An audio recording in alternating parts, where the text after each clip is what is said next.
Chapter 301 Adult Dragon. As he got closer and closer, Saran's footsteps became lighter and slower.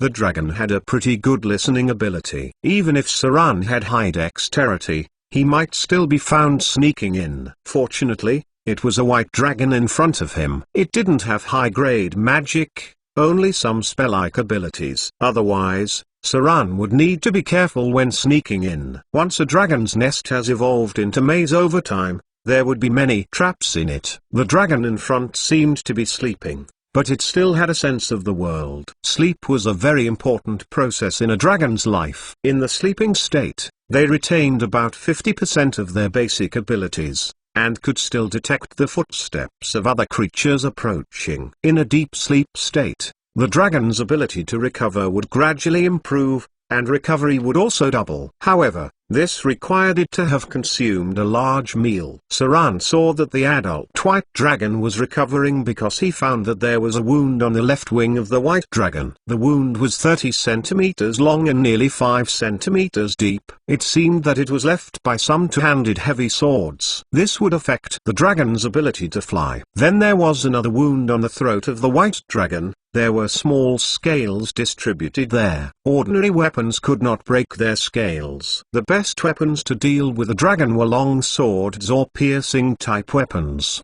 The wounds created by them were relatively small but deep. It seemed that the people who dealt with it before had dragon-killing weapons. Against any pure-blooded dragon, it could be assumed that its body was covered with a layer of armor. In the anecdotal story of bards, there always seemed to be a spot on the dragon where the scale was inverted. This was a fatal spot for a dragon. It was possible to kill it by attacking this spot. However, that was not true. Dragons did not have areas with inverted scales. They had weak spots, but there were absolutely no inverted scales on them. Somehow the stories told by bards were like this, and many people believed it. That was why many naive adventurers thought that they could kill the dragon easily when they found the spot. Its defense is probably 25 or above. Saran was now 20 meters away from it, and he started to observe the body of the adult white dragon in front of him, mainly the color, thickness and distribution of scales. Based on his rich experience in the past, Saran could judge that the adult dragon in front of him had a defense of about 25. That was, the dragon scales and dragon skin covered on its body surface could defend against 25 physical damage. This amount of damage was roughly an adult man chopping down with full strength. That was to say that, if an adult man was to attack the dragon with all his might, he would be able to break the defense of the dragon. Thus the damage dealt to the dragon was roughly 3. Saran's expression was quite serious, and he approached the other side. At the same time, he said to himself, with the elite pirate I brought, they should be able to break its dragon scales, but if it were not a critical hit, then the damage would only be 1 digit. This wasn't something good. It would be hard killing a dragon if Saran could only deal good damage to it. Following the side of the dragon's nest, Saran could see a pile of treasures. Because the number was not very large, it was directly covered by the dragon's huge body. As the weakest white dragon among the 5, although it had accumulated some wealth, the treasure it had was nothing compared to the ancient red dragon. The ancient red dragon was the strongest among the 5 dragons and was the one who liked to keep treasures. However, Saran saw some shiny stuff, diamonds. White dragons liked diamonds the most among the 5 dragons. As long as they found diamonds, they would always try to take them as their own, unless this kind of behavior was very dangerous. Among all the gems, white dragons liked diamonds the best. That was why almost any adult white dragon's nest could find some quite striking diamonds. There was not much gold in the dragon nest. Due to the proximity to the outer islands, Saran did not see much gold emeralds, most of which were fine gold sands and nuggets. There were not many gems, but there were a lot of diamonds in it. With only a glance Saran saw nearly a dozen diamonds. Saran stopped for a while. He crouched at the corner of the cave and memorized his surroundings. At the same time, he also thought about his attack plan. He had 2 methods. The first one was to take advantage of the fact that the dragon hasn't spotted him, and quickly pull out his legendary curved sword to attack. as long as the distance was within 10 meters. Even if the dragon sensed him, Saran could still get 2 or 3 opportunities to attack. If Saran could hit a vital spot, then he could do a lot of damage to the enemy at the beginning of the battle. However, after the initial attack, the rest of the battle would be difficult.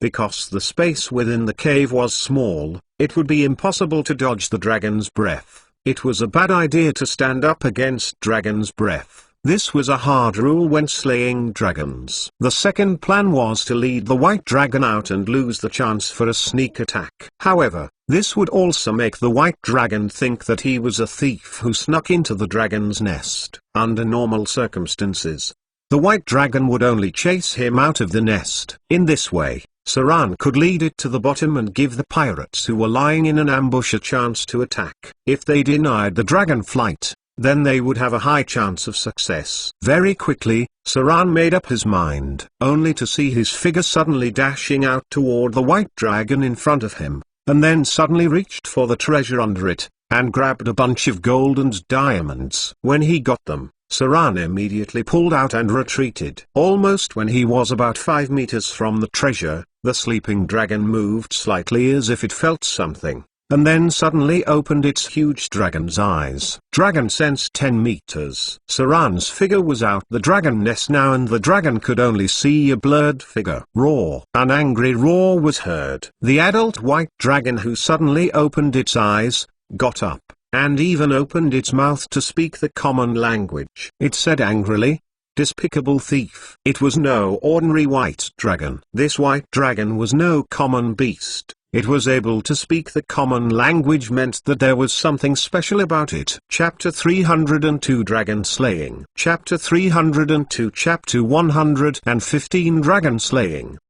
The whole place trembled. Heavy footsteps came from the dragon's nest. Without looking back, Saran knew that the white dragon had woken and was catching up with him. Dragons had very good sense. They would notice any creature close to them. It was hard to avoid detection. Even the best halflings could not go undetected. The dragon's nest was not very big. That was why when the dragon rushed out, it was very fast. Just as Saran stepped out from the cave, the white dragon too came out. Dragon's breath. A cold breath came from the back of Saran. Under the cold dragon breath, the ground was frozen into ice at a speed visible to the naked eye. Soon, a new ice layer appeared in place.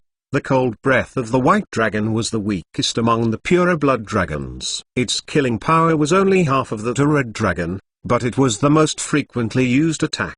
The dragon breath of an adult white dragon could freeze a man into an ice sculpture, and then with a wave of its claws, the enemy would be smashed into pieces. Saran dived out of the attack range, but there was still a little ice on his clothes, and soon a piece of ice appeared on his clothes. The ice dragon breath of the adult white dragon could cause about 40 ice damage. The attack was an O-type with a large coverage area. If it was the breath of an adult red dragon, Saran would probably be half dead after just touching it. Right after Saran rushed out from the dragon's nest, he immediately jumped off a 100-meter cliff. However, he didn't jump directly off. No matter how high his constitution was, he would still fall to his death.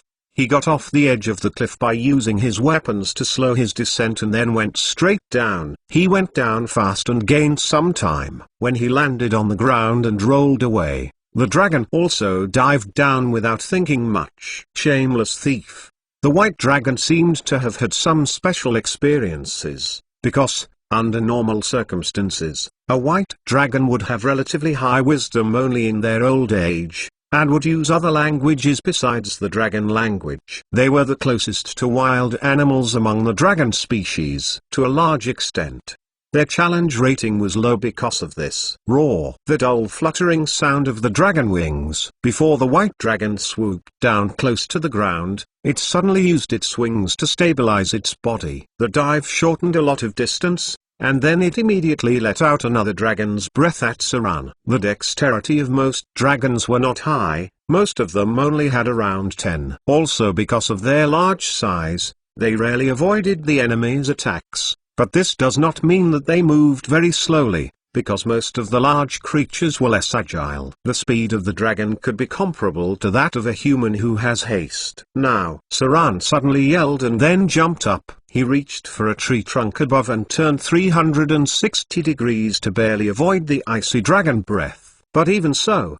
his right hand still got hit. Covered with a piece of ice in the blink of an eye, his hand immediately felt numb. Elemental damage. Saran's legendary curved sword could only deal 3 additional cold damage, but the dragon breath of a white dragon could deal 30 cold damage. This sort of elemental attack could freeze blood. Swoosh, swoosh, swoosh. A group of fierce pirates rushed over from both sides. Their eyes filled with a trace of fear and excitement, and immediately threw out the heavy harpoons in their hands.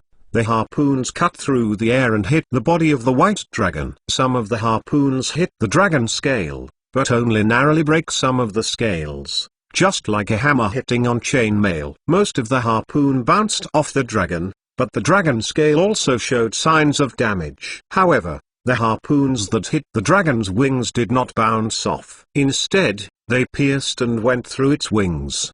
Because the harpoons had barbs on them, they became stuck on the dragon's wings. Chains. Saran shook his arm when he landed, shook away the ice. Immediately he took a heavy harpoon and threw it at the left wing of the white dragon. A shrill scream. With the roar of the dragon's anger and pain, Saran was able to hit it near the wing bone. Stay back. 2 curved swords appeared in Saran's palms. There were 3 less elite pirates with him. This meant that someone had not passed the test of will. Those guys probably became afraid to join the battle because they had insufficient will. Saran was not too surprised by it. It was already not bad that a lot of his men were able to succeed in the test of will. Roar. In the roar of anger, the white dragon rushed towards Saran in front of him. As its huge body moved, according to Saran's plan, the other elite pirates seized the opportunity to continue to attack the dragon with the harpoons. Many of his subordinates had noticed the wound on the dragon wings, and the white dragon in front of them was indeed injured. This discovery made many elite pirates feel eager to try their luck at attacking the dragon close up. Some of them pulled out their swords and prepared to slash at the dragon. Idiots. Don't rush in. Saran dodged at the last second and immediately shouted, "Move back." Unfortunately, it was too late. The white dragon's pursuit of Saran was only a fake action. When the most cunning human in front of it dodged its dragon's breath, it immediately gave a surprise attack to the pirates behind it. As an adult white dragon with certain wisdom, it knew that it was better to eliminate these small minions first. Dragon tail swipe. The tail of an adult white dragon was nearly 5 meters long, and its thickness was similar to that of an adult's waist. The dragon tail also had solid dragon scales. When the enemy behind it rushed over, it doesn't even need to look back. It just moved its eyes, and then its thick and long dragon tail rose high, just like a powerful whip. Bang! A loud smack was heard. A strong pirate who was closest to the dragon got hit and was sent 20 meters away. His body shook the whole tree after hitting the trunk.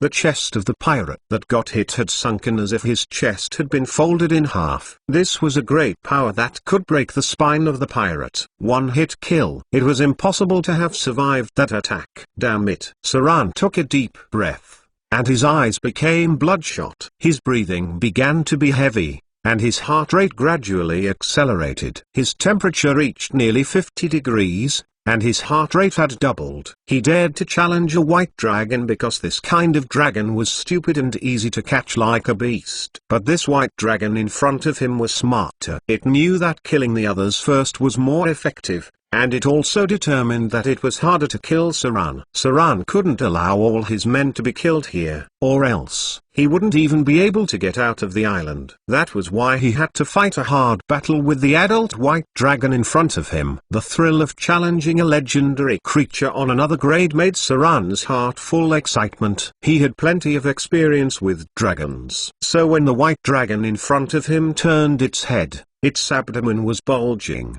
and was as if it was taking a deep breath. Saran immediately shouted, "Be careful of dragon breath."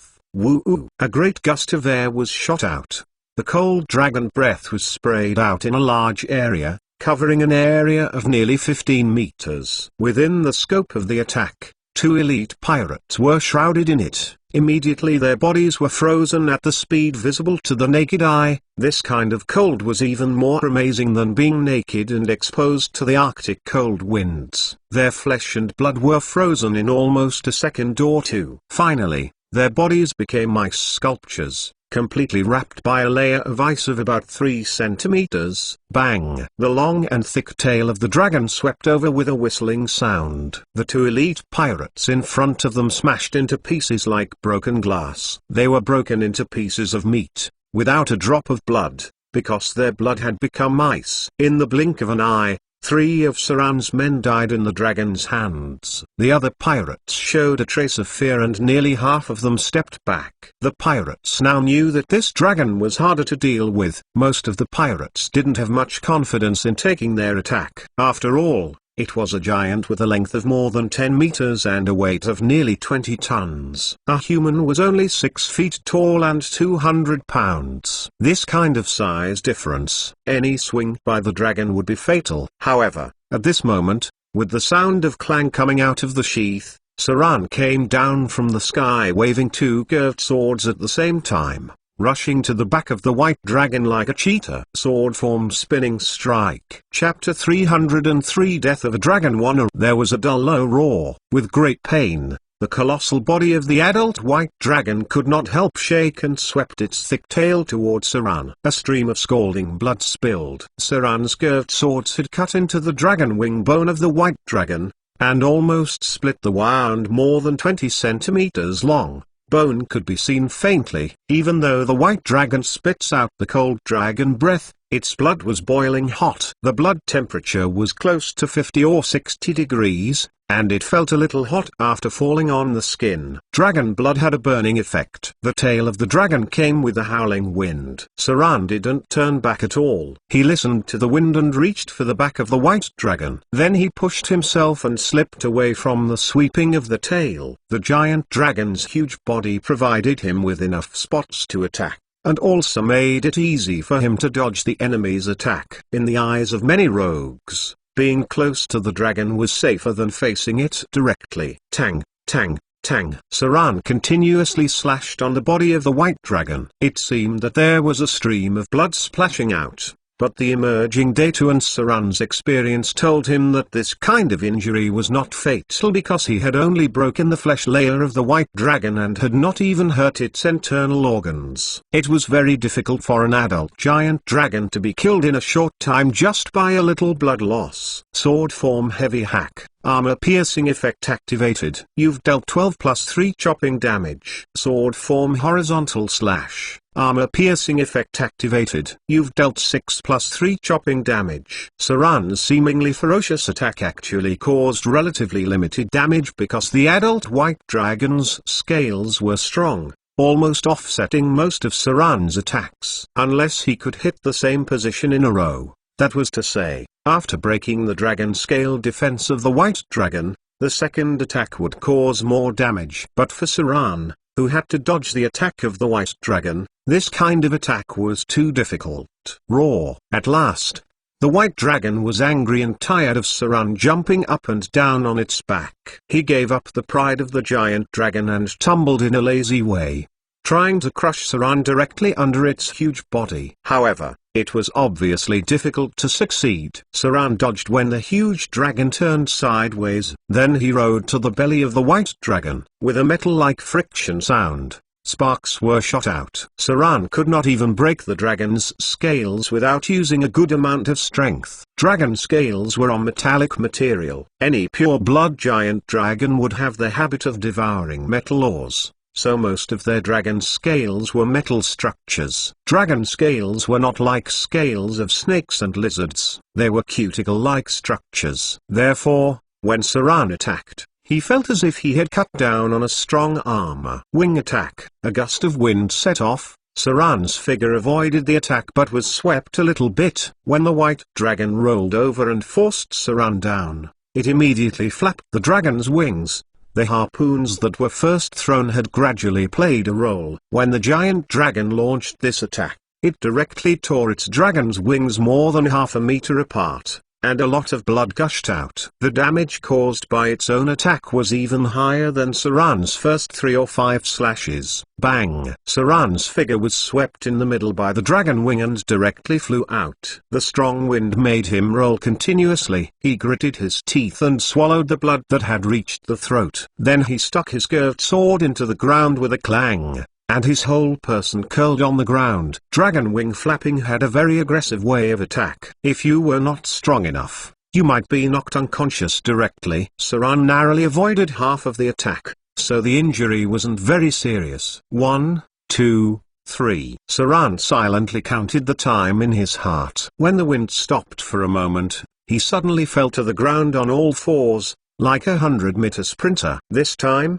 the speed of his explosion was quite amazing. Almost relying on the power to leap in the air. The smaller the body size, the more amazing the biological power when jumping. Although the power of the giant dragon was quite amazing, because of its huge body size, it could not jump very high. Sword form beheading. Finally, when the white dragon launched its dragon wing attacks, Saran directly slashed toward the dragon's long and narrow neck. People would have a short period of rigidity after launching an attack. The same was true for the giant dragon in front of them. Saran had been waiting for an opportunity because most of the giant dragon species would not move for about 1 second after the dragon wing attack. 1 second. For Saran, that was enough. Shang. Saran's figure almost turned 360 degrees in the air, and directly slashed at the white dragon's neck with both hands holding the sword. This full-scale attack finally broke the dragon scale protection,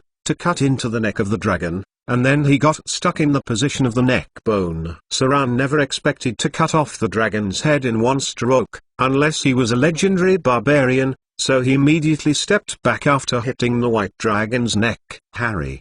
The white dragon's thick long neck swung violently. The dragon's horn of its head was directly on Saran's abdomen. With the thumping sound, blood surged out. The fierce and incomparable power of the white dragon pierced Saran's abdomen directly with the dragon horn. Not only did blood flow out, but also the intestines inside could be seen. A row of day 2 appeared. Sword form beheading. Beheading failed. You've dealt severe damage. Target received 76 damage. Target entered bleeding state. You've been pierced by a dragon horn. You've received 69 pierced damage. You've entered bleeding state. Saran fell to the ground, and spat out blood. He even coughed out. If he remembered correctly, the strength attribute of the adult white dragon should be about 27. Which was more than many giants. Any attack launched by it could cause terrible damage to the enemy. However, the injury the dragon had was not any better. Saran's beheading attack hit its blood vessels, which also made it enter a bleeding state. If it was just the two of them, the white dragon was more likely to win in the end. But it was not just Saran now. It was impossible to slay a dragon alone. Without certain assurance, no one would do that. Attack. Saran struggled to stand up. A faint glow of magic appeared in his hand. Then he saw a portal connecting the elemental plane of Earth. And then an Earth elemental appeared in front of him. With Saran slashing the white dragon's neck, the other pirates also recovered a lot of courage. Saran stepped back a little bit and said in a deep voice, "Attack around it, it's almost done." In fact, the adult white dragon at present had at least half of its HP. And its combat effectiveness was still very strong. However, Saran needed to give his men courage and confidence, so they would have the illusion that the white dragon was dying. Only in this way could they continue to fight, because pirates would only fight if they knew the enemy was dying. Saran immediately took a bottle of restoration potion. Saran simply bandaged the wound on his waist. In fact, he quickly wrapped the wound with bandages and stopped the blood in the simplest and rough way. It seemed that the wound was bad. But Saran had hardly lost much combat power because he now had the physique that surpasses ordinary people. Compared with the time in Port Island when he was stabbed in the heart, such injuries were not worth mentioning at all. Swish, swish, swash. After a round of harpoon throwing, the brave pirates attacked around the white dragon, though 2 more died in just 1 minute. But they obviously saw that the dragon's reaction speed was not so fast. Saran split its neck bone, which made it inconvenient for its head to rotate. Its huge body even made it difficult to avoid attacks. Vampiric touch. When the adult white dragon in front of him took a deep breath and was ready to breathe out dragon breath again, Saran suddenly rushed up and put his finger on it. A glow of divine glow was seen. The white dragon's whole body was stiff for about half a second, then pure vitality rushed into Saran's body. As a special spell developed from weak divinity, Vampiric Touch was the most difficult to avoid or resist. It was like a killing move that directly took 60 horsepower of the adult white dragon and then transferred it to Saran. His wounds quickly healed. However, the white dragon had entered a severe state of injury. Saran had maintained 90% of his strength. The white dragon had lost half its HP and a third of the pirates had died. The balance of the battle had begun to tilt towards Saran. Chapter 304 Death of a Dragon 2 continues. Roars were heard. The white dragon's angry roar couldn't cover up the fact that there were more and more wounds on its body. Although it seemed that the tall earth elemental was very small in front of the dragon, the solid elemental had still resisted 3 attacks from the dragon. With the earth elemental taking 3 of the attacks, Saran was able to leave 3 more wounds on the abdomen, waist, and back of the white dragon. At the same time, the nearby elite pirates also seized the opportunity to slash at it several times. These pirates all had profession level above level 5. Although it was impossible to challenge the dragon head, harassment attacks could still be made. Dragon Tail Swipe. The long and thick tail of the dragon swept over like a whip. Saran rolled to avoid the attack, but the strong wind wiped his cheek. Although he avoided the attack, the tall earth elemental was not so lucky and was finally broken up into rubble. Even if it was a grade 4 elemental, it could only resist 3 or 4 attacks of the white dragon. But fortunately, the white dragon in front of him had become more and more slow and weak, and Saran's continuous attacks had dragged it into a state of serious injury. The casualties of the pirates under Saran were very serious. Even though he only suffered an injury to the abdomen, half of his men had died. Even with Saran's constitution, he could not take too many hits from the dragon.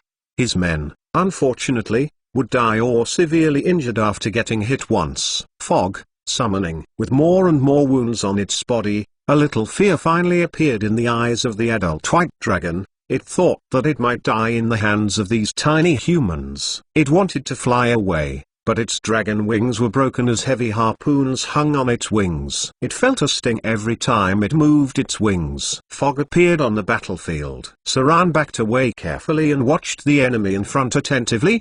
The dragon had spellcasting abilities. The fog covered a wide area, which was similar to the fog in winter. It covered an area of hundreds of meters. A scream was heard. It was the screaming of one of Saran's men. After screaming, there were sounds of bone snapping. "What's going on?" Saran frowned and looked at the white dragon in front and muttered, "Is there another creature nearby helping it?" Suddenly he felt that something was wrong. He rushed directly to the white dragon in front of him and slashed at its head. He didn't feel like cutting into flesh and blood, but like cutting into the air. Illusion. Saran felt something was not right. He immediately rushed toward where the scream was heard. It wanted to run away. Saran saw the man who was bitten into 2 by the dragon. At the same time, he saw the white dragon who wanted to escape from the fog. He didn't know what magic was used but was actually able to erase its moving sound when it moved. It seemed to be a no-silent spell.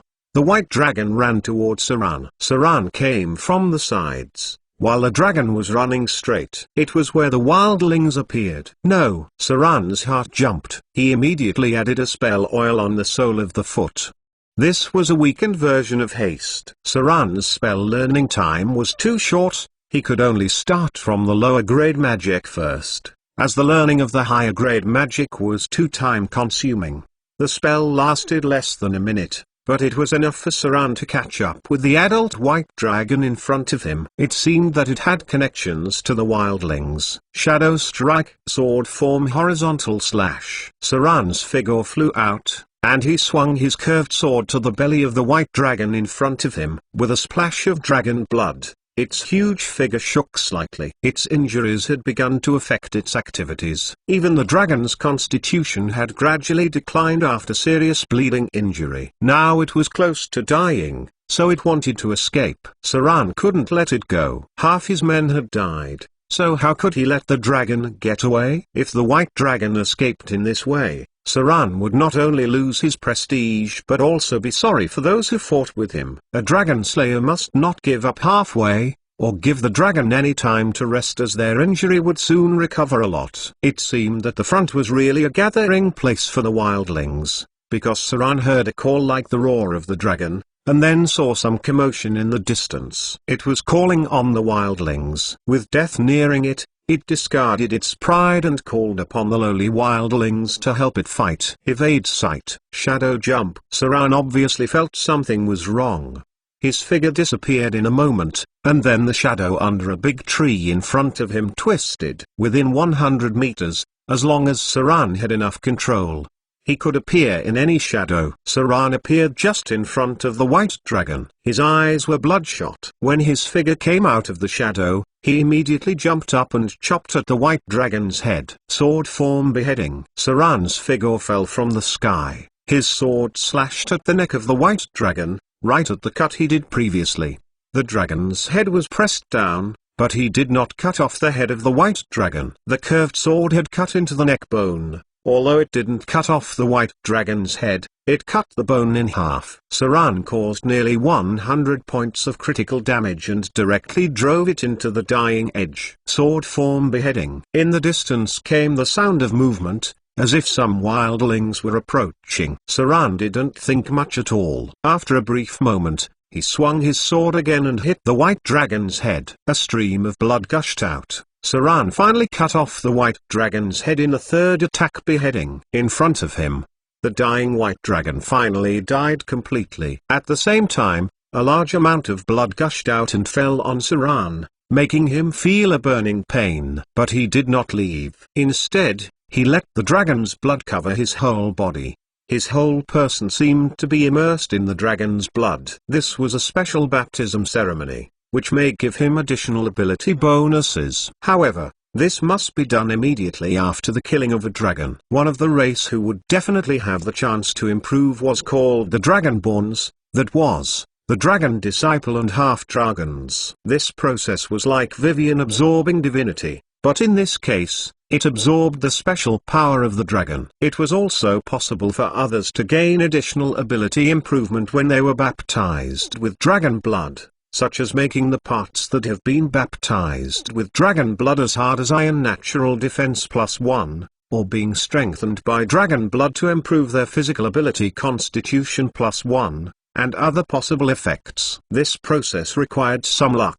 The scalding blood shrouded Saran's body. A little burning sensation didn't make him step back. The dragon blood was only hot when the dragon just died. The blood would gradually cool or even coagulate in a short time. The dragon blood dyed Saran red. In the distance, he heard the voice of the wildlings were getting closer and closer. Then he saw the figure of the wildlings hundreds of meters away. They saw Saran in the distance and the dead white dragon. Then they cried out in horror and fear. As they fled towards the distance, a glow of weak divinity appeared. As the body of the adult white dragon stopped moving, a faint glow of divinity could be seen moving to Saran. A row of data appeared. Activated sword form beheading. You've dealt 56 critical damage to the target.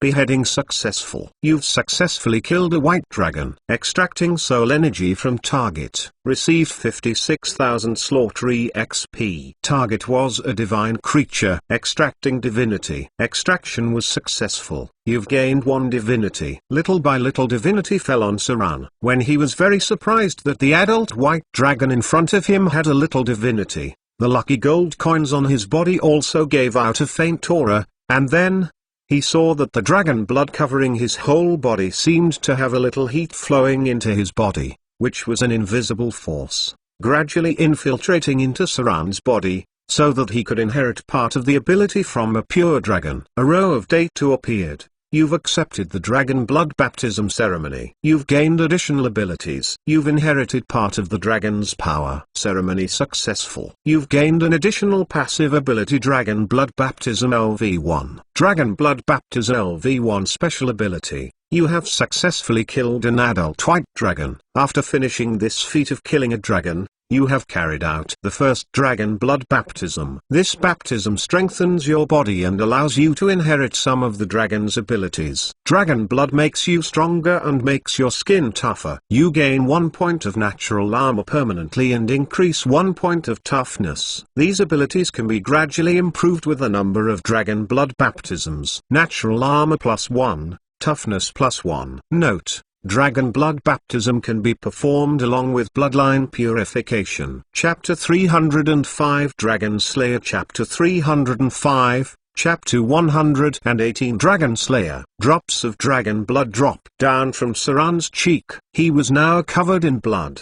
The warm and hot dragon blood gradually cooled after touching his body. The faint heat penetrated his skin, and then progressively flowed into his body along the blood vessels. Saran felt a warm and restless feeling all over his body, which was familiar yet unfamiliar to him. It was a feeling that was hard to describe with words, but a feeling that many people had. When his mouth was dry, there was a desire for the opposite sex. Dragon blood had the effect of arousing lust, or it should be said that the blood and meat of dragons generally had the effect of aphrodisiac. This was also the reason why many nobles on the mainland were very keen on the blood and flesh of pure-blood dragons. Some were even willing to pay tens of thousands of gold emeralds. Most of the dragon species, even some of the subspecies, had a strong effect. The specific reason was not apparent. Note: there are more than 100 subspecies dragon, even the half-dragons. However, it seemed that the only drows of the Underdark could win the dragons in this respect. For many dragons,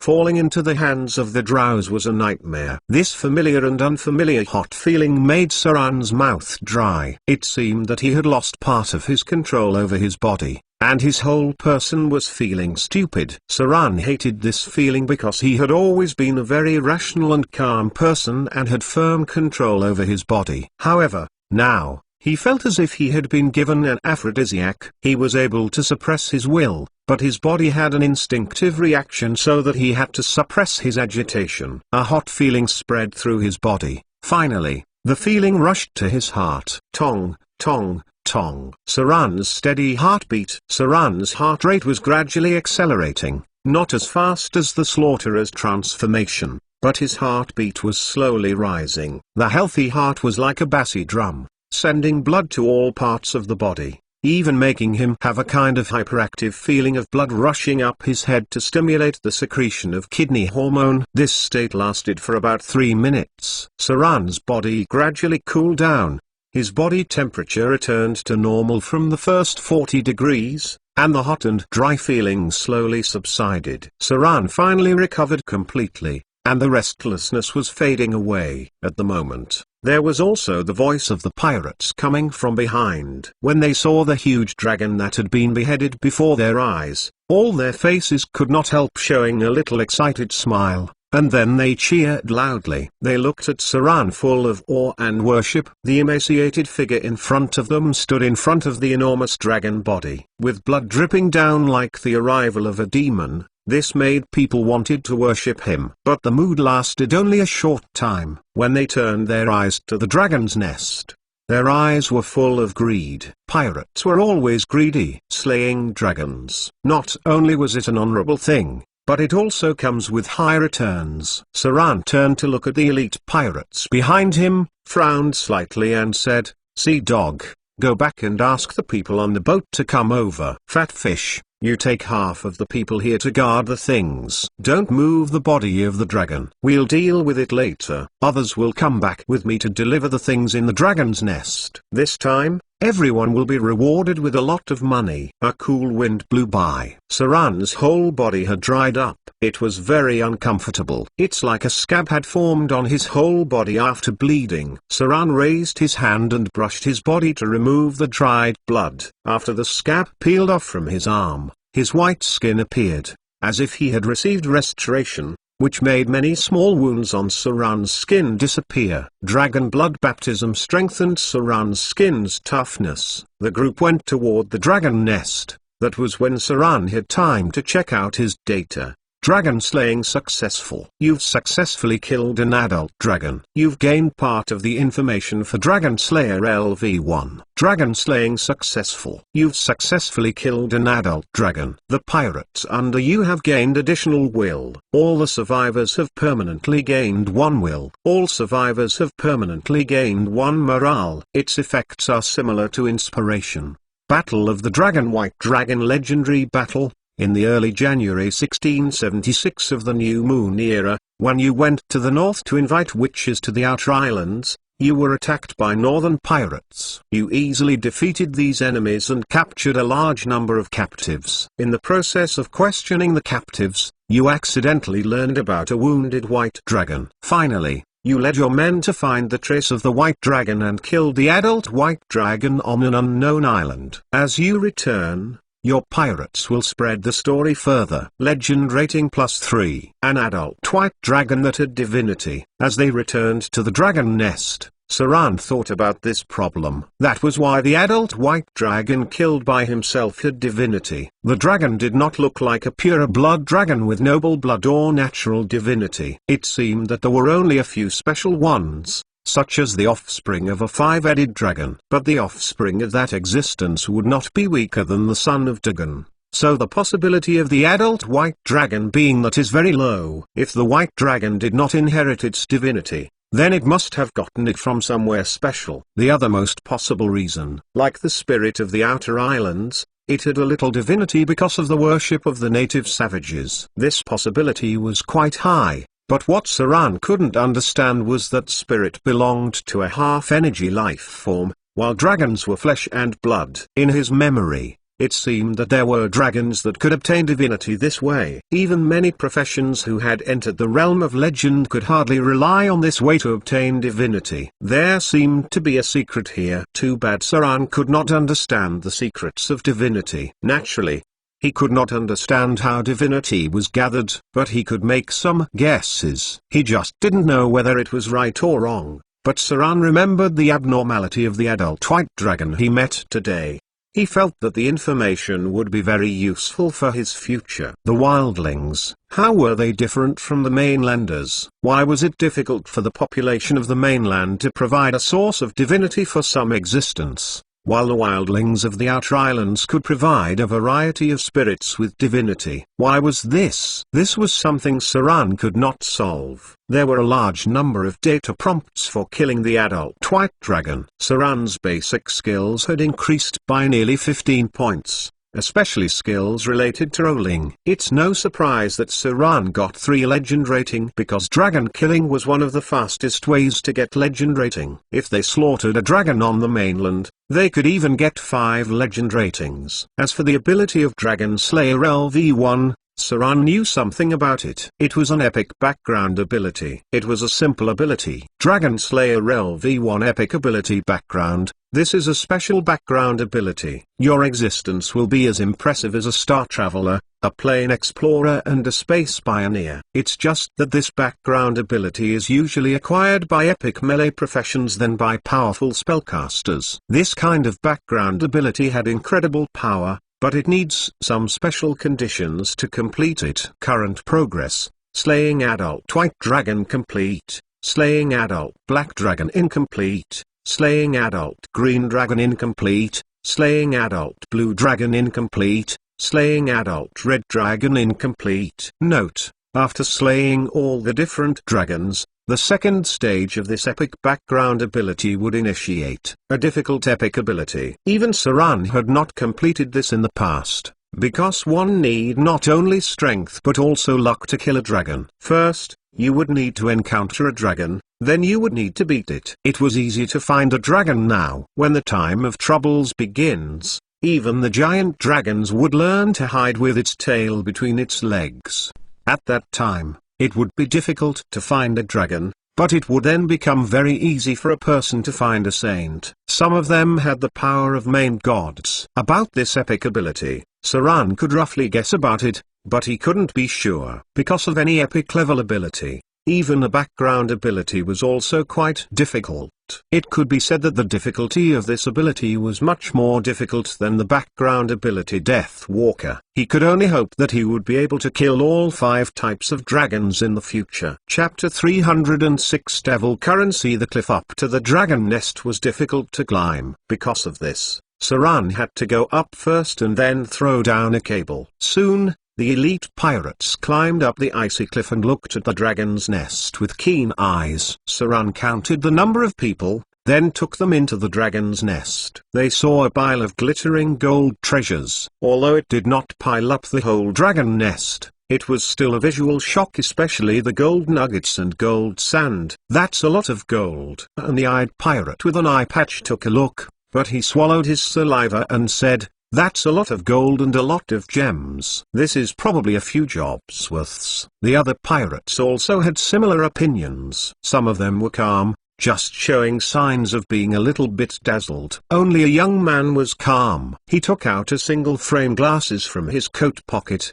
scans up and down, and then mumbles as if calculating. "Gold and silver are about 100,000 gold dirhams. Jewelry and diamonds maybe 50,000 gold dirhams. Other things are not clear, but we should make a lot of money." A white dragon needed around 200 years to go into adulthood. So the wealth at hand was the treasure it had accumulated for more than 200 years because it had not attacked any kingdom. The number of treasures did not seem too surprising. If it had attacked the city or blackmailed the dragon of a kingdom, it would have hid more treasure, a real golden mountain and silver sea. Maybe it was because Saran had had many experiences. But when he saw the treasure pile in front of him, he was not excited. He checked the treasure in front of him and said, "Bring the treasures on the boat and remember my rule. You all will get your reward later on. If someone wants to be greedy, they should know they will suffer through punishment. Come. The 3 of you will transport the gold first. The 5 of you divide silver into a pile and carry it with a cloth. Someone will come with boxes later. Everything will be transported back in boxes. Everyone will be rewarded this time." Saran quickly delegated the work. Then,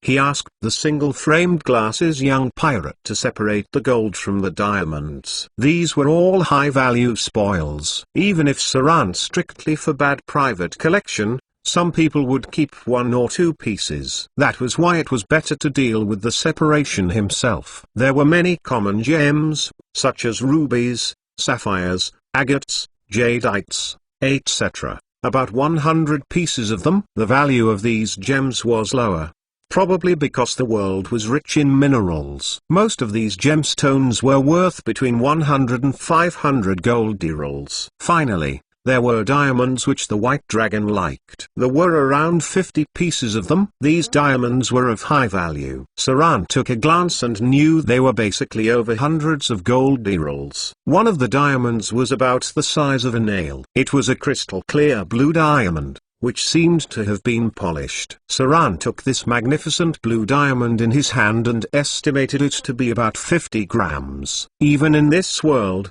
it was still a rare thing only possessed by the royal aristocrats. Seemed like a real worthy piece. Saran played with the blue diamond in his hand. The polishing process it went through was superb. He didn't know where the white dragon came from, because Saran's valuation ability was not good enough. Even though he could not determine its value, he was sure that it was more expensive than other diamonds combined. This kind of item was not easy to get rid of because of its high value. Even if a royal family wanted to buy it, they would need to weigh their financial resources. Conservative estimate: the value of this diamond should be more than 30,000 gold dirhams. Saran thought for a moment and kept the blue diamond. Then he bagged all the other jewels and diamonds, and then he looked for any rare grade equipment. It was a pity that Saran didn't find anything because this was an outer island. The dragon living here rarely encounter adventurers, so it was hard to find high value and rare equipment. The red dragon,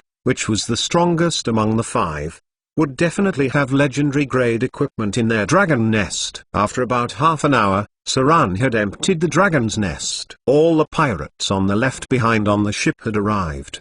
The next thing to be moved was the body of the white dragon. But when he was about to go out, The young pirate nearby seemed to have found something. He came over with 2 grey-looking stones in his hand and said respectfully, "Your Excellency, I found this in the corner, and I don't know what it is. It seems to be something useful." "What's this?" Saran reached for the 2 grey stones, took a look, and was shocked. Then he looked at the young pirate beside him, and said with approval, "Well done." "What's your name?" The young pirate got excited and reported, "My name is Knackers. The other pirates like to call me Treasure Hunter." "Treasure hunting ability?" Saran looked at him slightly shocked, then said, "Right. Someone will arrange something for you." There were some strange talents in the world. Many of them were born with this ability, just like how some were born with an unexpected intuition for treasure hunting. There were also some people who were good at searching, listening, perception beyond the natural ability of ordinary people. This kind of person was born with 1 or 2 more special abilities. Many of them were not fighting abilities, but they were still useful. Saran remembered that there was a goblin who was pretty awesome. He was born with legendary treasure hunting ability, and no treasure could hide from him. Saran brought his man off the dragon nest. As he walked, he played with the 2 grey stones. He was familiar with the thing but still paid some slaughtery XP to appraise it. Then a glow of light appeared. Item type, Spirit Stone +1. Item grade, Rare grade 1. Description: this is a special gem that stores soul energy. It belongs to the remnant of soul locking or other soul locking spells. The soul energy stored in this kind of spirit stone is relatively limited, which can be used to replace many special materials, or as an item of equivalent in alchemy. In the 9 hells of Bata, spirit stones are often used as trading currency, because for the devil, gold, silver, and jewelry have no great significance. Only the soul was what they most desired. Requirements: none. Effect 1. Extracting its energy gives around 3000 to 5000 slaughtery XP. Effect 2. As a trading currency with the devil, or used in summonings. Spirit stones. They were both rare grade 1 item. Saran wondered where the white dragon got them because, in Saran's understanding, these things were very rare on the material plane. Only the 9 hells of Bata and the Abyss used them as currency. Gold, silver, and jewelry had no great significance for devils and demons. Especially for devils, gold was just a boring collection, while silver was a disgusting thing. That was because silver was called stinger in the 9 hells of Bata. When a devil touched it, he would be burned, just like when humans touched sulfuric acid.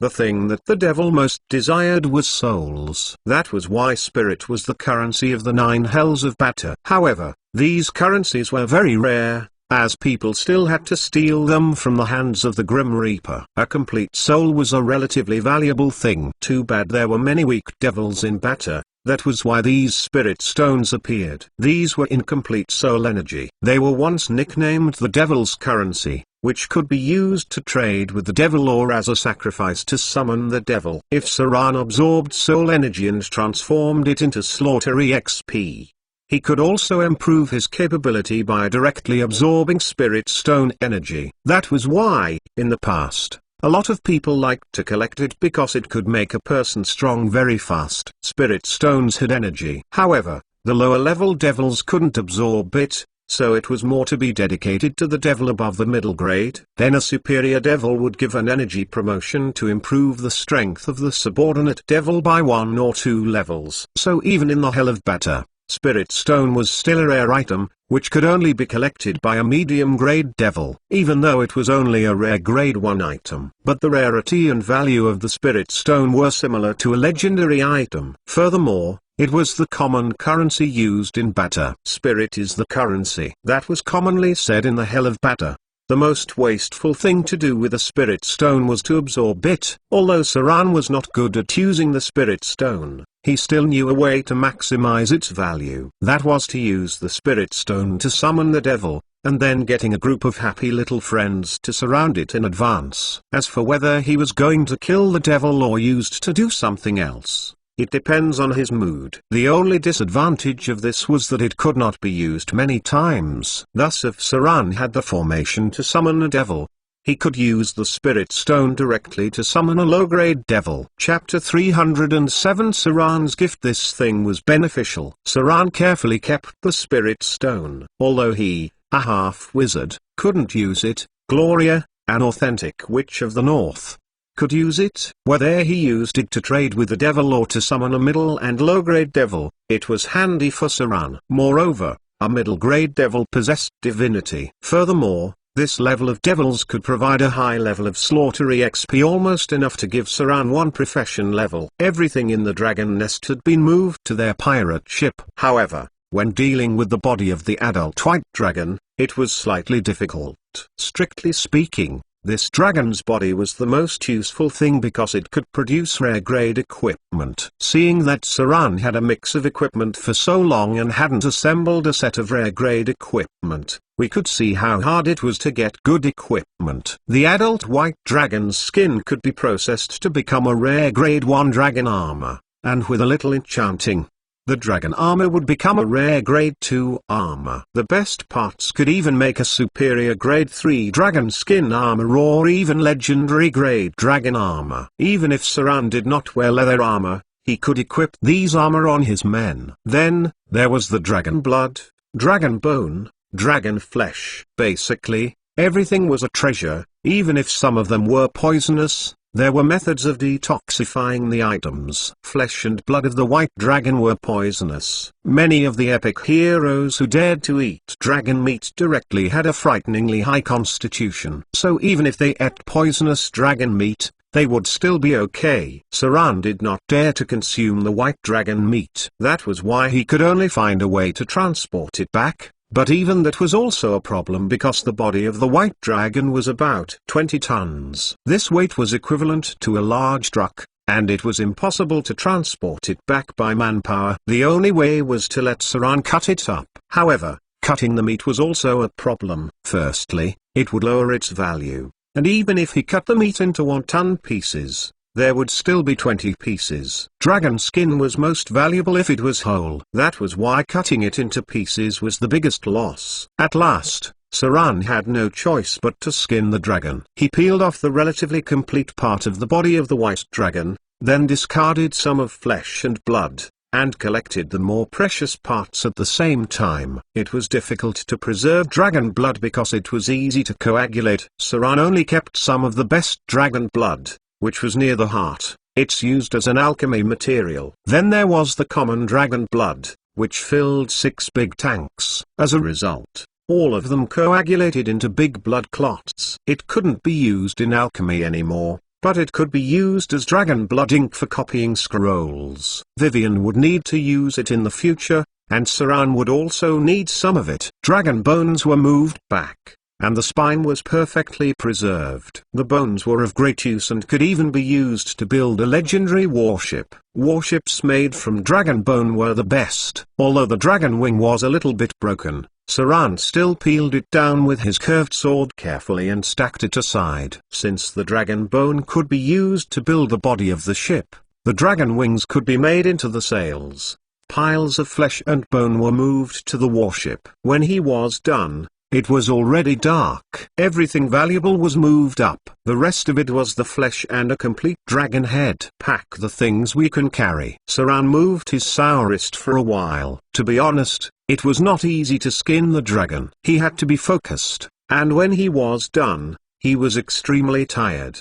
The meat couldn't be eaten for the time being, but the pharmacist and priest in the city would know how to remove the toxicity, which then could be sold to other people at a high price. Anyway, Saran was not curious about the dragon meat. He had eaten it many times before and could not cook it at all. Dragon meat could only be barbecued since water could not cook it. After some time, Saran finally got everything right and returned to the warship with his equally tired men. Half of the men he brought died. Those who died could only be buried locally. At last, the giant dragon weighing more than 20 tons was divided and transported from the north of the island to the ship. In the end, when they came back, almost everyone was exhausted. Many of them leaned on the deck to rest. After they moved everything to the ship, they began to set sail. He wanted to go to the north. Although there was a delay, They would arrive at the port after a few days. The gifts they brought this time were good. In addition to the porcelain, there were spices and silk brought from the east. There were also diamonds,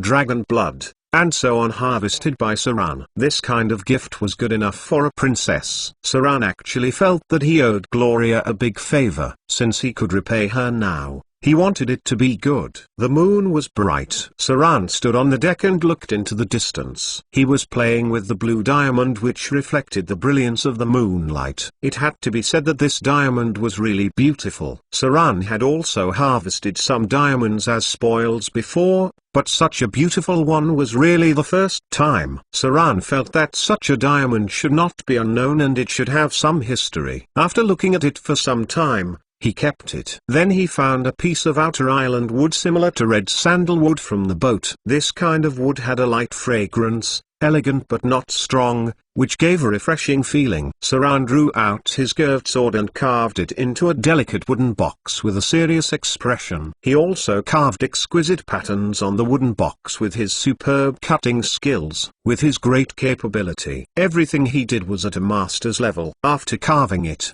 Saran found silky and exquisite silk, then spread and folded it inside the box. After doing all this, he took the box up and looked at it. Finally, he put the blue diamond in it. He gently closed the box and nodded satisfactorily. Saran had always been a very sincere person. Since he was going to give Gloria a gift, he wanted to make it the best. The next afternoon they finally got close to the deep sea port. There were already men waiting here. Saran stopped the warship at the port and then arranged for his men to transport things. In fact, there were many things to be shipped. Saran had to hire people to transport the dragon. Saran had arranged a caravan and the porcelain, spices, and silk from the east had all been transported. Now he had to transport the other gifts. It was hard to hide from the people that they were transporting a dragon. So when everyone knew the arrival of the throat cutter and even knew that he had killed the adult white dragon who had harassed the nearby area before, the whole port could not help but become excited. Many people were uneasy about whether this was the preparation of the pirates of the south to march on the north coast. There were also some people who were eager for the profits of the outer island trade, without even noticing. The existence of the throat cutter had spread to the nearby waters, and the name seemed to have a little power. Many came to see him. Saran basically pushed it all off, leaving only a small group to watch the warship. Some people had brought news back to Shipwreck Bay. Thus about 7 days later, there would be a fleet coming. Saran actually had quite a lot of things to bring back. Then there was traveling. Wild animals didn't dare to go close to the big group, thus their whole group made it to where Gloria lived. For some reason, Saran felt a little nervous as they got close. Chapter 308 The Advancing Gloria Nervousness. He had been nervous before, but it shouldn't have been the feeling he had now. For some reason, his palms were a little sweaty. It made him feel a little uncomfortable, but soon he adjusted. There was no difference between the wizard tower in front of him and the one in Saran's memory. This wizard tower was not as majestic as the one in the shadow plane, nor as profound as in history, but it was still a tall tower in the north. The existence of the wizard tower itself was a symbol of power. Gloria. After the initial nervousness, Saran became happy when he thought about meeting her once again. There were few people in this world who could give Saran a sense of identity. Gloria was just one of the few. It made him want to see her immediately. Saran didn't seem to think that his mood would change so much in a short time, so when he stepped into the wizard tower, he took a deep breath and then calmly entered. His ability to act had been way better than before. It wasn't humans who came to meet Saran, but automata tall Glagelum. Seeing Saran come in, it bowed slightly, and then said in a dull voice, "Your Excellency Saran, Master, invites you to the observatory. Your men may follow me to the 3rd floor. Your men who came earlier have settled in." The inside of the wizard tower was big. In fact, most of the wizarding towers had many layers, and each layer had a lot of space. If a legendary wizard mastered the plane, the space inside the wizard tower may be comparable to that of a city. That was why the wizard on the shadow plane was impossible to take down in a short time. Space inside was estimated to be no smaller than the underground remains of a city. The pirates respected the clay golem who was in front of them. Even if they could defeat it with their capability, they couldn't help but feel awe because this was the magic creation of a wizard. The pirates had a natural sense of awe toward the terrible and mysterious witch. The existence of spellcasters had always been superior to other professions, and even Saran's most rebellious men had become cautious after entering the wizard tower. Another clay golem stood up. The clay golem brought Saran's men toward another flight of stairs, while the other clay golem brought Saran to the observatory. The art of creating golems. Not all the golems were of the same standard. The clay golem in front of Saran was obviously much more flexible than the other one. If the other golem was rigid and could only repeat simple commands, then the one in front of Saran was like a highly intelligent mechanical being, following certain rules and was able to communicate. This kind of golem was very difficult to make. Not only did it require a large fortune, but it also needs to have the power related to the soul. The clay golem accepted the spirit shaping, making them intelligent beings. Saran had always been very interested in this field. It was a pity that it was too demanding to master. It required not only amazing magic level and alchemy skills, but also a lot of special knowledge. Saran couldn't even figure out the simplest golem for cleaning now. This was one of the differences between a proper wizard and a half-baked wizard. Strictly speaking, Saran should now be a professional rogue and a weak spellcaster. Otherwise, a wizard with a profession level of 10 or so should be able to make the simplest clay golem. The spirit realm. It gave intelligence to golems and even gave it life. Gloria stepped into the realm of legends. It seemed that Saran suddenly thought of something and was shocked, and then a smile appeared on his face. He found that if this was the case, he would have a great chance of inviting Gloria to the outer islands. Walking up the wizard tower, Saran saw a lot of strange things, some of which were magical devices he could not understand and some of which were strange laboratories. This undoubtedly told Saran how right he was to invite Gloria. He was a little dizzy just because of the various devices in the wizard tower. Wizard towers needed professional spellcasters to deal with. If Saran had gone on his own, then he would not know where and how things were distributed, the placement of labs or elemental wells. Zikai. Saran heard rat-like sounds when he got to the 6th level. As he turned around and looked, he saw 3 giant bats locked in a cage. Each of these bats was the size of a wash basin. They looked ferocious and terrifying, full of sharp fangs. One of them could even spray out the magic colorful spray. These were the magic bats studied by wizards. They belonged to a special magic life and had various abilities. They were also the most common monster in the wizard tower. They were the rookie killers in this world. Encountering them in the wild and getting killed by them was very likely. Most wizards were researchers. So, Saran didn't feel it was strange about magical creatures being here. Starting from the 6th floor, the golem in charge of guarding was replaced by the iron golem. They weighed about half a ton, and some of the especially improved iron golem plus 1 could weigh about 2 tons. The surface of this kind of golem was steel. Its hardness was similar to the steel of modern technology. It also had the resistance of alchemy enchantment, and it had a legendary challenge rating. Under normal circumstances, it would take a lot of effort for a legendary fighter to tear down an iron golem. A legendary monk once described it as such. Fighting against a steel golem is like fighting a tank bare-handed. This saying was very well known. Unfortunately, that legendary monk encountered a diamond golem plus 1 and lost. Inside Gloria's wizard tower, it was a construct with intelligence. Even though it had only a basic consciousness, it still surpassed the other basic constructs. Someone had cast upon it a legendary spell, making it a complete life form. It slowly had consciousness, although its core command would not change, which was similar to the 3 laws of robotics. Its other purposes were close to that of an intelligent life form. That's how constructs were created. Saran didn't expect such golem to be in Gloria's wizard tower, but he did not recall seeing it the last time. If such a steel golem continued to evolve, it would become the tower spirit Saran saw in the Shadow Plane Wizard Tower. A legendary challenge rating special life form. Seems like I made the right choice. Saran hasn't seen Gloria yet, but after walking around in the Wizard Tower, he had a little more confidence in exploring the Wizard Tower in the Shadow Plane. However, Saran also knew that it was Gloria who wanted to show him the internal structure of the Wizard Tower. Otherwise,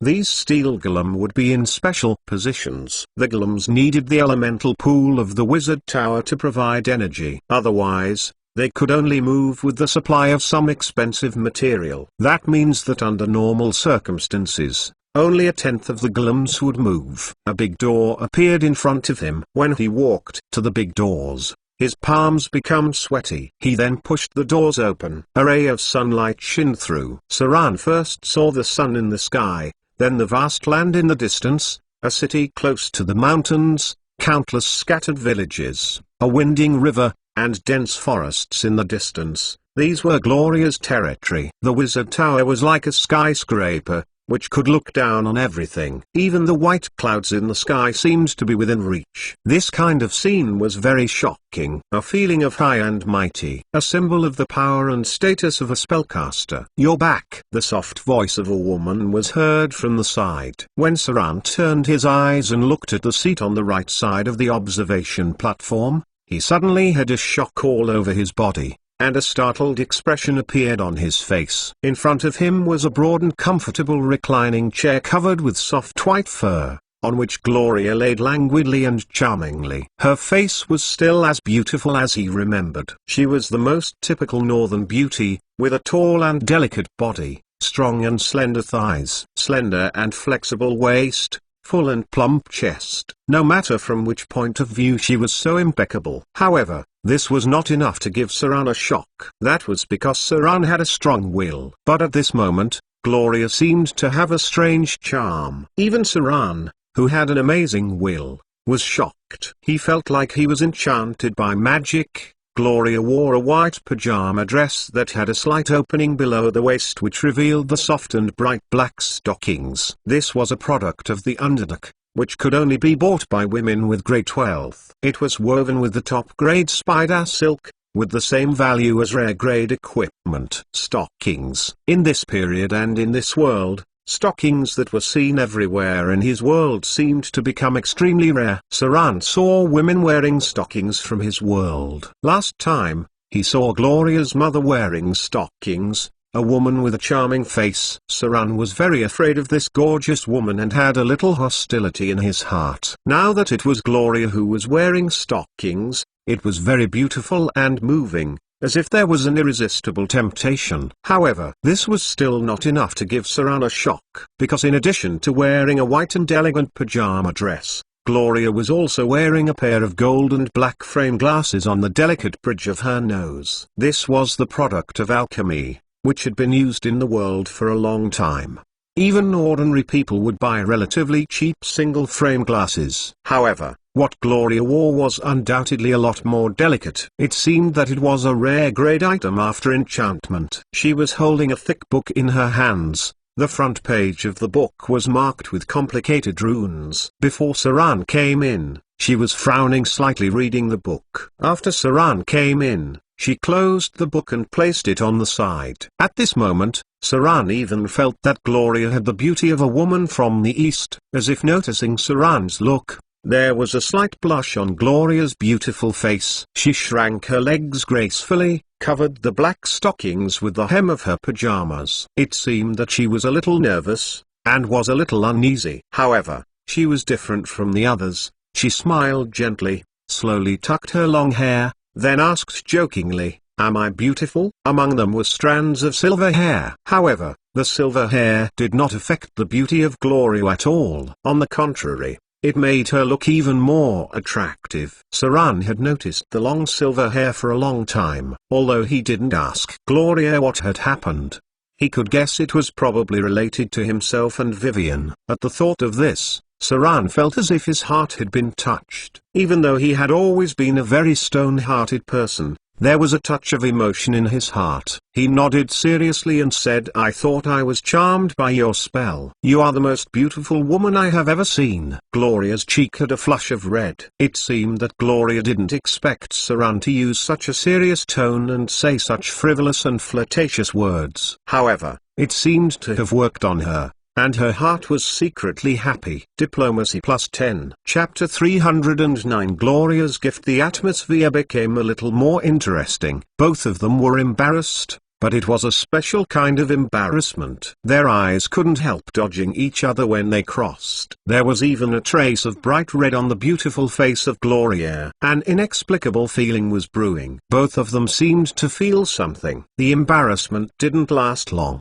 and soon Saran recovered. He smiled and took out a beautiful box, then handed it to Gloria. "A gift for you." Saran winked at her. Gloria looked up at him and showed a smile on the corner of her mouth. Then her rosy lips opened softly. "What is it?" Saran shrugged his shoulders and sat down in the reclining chair. Naturally, Gloria moved a little bit to the side. When she responded, Saran had already sat down close to her body. Although the reclining chair was relatively broad, the two of them sat close to each other naturally. Saran had a manly smell, and it made Gloria coy, but there were no obvious signs of annoyance. Saran could smell the faint fragrance coming from her. He replied, "Open and look." There were signs of tension in Gloria's delicate body, especially when Saran was sitting beside her and talking. There was a natural male aura coming from Saran. The sound of Saran's breathing came into her ears, and she could feel his breath on her long hair. This made her even more nervous. Even though she was a well-known witch in the north, and controlled a large area of territory, Gloria still felt tension at her back and goosebumps at the back of her neck. She felt nervous. Saran didn't do anything. He sat down and just waited for Gloria to open her gift. Northern witches were no ordinary women. Even though Gloria had never been so close to a man, she quickly adjusted to it. Gloria turned her head and strangely looked at Saran. It seemed that she was blaming Saran for startling her when he suddenly sat down. However, her face was not angry and she did not get up to leave the reclining chair. The distance between the two was less than half a centimeter. The thin pajamas could not resist the heat coming from Saran. Gloria's cheeks were slightly flushed, which was more obvious than the beginning. She gently lifted the delicate box in front of her eyes, took a deep breath, and then slowly opened it. A dazzling light emerged. The brilliance of the diamond was reflected at the moment when the box was opened. The beautiful blue diamond attracted even the well-known northern witch in front of her. Although Saran doesn't have a good appraisal ability to determine the specific value of the diamond, his years of experience were still there. Even he felt that it was something rare. Gloria was ready for it, but when she saw the huge and shining blue diamond in front of her eyes, there was still a slight surprise. Women, sometimes, were like dragons. This was true even for Vivian. Saran had seen the little girl carefully count her gems. "It's beautiful." Galia picked up the blue diamond in front of her with her white fingers, and then put it under the sun. She looked at it vaguely for a while, and then her eyes gradually became clear. Gloria placed it back in the delicate box and carefully put it away. Then she said softly, "Even royals would not have such a diamond." "Did you find it in the dragon's nest?" Saran nodded gently and replied, "Yes." Gloria turned to look at Saran beside her. The two rubbed shoulders for a brief moment. It was a soft, silky touch. She looked at the man in front of her seriously, as if he was a new person. She then murmured, "Sometimes I don't know you. You were born in a slum, but have a lot of knowledge that wizards don't necessarily have. When I met you for the first time, you were just a weak rogue, but now you have slain a dragon. Sometimes, I think that you are the patron of fate." Saran did not say anything. Favored souls of destiny were another type of existence. They were a group of people outside of destiny, born to be freer than the gods. In the eyes of magicians who were proficient in divination, favored souls of destiny were similar to the Prince of Lies. They were a group of people that had their coin of faith stand still in the middle when the goddess of fortune tossed it. Saran was not sure if he was someone like that. These people were rare and Saran did not like to be someone that had an extraordinary life. Unless of course, he got the legendary deck of destiny. When Gloria put away the present, She stood up gently. She looked up and down at Saran with eyes askew, and then said, "Actually, I have prepared something for you too. Come with me." Saran took a deep breath. It seemed that Saran was looking for the fragrance when she got up, and there was a trace of intoxication on his face. Gloria glanced at him and then raised her white fingers to activate a teleportation ray on the right side of the observation platform. The witch stood in place as if waiting for Saran to come. Saran walked over. He reached out to Gloria's hand and held it, interlocking their fingers. He felt her soft hands and a little sweat. It turns out that both of them had been very nervous. At this moment, the two looked at each other involuntarily, and then a smile appeared on the corners of their mouths. Gloria's look was soft. The palm of her hand was soft, and had no intention of breaking away. Naturally, this meant that Saran was allowed to hold her hands like that.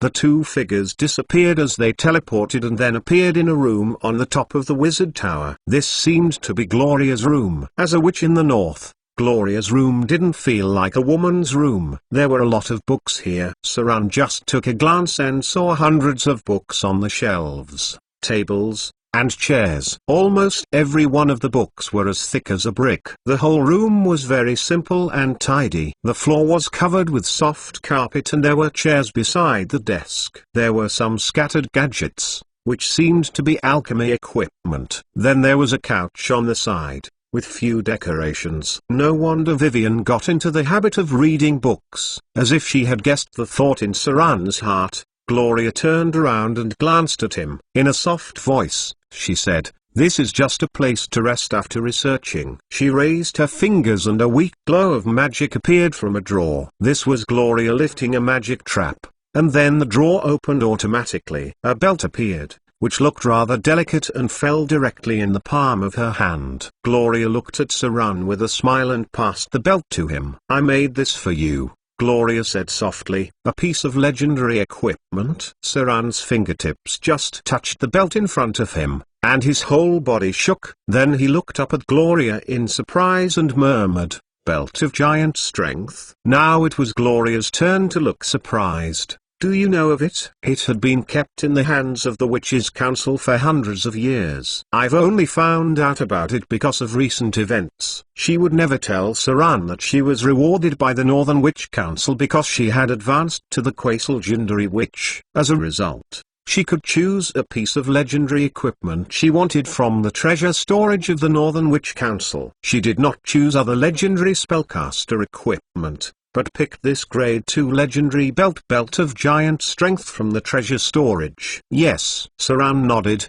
touched the belt and said, "I've heard of it before." In his memory, the grade 2 legendary belt was auctioned for 270,000 gold dirals. It was the best legendary belt of strength that could be obtained in the entire material plane. Chapter 310 Star Realm Gate Belt of Giant Strength. It was a legendary belt of strength made of the skin of the Frost Giant King. It allowed the wearer to have the strength of an adult Frost Giant. It was the best belt of strength of the material plane. If you wanted better equipment, you could only find them in other places. The complete belt of giant strength should be 2 pieces, namely the belt of giant strength and glove of giant strength. However, the glove of giant strength was destroyed in a legendary battle. That was why a legendary wizard enchanted it and upgraded the belt of giant strength from a grade 1 legendary item to a grade 2 legendary item. Thus from then on, the belt of giant strength was the only item left. In the past,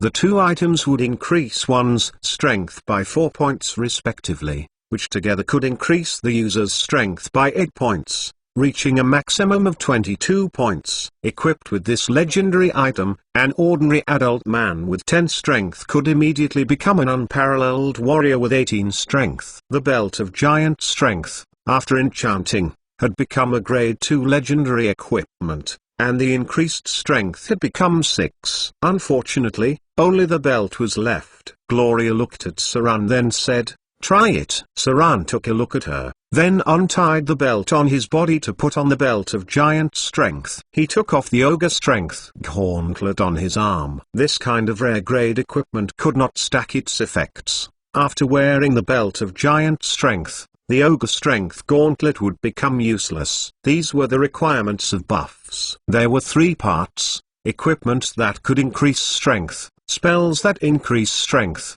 and the self-eruption of strength. The first was equipment like the ogre strength gauntlet, belt of giant strength, and so on. These kinds of items could not have their effects stacked and had certain restrictions. The second was spells. For example, Saran initially used Bull's strength, then Vivian would cast draconic strength on him. In this case, the effect of Bull's strength would be covered by draconic strength, just like how the belt of giant strength would shadow the effects of ogre strength gauntlet. As for the last type, eruption of strength, this could only happen on berserkers and barbarian. Saran's slaughter form seemed to belong to this kind too, so it could be stacked with equipment and spells. Catch-ah! Saran slowly buckled his belt, and as he put on the grade 2 legendary item, he immediately felt a strong heat all over his body. He tried to pick up a cup beside him, but he accidentally crushed it because of its great strength. After a while, he relied on the coordination ability brought by his dexterity to control the suddenly increased strength. This was the greatest legendary grade item. That was because the effects it gave were constant. As long as the user wore it, the user would always have this power. Item type: belt of giant strength. Item grade: legendary grade 2. Description: this is a legendary item with a long history. Its birth seems to have originated from a defeated frost giant king. At first, it was made into the glove of giant strength and belt of giant strength by an archmage. However, one was destroyed in a legendary battle. After that, some people used the destroyed equipment to remodel the belt of giant strength and further enhance its strength. In the inside of this belt were printed texts: the last king of the frost giants. Requirements: none. Effects: strength +6, to a maximum of 22. The strength of an adult frost giant. Saran flipped the belt out. Sure enough, there were some texts on the inside: the last king of the frost giants. Gloria looked up and down at Saran with satisfaction. She even walked around him, not to see the effect of the belt, but to see if it fit him. It had to be said that women were really strange creatures. Such legendary equipment should be worn even if it didn't fit well. It fits you well. Gloria nodded satisfactory, letting a smile out. Saran moved a little and found that it fit very well. It wouldn't affect him during combat. But when he was about to say something, the whole wizard tower vibrated, followed by a little shaking. Both of them reacted swiftly. Gloria's figure almost disappeared in an instant, and then appeared near the window. At the same time, magic aura appeared on her body, which seemed to have activated more than 3 protective energy fields. Saran's reaction was not too far behind. In his palm, a legendary curved sword suddenly appeared. Then, he leapt to the left of the room, holding curved swords in both hands to protect Gloria's side. From this moment on, their cooperation was quite implicit. The wizard tower was still slightly shaking. Both Gloria and Saran became worried because now the whole wizard tower was still shaking. Dust fell from the ceiling. Both of them knew the defensibility of the wizard tower. It was absolutely a big event that was happening right now. It's not an enemy attack. There was a crystal ball in Gloria's palm. She touched it gently, then she frowned and said, "It's a vibration from the ground." Earthquake. Saran looked at Gloria puzzled. The two of them had strange expressions. Could it be an earthquake? But just as they were puzzled, the shaking of the wizard tower became more violent, followed by a strong magical aura at the top of the astrological platform.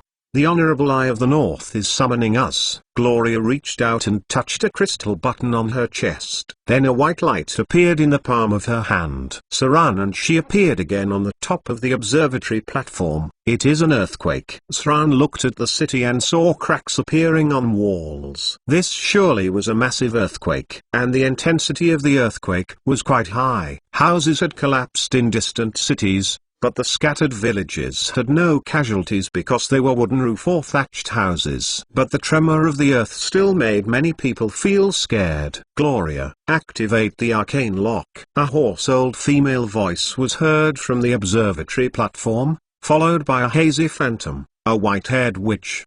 The most remarkable feature was her eyes, almost all of which were white. She had a certain impression of Saran because she was the most powerful witch in the north. The legendary Eye of the North, facing the command from the Eye of the North, Gloria activated a magic array of the wizard tower almost without thinking much, and then a light column rushed to the sky. 1 ray, 2 rays, 3 rays. Saran looked afar and saw the appearance of ray columns. The rays of light crossed in the sky and formed some sort of formation. Sylvan Moonlight Arcane Lock. An unbelievable amount of explosive power expanded. It was still daytime, but a full moon had appeared in the sky. All the beams of light under the full moon constituted a mysterious lock, covering a considerable area. This was a secret lock in Legends. It was also the most powerful move of the Witch Council. It was the secret lock array inherited and preserved from the ancient Sylvan Moon City that was destroyed after the Arcane Empire. Saran remembered that it once killed a saint incarnated by a weak deity. However, it only activated a few times over hundreds of years. Activate the arcane lock defense. The Eye of the North looked quite serious. She looked at the sky with her pale pupils, and her voice was hoarse. Enemies are invading. All members of the Witch Council above grade 4, follow me to the Star Realm. Astral projection. Legendary spell. Star Realm door. Legendary spell. A gate with strange light appeared in the center of the array, and all the wizard towers were included in the protection of the arcane lock. Then there was a virtual shadow of their souls. The soul projection of the Northern Eye appeared in the sky like a giant woman. With the emergence of more magic auras, other soul projections began to appear around her. These were the legendary witches. They cast legendary spells with just a raise of their hand. Before Saran could make sense of the dazzling changes, he saw that Gloria also wanted to go through the light column. It seemed that she planned to project her soul to the star plane as well. At that moment, Saran almost didn't think much about it. He reached out and grabbed her arm. He wanted to tell Gloria how dangerous the Star Realm was. But when he saw the determination in Gloria's eyes, and he could only sigh helplessly, then Saran held her hand. Interlocking fingers with her, they stepped into the light column connecting to the Star Realm together. Gloria was greatly touched. The two of them froze at that moment. Then two souls came out of their bodies, shooting toward the Star Realm door as lights. Since Gloria was determined to go, Saran could only join her. Chapter 311 Astral Projection. Chapter 311 Chapter 124 Astral Projection. Outer-body sensation was a bizarre feeling. Although it was not the first time Saran attempted to project his soul away from the body, it was the first attempt in reality. The strongest feeling was the weightlessness of the soul. It made him feel light and floating without the restriction of gravity. However, it was not that his whole soul had left. In the moment of contact with the light column, Saran's soul had been shaped into a projection by magic, and then directly sent to the gate of the Star Realm. Astral projection was only a part of a soul. It was not the weight of a whole soul, so if it died, it doesn't necessarily kill the body in reality. However, it definitely would cause damage to the soul. If the proportion of damage was too large, it may turn some into idiots, or even directly affect the real world, so that the existence of the soul projected out would die on the spot. This could be simply understood according to the Eastern view of the soul. That was, if the astral projection was destroyed, then that the person's soul would be split. The person may become weird, become an idiot, or even become paralyzed and die. In general, this kind of astral projection could only be used to go to very dangerous places or places that the body could not reach. The two souls were shaped into half-energy form. Astral projections would lose a large portion of power. Saran lost nearly 80% of his powers and all his non-legendary equipment was left on his body. This was why Saran hated the Star Realm. Low-grade rare items couldn't complete the half-energy conversion. Only the legendary grade or above equipment could be converted to astral projections and would be left in the Star Realm if the owner was killed. Therefore, in the astral projection state, even a legendary wizard would not carry his most powerful legendary equipment. Saran couldn't leave his equipment behind because all his legendary equipment directly affected his fighting capability. To go to the Star Realm without his legendary equipment would be to seek death. There was a moment of dizziness. When Saran and Gloria recovered from the dizziness, they were already at the gate to the star realm. At the moment, the number of which projections gathered around the northern eye was about 12. When these astral projections noticed the appearance of Saran, they couldn't help but be surprised. Then, they looked at Gloria with confusion. When they saw the expression on Gloria's face, the other witches could not help showing a trace of a narrow smile. It seemed that Gloria was popular, unlike her mother. Everyone there was a high-grade wizard, with almost a third being quasi-legendary wizards. As for someone like the Northern Eye, who had a profession level of 25, she should be the most powerful one among all the projections there. In that aspect, Saran would be the weakest astral projection and also a half-baked wizard. The eyes of the North didn't show any opinion about Saran being here. She only looked at him a little, then nodded gently to Gloria. Then with a serious look, the Eye of the North said, "Get ready for the teleportation. Everyone pay attention."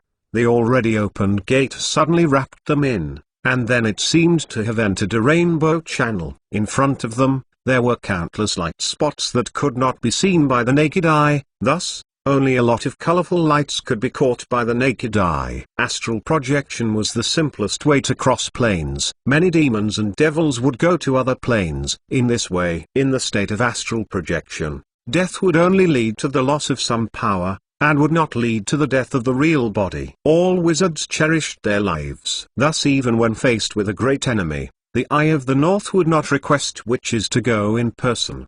It felt as though the soul was passing through a thin film, or the feeling when someone was sinking into the sea. When Saran opened his eyes again, he was standing on barren land. There was a silver river in the sky, and almost no plants could be seen. It's like standing on the surface of the moon and looking at the universe. In front of them was the boundless silver river, just like the Milky Way, where countless stars gather. Around this seemingly small land, they could see countless star realm materials, as well as passing objects like meteors at high speed. It may be a meteor or possibly the corpse of an ancient god. The star realm had become a huge wasteland. In the endless years, countless people entered here and died here, and there were all kinds of other reasons to enter the existence of the star realm, which then eventually turned the star realm into a huge garbage dump. In this dump, there were bodies of the ancient gods, the hidden Hayplane,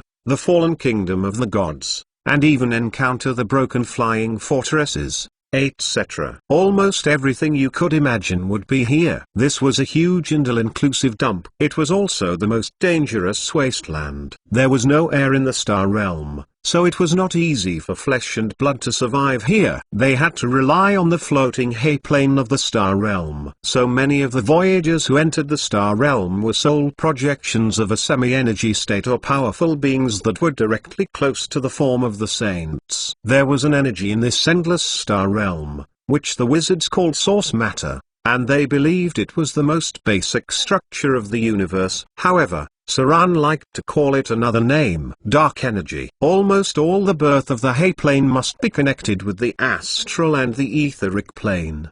The hayplane was a very special existence, which was difficult to explain in simple terms. However, it was easy to understand that even a legendary wizard could not provide the huge energy needed to open up a hayplane. That was why hayplanes were all grown little by little, which was very similar to the kingdom of gods. But the energy for hayplanes to grow only came from two places. One was the star realm. The other was the etheric plane. These two planes were inextricably related, and the structure of these energies was also unknown. However, the star realm was closer to the outer plane, while the etheric plane was closer to the inner plane. Saran was standing on a hayplane. There was no doubt that most of the matter in the star realm came from other planes. That was why it's called the wasteland by many. Even the hayplane under Saran's feet was a huge piece of rubbish floating in the boundless sky. The hayplane was a load-bearing body. Without the support of this hayplane,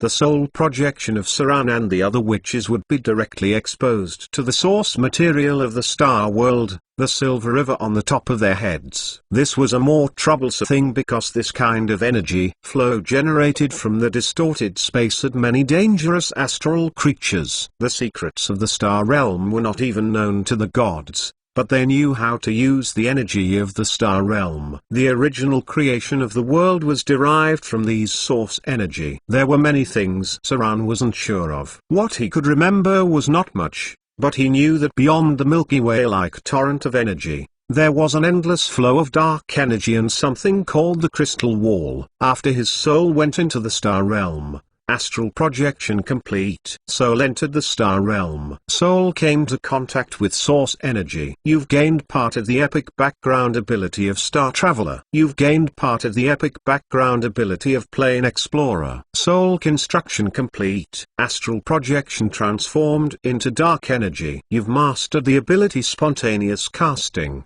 All your level 6 spells can be cast instantly. After stepping into the star realm, it was as if they had come in contact with primitive energy. This energy was everywhere, and it allowed them to master the ability of spontaneous casting. Although they could still feel the magic network, they seemed to have jumped out of the magic network and do not need the magic network to gather energy. All spellcasters who entered the star realm would automatically master the ability of spontaneous casting. All spells below level 6 would be cast. Legendary spells only need half of the casting time. They were still not close to the sea of source matter. If they got close to the Milky Way-like energy river, or touch the energy escaping from the distorted space, even legendary spells could be instantly generated. As long as your soul could bear this power, the star realm could give you endless energy because it was the closest to the source of the universe. A world appeared in front of Saran. It's a huge hayplane with grey irises on the outer layer. It looked like a translucent eggshell. It's a whole world,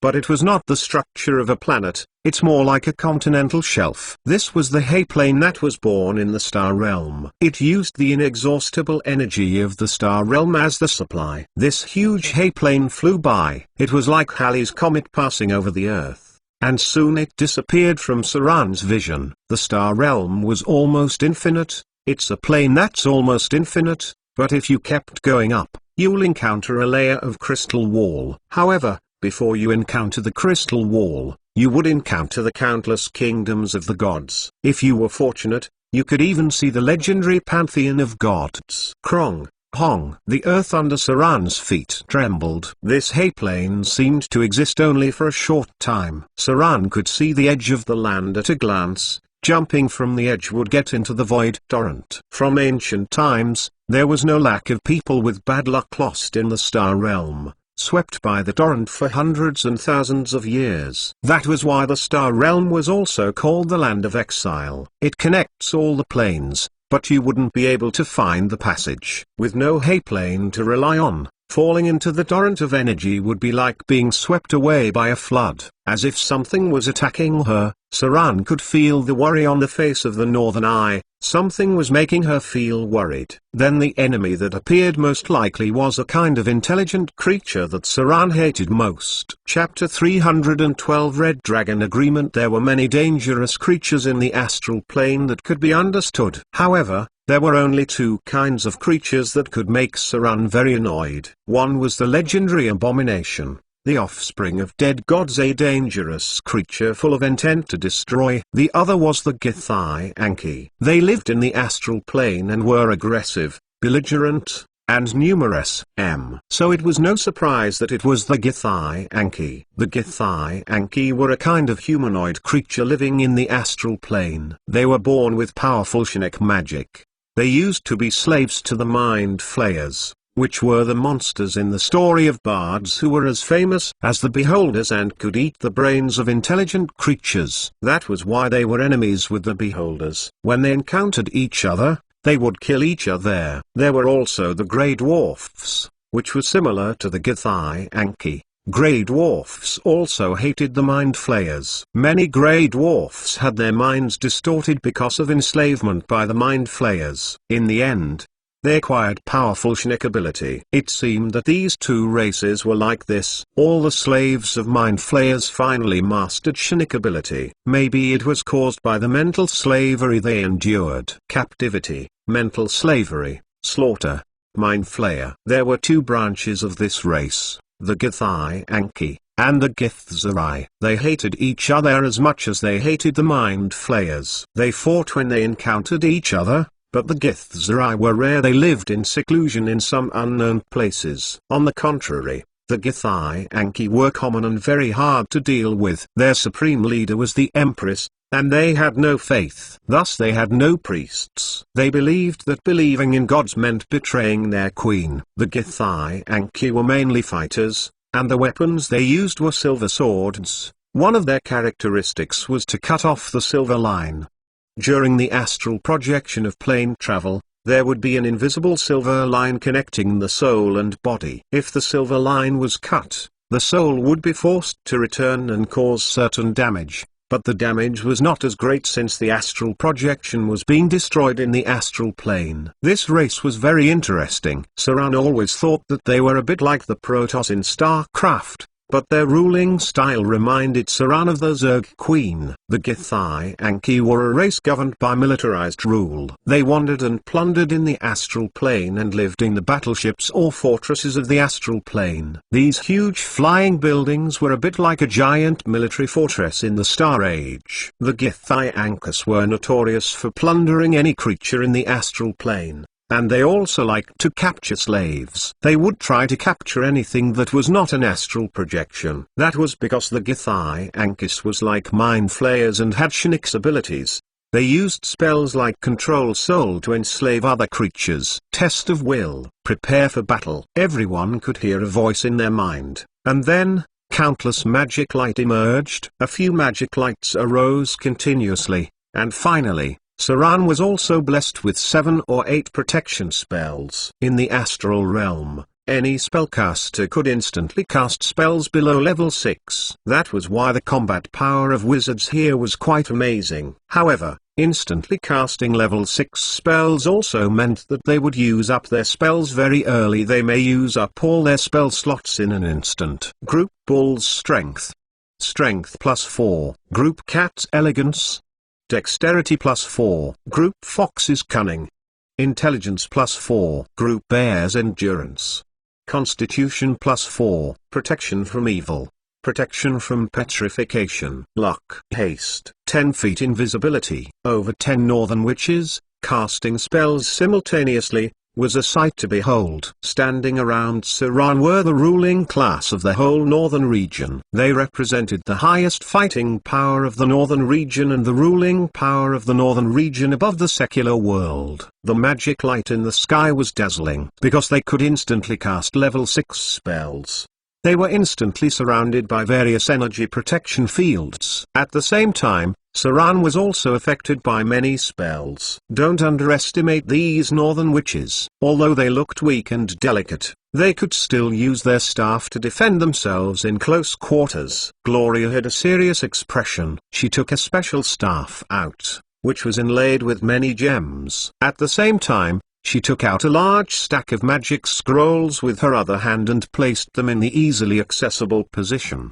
They had more than 10 magic wands with them and had prepared large stacks of magic scrolls that were usually transcribed. Because a battle broke out, it would be time for them to throw a huge amount of magic scrolls out. In comparison, Saran seemed rather useless here. Although he also had the ability to instantly casting spells, he did not have many spells. And the spell scrolls were often hundreds of thousands of gold coins, throwing out hundreds of gold D-rolls in an instant. Since 20 gold D-rolls was a pound, throwing a magic scroll out was equivalent to throwing out 5 kilograms of gold. Here, Gloria put 3 magic scrolls into Saran's hand, and then she said seriously, "You really shouldn't have come in with me. This is the Star Realm. It's hard for a rogue to play a big role here. Be careful later. If something goes wrong, use these scrolls." In this round alone, more than 10 northern witches on the scene had burned tens of thousands of gold D-rolls worth of magic scrolls. Soon they saw the space of the hay plane vibrate.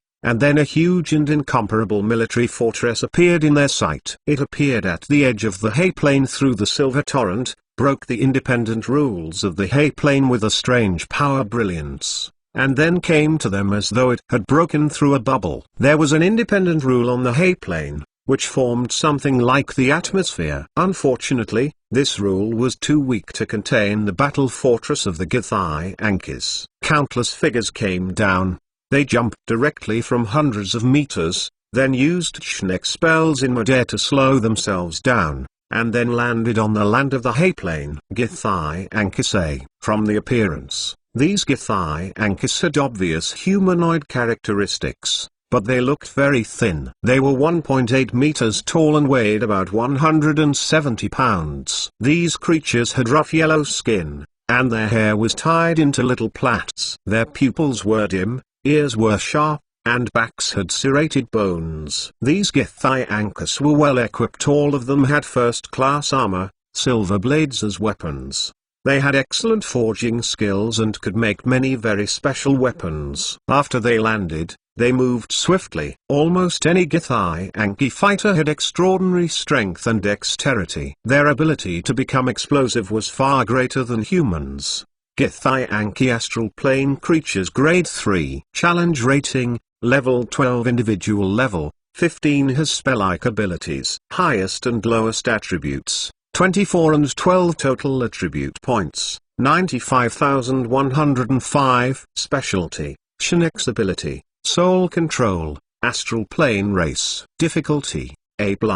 These were the challenge rating of an adult Githyanki. But they often lived in groups. So, if they encountered a group of Githyanki, the level of challenge would increase dramatically. The difficulty may even be greater than S+. Saran also felt worried about the central figure at the back. That was because, with the number of Githyanki, it meant that there was a queen. Perhaps there would be an even more dangerous creature. Red Dragon. The Githyanki race had a special characteristic. They had an ability similar to Dragon Covenant, which was called Red Dragon Agreement. The Red Dragon Agreement. There was a special ethnic agreement between the Githyanki race and the Red Dragons so that they could sometimes make a Red Dragon serve the Githyanki temporarily like a horse, as long as they pay the corresponding compensation. The Githyanki would receive a +4 ace bonus on negotiation when they trade with a Red Dragon. In a large group, the Githyanki could reach a temporary alliance agreement with a Red Dragon.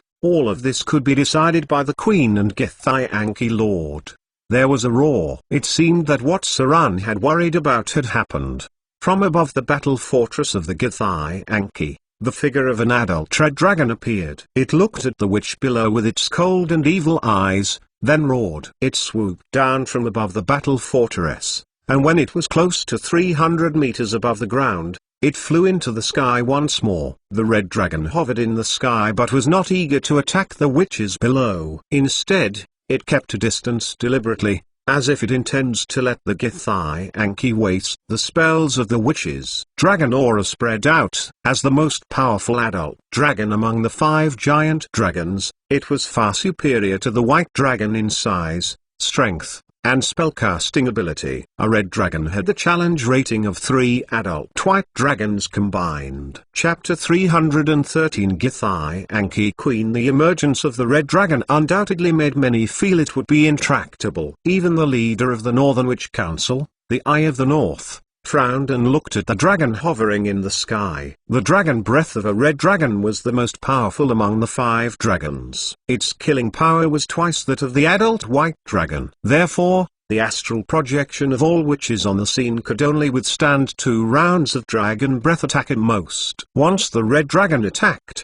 they would have to take it down in 1 round of attack, or else the witches would suffer great losses. Group hold human. Death cloud, grease, web, finger of death, disintegrate. Abby Dalsum's horrid wilting. The first wave of the Northern Witches' spell attacks erupted as the Githyanki approached at full speed. As the high-grade Northern Witches above profession level 15, their spells crushed the enemy. Group human hold held the first 5 fighters that were in the front, followed by a cloud of death covering them, followed by grease and web. Finger of death and disintegrate were aimed at the front enemies, accompanied by the light of various spells. When Abi Dalsim's horrid wilting landed on the ground, the first attacking unit was obliterated. They were killed by the spells and couldn't even get to within 50 meters to the witches. These were high-grade spellcasters. From profession level 10 and above, the spellcaster's combat ability would rise dramatically. They become even more powerful in late game. The Northern Territory was equivalent to a large kingdom, but there were only a dozen high-grade witches close to the realm of legends. It was not difficult for them to work together against an army, so there's no way to kill them like this. Saran waited silently. So far, the battle was just an appetizer because the Githyanki psychic warlocks, psychic fighters, and fanatics had not appeared. The ordinary fighters rushing in were just testing the battle strength of the Northern Witches. The number of such low-level fighters were plenty. An enemy is close. Saran's ears moved slightly and said to Gloria, "A Shinix lurker." A glow of magic appeared. Curved swords appeared on Saran's palm, and then his whole person rushed forward like a cheetah, accompanied by a cold light. There were continuous blocking sounds, and finally, with a plop, Sora kicked the chest of the body and retreated nearly 6 meters. Soon a stream of blood shot from the headless body that fell to the ground. Disgusting. Saran shook his head and said, "Damn that Shinnik ability of theirs." A row of data appeared. Successfully activated Shadow Strike. Successfully activated Sword Form Beheading. You've dealt 116 beheading damage to the target. Target test of fortitude failed. Target killed. Extracting soul energy from target. Received 5,600 slaughter experience points. The EXP the Githyanki gave was so high. However, the Shinnik abilities they had were still so disgusting. Even with Saran's will, he still got affected by these spells. With all the buffs, Saran had shocking combat ability. If he was not in the state of an astral projection now, he would probably be able to surpass his former self. However, since there were so many Northern Witches in the Eye of the North here, Saran was somewhat concerned. For example, he didn't dare to change to slaughter form at this time, because he was afraid that some Northern Witches would be interested in researching him. There are other Shinnik lurkers around. Saran was good at detecting other rogues. As long as they were not legendary and above, he would be able to detect them. Detect invisibility. Hearing Saran's words, Gloria and the other witches around her immediately took action. With a magic light, 5 or 6 enemy figures appeared within 100 meters. The spellcasters had a strong spellcasting ability, but their fortitude, reflexes, and willpower was not as high as close-quarter warriors. If Saran was not here, they may not be able to find these rogues until the enemy was close enough, or when the energy field was triggered. Careful. This time, it was the Eye of the North who spoke. She frowned and looked at the front of her, raising her hand to cast a spell and throw it out. Dimensional Anchor. A force locked the surrounding space, and then a skinny Githyanki appeared out of the sky in front of them, pausing for a moment as if he had hit something, then disappearing and reappearing 300 meters away. That was a psychic warlocks. There were not many wizards in this race, but there were many advanced psychic professions that were very difficult to deal with. There were many kinds of magic abilities of Shinnik ability, and Saran hated fighting with Shinnik enemies in the past. Pa, pa, pa. An eerie clapping sound was heard. With the sound of clapping hands, all the nearby Githyanki retreated. Even the red dragon, who had been hovering in the sky and waiting, had retreated. Then there was a gap in the fortress, which was like a gate separating from the middle. A group of Githyanki fighters with silver swords and full armor appeared. In the middle was a female creature with a sharp face and gorgeous clothes. That was the Githyanki queen. In the eyes of these astral plane creatures, she was the supreme being. There was a queen in every group of Githyanki, and they were greater than the mother of drows. Like the queen of the Zorgs, they had absolute control over the race. The Empress's blood was sacred to the Githyanki, and there was only a handful of them in the entire astral plane. Half of the Githyanki queens were Lyches, but the queen in front of them was not. This meant that she was still young, perhaps a new queen. Eye of the North, the queen of the Githyanki, stood on the ground. The red dragon in the sky roared, then slowly fell in front of her. and humbly lowered its head. Her face was sharp and looked like the shape of an awl. The queen reached out her long and narrow fingers and touched the head of the red dragon. Then she looked up and said in a determined voice, "I said I would come back. Have you decided? You still don't want to give it back to us? You should know that we will never give up until we get it back." As she said that, all the Shinik knights standing on her left and right pulled out their silver blade with great discipline. The Shinik knight was an advanced class. Almost all of them were high-grade professions. In addition to their ability to compete with pure fighters in hand-to-hand combat, these people also had a lot of spell-like abilities, which were quite difficult to deal with. Standing behind them was a group of spellcasters in wizard robes. Although the Githyanki did not have many wizards, their Shinik ability could make up for this gap, and they had many special advanced professions. For example, the Shinik transmitter, fanatics, shaper, observer, savant and more. Roar! The red dragon roared and soared. The figure of the Shinik warlock floated in the air. The Shinik knights stepped near with their silver blades, and hundreds of thousands of Githyanki fighters surrounded them. Just like what their queen had said, they would never give up until they got their back what they wanted, even when they were faced with a group of high-grade witches. What is this thing? Hearing the words of the Githyanki queen, Saran and the other northern witches also cast their eyes filled with doubt to the northern eye in front of them. It seemed that Saran was not the only curious one. Other northern witches also didn't know what was in the hands of the northern eye, which caused the Githyanki to attack.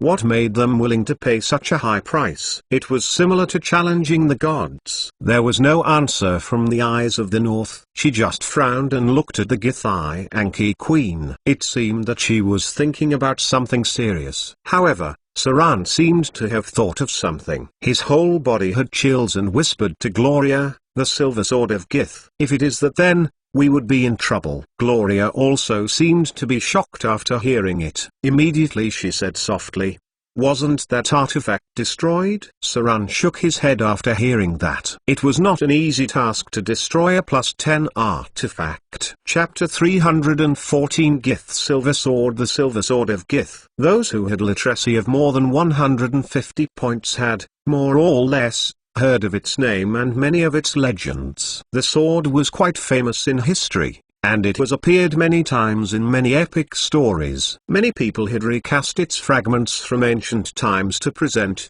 That was why there were many +6, +7, +8 Silver Sword of Gith. The sword was an artifact. Even though it had been recast many times, the Silver Sword of Gith was still an amazing artifact. Even Saran's legendary curved sword Icing Teeth was only +2. The sword was a sacred item and the item that helped them beat the Mind Flayer Kingdom to gain their freedom. The Silver Sword of Gith was of sacred significance to the astral plane race. It was also one of the most powerful artifacts known to Saran in the world because, at its peak, the Silver Sword of Gith was a +12 level artifact. Even if it had been destroyed and recast many times, it still recovered to +10 level artifact. This weapon ended an ancient empire, which was said to be the most terrible empire of the Mind Flayers. There were ancient stories that classified the Mind Flayers as creatures from other universes. This kind of monster, which looked like an octopus,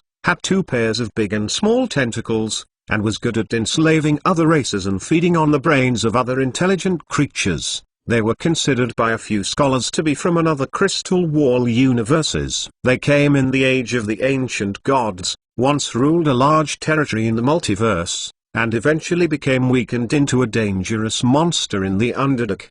At that time, there were countless spellcasters among the Mind Flayers. Even though they were such a powerful empire, which was close to dominating the astral plane and other aspects, they were finally overthrown by the Githyanki with the help of the artifact. This was how powerful the artifact was. Saran did not know much about the Silver Sword of Gith. The only thing he knew was that it appeared during the times of troubles. Unfortunately, it was only a +6 artifact, which finally killed a saint incarnated by a weak god. It was, however, only the recast fragments of the Silver Sword of Gith. The weapons of the Githyanki were very special.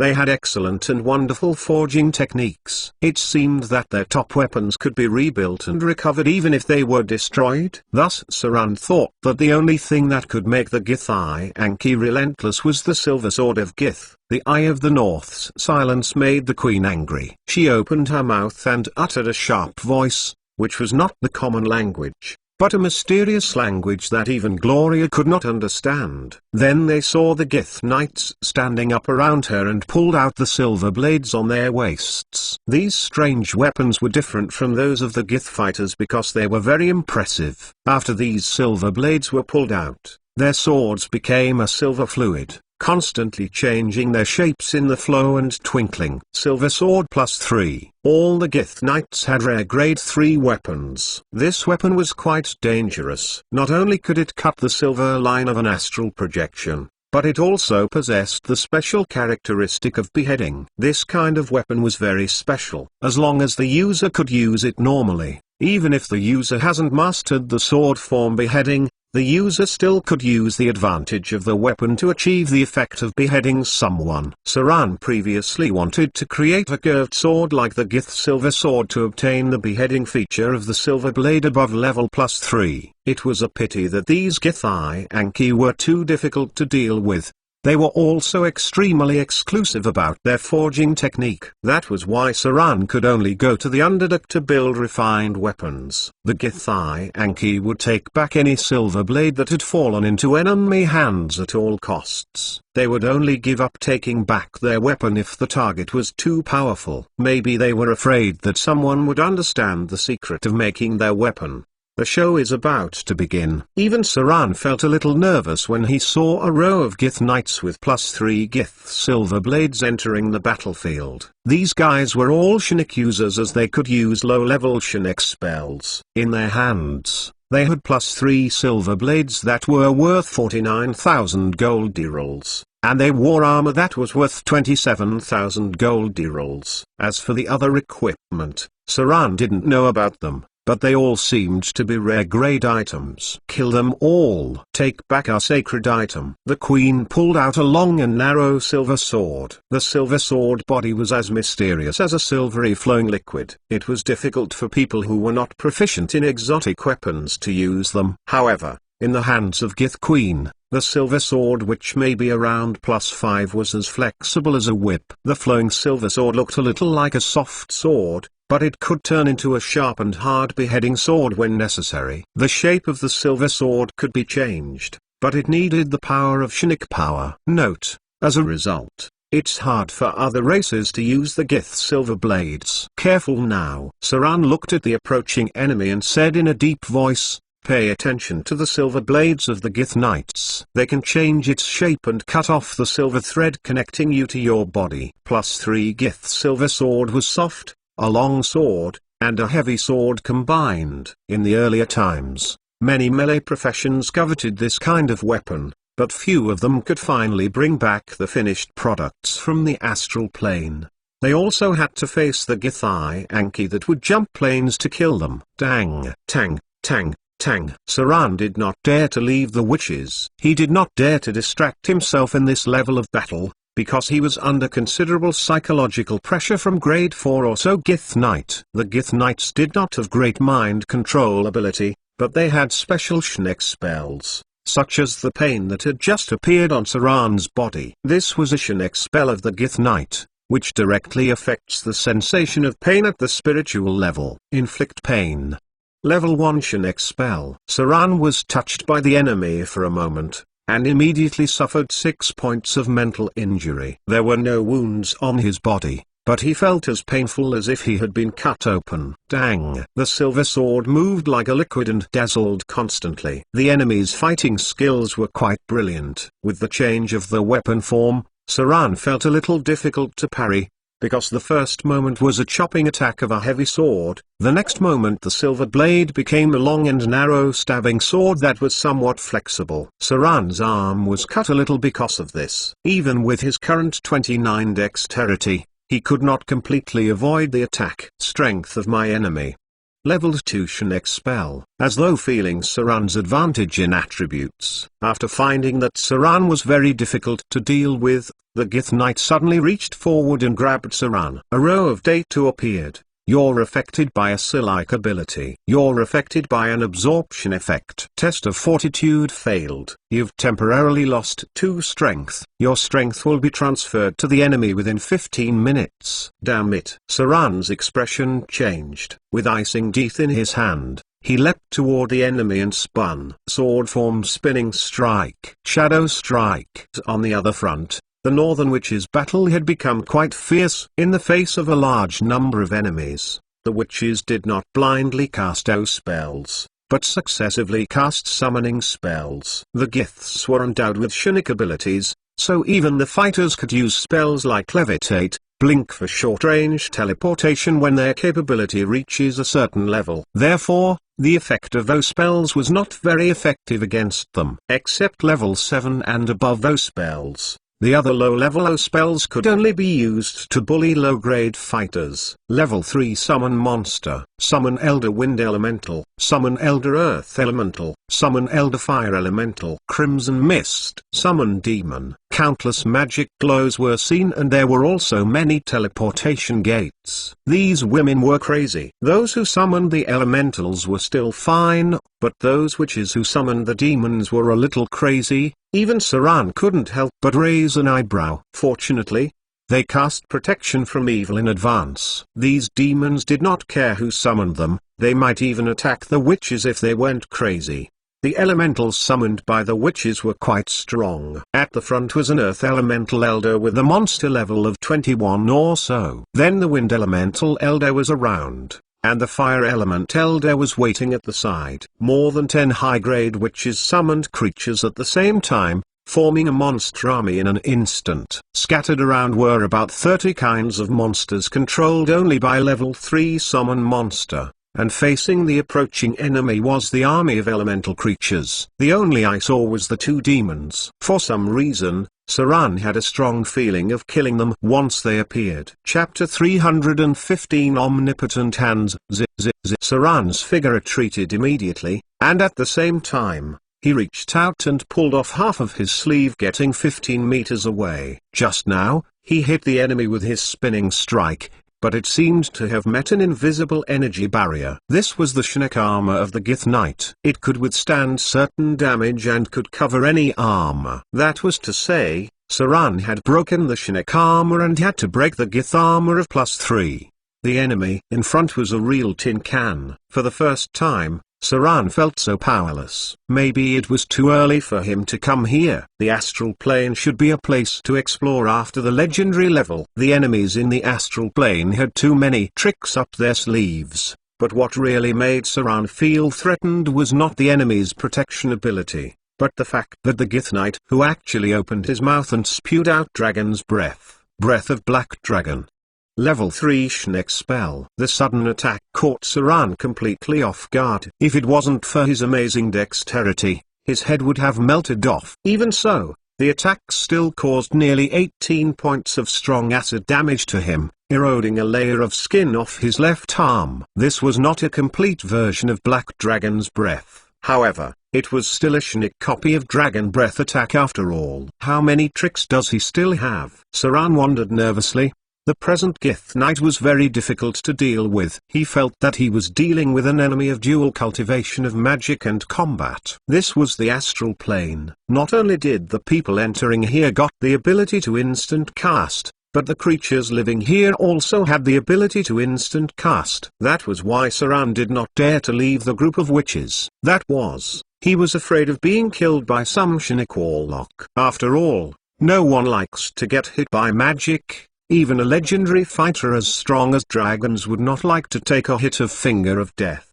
The Gith Knight in front of could also instant casting. As a special advanced class of fighters, his spellcasting level could not be high. He couldn't have spells higher than level 6. Thus most of his powers were instant casting. Instant cast spell. Even as Saran possessed spells that he could instantly cast, he had no intention of using them. That was because he was waiting for an opportunity. In other words, He was going to create opportunities for himself, creating an opportunity to kill the enemy. From the beginning to the end, he did not use any magic. He fought purely as a rogue, a professional one too. Therefore, there was a possibility of more than 60% that the enemy would think that Saran had no spellcasting ability at all. Because at some opportunities, if Saran used any magic, he could have turned the situation a little bit, not to the extent of getting hit twice, and not even breaking the enemy's armor. Tang, tang, tang. The Gith Knight did not give Saran a chance to break away. Some high-grade Giths broke through the defense line of the elemental army, bringing them within 50 meters of the witches. The distance here was quite dangerous for the witches, but it was also dangerous for the Giths. Immediately, 3 or 5 disintegrate and Finger of Death spells were seen shot out, killing 3 Gith Knights. Group hold. The voice of Gloria came from behind Saran. When her spell ended, a witch controlled the huge earth elemental and smashed the group of enemies. However, the attack of the earth elemental did not kill the enemy. The enemy had their Shinic armor, and because they were advanced classes of the fighter, they had great defense and HP. The Eye of the North locked the space near the witches, so the blink and teleportation spells of the Giths were all invalid, which made them unable to rush to the witches. After all, this Hayplane was the territory of the northern witches. The Giths had inherent disadvantages in the Hayplane. But the situation was not very optimistic for the witches because they were only a dozen strong. The enemy should still have thousands of fighters conservatively and a red dragon that had not yet joined the battle. Dispel magic. Greater dispel magic. Greater wall of dispel magic. Magic barrier. A continuous magic glow appeared, some of which could not be distinguished even by Saran. Some of these magic came from the witches and some from the Shinic Warlock. Although the Giths did not have many powerful wizards, they had a large number of Shinic Warlocks. They may have had a gap in the number of spells, but their numbers could still threaten the northern witches. At the very least, they were constantly trying to dispel the energy protection field of the witches. Once the field of energy protection was removed, most of the witches in the field would not be able to bear 2 strikes from a Gith Knight. Dang! Saran turned his back and stepped away from the enemy's attack, but he didn't think that the long silver blade would become a soft silver blade in the next moment. With the flick of the enemy's wrist, the silver sword stabbed into Saran's waist. Shinics could change the shape of the silver sword, consuming a level 1 Shinic spell. The sword moved as though it was a silvery liquid. This +3 silver blade worth nearly 50,000 gold derals pierced Saran's protection, and immediately a stream of blood gushed out. Good chance. It seemed that the Gith Knight in front of him found that this was a good chance to end the enemy's life directly. His whole person suddenly burst out for the kill. The Gith silver blade turned into a huge beheading sword and cut toward the head of Saran. Sword form beheading. Saran didn't expect after battling so many times, this time, he would be attacked with sword form beheading. However, this was a great opportunity for him. Because the sword form beheading was one of Saran's most familiar moves, he knew where the weakness of this move was. Moreover, he knew that when sword form beheading was launched, it meant that the enemy would have to exhaust all his strength. Arcane Missile X3. Arcane Missile and Power Spell X3. In theory, Saran was really forced into a dead corner by the continuous attack of the enemy. He did not have the space to dodge at all, nor could he avoid the attack of the morphing silver blade. So in the eyes of the Gith Knight, the only thing Saran could do was to fight hard, which meant that he would be attacked by continuous beheading. In theory, this was the case. But the reality was cruel. Saran had only one card to turn the tables, that was the most basic level 1 spell, Arcane Missile, mastered by the wizard. This spell was supposed to be very difficult to threaten the present Gith Knight. But it's different if it's in the astral plane. That was because of spontaneous casting. Due to the lack of magic as a half-baked wizard, Saran had memorized a lot of arcane missile spells. All his level 2 spells became level 3 spells with the special ability of Empower spell. Thus now the spell slots of the level 2 spells had all been changed to the powerful version of arcane missiles.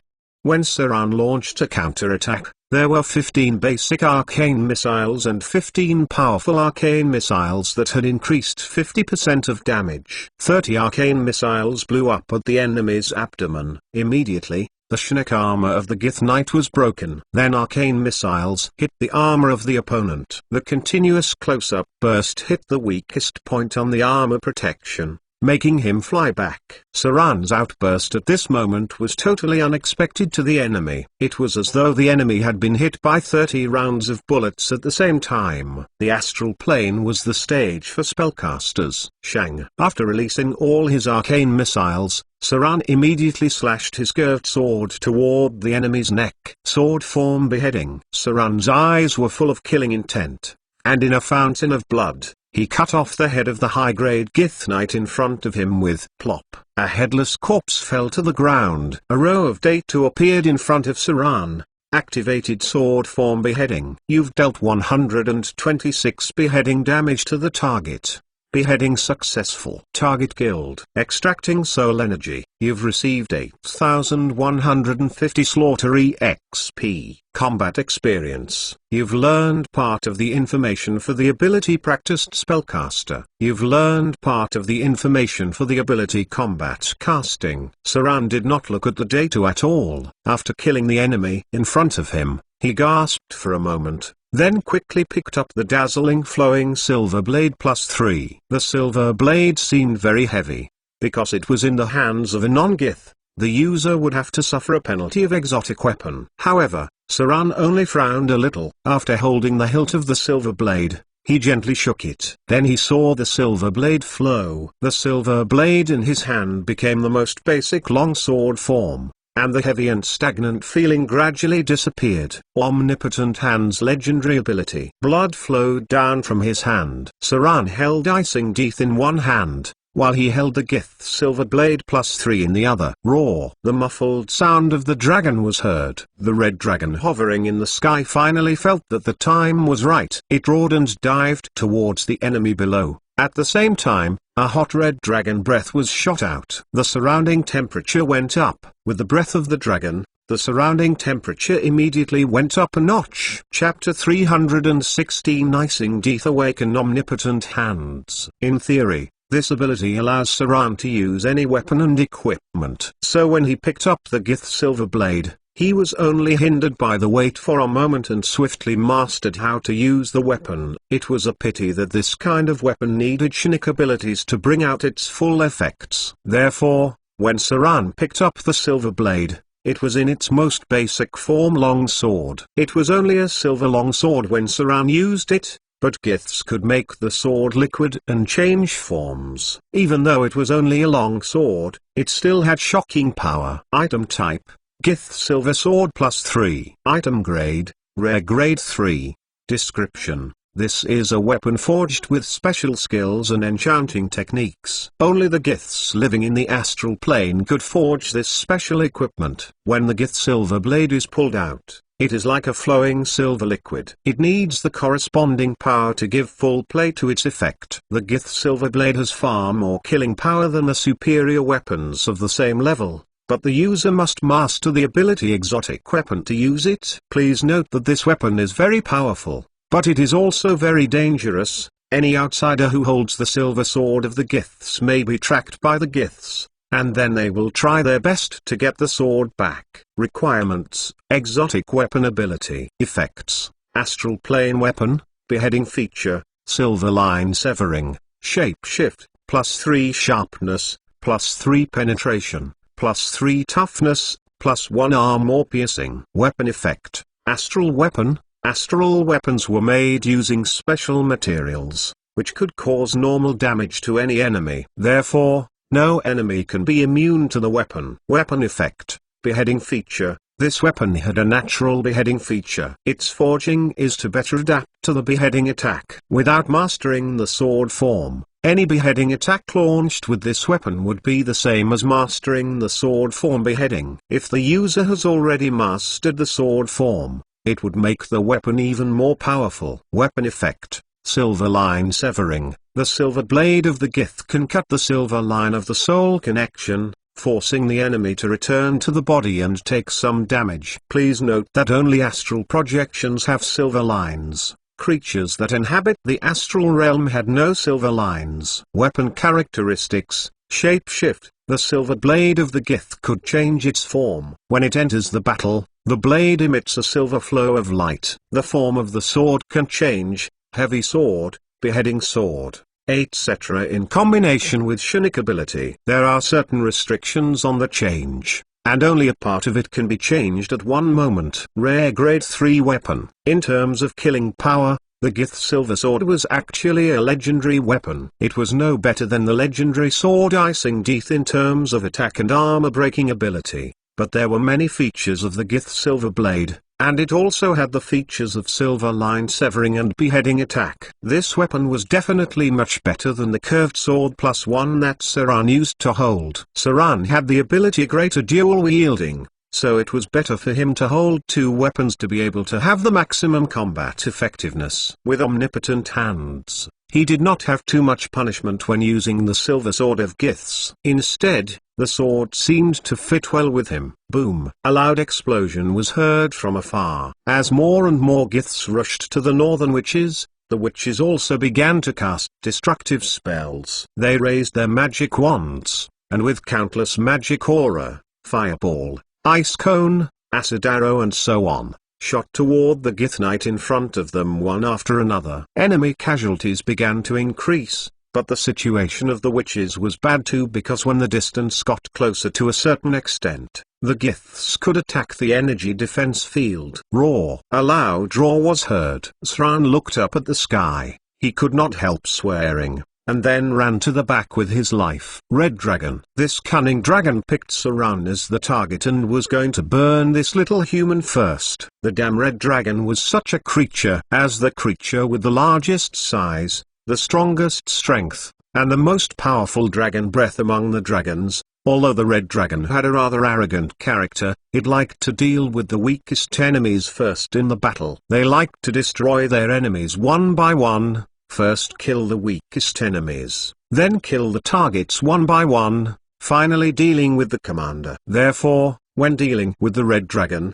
the weakest one was in the most danger. If the Red Dragon couldn't see which was the weakest, the Red Dragon would attack the easiest one to deal with. Since there were high-grade witches, without a doubt the weakest one there was Saran, and the easiest to deal with was Saran too. That was why the Red Dragon picked him as the first target. Its huge body dive down did not directly dive down to attack Saran with claws, but took a deep breath in the air, and then opened his mouth to spray out a burning dragon breath. Evade sight. Shadow jump. Saran suddenly disappeared from thin air. He could barely handle the dragon breath of the white dragon, but he couldn't handle the dragon breath of the red dragon, because the dragon breath of the red dragon was the most powerful one among the 5 dragons. If there was no flame resistance, the dragon breath of the red dragon could cause about 120 fire damage. Under normal circumstances, a level 1 fighter's HP was about 15. That was to say, the place hit by the fire would be a forbidden zone of life. This was also why the Red Dragon appeared most in the epic legends and represented the most dangerous creatures. A heat wave soon came from behind Saran. Saran had no choice but to activate his shadow jump ability and then appeared behind an earth elemental in front of him. The Red Dragon's huge body came after Saran from the rear. Although it was a little surprised by the cunning enemy's escape, it didn't care about it at all as a giant dragon. Because it was an adult red dragon, adulthood meant it was strong and powerful, and it could use dragon breath continuously. The burning dragon breath left a scorched piece of land immediately. The earth elemental that was behind Saran got covered by the dragon breath. It only withstood for 2 seconds before becoming a pile of crystal pieces. The fire of the red dragon was the hottest fire in the realm. Careful. There was a cry of alarm from Gloria ahead, and then a flame protection spell was cast to Saran. At this time, Saran had no time to look around. Rather, he took an awkward roll, then dodging as far as possible to the right. The breathing sound of the dragon came from behind him. Saran felt the burning breath from his back. and then a dragon breath enveloped him in the sea of fire. He still couldn't dodge it. The red dragon's breath covered nearly twice the area of other giant dragons, and the fire they spat out could last for half a minute. In short, the red dragon could fly all the way from one side of the town to the other, and then spray a line of fire across the town. This was the biggest wall of flame that Saran had ever seen. It was about 30 meters wide and about 600 meters long. The huge body of the red dragon allowed it to have great lung capacity. The burning dragon breath shrouded Saran. For a moment, his whole body felt burning, although the fire protection spell released by the witch absorbed hundreds of fire damage. Saran's HP was still decreasing at the rate of 20 or 30. His extraordinary constitution gave a certain degree of toughness and immunity, but Saran couldn't endure whole dragon breath. He felt as if he had entered a melting pot, and his flesh and blood were almost scorched. However, when Saran felt that he was about to enter the state of serious injury, the legendary curved sword icing teeth in his hand suddenly burst into dazzling light. Cold energy flowed into Saran's body. It counteracted the burning dragon breath that enveloped him and reduced the damage he received. The blade of icing teeth emitted a dazzling light, which was more striking than the silver blade of the Gith. The hot dragon breath had enveloped around Saran, but the temperature of icing teeth had reduced to below zero. It transferred cold energy to Saran, constantly offsetting the damage of the red dragon breath. It even sent out a glow of magic to put out the fear in the surrounding area. It had awakened. Saran felt a great will when it woke up. It was as simple as an animal's will. This willpower tells Saran that it had woken up. The cold aura spread out. The fire damage Saran took was getting lower and lower. The nearby fire which burnt because of the dragon's breath was also gradually put out. Curved sword icing teeth. For some unknown reason to Saran, the sword awakened after it was hit by the red dragon's breath. When it woke up, the ability that it lost, for some reason began to recover. As a curved sword in epic legends, its ability was not only that it was very sharp and had a little cold damage. Chapter 317 Curved Sword Legendary. The huge body of the red dragon roared through the air. The red dragon did not check whether Saran was dead or alive because it was confident. The dragon believed that even grade 4 fighters would not survive a direct hit from its fire, let alone Saran, who was just a weak rogue. Rogues were the weakest melee professionals. Even if rogues advanced to the realm of legends, they would be dead after one hit from a red dragon. Saran did not suffer that much damage. The burning dragon breath reduced Saran's HP by more than 1/3 and caused him hundreds of damage. However, when the cold light emerged from the icing teeth, the damage he suffered began to decrease significantly. The curved sword once helped a powerful legend fight against a Bala. As a high-grade demon who was born covered by fire in the abyss, any creature going near it would suffer fatal burns. In other words, the fire damage of Bala was similar to a red dragon's fire. Thus, if the sword could handle the flames of Bala, it naturally could resist a red dragon's breath of fire. Saran's figure stood in the fire, which was burning all around him. The decrease in his HP slowed down to a single digit. This degree of fire damage was not fatal enough. At least it would allow him to resist 1 or 2 hits of the dragon's breath. However, the burns on his body were still a pain. Saran saw the dragon in the air, and killing intent filled his eyes. Level up, Shadow Dancer. For so long, Saran had resisted the desire to level up his class in order to have the ability to turn the tables when necessary. He knew that he was good with the fighting style of the rogue. As a wizard, he was unqualified. So even if he had the slaughtery XP to level up the wizard's profession level, Saran still saved it. That was so if there was a battle beyond his abilities, leveling up his wizard class would be useless. On the contrary, raising 1 or 2 levels of his rogue class could increase his combat power significantly. Wizard was a class that needed a lot of resources. An NPC wizard would require at least 20 years or more to become a full-fledged wizard. Saran had only multi-professioned in wizard for 3 months. He used merely 3 months to complete 3 years of wizard training. However, he was still not a god. He couldn't finish 30 years of training in 3 months. Even if he had a high wizard profession level, it would still not be enough. A row of data appeared. The profession Shadow Dancer is now level 4. Received 31 Dex 25 plus INT 2110 times 0.5 skill points. HP increased by 14. Profession HP 8 plus Con 2210 times 0.5. Acquired Shadow Dancer gifted abilities. Shadow Leap leveled up to a grade 4 profession. Acquired 1 bonus ability point. The profession Shadow Dancer is now level 5. Received 31 Dex 25 plus INT 2110 times 0.5 skill points. HP increased by 14. Profession HP 8 plus Con 2210 times 0.5. Acquired Shadow Dancer gifted abilities. Dodge roll. Acquired 1 free attributes. Acquired 1 ability point. Profession level of Rogue at 12. Acquired 1 bonus weapon point. All slaughter EXP was like water, but Saran's rogue was getting more powerful exponentially. His rogue was now at level 12. He not only got a free attribute point, an ability point, but also an extra weapon point. At the same time, Saran had gained an additional ability point after entering grade 4. Therefore, when he had leveled up 2 times in a row, his combat ability had increased drastically. Level up ability Danger Sense. Saran's figure flew out of the fire. When he had upgraded the profession level of the rogue, the first ability he chose to level up was Danger Sense. This was the most powerful supernatural evasion ability. If not for the fact that he had not accumulated enough in the beginning, he would have chosen this ability early on. Because Danger Sense was a supernatural dodging ability, not requiring too much judgment at all, and it could immediately provide perceptive information. Danger Sense special ability. From now on, you will have a strong intuitive dodge ability. When you are unprepared or attacked by invisible enemies, you can retain the reflexive dodge ability brought by dexterity. Furthermore,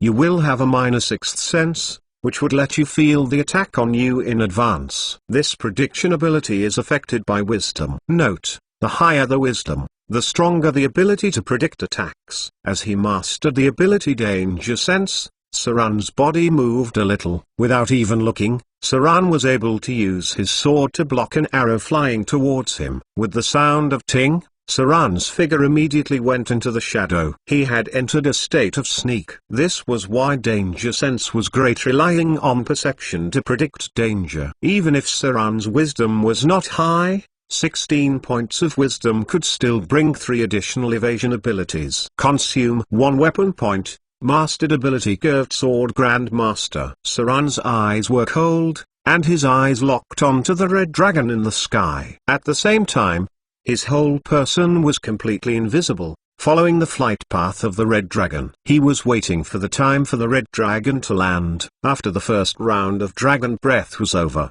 the red dragon would try to dive down to attack the enemy, and then launch a ferocious round of dragon wing attack. Saran had dealt with dragons several times. Their habits were very similar. As long as someone attracted their attention, Saran would able to find the chance to attack the dragon. However, before that, he still needed to increase his lethality. Danger Sense had greatly increased his survival ability, so now, he had to increase his combat ability. Saran now wanted to acquire his first legendary combat ability. Consume 1 ability point. Mastered ability Curved Sword Legendary. As the last ability point was consumed, Saran's legendary Curved Sword Icing Death seemed to give out a happy warble sound, just like the pleasant sound when a blade was flicked. It was as though the legendary sword felt that its user had perfected the use of the curved sword. Curved Sword Legendary. You have become a legendary master of the curved sword. There are few people in the world who are better at using the curved sword than you. Your mastery of this weapon is comparable to that of the legendary sword saints. Only a few epic characters in the whole world or some gods who like the curved sword could compete with you in the mastery of this weapon. This weapon has become part of your body,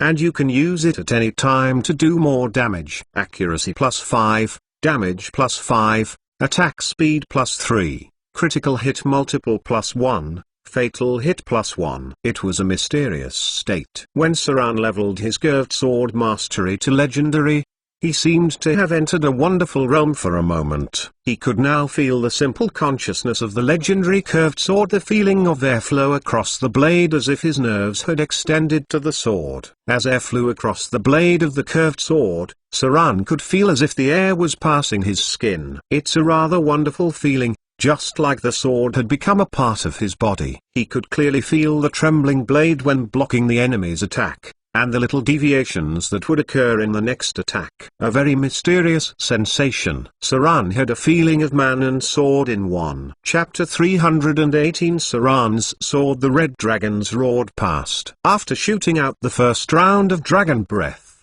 it dived down. The northern witches began to aim their spells at the red dragon in the sky. But there was little magic that could cause fatal damage to it, since the adult red dragon had strong spell resistance. Spells below level 3 would hardly do any damage to it. Sometimes, it was even impossible to break the dragon scale. Adult red dragons had a 10-point spell reduction. Its body was immune to any spell attack with less than 10 damage, as well as any fire damage. Fireball. A huge ball of fire came down from the sky. However, it did not come from the other spellcasters, it came from the dragon. As one of the most powerful dragons, the adult red dragon had a spellcasting level of 79. It was roughly equivalent to a level 8 or so dragon disciple. There were few dragons that would study, that was why all their spells were naturally known to them. A studious giant dragon was quite scary. This kind of giant dragon was very rare, and they would interact with humans. Boom! An explosion was heard.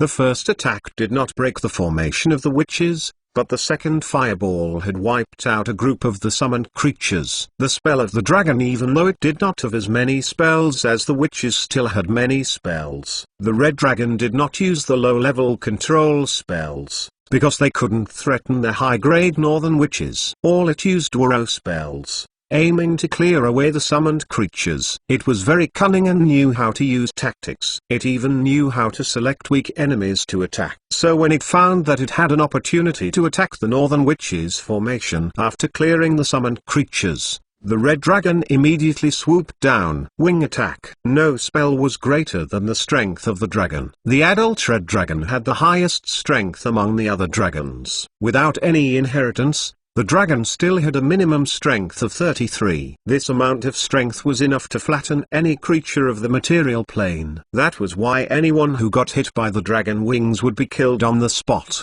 or their whole body would be broken. This was the same for the northern witches. It's why when they noticed the swooping attack of the red dragon from the sky, and the wing attack that followed, the northern witches all activated their blink spells. Pang! An elder earth elemental was knocked by 30 meters. Even though the earth elemental was also a legendary creature, it was like a child in front of the red dragon. No matter the size or power, the red dragon would crush the earth elemental outright. Dragon wings beat the earth element elder into a dazed state, and cracks appeared on half of its body. All the other summoned creatures in the area were also knocked back. Even the demon was smashed by the dragon wings and broke its spine. Now, half of its body was twisting and struggling on the ground. That was the strength of a dragon. Taking it head-on would make you disadvantaged. The northern witches all dodged the dragon wing attack of the red dragon. In fact, the red dragon didn't expect to hit these powerful high-grade northern witches with its wings in the astral plane.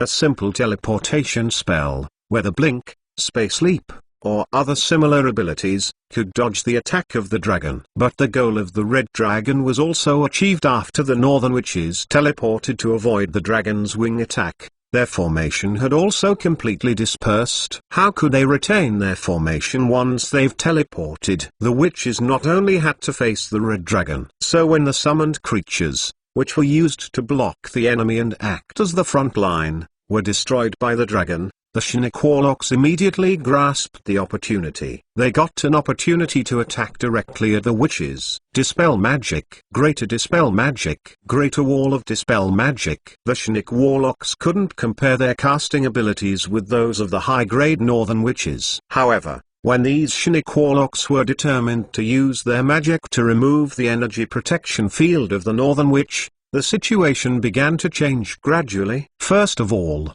a northern witch's protective field was completely destroyed, and then a Shinnok knight rushed to her, wielding his silver blade and slashing toward her. Immediately it activated the protection spells of contingency and also the protection spells of her items. Dispel magic. Greater dispel magic. The second round of spell attack came, and the Shinnok knight who was charging over was killed by a spell. However, the last protective shield of the Northern Witch was also broken. Then there was a twisted figure. A Gith appeared near her, then stabbed her in the back with a silver blade. With all her spells exhausted, the Northern Witch was as fragile as a straw. In an instant, she was stabbed in the heart by the enemy, and at the same time, her neck was twisted. Without protective shields, a witch was easy to kill. The witch that died gradually disappeared. Her body was restored as energy and disappeared. It was hard to say whether she would wake up or not. With the death of the astral projection,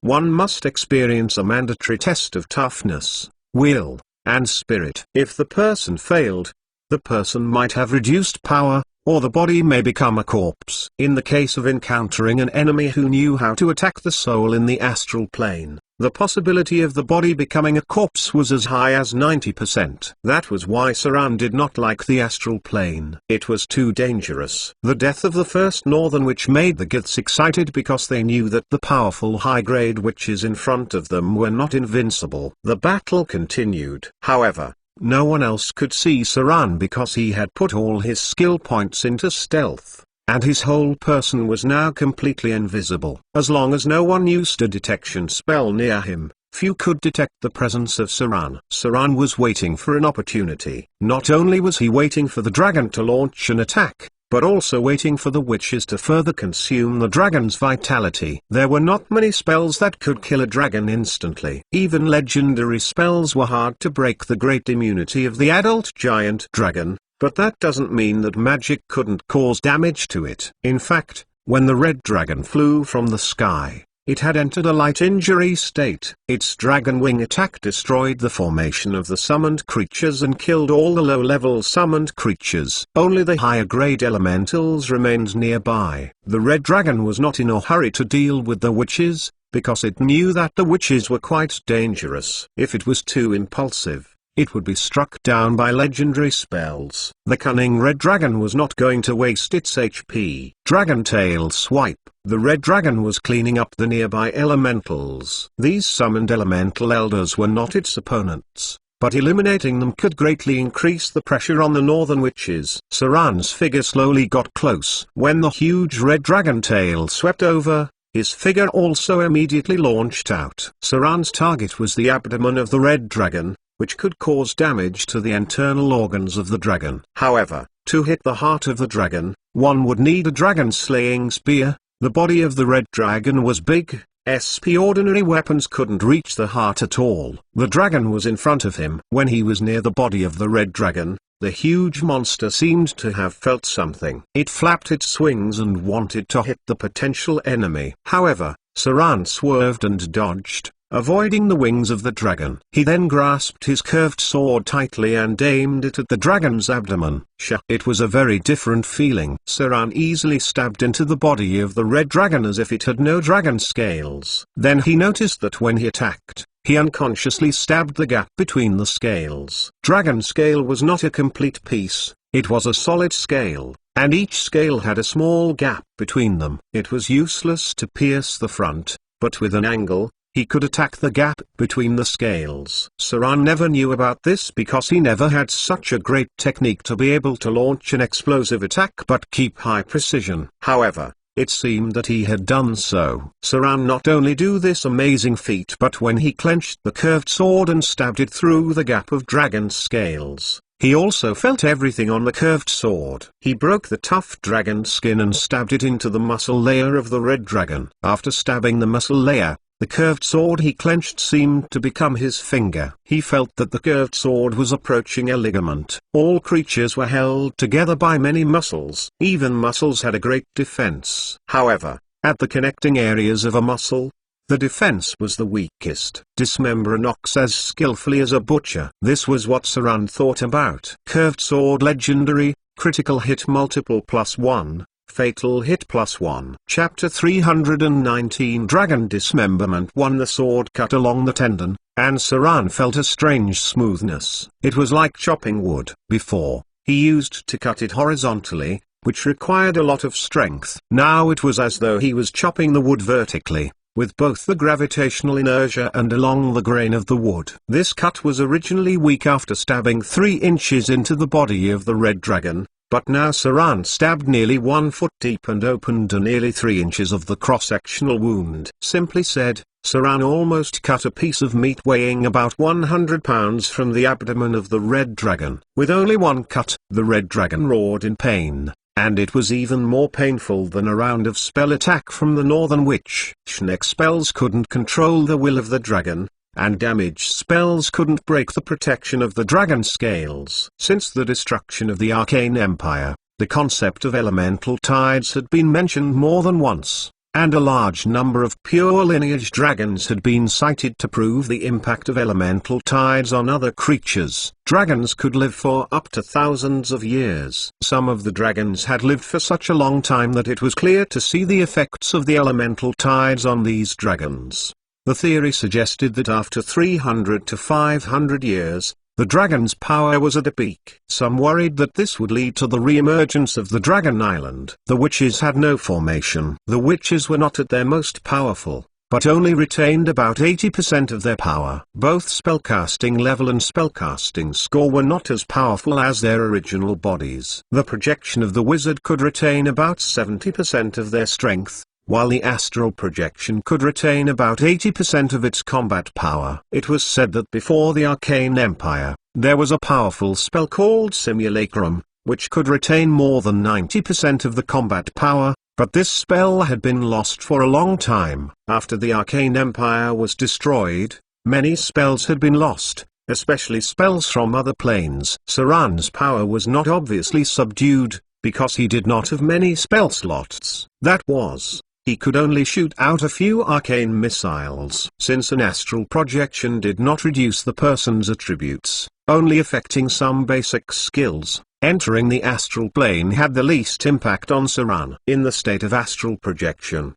he retained most of the attribute points. The howling wind came from behind. When Saran cut through the dragon scales with his sword and caused great damage to the red dragon, its long and narrow tail also rose in the air, and then suddenly walked towards him. Saran did not want to take the hit, so he immediately pulled out his sword. A large amount of dragon blood shot out. The scalding dragon blood fell on Saran's body. The red dragon's blood was even hotter than the white dragon's, just like boiling water. It caused Saran some minor burns. This kind of injury would not affect Saran's combat effectiveness, but he still trembled a little. He could only rely on his strong dexterity and flexibility to turn his body to dodge, and then fly up and land on the side of the red dragon. Because its tail was raised, he saw a huge chrysanthemum. It must be said that the excretory organs of the dragon were not so different from other creatures. This was a spot where there were not many dragon scales. Dragon dung was a very useful tool that could disperse other wild monsters and make them dare not approach and attack the adventurer. If there were dragon poop, then the dragon must have an excretory organ. For any creature, this spot was definitely a critical point of attack. Usually, it was protected by the dragon tail, and there was basically no chance to attack. But now that the red dragon had just swept its tail towards Saran's body, there was half a second with no defense. Saran, who was not honorable when fighting, immediately stabbed the enemy when he saw that the enemy had exposed a protective area without dragon scales. Only when his sword stabbed in, did he find that the spot he attacked was quite special. Damn. This dragon is a female. The enemy's gender didn't affect Saran's fighting effectiveness. When the red dragon made a scream, and at the same time, turned its head to spray dragon's breath, Saran had retreated into the shadow again and then activated the Shadow Dancer's new ability Shadow Leap. This was the general ability of the rogue, but the Shadow Dancer would master it earlier on. If it was a pure rogue, they would master it when they got to quasi-legendary level. This ability was different from Shadow Jump. Shadow Leap supernatural ability, With the increasingly close relationship between oneself and the shadow plane, the rogue begins to master the mysterious shadow leap ability. They could shuttle and jump in the shadow, just like the blink spell mastered by a wizard. Shadow leap does not need the user to enter the stealth state. As long as the body is in the shadow, the rogue can make a jump. The jump distance is up to 100 meters, but it can be divided into any number of times. Before mastering a special advanced ability, the limit of shadow leap in a day is 100 meters. Note, this ability can be used 10 times. Every time leaping 10 meters, the user could also use it once to leap 100 meters. This was the legendary Shadow Leap. It was a better ability than Shadow Jump. It did not require the user to be in a stealth state, only needing the user to be in a shadow. However, one weakness of this supernatural ability was that its ultimate distance was 100 meters. Unless you mastered a very special ability, the user could only jump 100 meters at most. From this point of view, Shadow Leap was no match for the Shadow Step ability, because the latter had more freedom and more lethality over a longer distance. In fact, Saran had always been considering whether to raise the profession level of the rogue or the wizard. One was the present combat effectiveness, and the other was the future combat potential. Boom! A large flame exploded. Saran had only jumped about 15 meters, and Shadow Leap could only leap to shadows that were visible to the user. Only after the realm of legend could the user use shadows that were not visible. Saran's thin figure disappeared in the shadow and then appeared in the shadow. At that moment, he completely avoided the dragon's breath. In fact, the power gap between the rogue and wizard would gradually narrow after the rogue entered high grade. Otherwise, they would not be the profession who had the ability to assassinate a wizard. Previously, Sran relied on many supernatural abilities to fight against wizards. Changes on the battlefield were fast changing. The situation of the witches seemed to be getting a little bad. The strategy of the Giths was to constantly dispel, and then rely on the Chinook Knights to attack the enemy. This causes big trouble for the Northern Witch. If they do not continuously increase the defensive energy field, they would be exposed to the Chinook Knights. However, if they continued to use defensive spells, they would be in a passive position because ultimately, they would use up their spell slots. Dang! A strange figure appeared out of the sky and then wielding his Gith silver blade to behead a Northern Witch who had exhausted her defensive spells. The wizard could remember at most a third of defensive spells, so when her defensive spells were used up, she could only cast a large number of attack control spells, killing the Gith in front of her. However, without the protection of the energy shield, she was quite fragile and became the target of many Chinook Knights. The silver blade of a Gith stabbed toward the heart of a Northern Witch. Tang, tang, tang. Something unexpected happened. The Northern Witch, who almost exhausted all her defensive spells, suddenly seemed to have triggered some kind of contingency spell. She waved her staff and blocked the Chinook Knight attack. Strength, dexterity, reflex. It was almost impossible for the Northern Witch to block the attack of the Chinook Knight, but she really did block the attack. Tenser's transformation. It seemed that the Chinook Knight had realized something, but it was too late already. The Northern Witch, who looked very delicate, swung her magic wand directly, broke one of his arms, and then the magic wand hit the Gith's head. It was a horrible scene. From a glance, it was estimated that the witch's strength had reached about 20 because she had almost smashed the Gith's skull. All the people who saw it raised their eyebrows. Even Saran was surprised to see it. Tenser's transformation. After rolling and avoiding the dragon breath, he muttered, "Never thought a Northern Witch would have mastered a transformation ability." Battle Wizard, a special school of spellcasters. They mainly focused on transformation spells, such as the lower-level polymorph, which could transform the user into animals,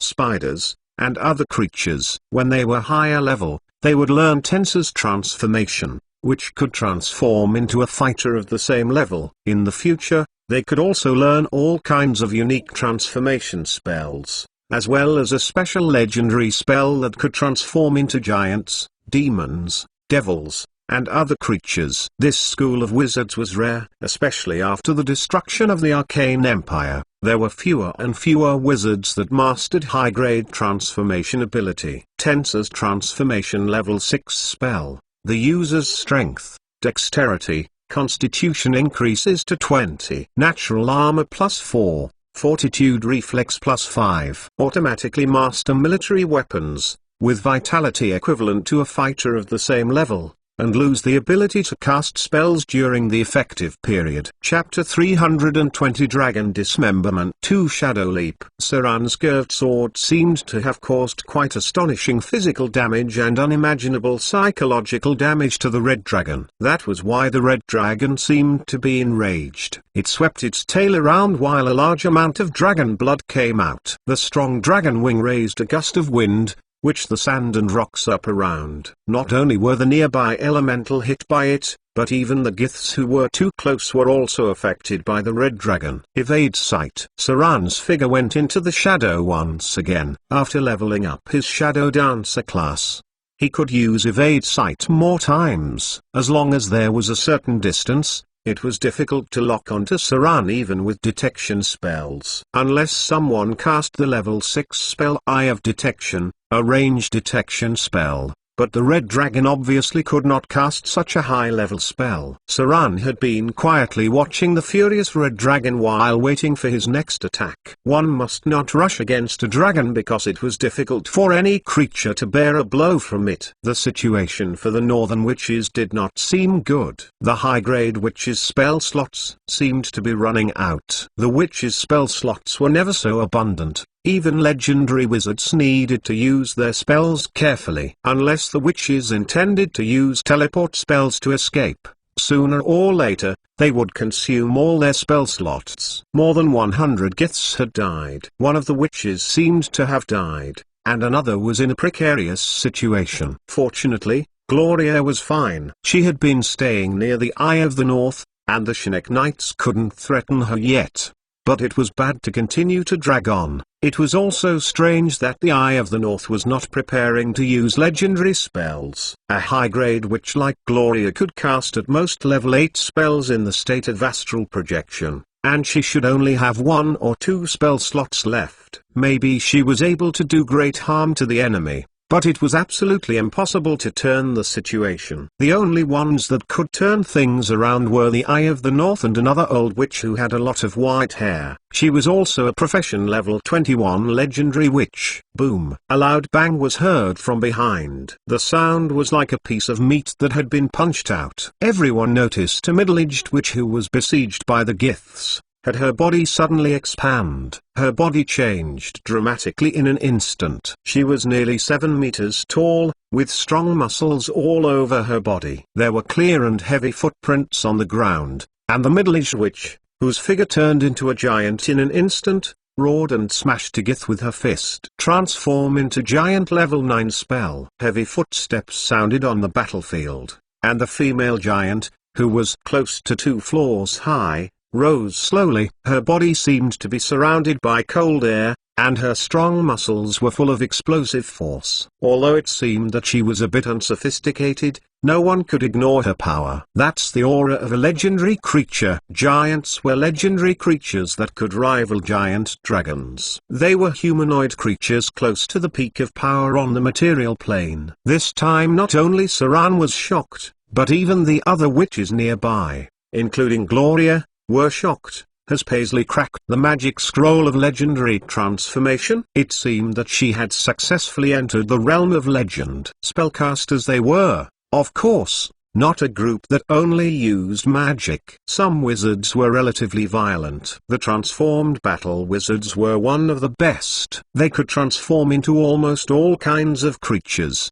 beasts, monsters, insects, demons, dragon subspecies, and so on. If there was a battle, in addition to the spells, the transformation could also help to deal with enemies and a special geographical environment. The giant transformation was a level 9 spell, which was a legendary spell. However, it seemed that there was not only one transformation in the complete version.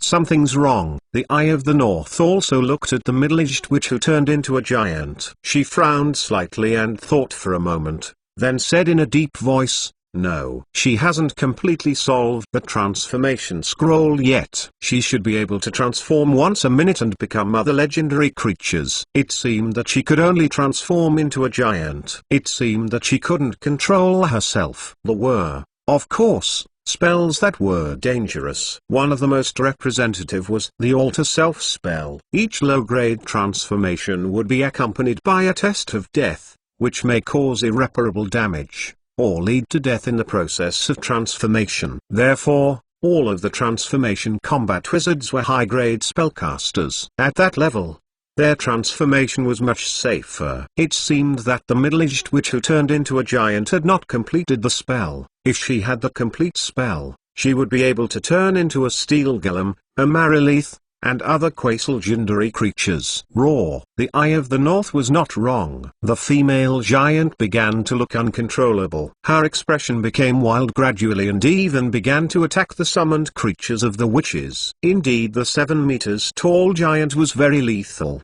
The behemoth in front of them killed 7 or 8 summoned elementals, and at the same time, cleared up the nearby giths. With the combat power of the adult giant, just relying on the power of the giant, she could cause crushing damage to many people there. The female giant stormed around, trampling a gith who had no time to dodge. Then she saw the adult red dragon in front of her, which was also in a bit of a rage. Without a doubt, she roared and rushed toward the dragon. Bang! A wave of invisible air spread in all directions. As the female giant rushed over, the red dragon noticed the huge enemy coming, so it did not hesitate to launch a dragon wing attack, wanting to kill the enemy in front of it. But a very surprising scene happened. The female giant suddenly opened her arms and grasped the strong wings of the red dragon. At the same time, she got into a position to push back. Teng, teng, deng. The female giant retreated 3 steps in a row.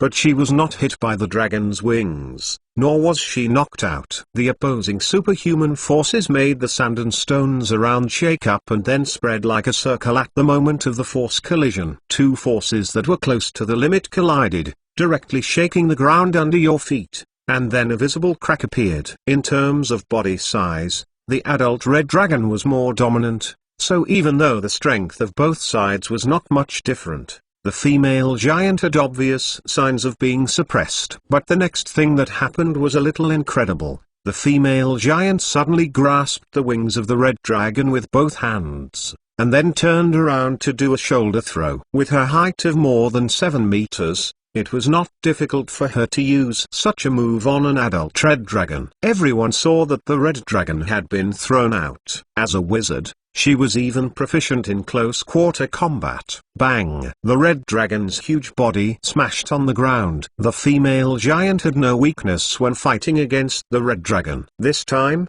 she successfully seized the initiative to fight back. Then she turned around and rushed to the red dragon's head with a fist the size of a millstone. A good chance. How could Saran, who had been wandering around the periphery, give up such a good chance? When the body of the adult red dragon was thrown out, he was already approaching at full speed. So when the female giant hit the red dragon's head with her fist, Saran clenched his curved sword and stabbed the dragon in the leg joint. There was an obvious difference because of Saran's size. Saran's attack on the red dragon was like taking an embroidery needle and piercing it on an adult. Even the bleeding wound was limited. Thus, even though Saran's piercing attack was painful, the damage was not necessarily fatal. On the contrary, a hit from the giant to the head of the red dragon was like a very hard hit to the eye socket. In an instant, the whole eye socket of the dragon was swollen, blue and purple. Its eye socket may have been broken too. Ow, ow, ow. The red dragon howled in pain after getting hit by the giant. If the giant was given a set of full body plate armor and then equipped with a weapon weighing more than 1 ton, she could become an unparalleled force in the battlefield. More often than not, the victory of wizards was due to adequate preparation, while their death was due to inadequate preparation. Sudden encounters. Some battles were not perfect. Chapter 321 Dragon Dismemberment 3 Sword Form Spinning Strike. Sword Form Horizontal Slash. Shadow Strike. What should Saran do when the red dragon was hit by the giant? Without a doubt, He had to take advantage of this time to do as much damage to the enemy as possible, and then drag the red dragon into a state of serious injury. The dragon's vitality was amazing. Saran didn't get close to the upper body of the red dragon because he believed that the most powerful red dragon was not so fragile and would still be able to attack. Ow! Wailing sounds were heard. The wailing was from the injured dragon. The arm of the giant who got attacked by the dragon was directly clenched by the red dragon. Even if the giant had a strong natural armor, the bite from the red dragon almost broke a bone. The bite force of the dragon was quite amazing. In fact, it was because of the dragon's many abilities in other aspects that it was easy to overlook the bite force of the dragon. But Saran remembered how deadly the dragon's bite was because his arm had been bitten off in the past. In the end, he could only beg a high-grade priest to cast limb restoration. The attack of the giant was finally interrupted. The red dragon opened its mouth and held onto the opponent. Meanwhile, it struggled to get up. With its huge size, the battle scene was a bit like the battle of dinosaurs in the Jurassic era. If Saran was accidentally crushed by any one of them, he might have died on the spot. Saran still couldn't handle 10 tons of weight. Shash! A stream of blood shot out. Saran, with a serious expression, stabbed with his curved sword while carefully avoiding the sweeping dragon tail and the body of the red dragon. Without special dragon-killing weapons, it was inconvenient to fight against the dragon. Whether it was a dragon-killing sword or spear, they were all legendary equipment specially designed to effectively attack the internal organs of the dragon. However, he still had a method. Saran broke the scales of the red dragon with a curved sword, cut into the enemy's body along the muscle tissue, and then cut off the tendon tissue of the red dragon. A row of data appeared. Combat understanding. You've gained a better understanding during battle. You've gained part of the information of sword form cut tendon. Combat understanding. You've gained a better understanding during battle. You've gained part of the information of sword form carve. 2 rows of data appeared. However, Saran didn't have time to see this moment because he relied on the strongly curved sword's legendary ability to successfully cut the dragon's tendon and blood vessels. This kind of attack was impossible for him before because he didn't have such accuracy in the past. But now, with this new ability, his attack on the enemy had become more accurate and deadly. Sword form cut tendon combat ability. Through special combat skills, you can cut the enemy's tendons, which can greatly reduce the combat ability of ordinary enemies. It's also effective against some supernatural creatures. The enemy must make a compulsory test of constitution. Otherwise, it might fall into a state of paralysis, disability, and other negative states. Sword form carve combat ability. Through special combat techniques, the enemy's blood vessels will be cut, which will cause the enemy to bleed more, and it is possible to lose too much blood in a short time and die. Hot dragon blood splashed on the ground. Saran was all bloody because he had just cut off the hamstring of the red dragon and an artery in its body. Although for supernatural creatures, their strong constitution would prevent them from dying, it would still make them bleed more. The dragon blood on Saran came out when he hit the artery accurately. He clenched his curved sword and worked along the leg muscles of the red dragon. In a few seconds, he cut off more than 300 pounds of dragon meat. The scene was a little frightening. Where Saran's curved sword passed, pieces of flesh fell down. At last, the white bone could be seen around the leg of the red dragon. The giant seemed to have recovered a little from the red dragon's attack. As a legendary witch,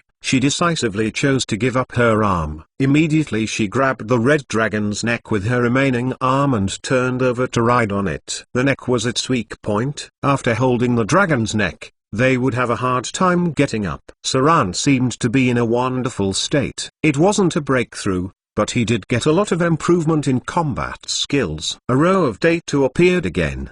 Combat understanding. You've gained a better understanding during battle. You've gained part of the information of sword form cut tendon. Combat understanding. You've gained a better understanding during battle. You've gained part of the information of sword form carve. Combat understanding. You've gained a better understanding during battle. You've gained part of the information of sword form spinning strike. Pang! The long and thick dragon tail wiped in with the whistling wind. The tail directly wrapped the giant's neck neck with amazing flexibility, then pulled her down on the spot. The red dragon roared angrily. It flapped its wings and tried to turn over to get up at the same time.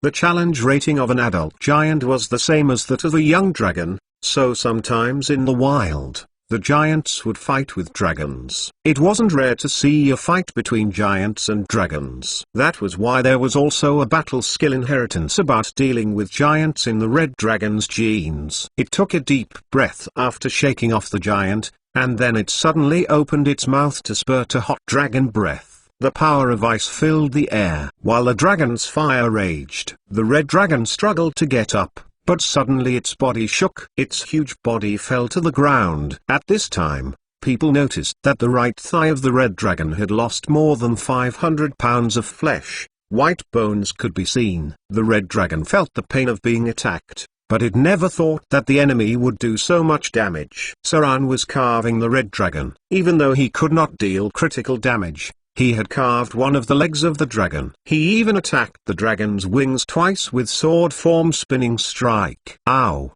Oh, pang! The red dragon spread its wings and tried to get its balance back, but one of its legs was carved up. Shang! As his figure moved around the red dragon, more and more wounds were found on its legs. Large pieces of flesh were cut. The dragon's scales seemed to have lost their function and were broken accurately by Saran again and again. With a small wound, Saran could make it larger and larger. That was why after Saran ended his second round of attack, large areas of white could be seen on the leg of the red dragon. Most of the creatures that could fly had to kick before they took off. The red dragon could barely stand, so it would have a hard time trying to fly. Its body was swaying. The blood loss, Saran's attack, and the giant's attack had gradually dragged the dragon to a state of near-death. Chapter 322 Getting the Last Hit. The red dragon was on the brink of death. Saran became more and more cautious. He even kept a good distance from the dragon,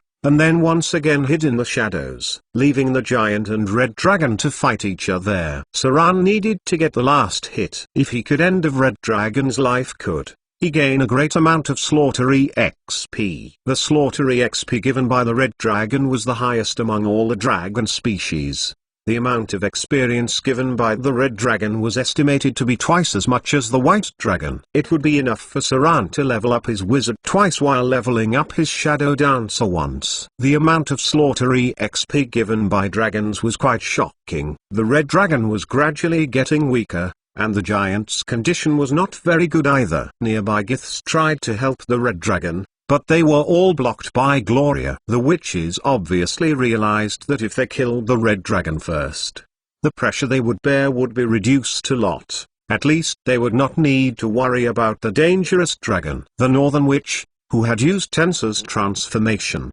blocked the enemy with amazing close-quarter combat skills. Even though she had temporarily lost the ability to cast spells, there were other witches to back her up.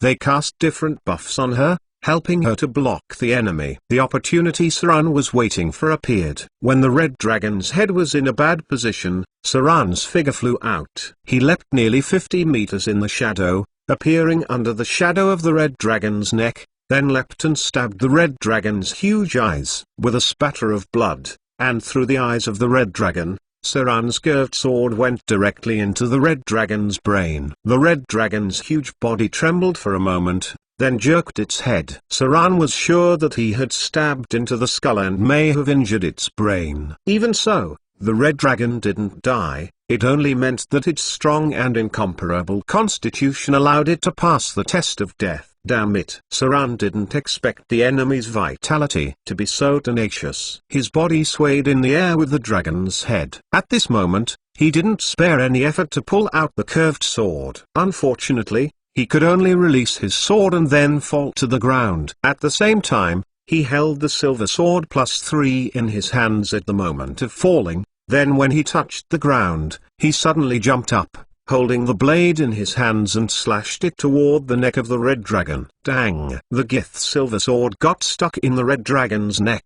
With the slaughter form, Saran's sword form beheading could not cut through the dragon's neck. Large amounts of hot dragon blood shot out. This attack seemed to have dealt great damage to the red dragon again. Even though the attack did not trigger the test of death, The vitality of the red dragon was still fading. Its struggling body was becoming weaker and weaker. Finally, it fell to the ground with a bang and its head fell on the ground. Saran's whole body was covered with scalding dragon blood, which was much hotter than the white dragon's. Saran felt as though he was being baked. He could feel his skin cracking and as though he had fallen into magma. Activated sword form beheading. You've dealt 42 critical damage to the target. Beheading failed. You've successfully killed the adult red dragon. Extracting soul energy from target. Received 118,000 slaughter experience points. A hot flow of energy flowed in Saran's body. Nearly 120,000 slaughter EXP gave him the ability to upgrade his profession level again. But he had no time to do that now because he really felt that he was in magma. He felt hot as if he was being roasted on an open fire. Even with Saran's will, he was almost unable to bear with the pain. He could not restrain the moan of pain. His whole person knelt on the ground and kept shaking. There was a fire burning in his body, a fire caused by the blood of the red dragon, fire from the heart of the red dragon. Saran seemed to be burning. His HP was decreasing. If this continued, Saran may be burned into charcoal. Baptism by dragon blood seemed to be failing. With Saran's constitution and will, it seemed that he might fail the process. Finally, he remembered something. Saran almost stumbled up to the dragon head, pulled out the curved sword icing teeth. A cold aura filled the air. Soon the flame on Saran seemed to arouse the independent consciousness of icing teeth, and it began to automatically extinguish any nearby flame. The fire of the red dragon on Saran's body gradually subsided. His whole body was burned. Saran couldn't tell if the process was finished since he was an astral projection now. A row of data appeared. You've accepted Dragon Blood Baptism Ceremony. You gained additional buff. You've inherited part of the dragon's ability. Baptism successful. You've gained the passive ability Dragon Blood Baptism V2. Dragon Blood Baptism V2 special ability. You have successfully killed an adult red dragon. After finishing this feat of killing a dragon, you have carried out the second Dragon Blood Baptism. This baptism strengthens your body and allows you to inherit some of the red dragon's abilities. Dragon Blood makes you stronger. You have inherited some of the most powerful red dragon's physical strength. At the same time, because of the effect of the red dragon's blood, you permanently increase fire resistance by 10 points. Natural armor +1, toughness +2, flame resistance +10. Note: because the Dragon Blood Baptism was done under the state of astral projection, some of the dragon's abilities cannot be obtained. Finally done with the red dragon, Saran stood up slowly. He looked very burned and was basically unrecognizable. However, the aura from him was rather shocking. His success in slaying the dragon had made him reach a mental peak. His completely burned face could not affect his momentum at all. On the contrary, it made him more dangerous and deadly. This aura, normally this would make people feel threatened and repulsive, but in Gloria's eyes, it represented a sense of security. She felt that she would be safe if Saran was still around. It's just like the time when they encountered the followers of the hunting god. She felt that way about Saran then, but this time it was more intense and hotter. She had goosebumps at this moment. It was a feeling that was hard to explain. Chapter 323 Ending Technique 1. What makes a real man? It's not screwing, it's fighting. Saran, who was bathed in dragon blood, stood out. Even though he had yet to enter the legendary domain, he gave people a sense of oppression like a legend. It made the other Giths surrounding him retreat, especially for those Githai Ankis who were crossing sights with Saran. There was even a very rare trace of fear on their faces. That was the fear that would not even surface even if they were crazily resisting the Northern Witch's death spell, but it was exposed when they looked directly at Saran. Fear gaze divinity. The right place, the right time, and the hidden bonus of the outside world made Saran's fear gaze reach its peak effects. The enemy seemed to be afraid. Their faces could not help but show traces of fear. They retreated for quite a distance before they gradually recovered. It was not a spell. That was why it was more difficult to resist, because Saran was putting a lot of psychological pressure on them. Saran, who was covered with blood, looked ferocious. The blood of the red dragon completely disfigured him, so now he looked like a demon coming out of the abyss. His expression was very calm, but his eyes were full of desire to kill and oppress. The minor divinity further strengthened Saran's pressure on any non-divine creature, so that even the Eye of the North looked at him in surprise. Divine power. The Eye of the North looked at Saran with the entire white eye, and then turned slowly to Gloria beside him and said, "Protect me. I'm going to prepare the last part of the ritual." A strong spiritual force broke out. Gloria nodded silently, then activated several pieces of equipment in succession. At the same time, she added other defense means such as protective energy field, elemental energy protection, reversal, and etc. At the same time, she took out a very delicate ring. After activating the rune on it, the gemstone inlaid in the ring became dim and dull. Then another protective field unknown to Saran was enveloped on the two of them. This sort of protection was almost watertight, and even a legendary profession could not break it in a short time. The Eye of the North seemed to chant incantations, but there were no sounds coming out from her mouth. Saran, who was about to make a breakthrough, was stunned for a moment, and then, as if remembering something, bent over and rushed to Gloria's position. If in the Star Realm, where you could instantly cast level 6 spells, even a legendary witch with profession level close to 25 needed to chant incantations, there was no doubt that her spells above level 9 were more likely to be legendary spells of a higher grade, because the destruction of the Arcane Empire led to the disappearance of some legendary spells. The boundaries between the level 9 spells and the legendary spells were also relatively blurred.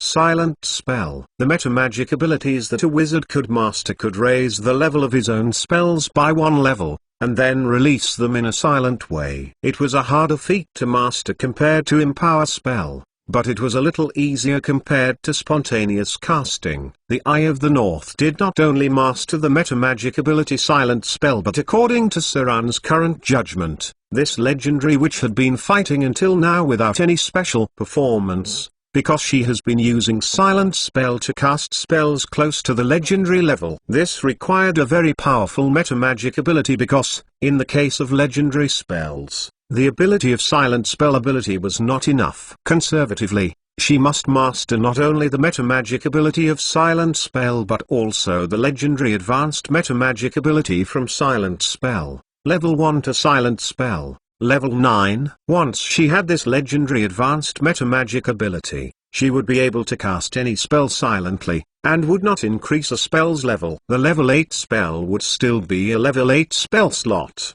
and would not increase to level 9 spell slot because of using Silent Spell. From this point of view, the Eye of the North's Silent Spell skill was close to the peak of the material plane. Because even at this moment, Saran did not feel any traces of her legendary magic. It seemed that the elemental energy around was neutralized.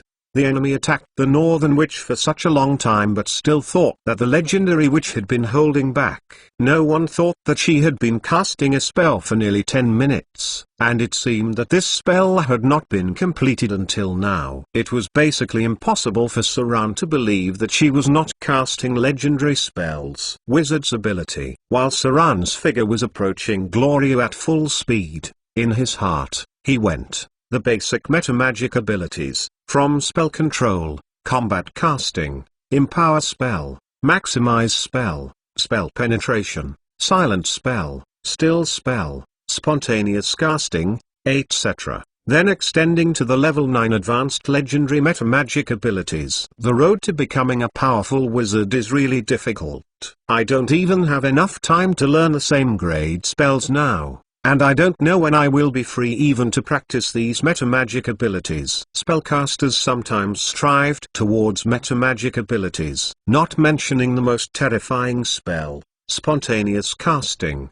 The legendary silent spell, like the Eye of the North, was absolutely invincible if it was used underhandedly to finish people off. There were no traces of casting a spell. There was no need to recite incantations nor especially have any spell concentration. Only when the spell was completed could the enemy be aware of it. As expected, the longer one lived, the more terrifying a powerful spellcaster was. Even if they did not improve their profession level, the metamagic ability they have mastered after such a long period of time could make one shudder. Weng. Half of the entire plane seemed to have vibrated. As soon as Saran was near Gloria, the Eye of the North seemed to have completed the legendary spell. She lifted her staff and pointed towards the endless starry sky, and then her entire person leaned on Gloria's shoulder with a little languid look. At this time, those Githai Ankis realized something was wrong, and a group of people rushed over here at full speed under the call of the Gith Queen. The Queen's combat effectiveness was not weak. It was estimated that she was a legendary profession, but she did not join in the frontal battle from the beginning to the end. Maybe the higher the status, the easier it was for one to be afraid of death. Weng. Half the plane vibrated again. However, Saran did not see any abnormality. It seemed that the legendary spell just failed. There were no terrifying attacks befalling. The Giths were still surrounding them. The situation on the battlefield was still not good for them, but it only lasted for about 10 seconds. After 10 seconds, a faint light appeared in the sky, then a huge comet crossed the sky, and then approached their position at an amazing speed. Be careful. In the eyes of the Eye of the North, white light appeared in her pupils, and the body projected by her soul gradually became huge, which seemed to have launched some sort of special spell. With a wave of her hand, she draped a curtain of light over the others, including Saran, who was on battle alert, transforming them all into a spirit-like form. This was another type of spirit form. The spell that the Eye of the North cast was a bit like level 9 etherealness, but it was quite different from Saran's memory. This spell was very fast and covered a large area, and almost all the surviving witches were enshrouded in it. At the next moment, the telepathic voice of the Eye of the North was transmitted to all the witches' minds. She said in a deep voice, "All of you transform into the spirit form. Follow me and return to the material plane." Comet. Legendary spell. Saran's unrecognizable body quickly turned into a spirit form. The terrible burns on his face gradually disappeared along with the cracked skin that had been severely burned away. His entire body transformed into the spirit form and was not that much different compared to his original body on the material plane. If there was really any difference, it was that Saran's soul has become a little redder. This red color looked a lot like the evil aura that emerged during the alignment detection, but it was the power of the red dragon from the baptism of dragon blood. Time froze. Saran's soul rose and was sent back to the material world by the Hayplane. The moment when his soul returned to the material plane, he saw a comet about 150 meters in diameter hitting the Hayplane. Then, the terrifying energy burst out like a shock wave. The shocking impact force made the Hayplane seemed to have formed a crater. The dust cloud raised covered the sky of the entire Hayplane. The light was so dazzling strong, even the souls could not bear it. The flame shrouded the position of more than 50 kilometers, and the hot temperature spread over the entire Hayplane. It was like detonating an atomic bomb. Everything was mercilessly destroyed. Under the impact of the comet, the military fortress of the Giths were smashed like tofu. Even the space of the entire Hayplane showed signs of breaking down. Legendary spell. Although Saran did not see it for the first time, everything in front of him was still so shocking. Note 1, from July 16 to 22, 1994, a comet named Comet Shoemaker, Levy 9 broke into 21 pieces. The largest piece was about 4 kilometers wide, and the bombardment hit Jupiter at the speed of 60 kilometers per second. The first piece of Comet Shoemaker, Levy 9, contained rocks and ice debris fell into Jupiter's atmosphere at 210,000 kilometers per hour at 2015 GMT on July 16, releasing a force equivalent to 200 billion tons of TNT explosive. After the impact, many fireballs stretched for nearly 1,000 kilometers,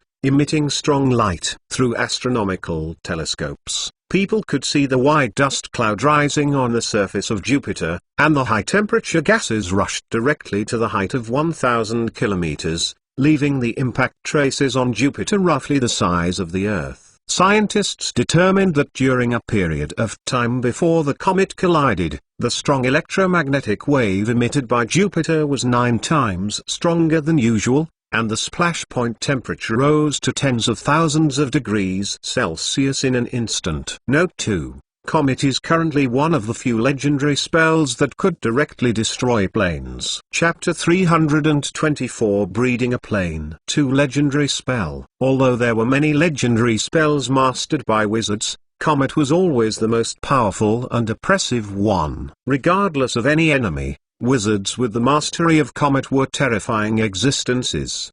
The military fortress of the Githyanki was destroyed under the impact of Comet. The comet smashed the steel fortress built by magic power mechanical technology of the star realm in a flash. The terrifying heat melted everything. The impact was just the beginning of the energy explosion, and the chain reaction behind would stay in effect for a long time. Little to no creatures could survive under the attack by Comet. Even the avatars, who were incarnated by gods, could be killed directly. The only way to deal with Comet was to avoid it across another plane. Under normal circumstances, any defensive spell on the same plane would break instantly. The Githyanki lost a lot. Saran could not estimate the enemy's casualties, but he knew that this group of Githyanki was almost finished. Even if there were survivors after the attack by Comet, they were just those lucky enough to master the ability to cross planes. As for other people who could only open any door for short-distance space transmissions, they were all dead under the impact of Comet. Even the military fortresses built by their race was destroyed. This group of Githyanki was almost equivalent to being exterminated because it was impossible to create such a fortress without hundreds of years. The rest of the leaky fishes could no longer threaten the Northern Witch Council. All the souls returned to the material plane. After the Hay plane bore the impact of Comet, its own law force began to repair the aftermath of the Hay plane. Above this quite a large area, where the Gith's military fortress broke through, there was a hole that was similar to the holes in the ozone layer. With a stream of law forces converging, the tunnel opened by the Giths gradually healed. But the surrounding space seemed to be distorted. There was another force connecting to the material plane. A shadow appeared under the stars. His whole body was covered by black smoke, standing in the sky like darkness. This was not his actual body, but a very high-level projection. He looked at the Hay plane in front of him and frowned slightly. He then murmured, "It's better to let these idiots test the depth of the Northern Witch Council." After returning from the abyss, this old woman can still stand firm for hundreds of years. She definitely isn't easy to handle. A legendary witch? As expected, even the gods would be a little afraid of these existences. But why on earth is she so adamant about leaving that thing? Is she also interested in the power of the evil gods? It's really not easy to deal with them. But this Hay plane could be a breakthrough. In order to support the growth of this Hay plane, they actually connected the Hay plane to the north of the material plane. This is madness. Aren't they scared of a potential collision? There's still a survivor. The dark shadow appeared in the Hay plane. He looked at the distorted space in front of his eyes and said strangely, "It's a lucky guy who hid in a different dimension space." Pada. In her gorgeous clothes, the Gith Queen fell out of the twisted space. She stared at the earth in a daze and opened her mouth as if about to say something. However, at this time, there was a strange aura in the eyes of the dark shadow. Even though the eyes of Gith Queen was gradually lost, it seemed that they were controlled by some kind of magic. A useful chess piece. The dark shadow rose to the sky. With a wave of his hand, the Gith Queen in front of him was enveloped in some energy shield. Then she silently looked at the Hay plane in front of her and murmured, "Although it's quite dangerous. But the man who came up with this method is a genius. To be able to grow a Hay plane to such a level in just 100 years, this would really even make a god astonished at such a speed." Material plane? He leaned over and scooped up a handful of soil on the ground, and said in a low voice, "Is this soil from the material plane?" What method did the Northern Witch use to connect this Hay plane to the energy supply of the material plane? Maybe we should sneak into their ranks and probe a little. The dark shadow then disappeared. the entire hay plain gradually returned to its calmness. Although the new hay plain was not small in size, there was almost no life in it. It was only growing up day by day, growing up tens of square meters every day. It might seem hard to notice, but with the accumulation of a year, 10 years, and 100 years, it was quite a size for a new space. There were soil and air here, but there were still some things missing. It had yet to start breeding life, but it was exceptional. Everything seemed to be over for a while. This small hay plain in the star realm was shrouded in a layer of iris. The new law protected this space, and then it floated in the boundless ocean of Star Realm just like other planes. This culminated through hundreds of years of effort by the Northern Witch Council. It might not be the same as the Kingdom of Gods that gods had been running for thousands of years, but it had excellent growth potential. Material plane. Saran's soul appeared at the Star Realm portal. Before he could react, the Star Realm portal was closed by the Eye of the North. At the same time, everyone's souls fell like a meteor shower and flew into their bodies that were left in the Wizard Tower. A moment of trance. When Saran opened his eyes again, he had returned to Gloria's Wizard Tower, but before he could speak, Saran's whole body began to turn red, his body temperature gradually increased, and his entire body had a burning pain. His face was very red, his skin was like a cooked lobster. A stream of energy from within his body started spreading to the rest of his body, and it gradually integrated. This was the power of the soul. Soul projection would bring back part of the power of the red dragon. The power of the dragon blood baptism would take effect when the soul projection returns to the body. At the same time, the pain that Saran felt again was a weakened version. This was an incomplete dragon blood baptism. The power brought back by Saran's soul projection was only one part of it, and the other part of it might require him to kill another red dragon. Obviously, this would be harder within such a short time. The fiery breath dissipated. Saran gradually fused the power of the dragon blood baptism. When the trance state of the body from the soul projection when he returned, recovered. The projection of the Eye of the North appeared on the astrological platform. This time she was looking at Saran in front of her, only to see that the Eye of the North looked at him deeply, and then slowly said, "Gloria, bring him here. He deserves a reward for his actions this time." Chapter 325 The Depths of the Council. A portal light emerged. Gloria gave Saran a gentle look, and then she said softly, "Come with me." The two of them got up and walked into the portal. Saran frowned when he entered the portal. The scene just now made him reminisce about many things in his mind. First of all, the wizard towers of the Northern Witch Council were all connected. This was a huge enchantment array, with a very powerful force. Then again, although Gloria was the owner of this wizard tower, it seemed that the Eye of the North also had the power to control this wizard tower too. And she might even have had a higher authority compared to Gloria. He knew this from the fact that she just opened the teleportation ray of the Wizard Tower at will. The Wizard Tower belonged to the Witch Council, but it was currently under Gloria's control, and it seemed like the Eye of the North had strong control over the Witch Council, and had a strong prestige within Gloria's heart. As a legendary witch, who had been in charge of the Northern Land for hundreds of years, the status and influence of the Eye of the North were quite amazing. If one could get her goodwill, it was basically winning over the Witch Council. This was very important to Saran, who lacked strong allies presently. Another pirate king, Ashrad, had the backing of the Naga royalty.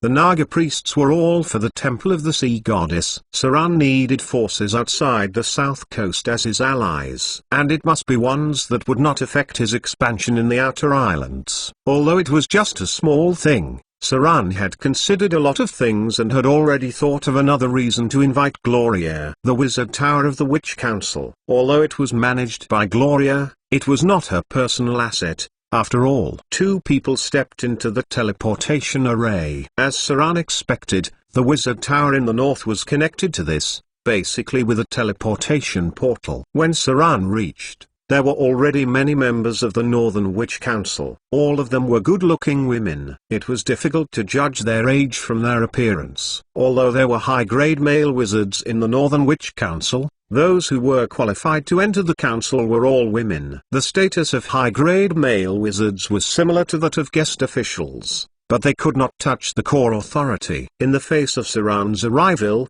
the other northern witches were curious, but not hostile. Many of them smiled and nodded at him and Gloria. After meeting the witches, they all nodded and greeted each other. From the atmosphere, they seemed to be quite harmonious.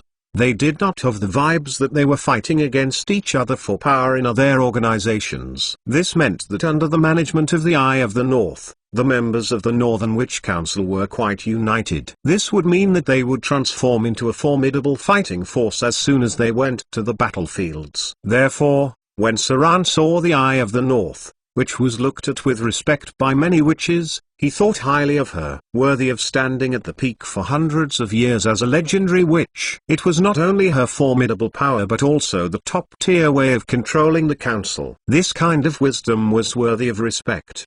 But Saran preferred to be awed, rather than the other way around. So, he could never be loved and respected by others like the Eye of the North, but he liked to be worshipped and awed by his subordinates. It was hard to say which was better, but it was not as hard to win respect as it was to win awe. Saran still liked simple and rough things. Be seated. The Eye of the North looked slightly old. In fact, it was inevitable that some people would look aged when they have lived to her age. She looked at the other witches with her white pupils, then hit the ground with a staff. When her eyes fell on Saran, the Eye of the North paused for a moment, and then she said, "Quiet. I know what you all want to know. I'll tell you what happened now, and let you know why the Githai Ankis attacked us." A silvery white light emerged. A blade fragment, about the size of a dagger, appeared in the palm of the Eye of the North. When the silver blade fragment appeared, all the people present felt a certain power. Then they involuntarily showed a trace of surprise and communicated with each other secretly. All of them could not do without two words: God artifact. Saran and Gloria looked at each other. Although neither of them spoke, they could guess the meaning in each other's eyes. It was that everything was all about the God artifact. God artifact had incredible power. Although there had been many God artifacts in history, there were very few God artifacts that really landed into the hands of ordinary people. If one saw Saran's equipment, although he had been fighting for so long, the limit of his exposure was only legendary items. A God artifact to him was still very far away from him. It was also quite deadly because God artifacts could be used with fixed spells. In front of them was a piece of God artifact or a fragment of a powerful God artifact. Even a fragment of a God artifact could make people feel the power contained in it. And Saran also felt a strange breath. It seemed to have come from some evil god. He was the only one who had this feeling among all the people present because all the others were surprised. Only Saran could not help frowning with some uneasiness, some disgust, and some rejection. The god artifact was naturally inextricably related to the gods. However, there seemed to be few gods related to the Silver Sword of Gith, and it seemed to have more interactions with some evil gods in Saran's memory. This was what they came for. The Eye of the North looked at the other people present, then raised her hand and spread a light of isolation towards the rest and said, "About 150 years ago, this thing fell into our hands, so it has been kept by me since then. There are still some other fragments of such god artifacts scattered in many places, but the two largest pieces are kept by the Wizard City and us, respectively. For so many years, we have been secretly studying its secrets. The Silver Sword of Gith was forged in very ancient times, and the Kingdom of Mind Flayers was one that was no weaker than the Arcane Empire in the Silver Age. So, we have been trying to find out some of its secrets from it and the special divine power it contained. Unfortunately, the progress of our research was very slow, and some ancient knowledge had been lost and uninherited. In the past 100 years, we have only completed 1.5 of research projects." The Eye of the North made a signal towards her back. Following that, two older witches with the same face could be seen coming out. They took a look at other witches present, who were obviously much younger, and took out 2 special silver-white metals. The members of the Witches' Council were appointed every 50 years. If one could not advance to legendary, they could only retire behind the scenes. The legendary witches could continue to be re-elected. Look! The eyes of the North raised their hands and touched the silver-white metal, and then slowly said, "This is the first problem we solved. That is, the secret of the Silver Sword of Gith." The transformable silver metal has a special memory ability. What you can see with the naked eye is the silver flowing liquid, but in fact, its real deal is a kind of powerful memory metal that can repair itself. According to the legends, the greater golems of the Arcane Empire could repair themselves. No matter how serious the damage was, they could not be completely destroyed, and they could change their shape by themselves. Many archmages could turn them into a kind of structural weapon called Greater Mana Armor to protect themselves. We always think that the materials to make a Greater Mana Armor is closely related to these Star Realm metals. The Eye of the North raised their hands and waved above the silver-white metal block. Then, they could see a faint aura emerge. The silvery-white metal changed its shape automatically. First, it turned into the shape of a silver sword of Gith, then into a beheading sword, then into a pair of gauntlets. Finally, it even formed the toy-like model of something similar to an iron golem with a height of about 20 centimeters. This change gave a lot of witches on the scene a strong impact. So much so that they could not help but get stupefied. Even Saran was a little bit stunned. How sophisticated. At that year, he also touched the relics left by the Arcane Empire, but seeing such a sophisticated one was a first. We've solved some of the secrets. The Eye of the North took a look around, and after thinking for a moment, she continued, for example, its ability to change its shape, the ability to remember metals, and the fusion of elemental energy. However, we have no way to use it in other places. At most, we can only imitate the Silver Sword of Gith, which has not much use for us. We lack the most crucial part of knowledge. So this topic reached its dead end 30 years ago, and has been sealed in the cutting-edge laboratory of the Witch Council. A brief silence. The Eye of the North glanced at Saran and continued, "As for the other half of the topic, it belongs to the study of divine power." Silver Sword of Gith once ended 3 evil gods. 2 of them were true gods with the shard of divinity, and 1 was a demigod with weaker power. So there has been a residual divine power on this fragment of god artifact. We've tried to use it to solve some secrets. There are many secrets about this topic that can't be told to you. But when you enter into the legendary domain, you can come here to learn new knowledge. From today onwards, if any of you are interested in carrying out the research on the first topic, I will also open up the library and permit you to enter. If there's nothing else, all the others can go. Gloria, you and your friend stay back. I have something to say to both of you. Chapter 326 Reward. One by one, the Northern Witches carefully withdrew from the room. Before they left, they could not help but look at Saran curiously, and all of whom had gazes that seemed interested. A person that could let the Eye of the North appoint and stay was not ordinary. Faced with the gaze of so many high-grade witches, Saran felt a little stressed. They were almost equal to 80% of the top combat power of the North. Any one of these women was at the strength, status, and position of a city lord level. Be seated. The Eye of the North took a look at Gloria, then her gaze fell on Saran where she said slowly, "Thank you for your help this time." The Witch Council would be merciless against the enemy, but never stingy to friends. If you didn't kill that red dragon, I'm afraid our battle would not be so easily won. I'm going to bestow you a reward in return for your help. A faint magic aura emerged. In the palm of the Eye of the North, there was a virtual shadow similar to the treasure house, and 3 items appeared in it at the same time. She looked at Saran in front of her and said slowly, "Choose one from the inside, or you can choose the soul of this red dragon." When you've killed it, a soul-locking crystal that I carry around had automatically restrained part of its soul. To some extent, it also contains a lot of power, but your casting ability is too low. I'm afraid you would not be able to use its power. A dark red crystal emerged. This was an extremely rare kind of crystal that could only be found on the edge of the Hell of Bata. It was a legendary item.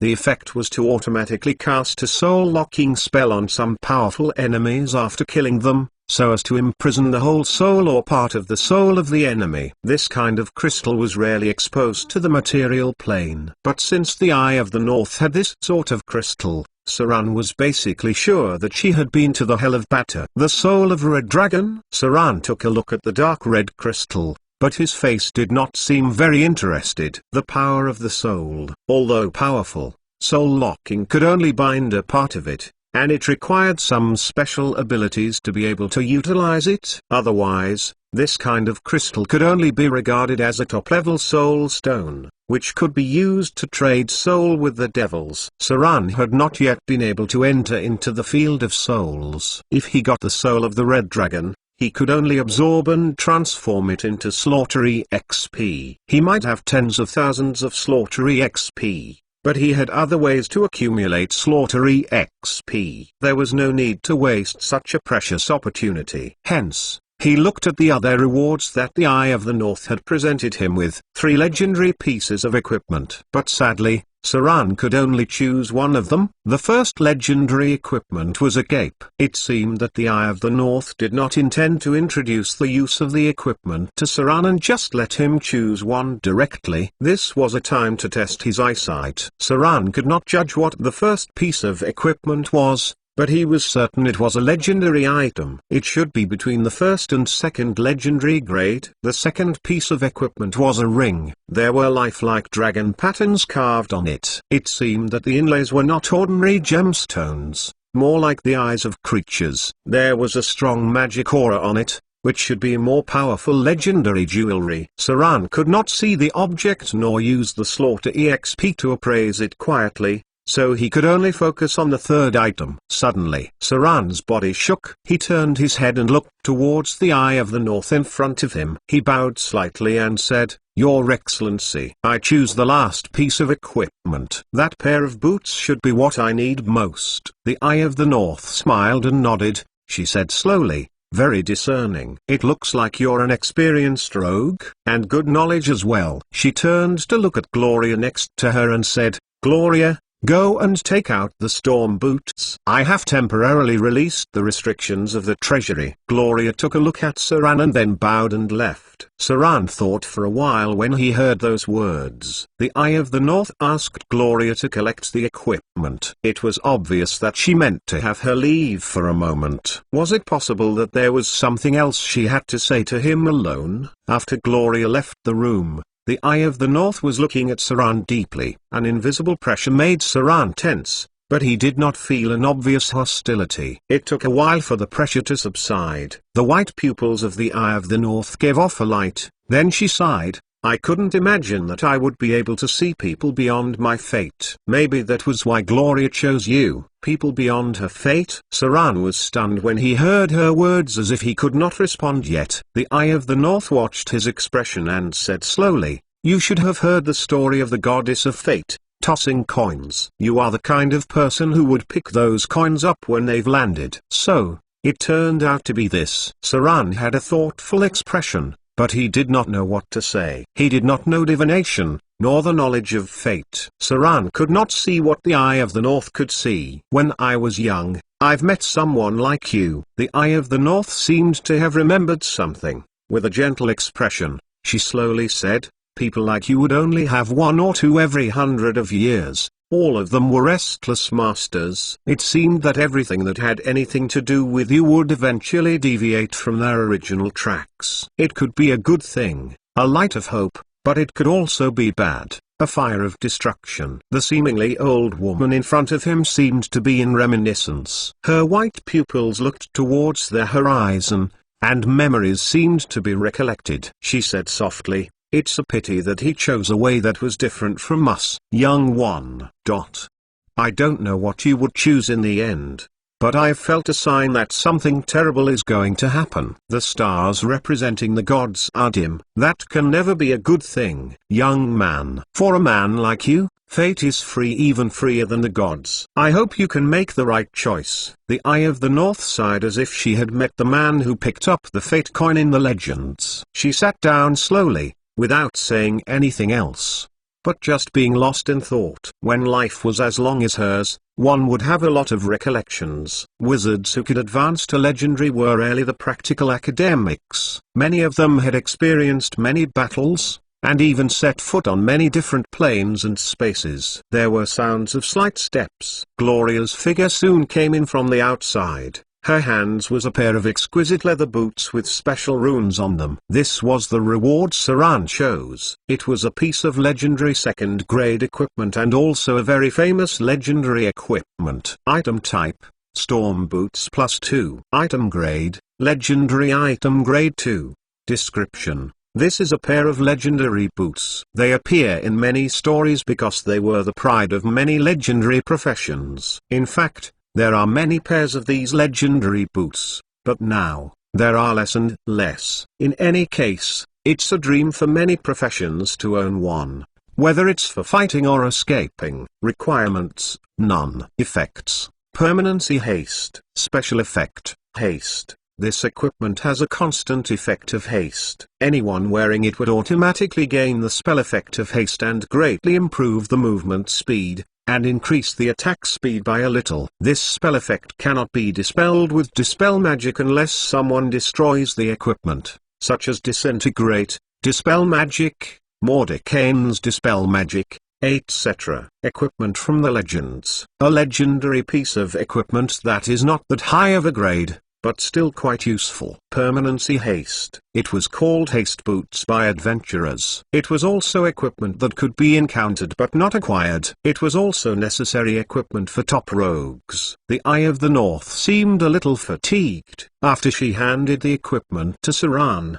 she waved them to leave. When Saran and Gloria bowed over slightly and left, she looked at Saran in front of her, then smiled at Gloria and said, "He's very good." Subsequently, the Eye of the North closed her eyes, as if she wanted to be alone for a while. Chapter 327 Gloria's Present 1. He is very good. This sentence seemed to have another meaning. However, there was no doubt that this represented the affirmation of Saran by the Eye of the North. Although Saran was seemingly quiet from the beginning to the end, he had proved himself following Gloria to the Star Realm at that time without any hesitation. Some things were not said but were done instead. As a legendary witch, who had gone through countless trials and tribulations, the Eye of the North had seen many men who were good at flattering. But what she appreciated the most was the kind of man who proved himself through his actions. No matter how much one could say, it would still not beat one having done something for her. Maybe stupid women would be easily blinded by words, but women like them had seen a lot more. So when Gloria heard it, there was a faint blush on her face, and then she turned to look at Saran. At first, her impression of Saran was very vague. He was just an interesting rogue, a brother who loved his sister very much. Since having met Saran in Amber City, she did not pay much attention to this man. She just thought he was a little special. He obviously knew more than other rogues. What really attracted her attention was Vivian. That little girl was the key to her attention. But, as time went on, bit by bit, more and more things about Saran attracted her. She did not expect that such adventurer had such rich knowledge, let alone that he could grow up so fast. Saran's improvement speed was beyond her. She became interested, secretly watching him. On the other hand, Saran's and Vivian's relationship made her envious. As a northern witch, she seldom experienced family affection, so Vivian woke up her deep maternal nature to some extent. In fact,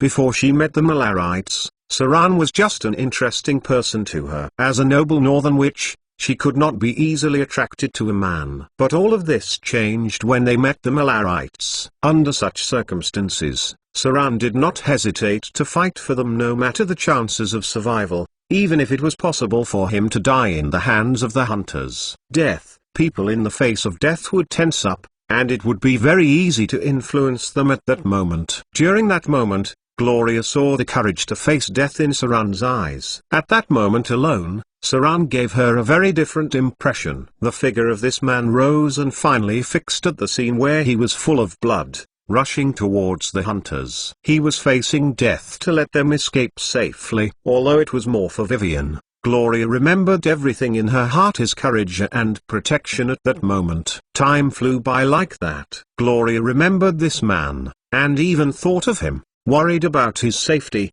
and even used fortune tell regardless of its consequences. Some emotions seemed to be brewing. Although they hadn't seen each other for some time, he seemed to have been working hard for Vivian all the time. Gloria has deeply remembered this man, and would even be happy to see him again. Sometimes, she even thought that if he was half as good to her as he was to Vivian, it might be nice to even marry him. After all, as a noble and powerful northern witch, she could only choose between a few men. Ordinary people could not match her at all. There were only a few legendaries with similar strength and status. She did not want to end up finding a man randomly like her mother to bear children. Although Gloria knew that her father was also a powerful wizard, she had hardly seen him because her mother and he were just trying to breed better offsprings. Sometimes, a wizard could be so rational and unfeeling. As a northern witch, Gloria knew that she could not be impulsive. A spellcaster needed to be calm and meticulous, but when facing this man, she always seemed to have an impulse in her heart. That was why, when she saw Saran again, she subconsciously dressed up a little. If nothing else happened, emotions like these would continue to develop. Sometimes it might gush out when they accumulate. To a certain extent, it might return to its original peacefulness with time. But a little accident happened. When the attack of the Githyanki spread to the material plane, and Saran did not hesitate to go with her to the star realm, the emotions accumulated in Gloria's heart broke out. Although she did not seem to change much on the surface, no one knew that her heart was shaking. It was because this time, he was not doing this for Vivian, but for her. Inside the wizard tower, when Saran came back, he was arranged to a large room by Gloria. A battle across the plains would cause fatigue, not only the body but also Saran's highly tensed mental state. So when he got back to the room, he was ready to have a rest. To his surprise, the big room seemed to be decorated a little too well, looking like Gloria's boudoir. The floor was covered with soft velvet carpet, and the walls were beautifully painted. There was a dresser directly opposite, near the window, which looked like it was made with some kind of expensive purple wood. The whole room was filled with a faint fragrance, which was exactly the same as Gloria's. The big soft bed had enough space to fit a dozen people. Saran remembered that Vivian seemed to have mentioned Gloria's bed very large because she liked to sleep so much. This discovery in front of him made Saran's heart beat faster, and his mouth a little dry. His body was hot and dry all over, and his skin was a little red as if his breathing had become a little short. Pada. Saran gently opened the wardrobe, and sure enough, he saw those soft and close-fitting women's pajamas. There were also pieces of witch robes beside them. Inside the corner of the wardrobe was a female belt. There was no doubt that this was Gloria's room because everything that Saran saw told him that Gloria usually slept in this room. Heavy footsteps resounded. Saran stepped back a little, then closed the wardrobe. When he came to the door, there was a dull voice of the Iron Golem outside. "Your Excellency, Master has asked me to take you to the bath. Please follow me." Hearing the voice outside of the door, Saran suddenly felt that his body was sticky. Just now, his whole body was hot. It seemed like he was sweating a lot. Whether it was because of the side effects of dragon blood baptism or it was due to other reasons, one could not know. Saran felt that his current state was not quite right. In terms of traditional Chinese medicine, it should be excessive yang. It might actually really be because of the dragon blood baptism. Going beyond the limit is as bad as falling short. After 3 minutes, the medicinal effect would become toxic instead. Chapter 328 Gloria's Present 2 Translator, Exodus Tales Editor, Exodus Tales. Saran followed the Iron Golem to another room within the wizard tower on the other floor. This room had a unique door handle, which seemed to belong to a relatively private place. It appeared that there were also spell restrictions. The Iron Golem did not enter either. It just stuck out a ruby-like crystal in the palm of its hand, and then gently put it on the rune mark of the gate. A reddish aura emerged. Saran heard the sound of a magic lock being unlocked, and then everything inside appeared in front of Saran. It was a very spacious bathroom, But it was definitely not that simple. As soon as Saran entered, he smelled an exceptional fragrance. It was a little like the fragrance on Gloria's body, but it was more like sandalwood. When Saran went in, he saw the burning censer. It was a censer inlaid with agate jadeite, and its runes were imprinted with golden silk. The simple array made the oriental fragrance burn slowly, and at the same time, spread a calming scent into the whole room. On the opposite side of the room was a couch, which had something similar to a square futon. There were many books beside it, as well as some delicate objects that Saran did not quite understand. There was another door on the side. You could hear the slight yet inaudible sound of running water. Saran saw a large bath immediately after entering it, but this was not the most crucial part. The most remarkable thing was that there was a vast magic array under the tub. With Saran's knowledge, he could not recognize this array, but he could feel the elemental breath contained in it. This bath was not that simple. The room in front of him should be a secret room for Gloria's meditation, because there were many items that helps a wizard enter a state of meditation. Saran stretched out his hand and made a stroke in the bath, and he immediately felt that there was an energy in it. It was the energy of the converging elementals. It was not so explosive, but rather very gentle. Elemental pool. Saran closed his eyes to feel a little. Unfortunately, his wisdom was too low. It was hard to find anything without extraordinary wisdom. But Saran's vast experience told him that this pool should have some connection between the elemental pool and the wizard tower's core energy. It also reminded Saran of the dark blue sea water in the sea temple. Almost every time when he used restoration, he would wake up stark naked in the dark blue sea water. It was within the sea temple but similar to the elemental pool. Even the holy water of the sea temple was continuously made from it. However, Saran seemed to have bathed in it twice. Saran was not worried that Gloria would hurt him, so he looked around, took off his clothes, and then went into the pool naked. A refreshing breath permeated his body. Saran could not help but spit out a mouthful of turbid gas. For a moment, it was as if all his fatigue had been washed away. The power of water elemental. Saran could feel that the water elemental in the pool became more active, and a weak magic aura appeared on the side wall of the bath, which seemed to have activated some special array. This cool breath lasted for about 15 minutes, and then began to turn into another energy that was more agile, and gradually infiltrated into the body along with the pool water. The power of wind elemental. Saran closed his eyes and felt the effects like an elemental pool. Special energy emerged and gradually penetrated into his body. Water, fire, earth, and air. The power of the four elementals emerged one by one.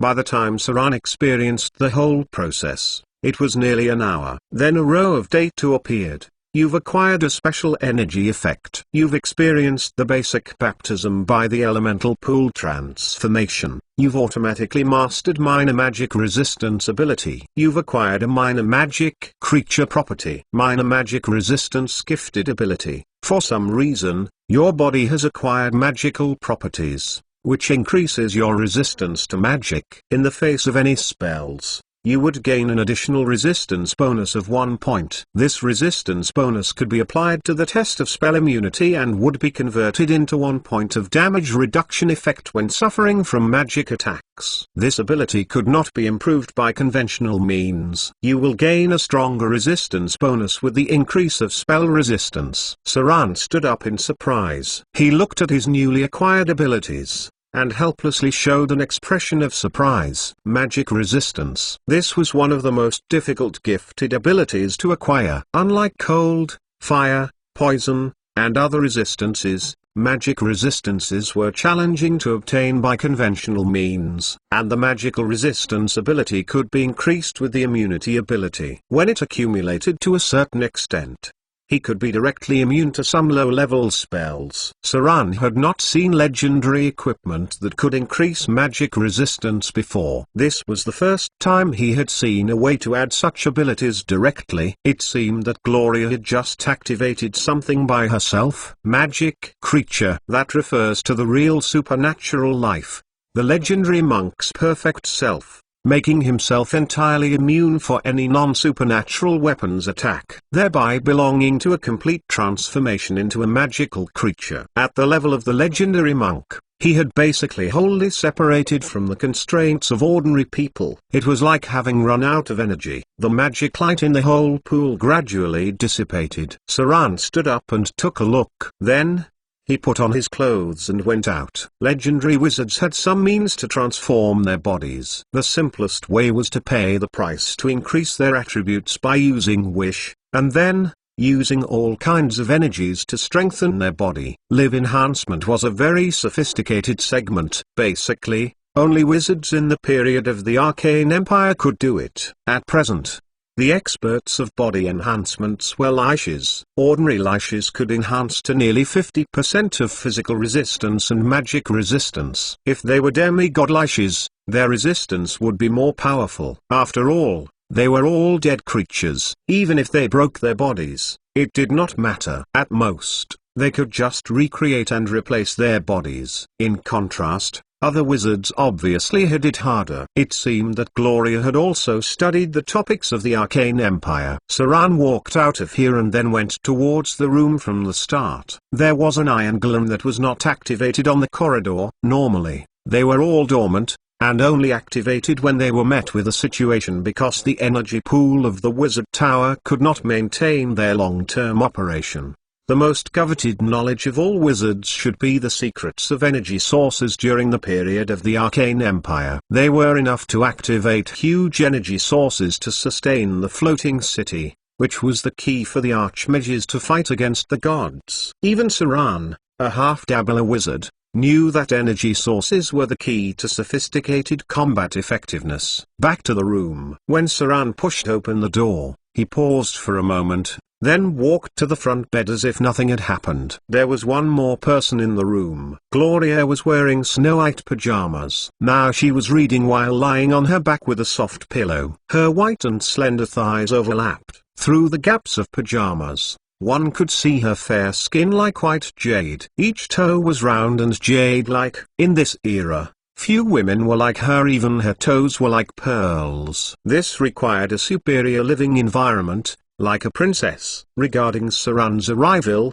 the Northern Witch seemed very calm. At least, she looked very calm because she was flipping the pages with her fingers very steadily, and did not look up to see Saran. Her pajamas were tied with a white belt, so one could not see much, but one could definitely see a full chest that was straining the collar. As a Northern woman of status, Gloria was far more developed than other women with regard to her chest and hips. She also seemed to have just bathed, with a very nice fragrance on her body, and her long, silky hair was flowing at will. Saran naturally sat on the big bed. After taking a bath, he had changed into loose clothes. So now, after sitting on the bed, he laid on his side next to Gloria. Then he reached for a big soft pillow, and also placed it below his back. Of course, Gloria knew that he was coming, but she was still reading. She seemed to be very concentrated, except for a little shortness of breath when Saran came over. Saran looked at the woman that was fatally attractive and alluring in front of him. The corner of his lips could not help but show traces of a whimsical smile. He did not speak at all. He just leaned towards Gloria,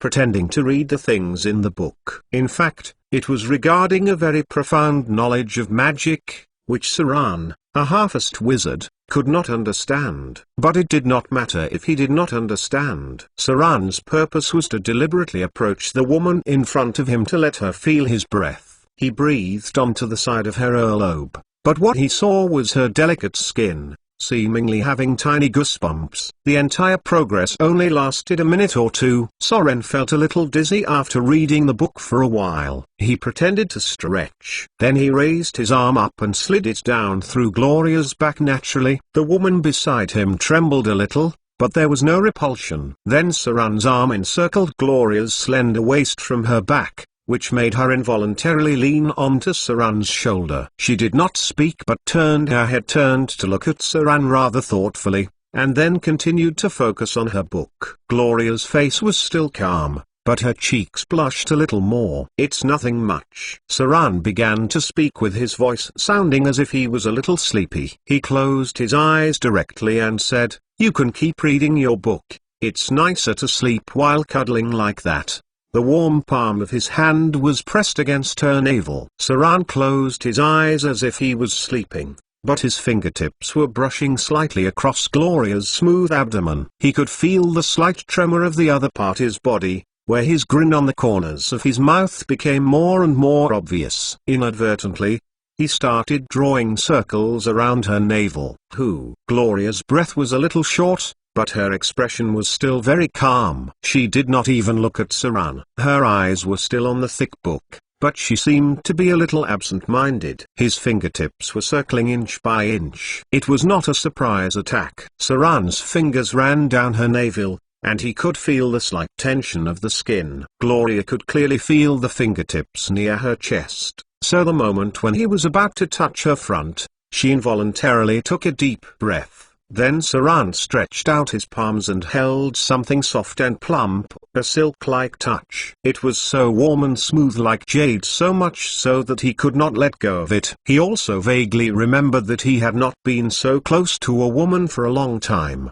His palms held onto it and needed a little. Saran knew that for women, this was not a technique that was very comfortable. So he squeezed lightly till it left a little red print. Then twirled his index finger a few times and brushed his little finger on the full and delicate edge. He felt Gloria shake slightly. Saran's fingers had after images within a small range, and the next moment, Gloria's breathing was completely disrupted. Her delicate body that was half leaning in Saran's embrace was obviously tense as if it received a slight electric shock. The pages of her book were scattered. Saran's eyes were still closed, and his act of closing them helped Gloria relax a little because it would have made her more nervous if she was watched at this time. So when Saran's fingers stopped, she quickly adjusted her breathing, turned her book back to the original page, and then automatically folded her legs into another position. That was a subconscious behavior, but it made Saran grin the corner of his mouth more strangely. "Come closer." Saran opened his eyes a little bit, his palm still holding her left chest, and said in a very casual way, "This is much easier." With a slight force in his arms, Gloria's delicate body leaned over, entirely in his embrace. Much easier too? In actual fact, both of them already knew what would happen next, but this sort of thing should not be rushed, especially if it was the first time. Maybe Saran should have directly adopted a straightforward and rougher way, since Gloria, who fully accepted Saran, would neither resist nor reject. But Saran could not do this kind of behavior. From the beginning, Saran took the initiative, merely going step by step, but he was also observing and being entertained. His palm kneaded the full white balloons into various shapes. The entire process lasted for 3 minutes, and Saran was not in a hurry to do anything. He was just in control of Gloria's body, from the initial nervous tremors to the gradual familiarity of his touch. It was the first time she was so close to a man. Saran could feel it from her body. When Gloria's body began to get used to Saran's touch, he began to move on to the next part of the action. His fingers gently slid down her flat abdomen, going a little bit deeper. The loose pajamas had already been automatically untied, and Gloria's clothes were only covering various parts here and there. There was no way for her to read at all. When she felt that his fingers were approaching closer and closer to a particular place, she subconsciously clamped her long legs, and then pressed on to Saran's palm with the heavy book. She was nervous. Her already relaxed emotions suddenly tensed up again. Her skin helplessly tightened as well. And it was at this moment Saran opened his eyes, then frantically reached for her to be in his embrace. He subsequently threw the book straight down and leaned over to kiss Gloria on her lips. Compared to the first gentle and meticulous kiss at the start, Saran's kiss was a little rough and almost suffocating. Gloria's reaction was clumsy and slow. In fact, she only held on to Saran's neck and passively accepted his invasion.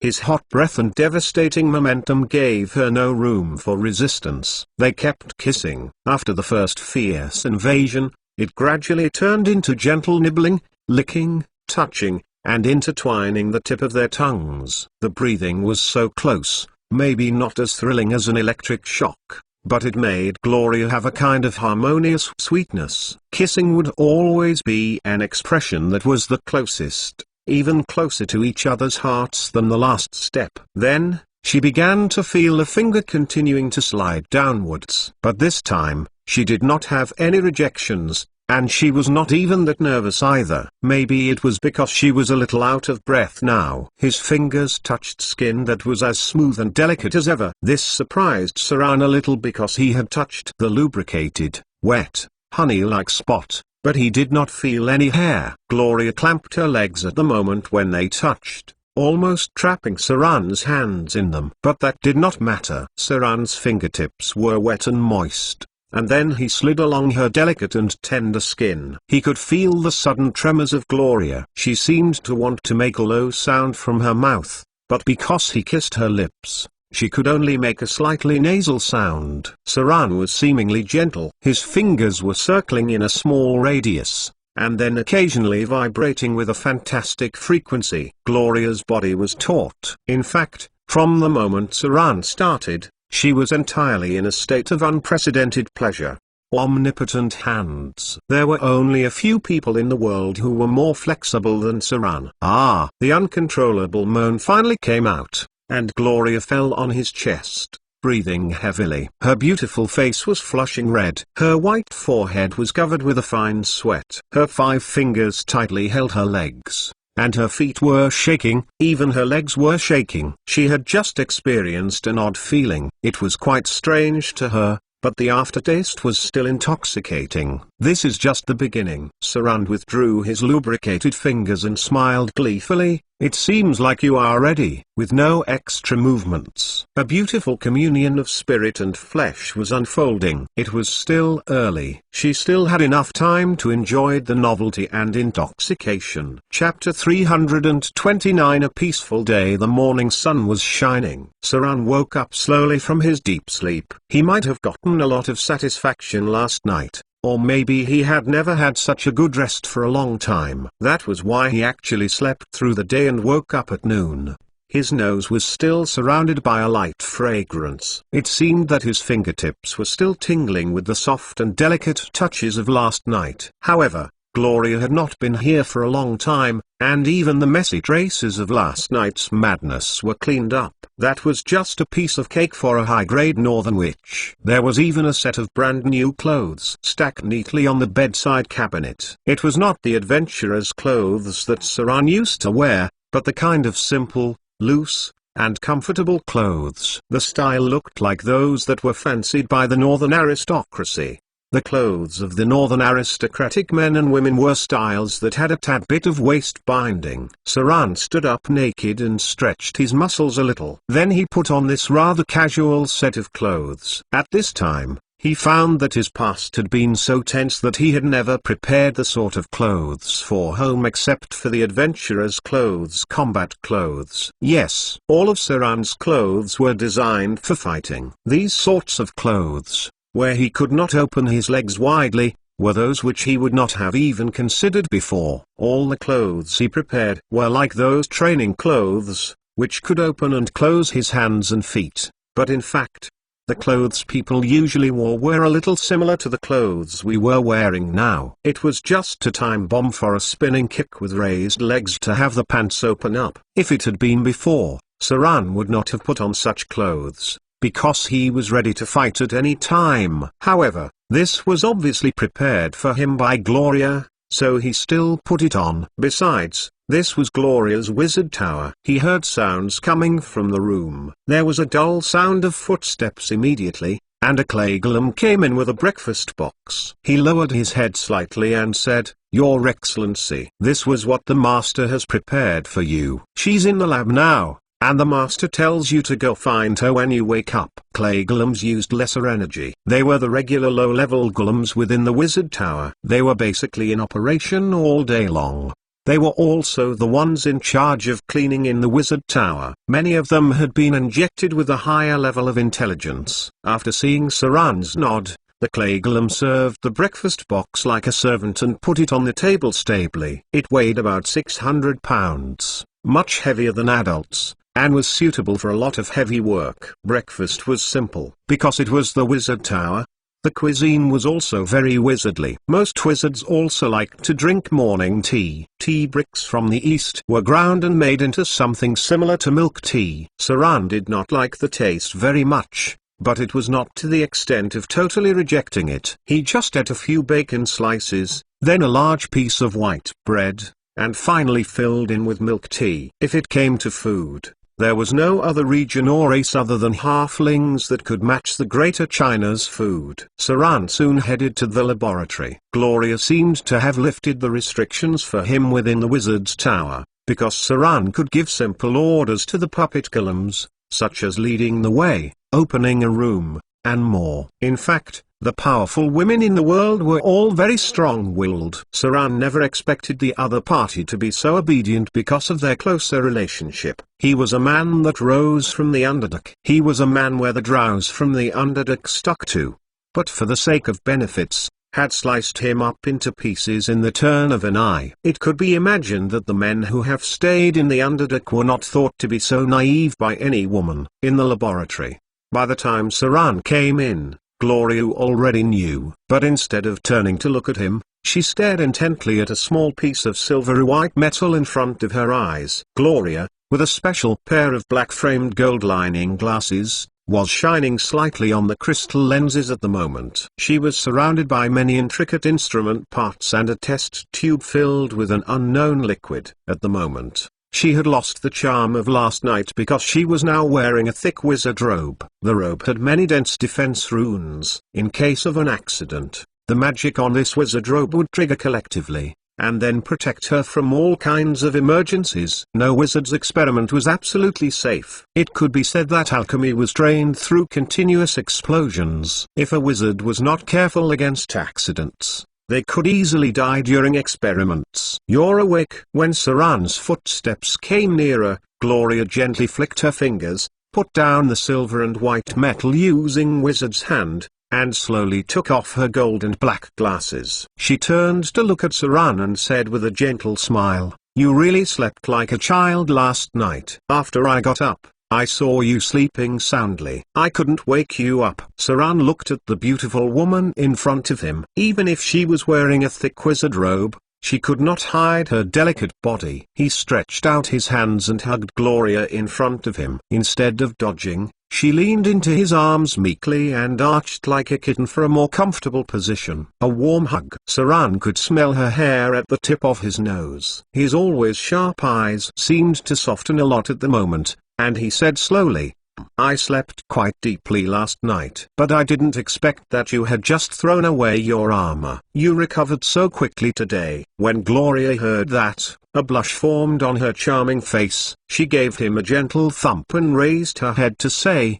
"It's just that I hadn't gotten used to it for the first time. Don't forget that I'm a high-grade witch. A well-prepared spellcaster can deal with any situation calmly." After hearing that, Saran pointed out, "Like grease spell?" For a moment, Gloria blushed, turned her back to him as if she had been stabbed. Of course, Saran's face showed that it was evident. It was no wonder that last night felt so smooth and greasy. He thought it was Gloria's special physique that the discharge was relatively more. So it turns out that she secretly used some special grease spell. A powerful spellcaster was really omnipotent. He spread his arms around Gloria's slender waist from the back, bent over to her earlobe and kissed her. Then, he held her soft body tightly in his arms, and the two of them enjoyed their intimacy at this time. After a while, Saran turned over Gloria's delicate body, then looked at her beautiful face and leaned over to kiss her lips. Gloria closed her eyes involuntarily,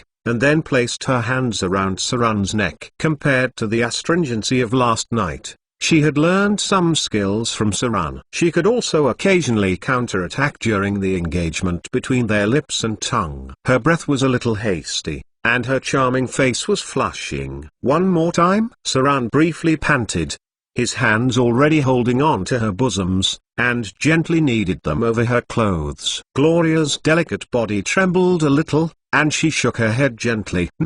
It's still a little painful. Oh, what about letting me drink a bottle of healing potion first? In the beginning, she obviously wanted to refuse, but when she felt Saran's heat and firmness, she could not help biting her lip and put forward some suggestions that would make Saran helplessly laugh. Saran rarely laughed, but when Gloria asked if she should drink a bottle of healing potion first, his laughing point seemed to have been stabbed. For the moment, he did not want to continue, but just held her tightly and gave her a kiss on her lips. Both of them continued embracing for a while. Then Saran was driven out by Gloria, who was flushed with her heart racing because his fingers were not honest at all. In fact, none of the rogue's hands were honest. Gloria wanted to continue her experiments before they left for the outer islands. As a noble and powerful northern witch, she would never forget the sensual pleasure. Although she enjoyed the joys brought by Saran, it was just an ornament in her life. She also had a very important subject to finish as soon as possible, because Gloria had a premonition that if she went to the outer islands, she was afraid she would not come back so soon. Chapter 330 Northern Trade. Chapter 330, Chapter 143 Northern Trade. Translator, Exodus Tales. Editor, Exodus Tales. Most of the Northern Witches had special divination abilities. This meant that they often had amazing intuition. They could also vaguely sense fragments of the future. Saran, for example, spent only one day here and found that the cities in the northern city seemed to be preparing for war, and this seemed to have been going on for some time. The food, weapons, important materials, and so on, here were all under the unified management of the Chamber of Commerce under the Witches' Council. Compared to the hindsight of other places, the response by the North was quite rapid. Saran was also counting down to the start of the turbulent years. At the latest, the first batch of avatars would appear around October this year. Now, it was almost February. The following 8 months would play an important role in how prepared one was during the turbulent period that was to come. Once the war between the gods begun, all kinds of gods would be rampant in the world. At that time, it would be very difficult to carry on any productions. In addition, the abyss demons would invade the material plane, and the devils would stir up all sorts of discord. Then, the resources of the whole material plane would be in short supply. Saran had been hoarding food all along, and Snake Island was now becoming a big granary. It could be said that the price of grain on the south coast had basically increased by more than 50% because of his large-scale purchase, and the price of grain was still rising, which would be estimated to increase more than double by March. At noon the next day, the pirates under Saran's command brought back a message that the fleet he ordered had reached the deepwater port, but because of the fear of Saran's forces, the deepwater port refused to let Saran's fleet land, and also urgently informed the High Witches' Council. If Gloria was not here, the High Witches' Council would have directly expelled Saran's fleet. The stronger one's power was, the more attention it would garner. Hence, the fleet that Saran had ordered was too threatening, as it had the power to take down a port city. So, in the end, even if Gloria was on the fleet, they could not reach the shore. Just let them stop near the harbor. Saran took a look at the topographic map of the north, pointed at one of the locations, and then ordered, "First transport the first batch of things back. I'll be negotiating a deal with the Witches' Council this time, and might be delayed 2 days." Standing in front of Saran, Cyclops lowered his head and said, "Don't worry, Your Excellency. I'll ship the first batch of things back now." Very quickly, Cyclops left with a group of people. Saran stood on the balcony of the Wizard Tower and looked at the departing caravan. Then he turned around and walked towards the laboratory. Gloria, who was in her researcher state, seemed very busy. They were not intimate with each other for much over these 2 days because Gloria was very busy, and so was Saran. Saran had never been a man of affection. Since he had such a close relationship with Gloria, it would be quite foolish not to seek opportunities to cooperate with the Witches' Council through their relationship. The Witches' Council was rich in resources, and they also had one thing Saran was very short on: which was a large number of extraordinary level equipment. By the way, any alliance with entities that were filled with wizards would be engaged in a high-value arms trade, including alchemy weaponry, extraordinary equipment, puppet golems, etc. These things were quite difficult to buy if there was no relationship. The clay golem's heavy footsteps resounded. A dull voice of the clay golem came from Saran's back, and it went, "Your Excellency, there is a wizard named Saruman who wants to see you." Saruman? When Saran heard the name, he was a little shocked. Subsequently, he remembered that he had mentioned to Gloria in his letter that he needed a wizard who was proficient in alchemy and could make huge amounts of struvite stones into high-quality fertilizers. Yesterday, Gloria mentioned to Saran that someone would come to see him today, but she did not mention his name. Unexpectedly, it was Saruman. This name was not common in the north. He even thought that he had heard it wrongly. When Saran heard him, he nodded softly. "I see. Bring him in." Very quickly, a clay golem came in with a male wizard. He had a white beard and a very old face. However, the profession level of the wizard was not high, about 10. This meant that he wasn't very talented. Not all wizards could make great progress all the way. Many wizards had been stuck on the threshold of the 3rd grade all their lives. Otherwise, Gloria would not have been a member of the High Witches' Council if she only had the strength of grade 4. There were also many male wizards under the Northern Witch Council, and Saruman was one of them. He wasn't young. Even if there were no special rituals for prolonging life, he looked to be almost 60 or 70 years old. Saran was observing the old wizard in front of him,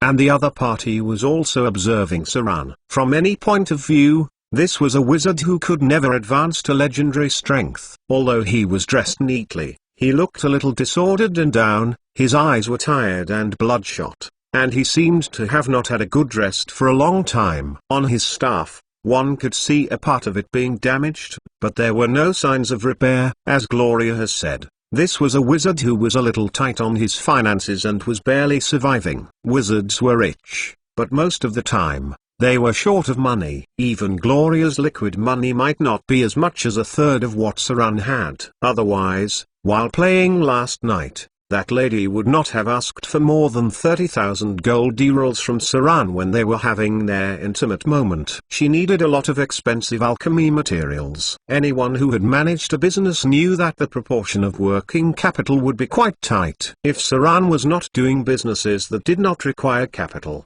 his capital reserves would not be as abundant as it was now. Saran needed such a wizard because wizards that were too promising were not easy to control. Wizards with huge potentials might not be willing to work under Saran. It was just nice that this kind of wizard's profession level was not high.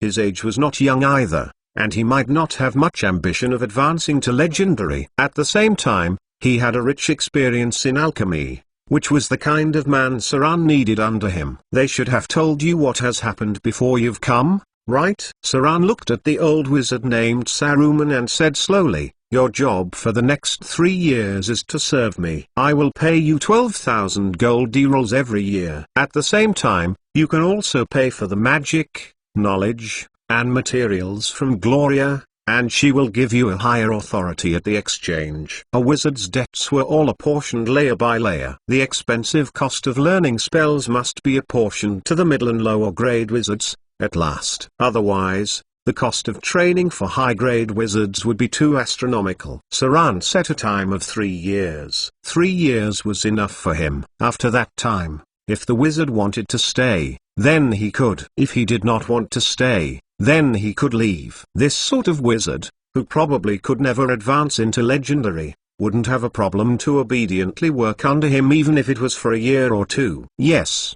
The old wizard was looking at Saran. He was a little confused about the identity of the other party. Saran looked like a wizard, but he was obviously as sharp as a rogue and might be a part-time adventurer. He bowed his head slightly to express his respect. No matter from which point of view, since Saran could stand in the wizard tower and talk to him, Saran's status would undoubtedly be higher than that of his. The middle and lower grade wizards basically maintained respect for the higher grade wizards. He nodded and went, "According to the contract, I will go to the Outer Islands to work for you for 3 years. and you will pay me 12,000 gold D-rolls every year. After 3 years, I can decide to continue or leave on my own." Saran looked at him and replied, "Yes, if it's all right, let's set up the contract. You can go and get ready. We'll set off in 3 days." It was expensive to hire a wizard. Although Gloria knew alchemy, it was not possible for her to be turning struvite stones into fertilizers. Saran, in front of him,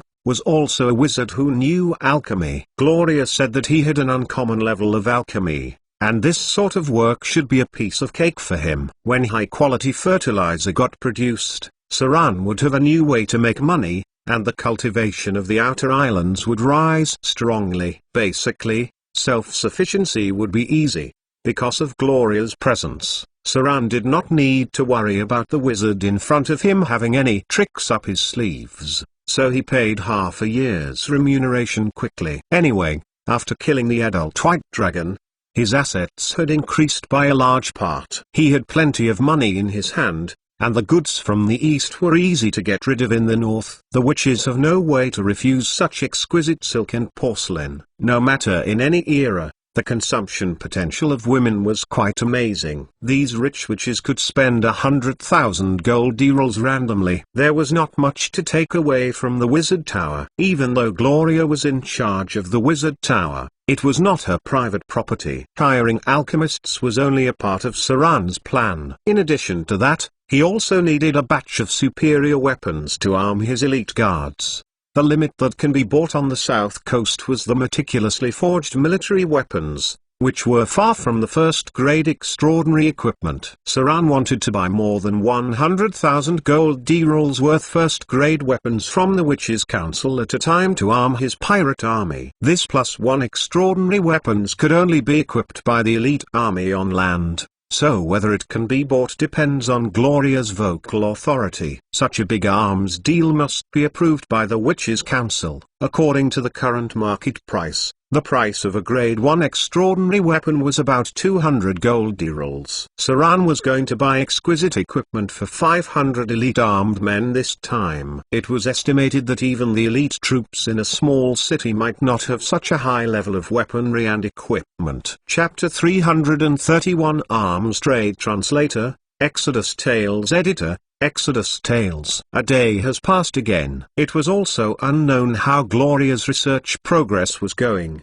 and Saran did not disturb her either. This time, Gloria's research was to analyze the unique metal of the Githai Ankis. The progress of the study had lasted for decades, and she had obtained the corresponding data through her authority. Now, she had to analyze the data again and grasp its characteristics. Whether she could make a breakthrough or not depended on whether she could find a new research direction. So, now Gloria seemed to be learning some knowledge. She was not making academic breakthroughs, but her progress was still quite fast. Saran was also curious about the Githai Ankis memory morphing metal. He felt that this item was quite sophisticated. Even in the Star Age, the research on memory metal was not so supernatural, but it also could transform itself. Saran supported the progress of Gloria's research and tried to buy any expensive materials that she needed. Even if this thing could not be used to make items for the moment, if it could make Saran a transformable weapon,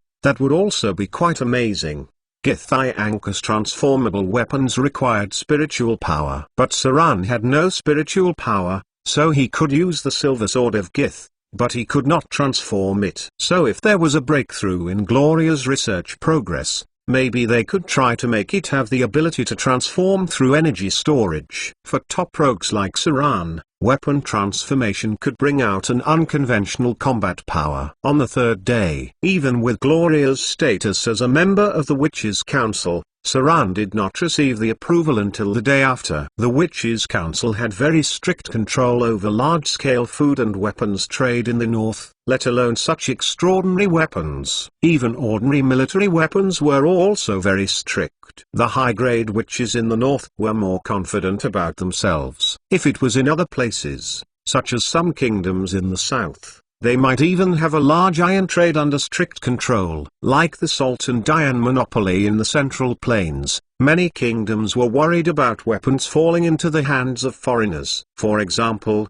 lizardmen, beastmen, gnolls, and so on. It was better off that the weapons fell into the hands of insurgents within human beings. If they fell into the hands of these naturally powerful humanoid creatures, it would greatly improve their combat effectiveness if they were equipped with a large number of weapons. Your Excellency. A middle-aged man who looked like a clerk came to Saran and bowed his head slightly. What you want has been delivered. This is the bill to be paid. The council is still awaiting my return. Behind him were 3 heavy iron golems, and several city guards dressed as bodyguards, with the arms trade value of nearly 100,000 gold dirhams. Even the witches' council had sent out iron golem guards. Although the middle-aged man in front of him was dressed as a secretary, he was a third-grade wizard. Depending on Gloria's relationship, Saran finally bought a batch of grade 1 weapons from the witches' council, and also got the implicit support of the witches' council. Now that they were willing to sell him arms,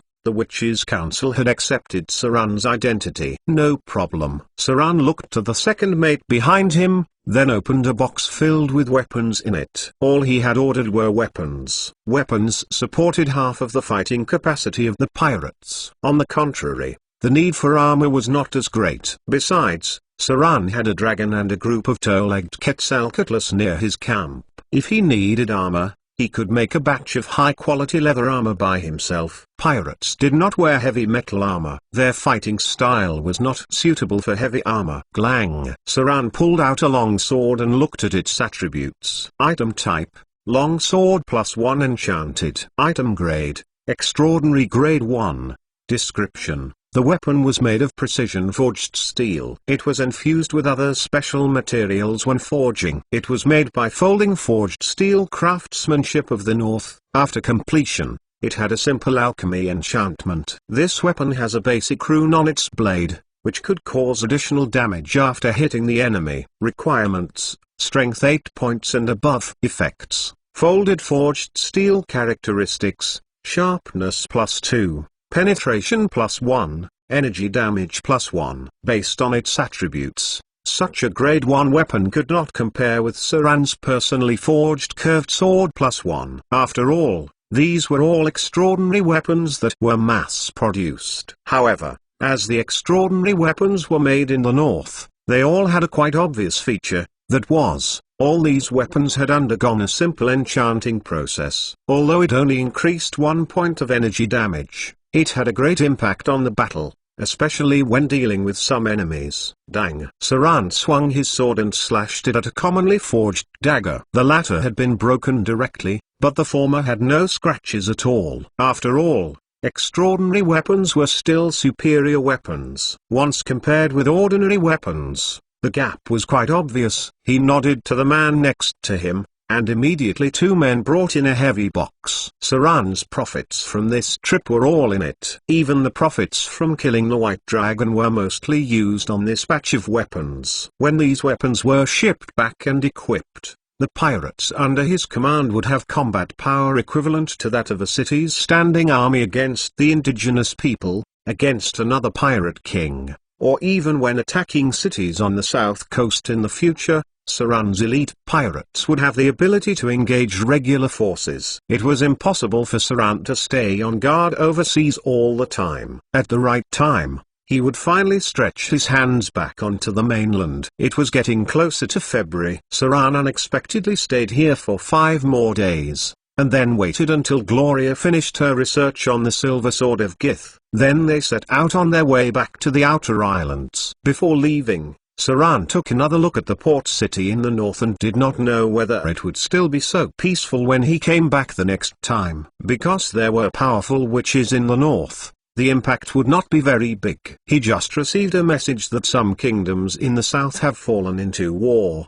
Duke Peter, a southern nobleman whose name Saran had never heard of, had just declared his dissatisfaction with the cruel rule of the king and the other nobles 3 days ago and then led his loyal army to revolt. This was the news on the surface. Saran also learned from Gloria that the Witches' Council had investigated and found the presence of the devils. This rebellious kingdom bordered Saran's territory. Chapter 332 Strong Alliance. The cold sea breeze blew over. It might have been that the last winter was too cold, and this year's snow melting was much later than the previous years. In the south, the weather had already almost transited to when it was almost February, but the coastal area was still quite cold. The journey back was peaceful. No one would disturb a pirate king if they had eyes, and there was a quasi legendary northern witch in the fleet. So there was almost nothing for Saran along the way. His task was to catch up with his knowledge of magic and try to learn all the first level spells. That was the basis of all spells. Most of the later spell models were based on level 1 spells. Level 0 spells were a kind of magic that was only for show. It belonged to something that did not enter the eyes of the wizards. Learning magic would be boring and naturally needed some extra spices.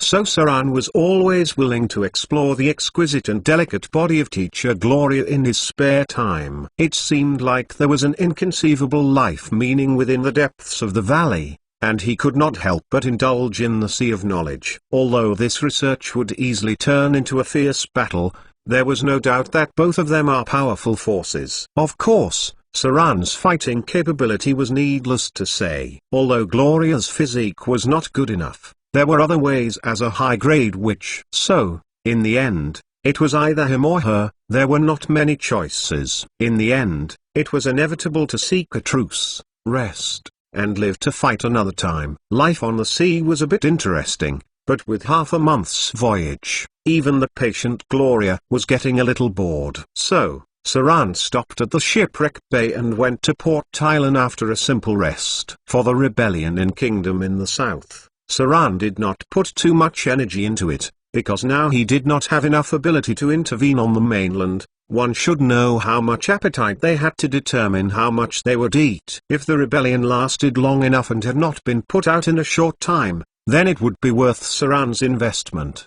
He was one of the 3 pirate kings on the south coast. Even if he wanted to get involved in this matter, Saran couldn't help the royal army. If he wanted to get more benefits, he had to invest in the rebels in the end. So no matter what his thoughts were now, it still depended on the strength of this rebel force. If it could not last for 3 to 5 months, then it would not be worth Saran investing any resources, and this sort of rebellion would not be able to influence anything. The southern kingdom has degraded, but even the decadent kingdom had such a thick foundation there. Saran could be dominating at sea, but it was not so easy to go on land. Besides, many of these places were strange. There might be a devil among them. Whether or not to go through this muddy water depended on whether the benefits were big enough and how sure they were. Whatever Saran had conspired for would naturally not be simple. Port Tylan. The return of Saran made the people who had their little minds floating around settle down. At the same time, through various channels, where some even bought the eyes and ears of the pirates, and so on, they had learned that during this trip, Saran had roped in the powerful Northern Witches' Council, and even negotiated a trade with them. This had caused a huge wave in the hearts of the rest of them. The value of trade with the Witches' Council was not only just purchasing a group of extraordinary equipment to arm their own people, but it also had a more profound meaning. Even if it did not have much meaning, in other people's eyes, it was also not an easy feat. Not to mention that many of the core pirate members learned about Gloria's existence this time, along with Saran's close relationship with Gloria, which was not deliberately concealed to others. So, all the pirate leaders under Saran knew Gloria's identity, and also knew that she might become the lady of the house for all of them. The pirates referred to Saran as something similar to my lord, which could be understood as your excellency or master. For Gloria, she could easily crush these rebellious pirate leaders regardless, in strength or status. Maybe in the past, some people thought that Saran's background was not enough, but after Gloria appeared, her identity completely knocked those thoughts away. If Saran married the noble Northern Witch, he would have a powerful ally. The identity of the Pirate King and a member of the high-ranking Witches' Council would be a strong alliance that was enough to suppress anyone with any funny ideas. Such a combination of strength was enough to scare everyone. Even malicious people might panic. In fact, some people had already begun to deliver the news back, which had also caused many people's concerns. At the port, Saran's fleet entered Port Tylan. Because of the supply of overseas trade, The protection fee flag set by Saran made the pirates lead a good life. So far, no one had attacked them. The world needed rules, and Saran had made a rule. Some people felt that the rule was good and could bring them more benefits. Then, they started to abide by it. These people, while obeying Saran's rules, had started to develop a sense of awe in their hearts. When the warship was close to the port, all the other merchant ships gave way. Saran was standing on the deck in a black suit. He bent down slightly to make an invitation sign. Then he took Gloria, who had a quiet and elegant smile on her face, and walked towards the downtown area of Port Tylan. He was like a noble lord with his wife patrolling the territory, with strong self-confidence hung on his face. Yet it was without arrogance nor complacency. He was showing his strength. To be able to build such a foundation in just a few months, who dared to say that he had no strength nor power now? There was a slight commotion ahead. When Saran took Gloria's white hand and walked down the warship, there was the figure of a temple guard in the distance. He saw that the people on the left and right were hulking away. Needless to say, it was the Naga priest who had appeared. It was no doubt that it came as a little surprise to Saran, and then there was a smile on his face because the Naga priest met him in this situation. It was an affirmation of his strength. But his face soon stiffened. After the appearance of Naga priest, she did not even take a look at him. Instead, she came directly to Gloria and smiled a little. "Welcome to Port Tylan, your honorable witch." Saran was livid. In the beginning, in order to let the Naga priest came out to meet him in person, he forced her to bow her head, and that took an unknown amount of effort. But even then, the Naga priest had never used such a humble attitude to greet him. But now that Gloria came to Port Tylan, not to mention that the Naga priest took the initiative to greet him, but her attitude was still so humble. Comparing the two experiences, Saran's heart suddenly felt quite unhappy. Even though Gloria was his woman, he was still quite unhappy. The gap between the status and position was completely two extremes. The status of the high level which was vividly displayed at this moment. Facing the humble posture of the Naga priest, Gloria naturally nodded and smiled. But she soon noticed sensitively that Saran's face was not very pleasant. So the intelligent woman naturally turned a little sideways, and then changed the position of being led by Saran into taking the initiative to hold his arm. This way, suddenly, the atmosphere looked totally different. In the beginning, they were walking hand in hand. Now, Gloria was gently holding Saran's arm and leaning half on his shoulder. Saran, who was intentionally ignored by the Naga priest, suddenly became the main character of the entire scene. Even the Naga priest had become a foil. At this moment, Saran's eyes were soft with a tenderness rarely seen in his eyes. Gloria glanced at him, a smile appeared on the corner of her mouth, and then blinked naively. If they went in public, Saran would really like to give her a big kiss now. Faced with Gloria's initiative to make Saran the protagonist, the face of the Naga priest was not looking very good, as if all the rumors were true. In just a few days, Saran, relying on his powerful male charm and reproductive organs, completely conquered a noble northern witch, and she was also a powerful high-level witch with the status of a member of the Witches' Council. Note, all of the above are anecdotes of taverns, and the more exaggerated it was, the more they spread, the more people would believe them, especially the pirates under Saran who liked to brag about it, telling everyone how powerful their leaders were. Even the noblest northern witch had been conquered. They could even reject all those ladies and girls when they saw them one by one. Everyone knew what went on in the pub, but when one repeated something for 100 times, and someone would believe the story in the end, and it would have become reliable gradually. Please. The Naga priest tried to find out the relationship between the two, but she could not help but squeeze out a smile on her face and said slowly, "I have prepared a place for the honorable witch." Gloria's status was more distinguished than many other city lords. In fact, she was the ruling class above the city lords in the north. Even if the ruling power belonged to the Witches' Council, she was no lower than the Naga priest in terms of identity. Therefore, the attitude of the Naga priest to meet her was actually to show her goodwill to the Witches' Council, to invite her and to arrange accommodation for her. and to prepare according to the standard for welcoming the other city lords when they visited. No matter how close Saran's relationship with Gloria was, and whether he could control her in the future, these were things in the future. Now for the Naga priest, the most important thing was to find a way to get on the line of the Witches' Council. If she could get involved with the Witches' Council, then she could have powerful help.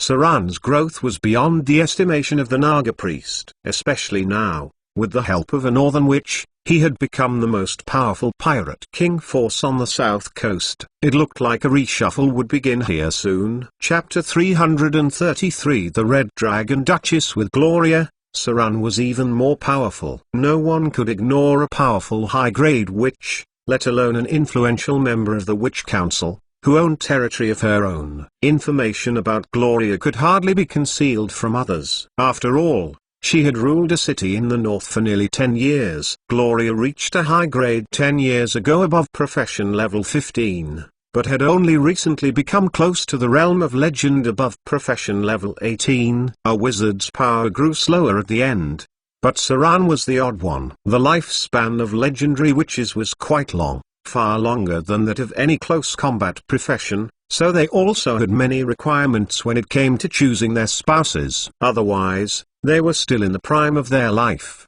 and their spouses were already old. In terms of lifespan, legendary close combat professions were at a disadvantage. It may be that they had consumed a lot of life force due to bleeding and injuries before entering the realm of legend. The lifespan of the legendary close combat profession was only a third of that of the spellcasters, sometimes less than 200 years. Gloria chose Saran because of his potential. Sea Temple. After sending Saran and Gloria away, the Naga Siren priest had a cold expression. "Get me the deep sea hunter." The Sea Temple priest stood in front of the goddess with a scepter in her hand, and said to the servant beside him, "Let the news of Gloria spread out immediately, and Ashrid must know about this as soon as possible. He will be afraid, and will probably kill Saran, or even let the Naga Siren royal family start a conspiracy in advance. Otherwise, Ashrid is doomed to be defeated. As long as they go to war, Saran's strength will be weakened. He already has most of the outer islands. I must weaken his power and then take the power of the sea so that I can compete for the position of High Priest. I have a hunch that the goddess will soon come down. Only the High Priest is the closest to the god." A trace of ambition appeared. The Naga Siren priest turned and entered the pool in front of the temple. A wave of divine power poured into her body. Then her blue skin became transparent, and something like scales could be seen falling off. This was the power of faith gathered by the Sea Temple. Since she was awarded a little divinity by the sea goddess, she could try to absorb these powers. The power gathered in the Temple of the Sea would change her little by little, and eventually, she would be completely out of the realm of mortals. She might become a chosen or a chance to enter a higher realm. But she must first suppress the people with ill intent. A twisted shadow appeared from the sea. A creature that was strange, full of terror, appeared. It hid in the water below the temple and expressed its emotions with a strange voice.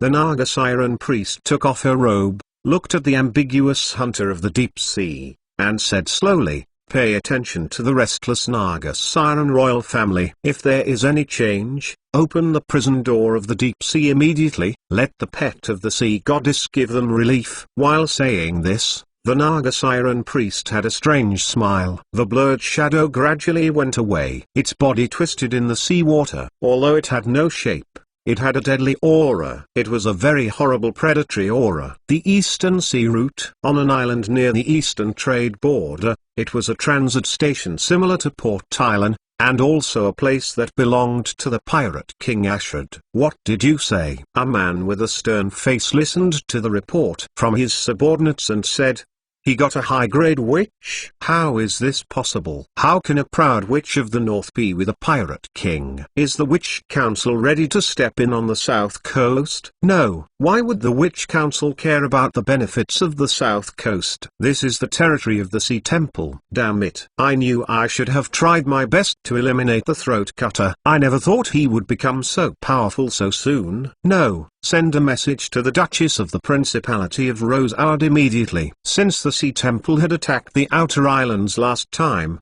The Red Dragon Duchess lost the most. She must hate the throat cutter too. She is certainly not willing to give up her interests in the Outer Islands so easily. Maybe we can try to form an alliance with her. Hearing his words, a half-Naga siren woman who did not look human hesitated and said slowly, "Your Excellency, the Red Dragon Duchess is now the enemy of the Sea Temple. If we openly contact her, we will be in direct violation of the order of the Sea Temple. In that case, I'm afraid the Naga Siren priest would take the opportunity to create trouble."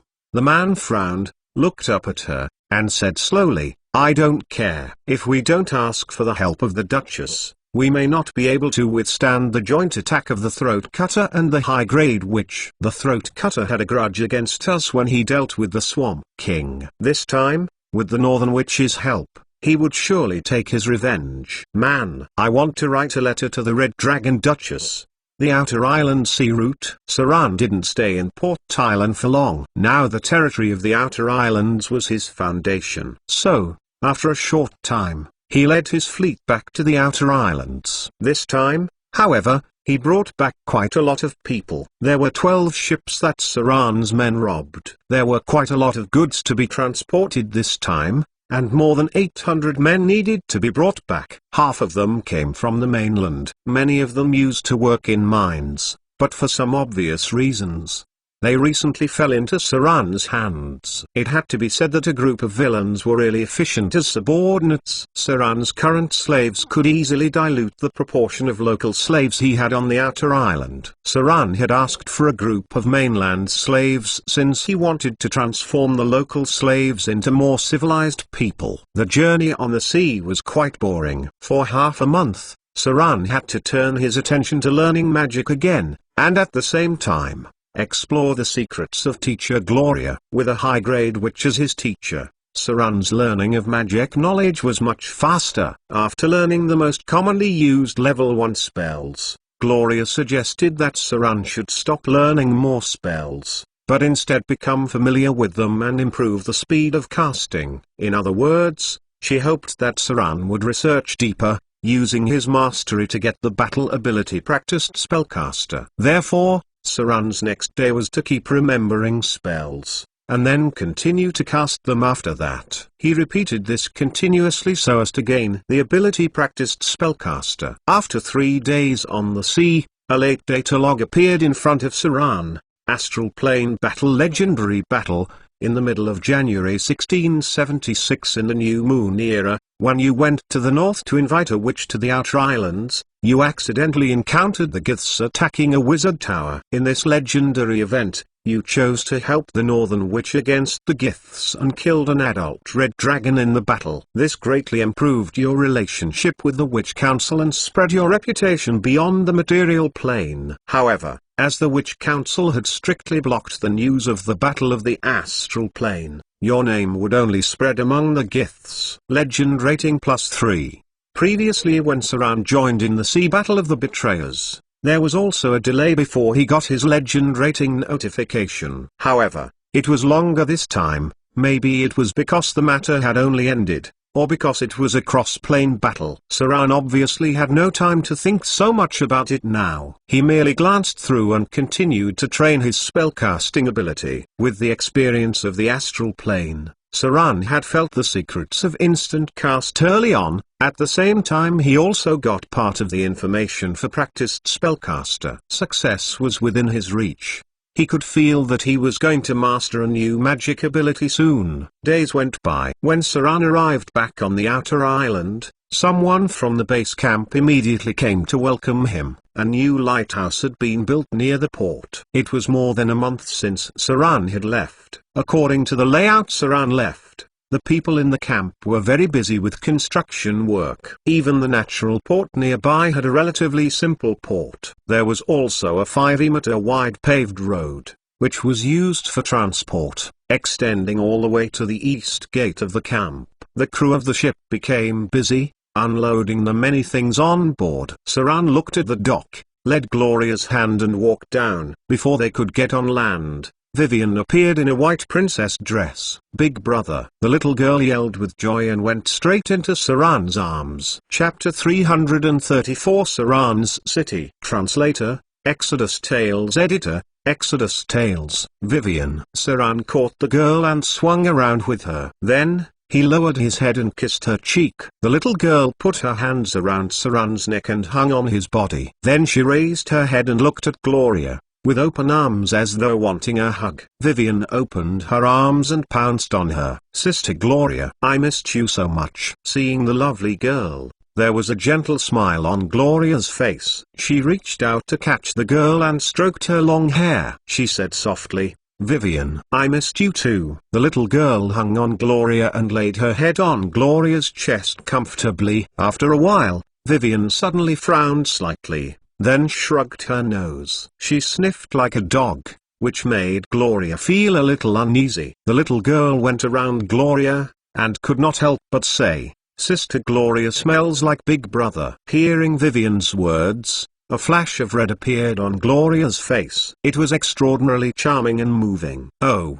the little girl put her nose to Gloria's chest. She sniffed a little bit closer and said to herself, he smells the most here. Pa. Gloria smacked the little girl's buttocks. Her charming face was so red that she held Vivian and walked forward. Even her earlobes were red. Before she left, she gave Saran a slightly angry look. As for Saran, he didn't blush at all. He just looked far away to hide his embarrassment. The little girl seemed to have understood something. After all, she grew up in the slums, so she was more mature than the other children of her age. She put her head out and looked at Saran, then at Gloria. Then she said, Shame.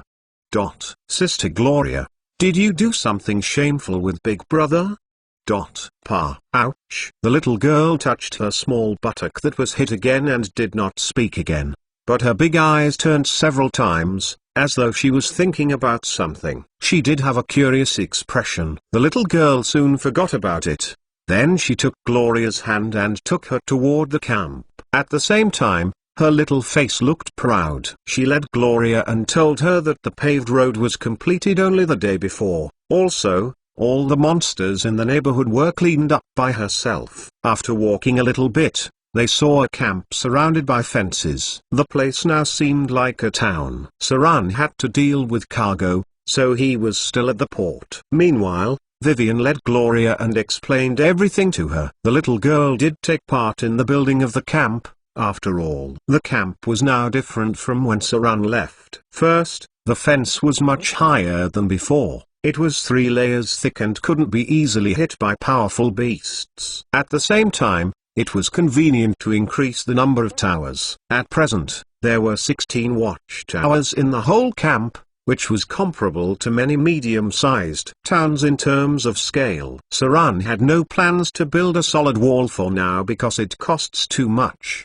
and there was no need for it now. The north gate had guards. Not only were the pirates guarding it, but there were also some drow fighters. Gloria was shocked by this. Since Saran didn't have time to explain everything to her, when she saw these stern and resolute drow fighters, she was shocked. It seems that she was shocked at Saran's speed of development. Having the drows yield was not an easy task. Young madam. The young drow fighter bowed his head to little Vivian. At the same time, he turned his eyes to Gloria. He seemed to have noticed Gloria's powers, and he was quite shocked. He bowed his head respectfully and said, Welcome to the camp, Your Excellency. The drows would always be a race that respected the strong. Gloria nodded slightly, and then followed Vivian into the camp. She noticed that these drows were not afraid of the sun. It seemed that they were not pure drows but half-drows. Only half-drows could move on the surface so easily. Inside the camp,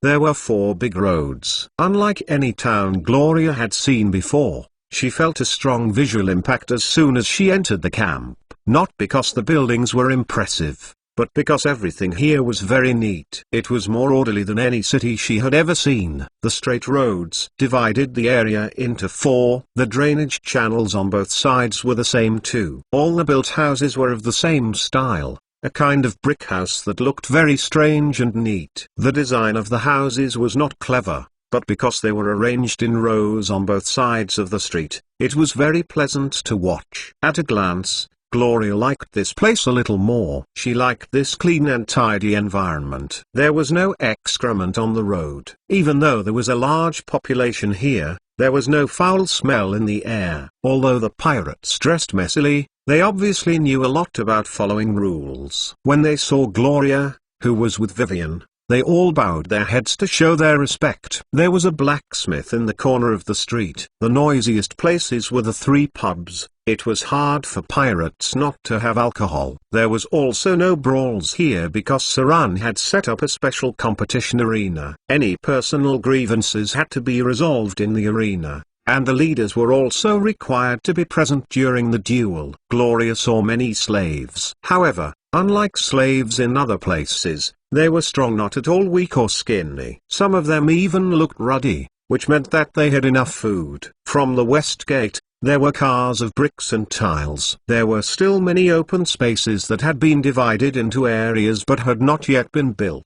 Many craftsmen were busy. Among them, there were some that looked oriental. Among the rather lazy pirates, there were some who were obviously serious and fierce-looking pirates who were in charge of patrolling. Outside the south gate was an open field. A group of slaves worked in the fields. More preparations were needed for the first cultivation. There were also fierce pirate overseers nearby. There was a need for good quality fertilizer. Otherwise, the first year's harvest would be very poor, even though the soil here was quite fertile. Gloria gazed silently at what was in front of her. The more she saw, the more surprised she was, for she knew how quickly Saran had built it. Even with the help of the power of the Witch Council, it would not be possible for Gloria to build something like this in such a short time. It was hard to imagine, if Saran was given some time to develop, what kind of city could he finally build in the Outer Islands. Chapter 335 Fiercely Competitive. Saran was working on many things. As a matter of fact, as soon as he arrived, his men wanted to report matters to him, but because Gloria was by his side, he waved him away. Later, when Gloria and Vivian went to the camp, he had to deal with things. Although he left Vivian here, it was still the pirate leaders who were in charge of day-to-day matters. In addition, Saran took notice that the relationship between his subordinates seemed to have changed. There seemed to be groups forming. Among all the pirate leaders, Adele Isabella should be the highest ranked. She had the most subordinates, and her power was above high grade. However, after Casa, the half-elf first mate won Saran's praise for his ability in handling affairs and gave him a part of the ships to take care of. The half-elf first mates rose through the ranks. For a long time, this half-elf first mate had the intention of competing with Adele Isabella. Last time, he successfully plundered the fleet of Isrod, the pirate king, and brought back a large amount of wealth and a fleet. His strength had, in turn, surpassed Adele's. On the other hand, Adele, who failed to contact the Alchemy Guild, not only failed to complete Saran's task, but also was delayed. So Saran did not have a chance to meet her before leaving for the north. As a result, the pirates were less impressed with her. The pirates respected and obeyed the strong. Since Adele Isabella was not able to complete the task, the pirate leaders below her despised her. Also, she was a woman, and that made her position in the group more awkward. Before Saran left for the north, he designated the construction of the camp to the pirate leaders below. The half-elf first mate was the manager, and Adele Isabella came back to the camp later. Naturally, he would not give her the power in his hand, so Adele was like a leader without power. Although there were still many people under her command, she was quite free every day. Other pirate leaders, such as the Aeneid pirate, the housekeeper, the giant hunter, all nicknames, were not satisfied with a woman controlling them. Therefore, when the half-elf first mate wanted to create factions, they also formed their own small circles, with the intention of isolating Adele. In all aspects, it was always more difficult for a woman to be a pirate than for a man. Besides, Adele's capabilities were not enough to suppress the other pirate leaders. If she were a legendary profession, her position would not be threatened. However, she was only a high-grade profession, and the other pirate leaders were not weak. Pirates were not idiots. Although they were all working for Saran, they knew which pirate leader had more power and was more important, which pirate leaders had more resources. That was why Saran immediately noticed the awkward situation Adele was in. The other pirate leaders stood in a circle, With the half-elf first mate standing in the front, Adele stood alone with her arms crossed, and her expression seemed indifferent. "Your Excellency, throat cutter." When Saran came, many pirate leaders immediately bowed their heads to show respect. Adele stood alone and seemed down, because she didn't complete her task. She became frustrated. "Transport the items." Saran glanced at the others, then finally looked at the half-elf first mate and Adele, and said slowly, "Everyone else, get to work." Casa and Adele stay behind. The other pirates looked at each other, then swiftly bowed and went. The half-elf glanced at Adele and stood still. He knew that Saran was a man who attached importance to ability. During this period of time, the half-elf worked hard to build the camp. For this reason, he even used some cruel means to suppress his discontent underlings. Now the construction progress of the camp had been improved by at least 30%, although there were some cruel means in the process.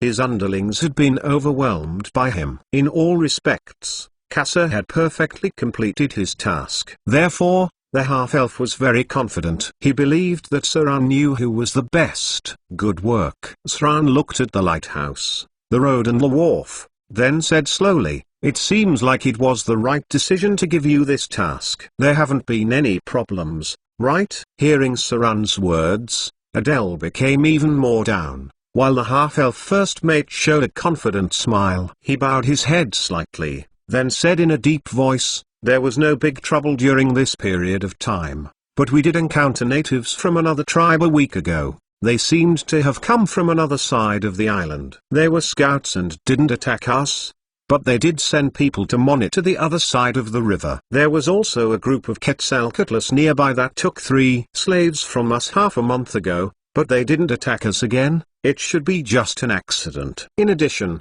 Your Excellency, we recently found a group of Kutao around the port. There was no conflict, but we should be careful." Saran nodded and said, "Good. Very good job. Bring someone to account for the items and slaves." The half-elf first mate bowed and went. Only Adele Isabella was left in front of Saran. The red-haired pirate had a somber expression and bowed her head. "Your Excellency, I didn't finish what you asked of me." Saran looked at her and said, "I know."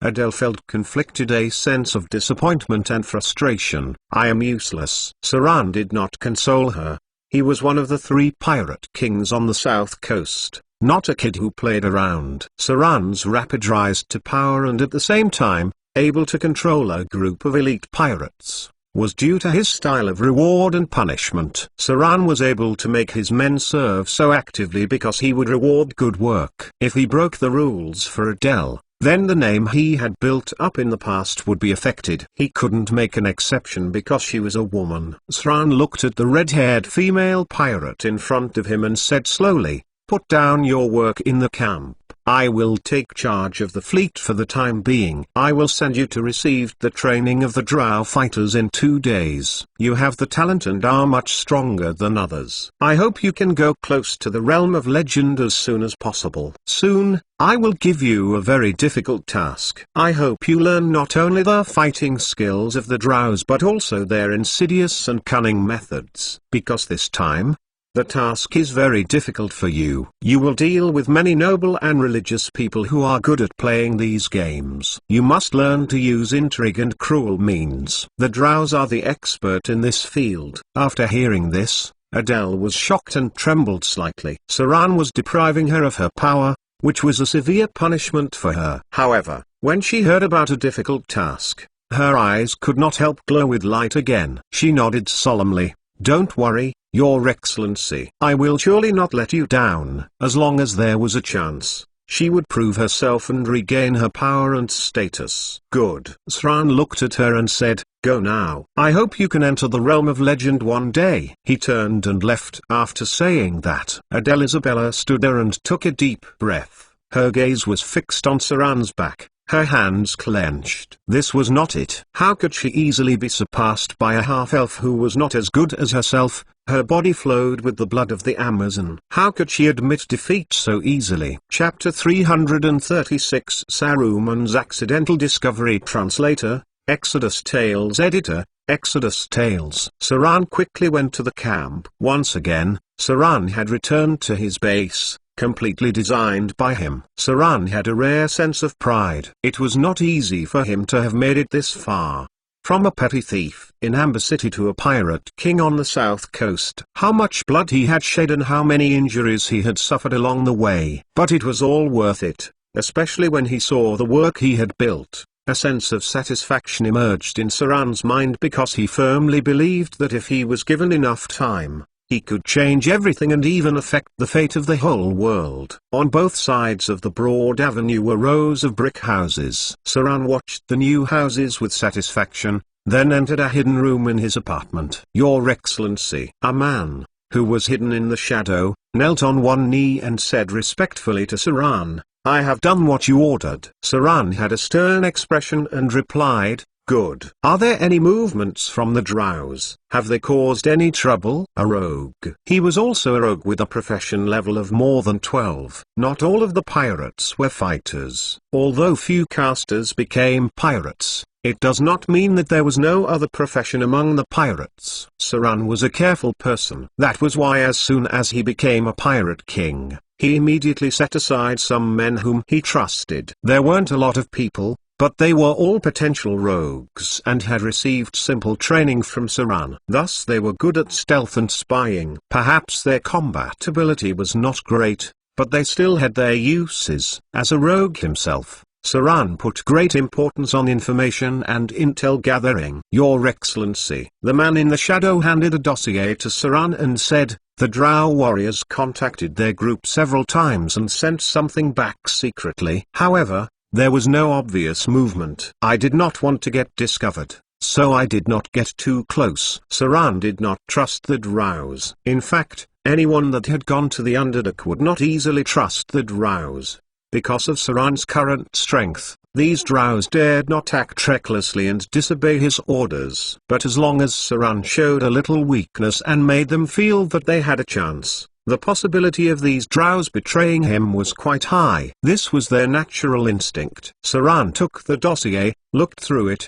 and said, "Good. Keep a low profile, and do not get exposed." After saying that, Saran left the room. Even though he had thousands of men under him, very few had such usefulness. On another side of the camp, under the escort of a group of pirates, Saruman, wearing a grey robe, came to the laboratory where he worked. He had an independent yard and brought many pieces of alchemy equipment for his work. After seeing the camp, he was quite shocked. "Seems like this place isn't that bad." Saruman directed his 3 wizard apprentices he brought to set up the room and carefully transported the experimental equipment in. Turning struvite stones into fertilizer was not a difficult task. The trouble was that if a high-quality product could not be formed, then he would have to do the transforming himself. His real task was to find a way to create a process that could be completed by his wizard apprentices or ordinary people. This was not too difficult for an experienced alchemist compared to creating a golem and giving it intelligence. Saruman was not in a rush to start work. After unpacking,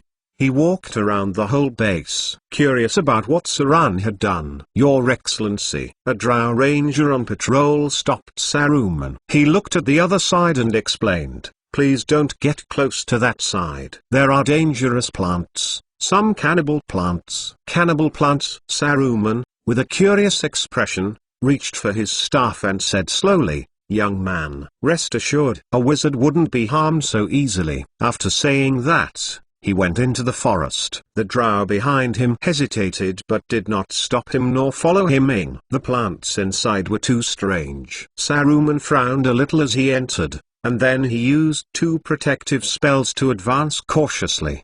Wizards could be confident but not reckless. The wizard, who was not young, had a lot of experience. He entered very carefully and observed the nearby plants. Interesting. Saruman seemed to have found something. He approached a huge mutant cannibal flower. After he sprinkled a little strange yellow powder, the deadly plant didn't attack him but swayed slightly as if it were sleeping. Saruman walked around the plant, showing a trace of obsession on his face. He reached out and stroked the root of the plant and murmured, "Beautiful, deadly, dangerous." At the same time, full of vitality. He then shut his eyes and took a deep breath. As if feeling for something, he muttered, "Some magic aura. Who created you?" Saruman carefully used a dagger to cut the roots of the plant, then took some blood-like liquid. After he turned to take something like seeds, he then slowly left the place. On the other side, Vivian had also led Gloria to where she would be staying, a big house beside Saran's place. Meow. Just as Gloria was pulled into the room by Vivian, she suddenly heard a cat.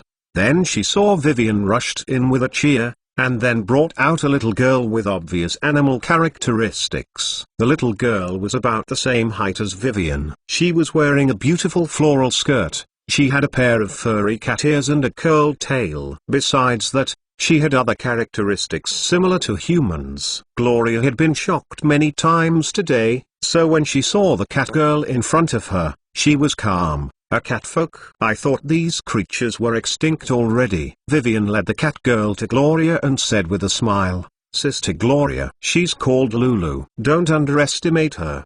She's actually very capable. When Gloria heard this, she smiled and looked at the cat girl who was almost as tall as Vivian. She joked, "What does she know?" The little girl confidently nodded and said, "She knows how to somersault." Gloria chuckled, reached out and stroked the little girl's head. Then she looked at the cat girl and said slowly, "Can she speak?" The cat girl seemed to have understood something, opened her mouth and said, "Meow!" Lulu! Meow. When Gloria heard the words, she understood something and said slowly, "It seems that she still can't speak. But it doesn't matter. Let me help you." Gloria muttered some strange words and a glow of magic appeared on her palm. When Gloria pressed her hand on the cat's forehead, the kitten's body trembled, and her eyes became dazed. This state lasted for about half a minute, then she opened her mouth like a child who had just learned to speak. Lulu, sister, master. After saying a few words, as though she was rushing it, she once again said, "Meow." Lulu! Meow. Gloria touched the cat girl's head and said, "Take it slow. I only cast a buff on you. It can help you complete enlightenment, but you still need to learn it slowly." Chapter 337 Somersault. Lulu. The intelligence of the cat girl did not seem to be too high. Most of the beast folks were not very smart, but it did not matter much because they were born with the natural ability of beast sense. Even if their wisdom was not very high, the beast folks still had a strong sense of intuition. For many things, they had a beast-like intuition, and when in combat, they were even more powerful. These kind of creatures were quite rare because they were not natural species, but intelligent creatures generated by some taboo experiments. It was said that there were two types of beast folk. On the one hand, there were the gnolls, with a jackal's head and a humanoid's trunk.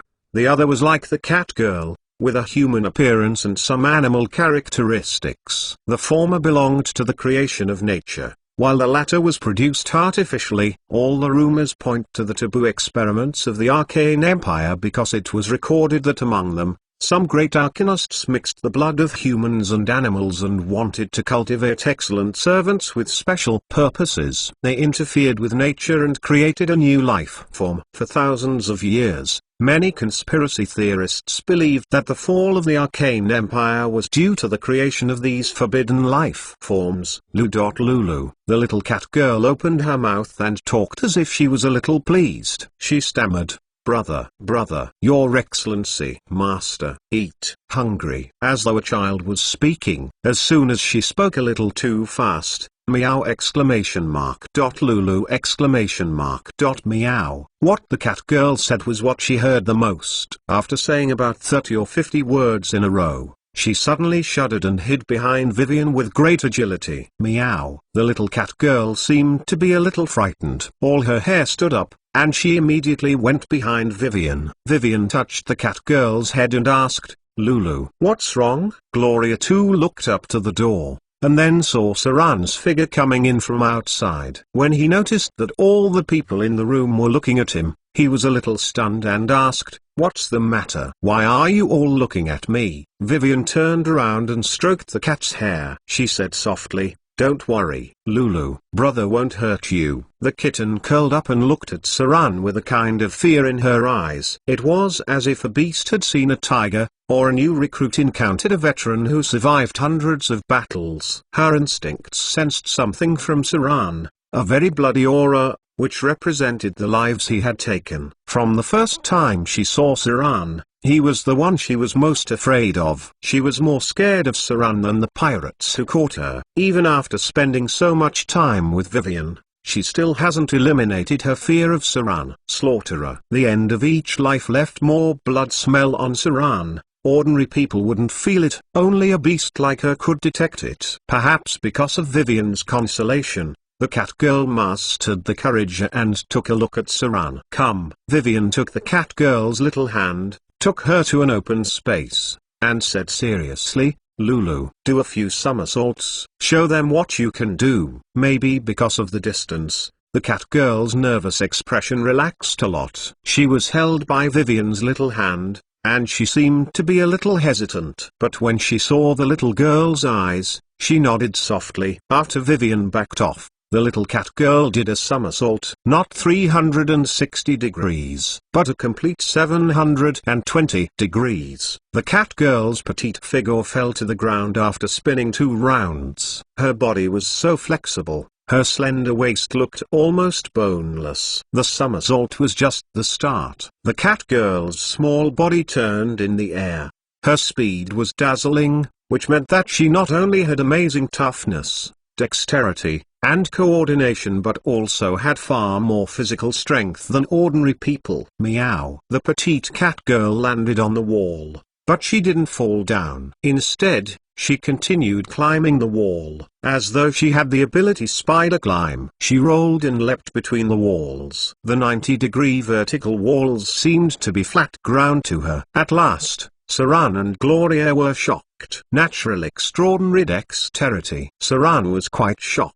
As a top-level rogue, he was the one who saw the potential in the cat girl. So the shocked expression on his face was also the most obvious. He found that not only did she had great dexterity, but her flexibility and balance were also almost the same as him now. Saran was almost a legendary grade profession, but the cat girl was only a child. Gloria looked shocked and said slowly, more importantly, she's still young. Even as a minor, she already has such talent. Her future will be filled with great potential. It seems that there is no mistake in the records. This kind of beast folk has some amazing talents. Pa. Vivian looked at the surprised expression on the faces of Saran and Gloria with great satisfaction. She seemed to be entirely happy, and clapped her hands and jumped in front of Saran. She said in a crisp voice, Big brother. Isn't Lulu amazing? I found her talent in this field. In order to train her, I baked fish for her many times and spent a lot of time. Saran and Gloria both looked at each other for a moment. He crouched down and stroked Vivian's little head. Then he said softly, she's fantastic. If she had proper training, she might become Vivian's good helper. When she grows up in the future, Big brother will help you teach her something more powerful. The little girl nodded after hearing that. However, after a while, she frowned slightly and said in a small voice, Big brother, actually, I still want to train Lulu to be a maid. You see how beautiful she is and how flexible she is. She's probably very good at plate spinning. Plate spinning? Saran became speechless after hearing that. What plans did Vivian have for the cat girl? Chapter 338. The storm. A peaceful day passed. As the outer islands approached March, the stormy season was coming. On the second day after Saran's return, there was heavy rain. Although there was no way to estimate the rainfall, it did rain quite heavily, and there were still many houses with slight water leakage. There was nothing they could do either. In this era, the level of craftsmanship was limited, and there would be losses if they were met with cases of strong winds and heavy rain. Saran had been prepared for the climate of the outer islands for a long time. Otherwise, if they built thatched houses like those on the mainland, they might have already been destroyed. The rain crackled down. Even when Saran had already planned the drainage channel, the rain had also emphasized the areas for improvement of the road. In the end, there was still a little flooding. The paved road fared a little bit better, but all the roads made with mud were now muddy. There was no way for horse carriages to move on them.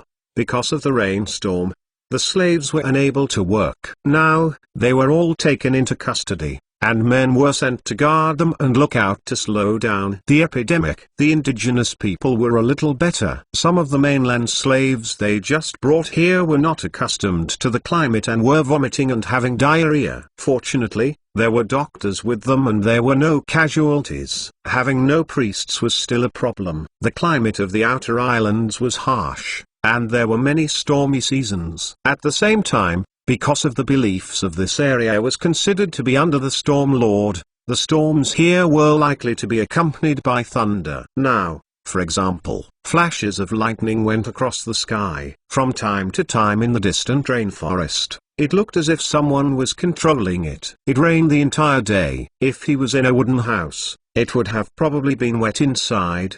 But Saran had built a lot of brick and tile houses. From this point onwards, they needed to be more adaptable to the climate of the outer islands and be more resistant to storms. Because of the heavy rain pouring, the whole camp was quiet. The pirates hid in the houses to protect themselves from the rain. The 3 pubs were already filled with people. It was pitch black outside, and it was hard to see clearly beyond 5 meters. The climate here. Gloria lifted her head and looked up at the sky, then stood next to Saran, reached out and grasped his palm, and said I'm afraid it's not that suitable for farming. If such weather occurs so often, the seeds might not be able to survive. Saran nodded gently, and his was expression heavy. I know. Fortunately, they haven't sowed this time, or I'm afraid it would have been washed away. There are too many things that need to be built here, such as ditches for drainage and irrigation, dams for flood control and prevention, all of which need a lot of labor force. Now we can only do it step by step. This kind of climate can't be changed anyway. I'll prepare the sea god's sacrificial ritual in 2 days. After hearing that, Gloria frowned slightly and you're borrowing the gods' power. The price of asking for help from the gods is not small. It's a pity that I haven't advanced to legendary, otherwise, I can use the power of the wizard tower and the arrays to forcibly reverse the climate of the surrounding area. Saran turned to look at Gloria, reached for her delicate body, then said in a deep voice, there's no need to do that. That would expend too much. Unless there is a wizard's tower to maintain energy consumption. If not, even though there is no problem, for the time being, a forced reversal of the weather will have side effects in the future. Nature is mysterious. Unless it's a force that can change the world, it's better to follow and adapt. Gloria could not understand some of Saran's words. She could understand them separately, but she felt it was a little strange when put together. But after all, she was a wise witch. She roughly understood Saran's meaning. She nodded gently, leaned her head on Saran's shoulder, and slowly said, in the short run, you can rely on the power of the gods, but in the long run, it will become a form of dependence. This is not beneficial to your rule here, and the influence of the gods will be higher than your prestige. Saran took a deep breath and said in a deep voice, I know. As long as it lasts for the time being. Rumbling. A bolt of lightning struck, like tentacles in a storm-roiled sky. Saran stood under the eaves and looked towards the sky. His eyes seemed to pierce through space and he saw even more things. That was the domain of the gods, a place where there was the power that he needed. The storm lasted for a full 3 days before it stopped. Some were waterlogging in Saran's camp. Although it was a bit of a headache, it also exposed some flaws in the construction planning. After the storm stopped, he quickly mobilized people to repair them, and at the same time, repaired all the damaged roads and houses. After the rainstorm, there was a clear blue sky. It seemed that there would be no rainstorm in a short period of time. In terms of climate, farming here needed a bit of personal character and good weather, but if one was strong enough to a certain extent, he or she could change the climate entirely. The busy morning passed quickly. At first, they were inseparable, but now, Saran and Gloria had also recovered their usual work and rest habits. Saran was busy building the camp, practicing magic and mastering practiced spellcaster. and training combat skills in the afternoon. The Drows and Adele were his training companions. Gloria usually studied in the house and would only occasionally go out for a walk. Recently, those man-eating plants attracted her attention a little,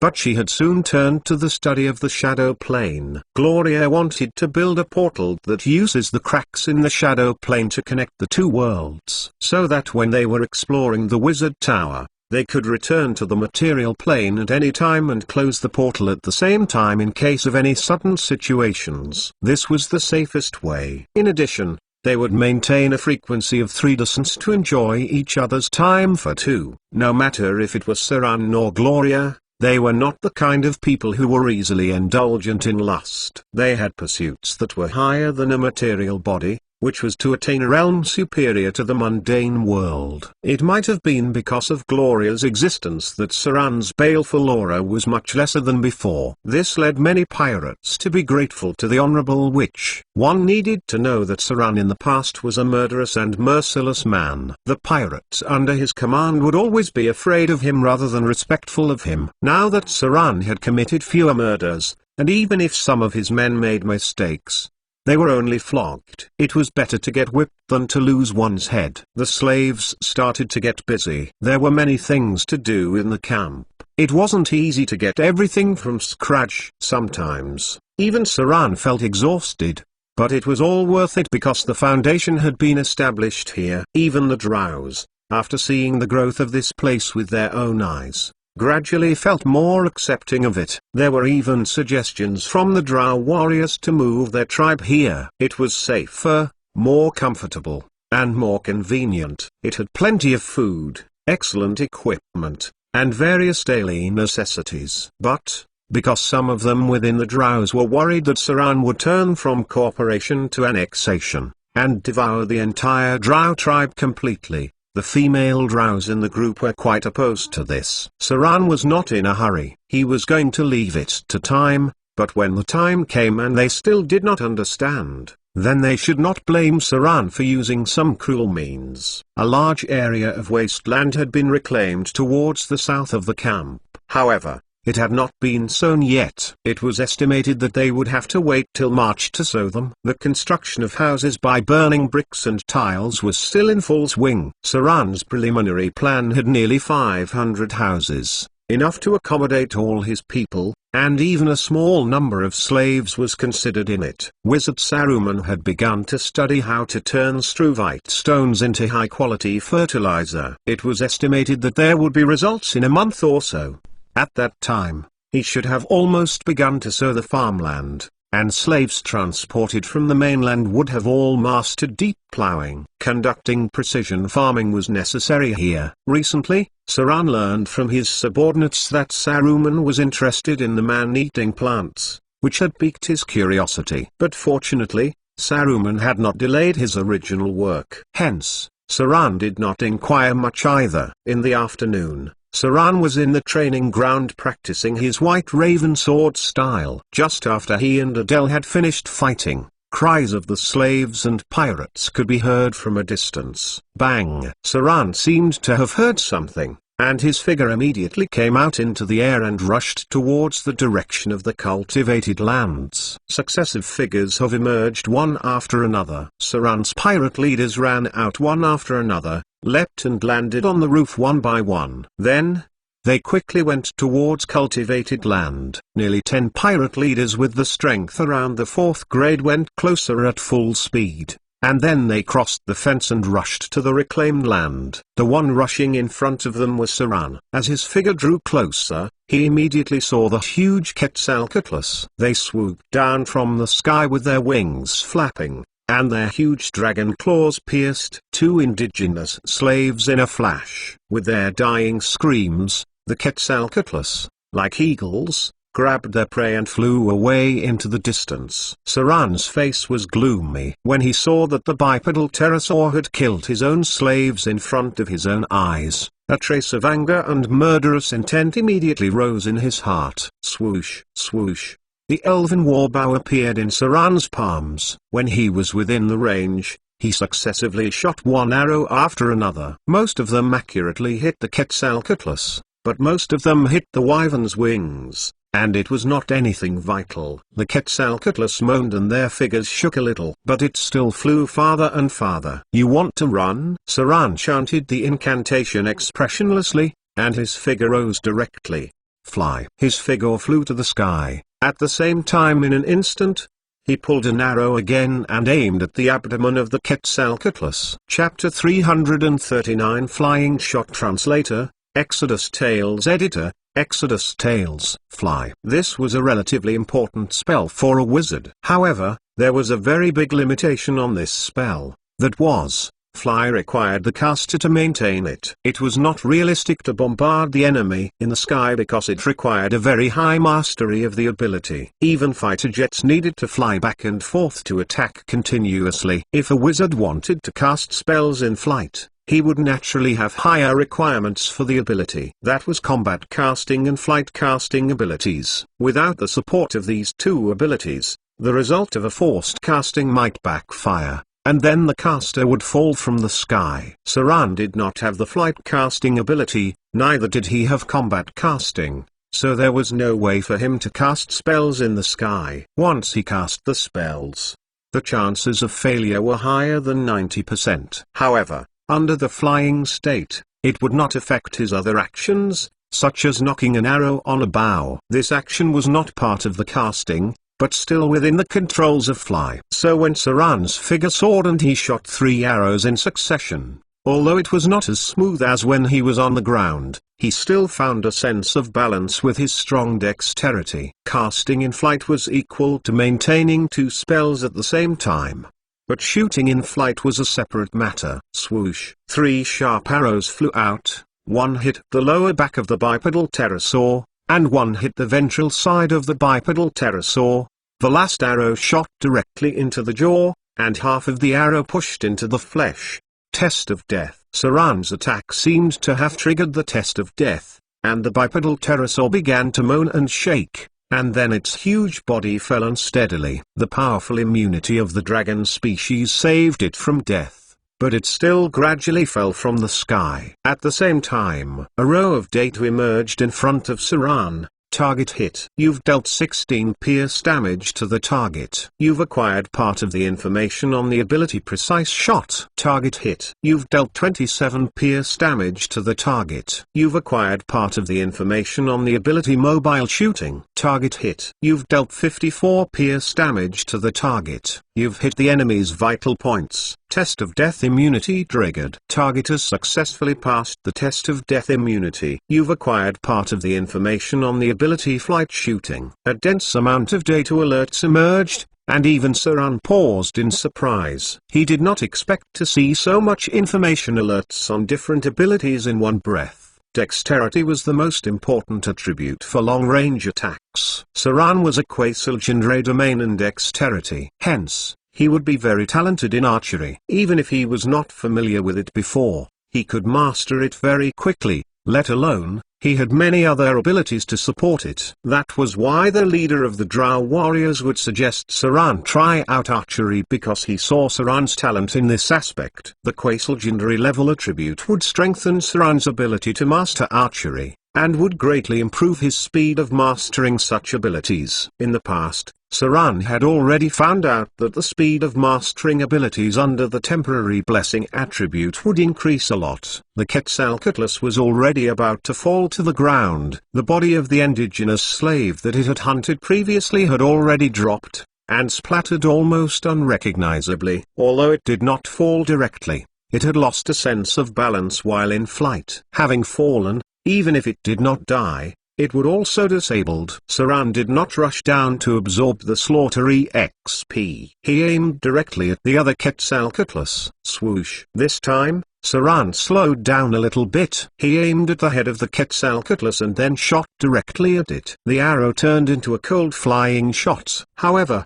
because of the air and wind speed, there was a slight deviation, and he shot below the neck of the Quetzalcoatlus, which did not hit the vital point of its head. The data alert did not emerge. The first ability data alert was the easiest to obtain, but the latter two would gradually increase the difficulty. which would take time to accumulate. "Ah!" A shrill scream resounded. The Quetzalcoatlus released the body within its claws, then suddenly flapped its wings frantically to speed up and flew directly towards the distant mountains. It was afraid. Even monsters could also be scared, especially when their peers fell within such a short amount of time. Swoosh! Saran continuously shot, finishing all the arrows in one breath. Unfortunately, the power of the arrows decreased significantly after the distance between them was extended. Only some of the arrows managed to hit its draconic wings. The resulting damage was not enough to threaten the Quetzalcoatlus.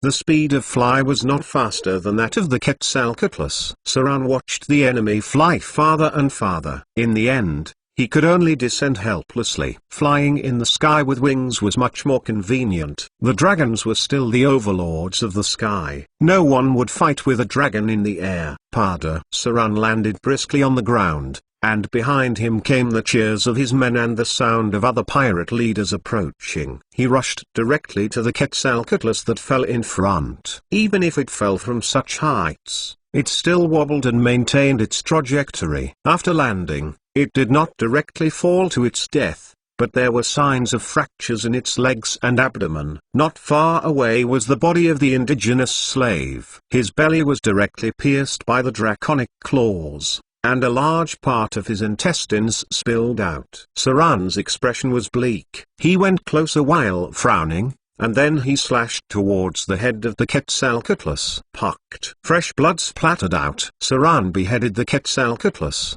then frowned and looked towards the distant mountains. "Your Excellency." The half-elf first mate and the red-haired female pirate went closer. When they saw Saran, they bowed down slightly. The half-elf first mate said, "It was these two Quetzalcoatluses that attacked the slaves. One of them had a scar on its tail. I remembered it very clearly. Quetzalcoatlus. It had a challenge rating of 812 belonging to the dragon species, and monster level between 15-18. A small number of special lineage could reach the legendary domain." Saran glanced at the body of the Quetzalcoatlus in front of him and said, "Have them transport the body back. These Quetzalcoatluses wouldn't dare to attack us again for the moment. We will clean them up in 2 days. It's about time to clean up the surrounding monsters." The Quetzalcoatlus looked a bit like they were Quetzalcoatlus from the Jurassic times. Its body was quite large, with sharp claws and tusks,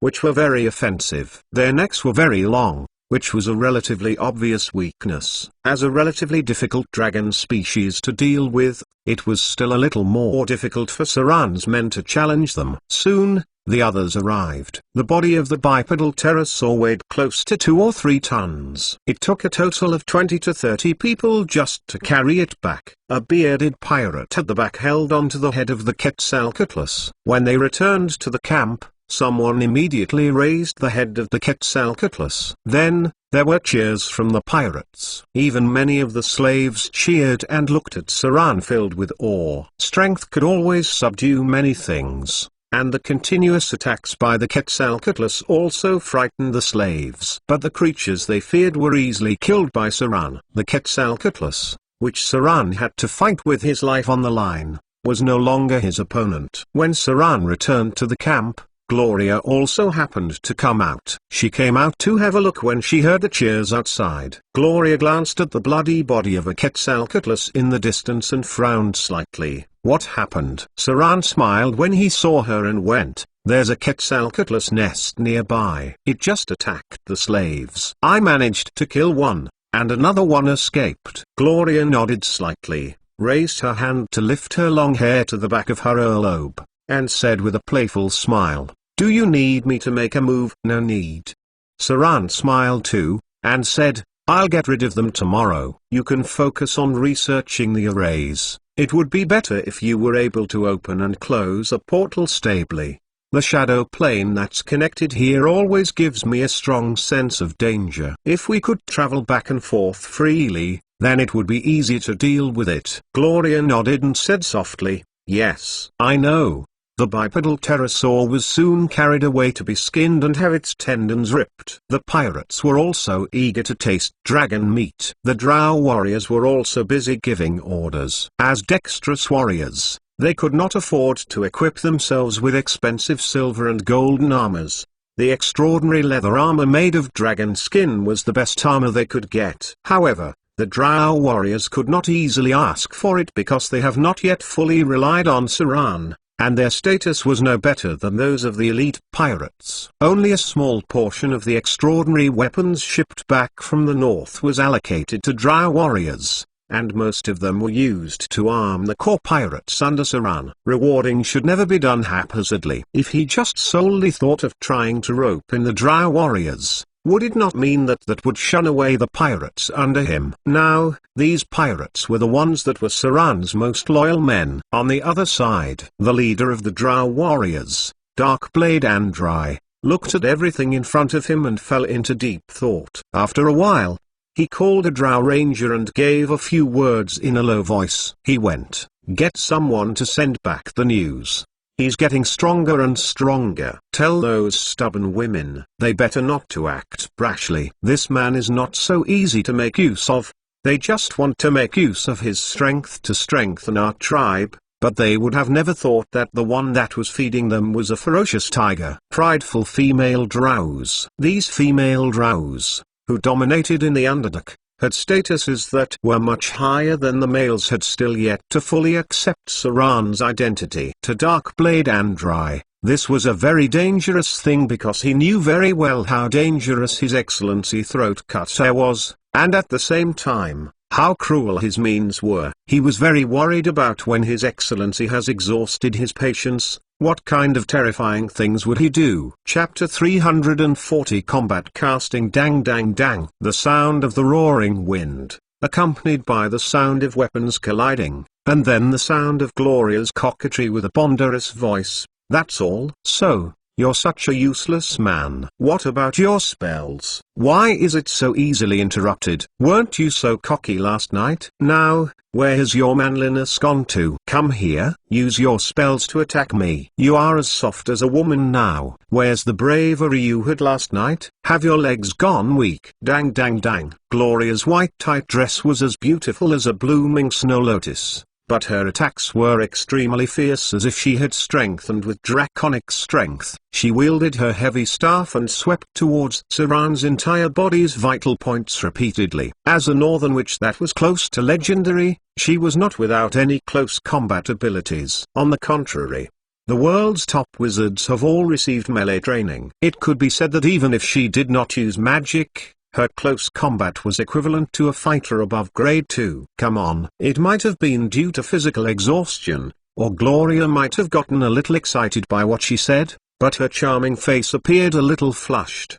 She continued in a voice full of sarcasm, "Is that all you can do? Or is it that you can only become a hero to a woman at night, but once you fight, you'll easily get distracted and interrupted?" A full chest going up and down due to vigorous movement, making an arc that was very eye-catching, alluring. Dang. With a beautiful and sharp spinning sweep, Gloria directly pushed Saran back a step. At the same time, she jumped up and swung her staff and went for Saran's head. Humphrey. Saran took a deep breath.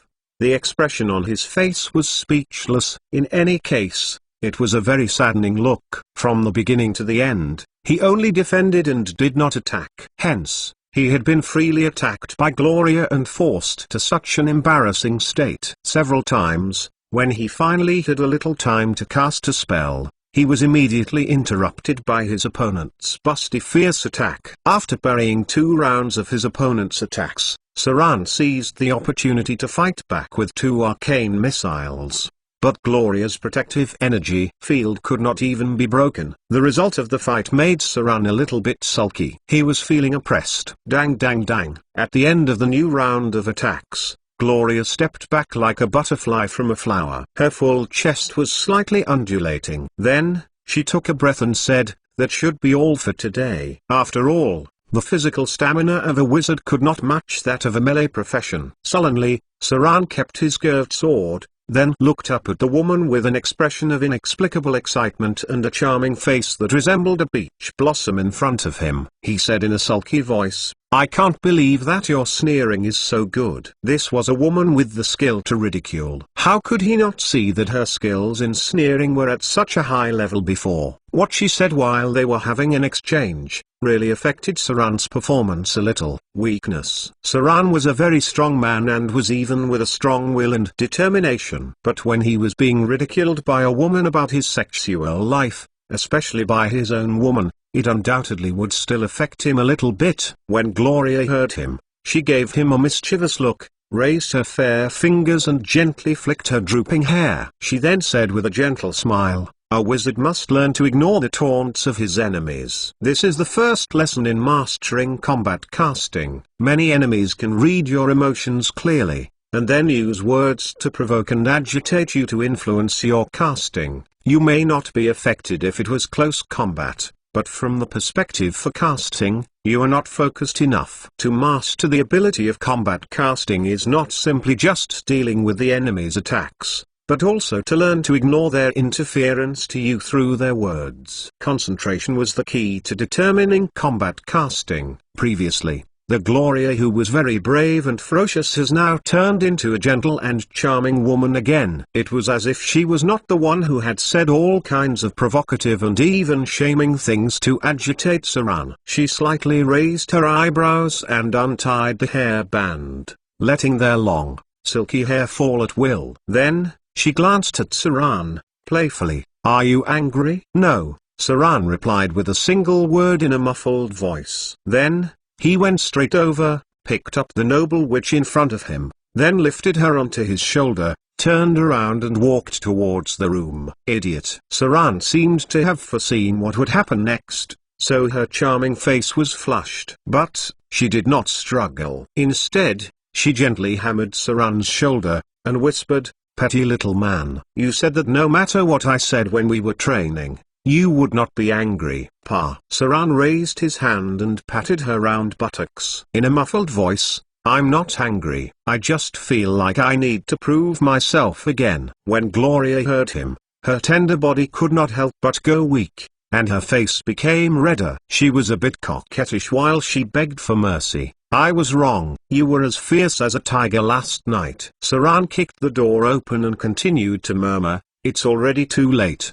His palm caressed her round buttocks, and he slightly pinched it a few times. Then, he threw Gloria on the bed, raised his hand and closed the door with a magic spell. Then he reached out and grasped the witch's full chest, kneaded it on the slightly protruding point. Subsequently, with the clothes still yet untied, he opened his mouth and directly bit it lightly.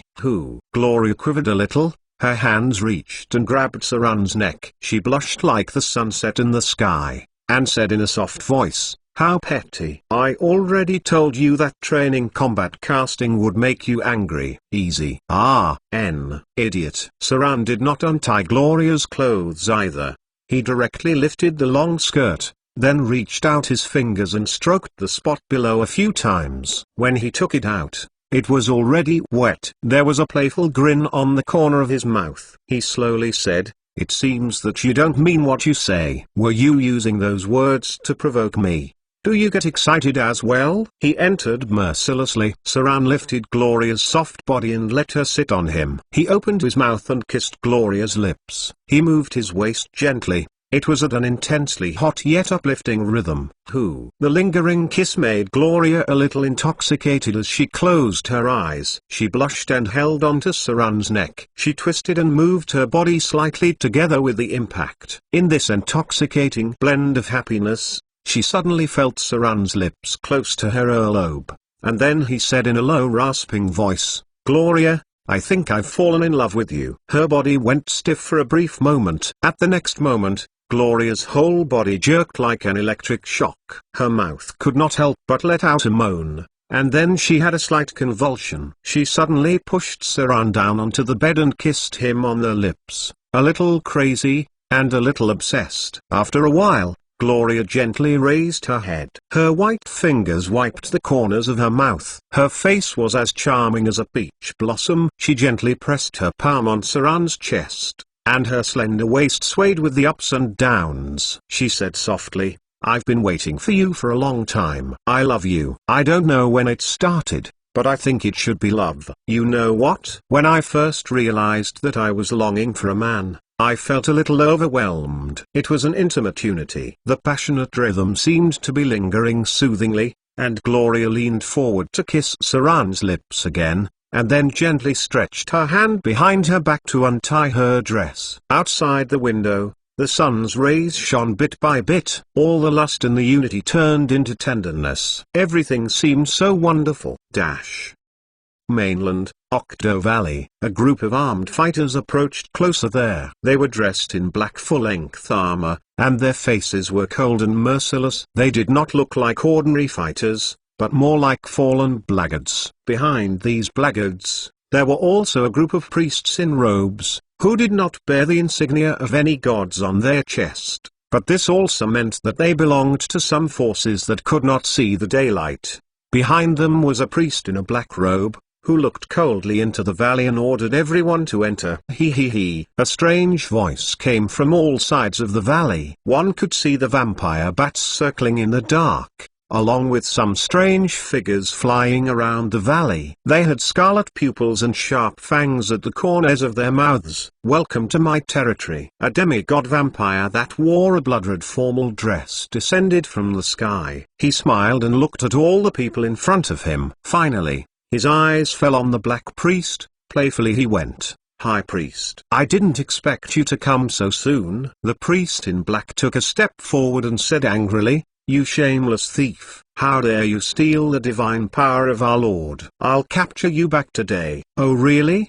The handsome face of the vampire demigod showed a wry smile. He raised his hand and snapped his fingers. Suddenly a large group of vampire slaves appeared around him. There were no traces of fear on the black-robed priest's face. He looked around contemptuously and said in a deep voice, "Do you think this garbage can help you defeat me? You are so naive." A brief silence. Then, he saw that another emaciated figure had emerged. Standing alone at the exit of the valley, he seemed to have cut off the nearby space and had brought an evil shadow along with a melody here. The Helpoema played the magic flute with his fingertips, looked up to the front, smiled and went, "What if I joined?" The face of the black-robed priest suddenly changed. Chapter 341 Mistress of Riches Translator, Exodus Tales Editor, Exodus Tales. Combat Casting. It was a rather difficult ability to master. This was perhaps the most difficult ability Saran had trained so far because even if talented wizards wanted to, they needed at least 3 to 5 years to master combat casting. Myriad changes would happen during combat. Many wizards would cast their defense spells in advance,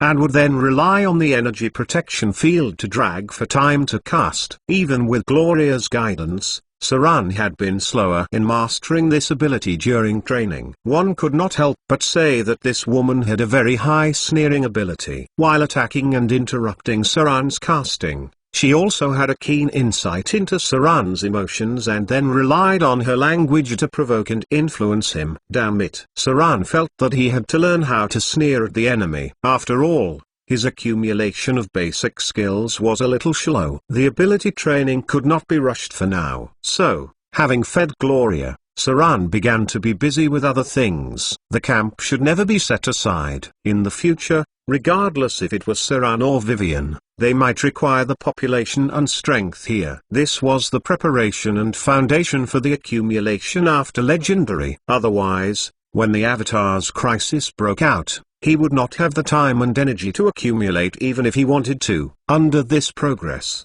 the accumulation of the population would eventually lead to a qualitative change from a quantitative change. The elite pirates began to gather. After the incident of the Quetzalcoatlus attack, Saran already had plans to clean them up. Quetzalcoatlus looked a bit like the Quetzalcoatlus of the Jurassic era. They were a little different from the common wyverns that people knew. Quetzalcoatlus looked more like the one in The Lord of the Rings. Wyverns were much easier to tame, but the bipedal pterosaurs were much more difficult.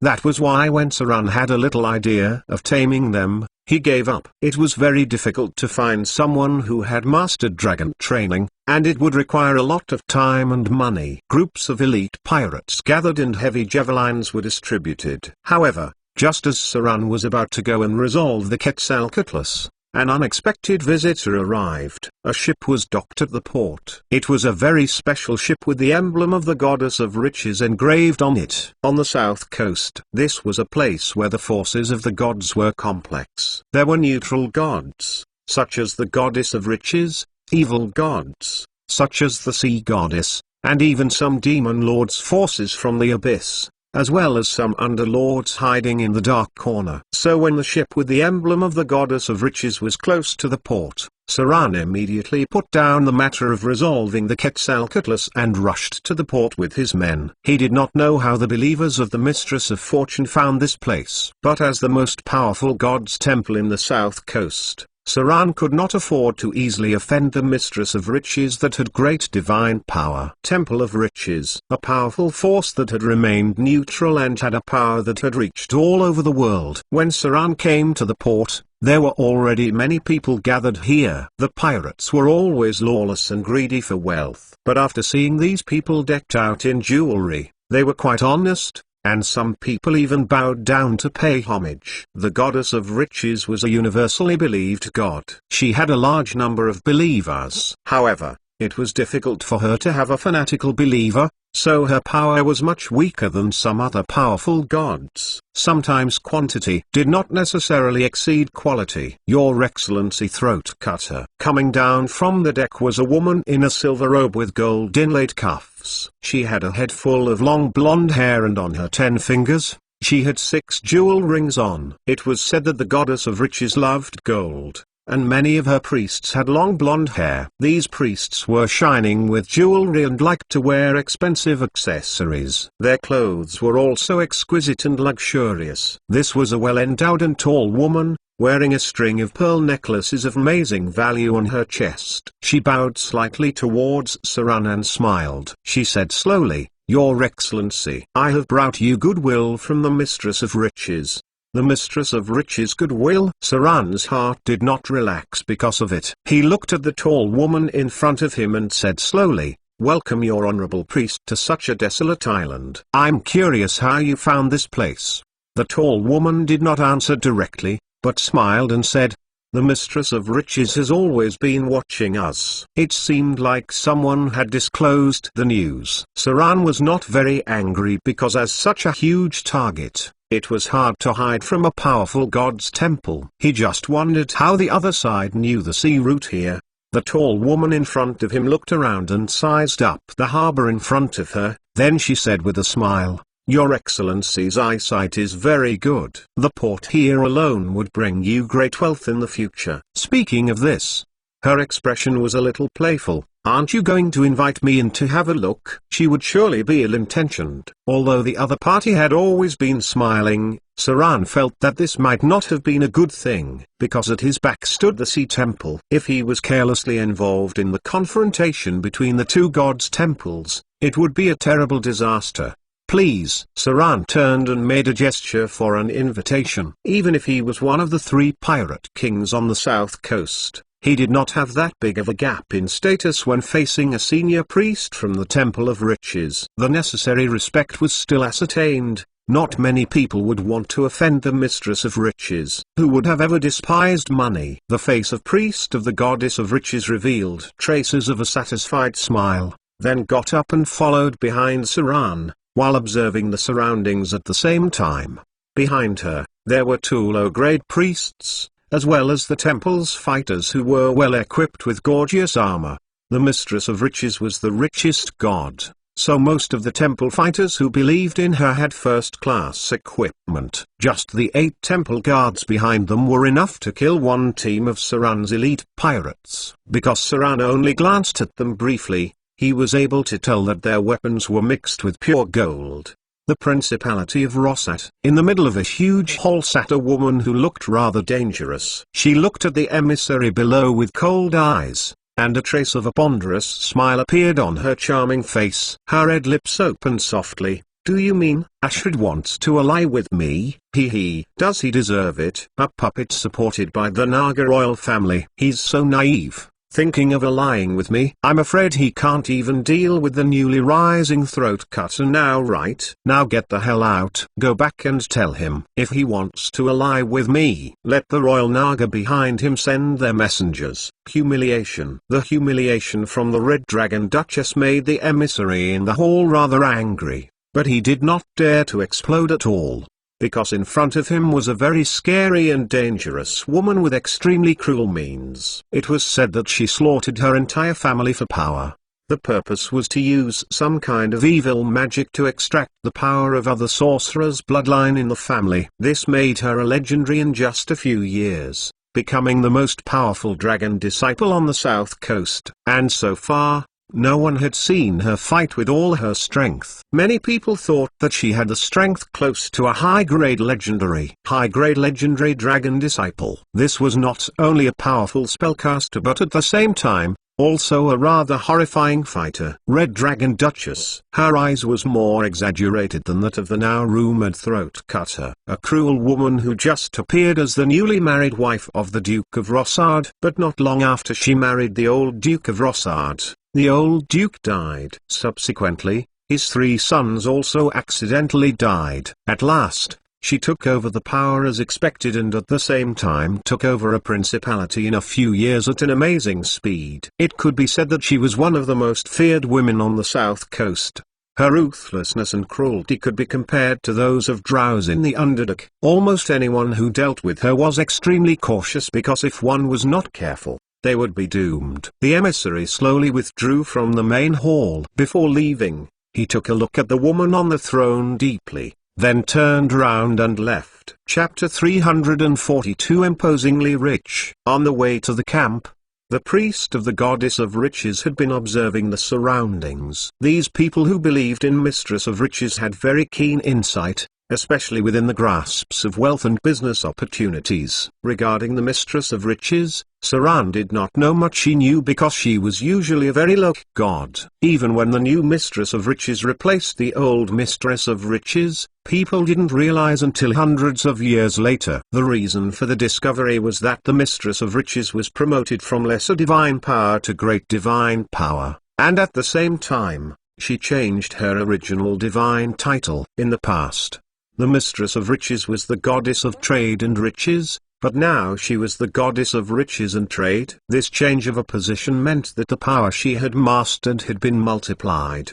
The Mistress of Riches, who used to take trade as her core divine title, had fluctuated in power. Once the war broke out and spread to the trade, her power began to be affected. In that scenario, there was no way to trade, and naturally, there was no way to increase the divine power she would receive. However, with riches as the core divine title, her divine power has gradually stabilized, and because the Temple of Riches had become a bank-like existence, she had almost always maintained a strong divine power and therefore touched the protection of money domain. Riches, trade, money, and protection. This new successor of the Mistress of Riches was only discovered by others at this time. She had already replaced the past Goddess of Riches. Henceforth, the power of the Temple of Riches had become the first-class power on the mainland, which occupied an important position within the competition between the godly temples. When he heard this information for the first time, Saran was also quite surprised. He had never thought that he could make such a big change just by changing his divine title, and let a god who was already on the verge of decline rush into the field of great divine powers at one go. If not for the Mistress of Riches' strong control over trade, and because of the underdevelopment of trade in the mainland that has affected her divine power, he was afraid she was likely to be the first one to enter the great divine powers in the past hundreds of years. There were rows and rows of neat brick houses and numerous lanes of straight drainage ditches. There were simple shops, taverns, and blacksmiths on the streets, as well as specially built public toilets. There were no filthy messes like the other towns, and there was no garbage on the roads. Everything here was clean and tidy, and even other people thought that Saran had a slight compulsive habit for cleanliness. "Your Excellency really surprised me." The priest of riches, who was bejeweled,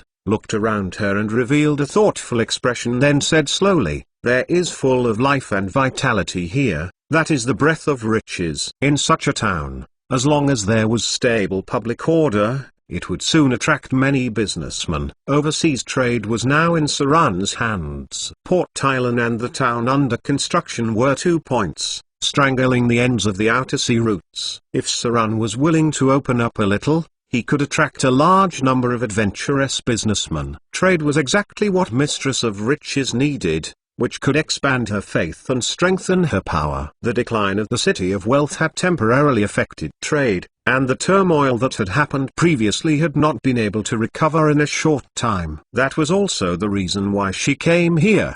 Please. Saran raised his hand and made a gesture of invitation, then turned and entered the hall. When the priest of the Mistress of Riches just sat down, Gloria, who was dressed in a black witch's robe, appeared in the hall. She gave Saran a slight look and nodded gently. Your Honorable Witch. Miss Fortune's pastor stood up and leaned over to show her respect. As a representative of the Fortune Church, she knew her identity and status, and her influence in the Witch Council. Even she knew that Gloria had been promoted and praised by the Witch Council because she had touched the field of legendary witches. Gloria smiled and nodded in response, reaching out and making a gesture of invitation, just like the hostess here. She smiled and said, "Welcome, the emissary of the Mistress of Wealth. Your presence brings light to my humble dwellings." Everyone was seated. The priest of the Mistress of Riches glanced at the others, got up and smiled, then went, "Just call me Gold. In fact, I did bring the goodwill of the Mistress of Riches here." Gold? What a strange monosyllabic name. The priest in front of them named Gold walked to the center of the hall and said slowly, "It seems that Your Excellency is planning to develop this place into a city. I have to admit that Your Excellency's vision is unique. However, it requires considerable manpower and financial resources to develop such a remote outer islands. As far as I know, although Your Excellency has a close relationship with the Sea Temple, they have not provided any help. On the contrary, a large part of your trade that Your Excellency has in the outer islands will be handed over to them." She gave a little smile, filled with confidence and a rather exquisite demeanor. Then, she took out a golden transaction card and said seriously, "This is a divine power gold card of the Temple of Riches. As long as you have it, you can withdraw 100,000 gold derals from any Temple of Riches on the mainland at any time." She handed the gold card to Saran and said with a confident smile,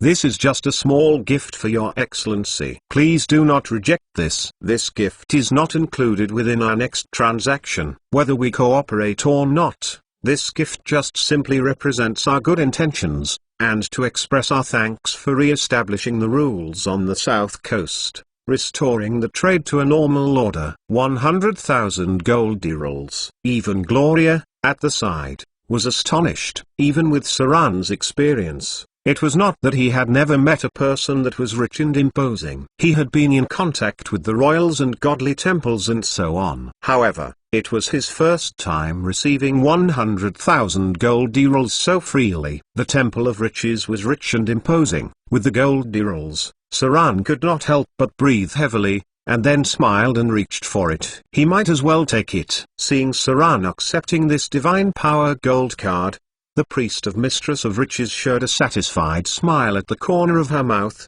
and her expression became prouder. The Temple of Riches was that confident. Oh, one would be able to reject them sternly. Gold raised her finger and turned the ruby ring on her index finger one round, gave a look to a servant beside her, and someone handed a document to Saran. She was quite confident as she went. The Temple of Riches has the most powerful strength on the south coast. We can fully support the financial resources Your Excellency needs to build this place. At the same time, the Temple of Riches also holds the largest and most mineral resources on the south coast. We have an abundant amount of slaves, which can replenish the manpower you need at any time. It can be said that compared to the Sea Temple, who would only exploit benefits from you, we can offer you much more. As for what we want, it's just that you open this city to us. Give us the freedom to trade outer seas. and then build a temple of riches here to let us bring in more believers for the goddess. Gold looked at Saran with some ambition and satisfaction. She believed that the wonderful conditions she offered could make the other party agree. But to her surprise, Saran looked at the document and said firmly, "I'm sorry. I'm afraid I can't agree to the above conditions." The conditions were actually pretty good. The Temple of Riches would provide Saran with funds, manpower, and materials, asking only to open up the city's authority, giving them the authority of free trade in the outer islands, and let them develop their faith and establish temples. For Saran, who had just completed the prototype, if he could get the support of Temple of Riches, it would be able to speed up the construction process greatly. But it was also quite dangerous for him to do so because of the Sea Temple. In addition, after hearing the conditions, Gloria also kept her silence on the surface. But she was secretly using telepathy to Saran. "You cannot agree to this. The shadow plane is connected with the camp. We can't let other forces know the existence of the wizard tower." Of course, Saran suddenly woke up at the sound of Gloria's words. The value of that wizard's tower was immeasurable. Therefore, no matter how good the conditions of the Temple of Riches were, he could never agree to them.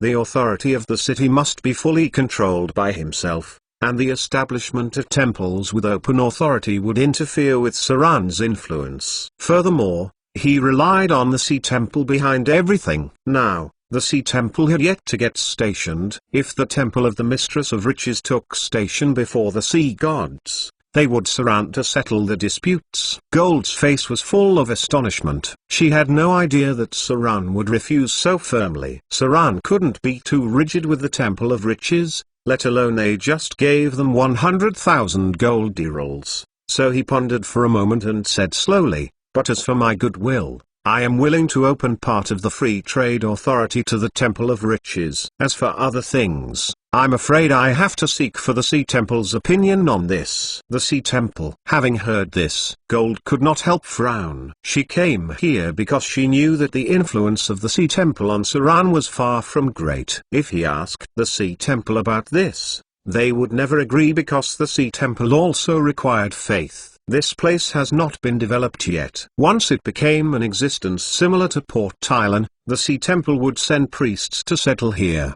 At that time, how would the Temple of Riches be allowed to enter? Although the forces of the gods were complicated, the establishment of the temples was to each his own. When the temple has been established, the foundation would be laid. You could see that the Sea Temple and Storm Temple's countless fights against each other in Port Island, but neither of them could win the other. It was because there was support from the temples behind them. Building a temple here was equivalent to building half a wizard tower. As long as the gods standing behind them have yet to fall, in the end, who would have the ability to stem out a temple with divine power in operation? In the battle at Amber City of yesteryear, many Knights of Terror of legendary challenge rating couldn't easily attack any temple. From this, one could tell how powerful a temple's protection ability was. Saran could not allow the power of temples to enter his territory. Moreover, if it was even possible, he would keep the power of the Sea Temple to the outskirts. This was also why he constantly planned to expand the port. There were too many important secrets in the camp.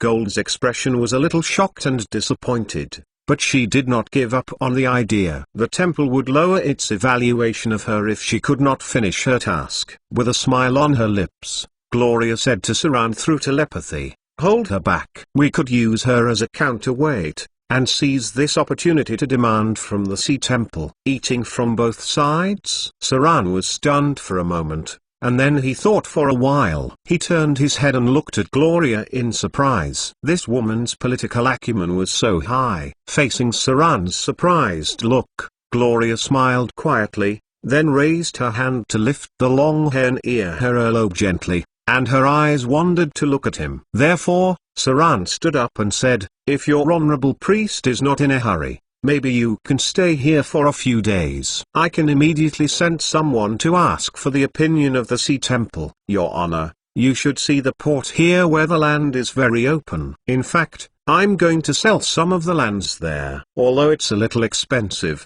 I think that with your honor's eyesight, you will be able to see the potential of these lands. A very clever answer. After hearing this, the priest of the Mistress of Riches looked deeply at Saran and said, "That's for sure. Fine. I'll stay here and wait for your excellency's reply." They did not agree with the terms of the exchange, nor did they agree to let her establish her temple, but they were willing to sell part of the land. This was very meaningful. In Gold's view, Saran was undoubtedly quite afraid of the Sea Temple and did not want to lose the support of the Sea Temple. But he was also attracted by the superior conditions of the Temple of Riches and did not want to give up such powerful support easily. So there was a euphemistic answer. If he was willing to sell the land near the port, the ownership of the land would belong to the Temple of Riches. Even if it was impossible to establish a temple in a bold way, it was fine to be a stronghold for the development of faith for the Temple of Riches. As for whether they could finally build a temple and strengthen their faith here, it was obvious that he wanted to see the collision between the two temples. He was a very cunning and treacherous man. He wanted to swallow the benefits from the two temples, but he did not want to get involved in the fight for faith between the two temples. Gold had seen the topography of the port,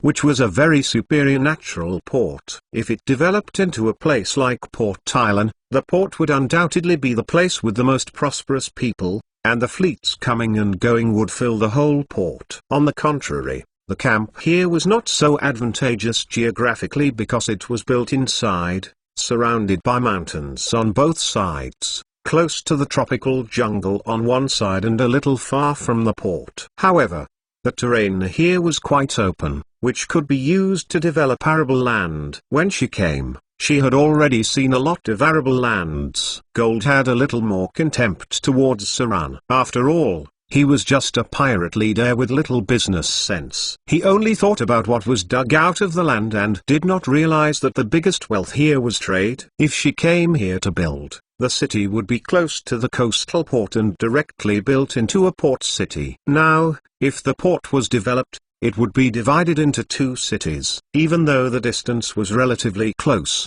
it was still not connected at last. With the powerful power of the Temple of Riches, it might not be able to nibble the port bit by bit. If the port was swallowed and the core area of trade was occupied, the value of the city here would be reduced a lot. Her sharp business vision made her realize that the port was the key, and the fight for faith in the future was also in the prosperous port area. Now, the most important thing was to fight with the Sea Temple. If they could not meet each other head-on, they could only give each other part of their interests and strive for each other to meet their needs. It would be a terrible thing to have friction between two powerful godly temples. The group of believers of the Mistress of Riches was soon settled down. When Gold left the hall, she could not help but see some figures of the Drow warriors, which surprised her quite a lot, and turned to take a deep look at Saran. Drows. These kinds of creatures were very difficult to deal with. It seemed that they were subordinates belonging to this pirate. Maybe she had looked down on him too much. The group was settled near the south gate by Saran, and at the same time, they were watched secretly to prevent these people from moving in the camp at will. Gloria also quietly set up a vigilance array to block the area connecting the shadow plane. Now the portal has not been completely secured. If the portal's shadow cracks were fixed, they would gather, and then the rest of the camp would not be able to enter the shadow plane. The port was under development. When the time was right, they should be settled near the port. This might be an opportunity. When the priests left, Gloria immediately came to Saran and said, "The goodwill from the Mistress of Riches will make the Sea Temple filled with a sense of crisis. This can let us reap more benefits." "I know," Saran gently nodded his head. But then he subsequently said in a deep voice, "But we must be careful about this, because if we are not careful, we may offend two godly temples at the same time." Having heard this, Gloria frowned, then raised her fingertips and made a light stroke on the map for planning and construction,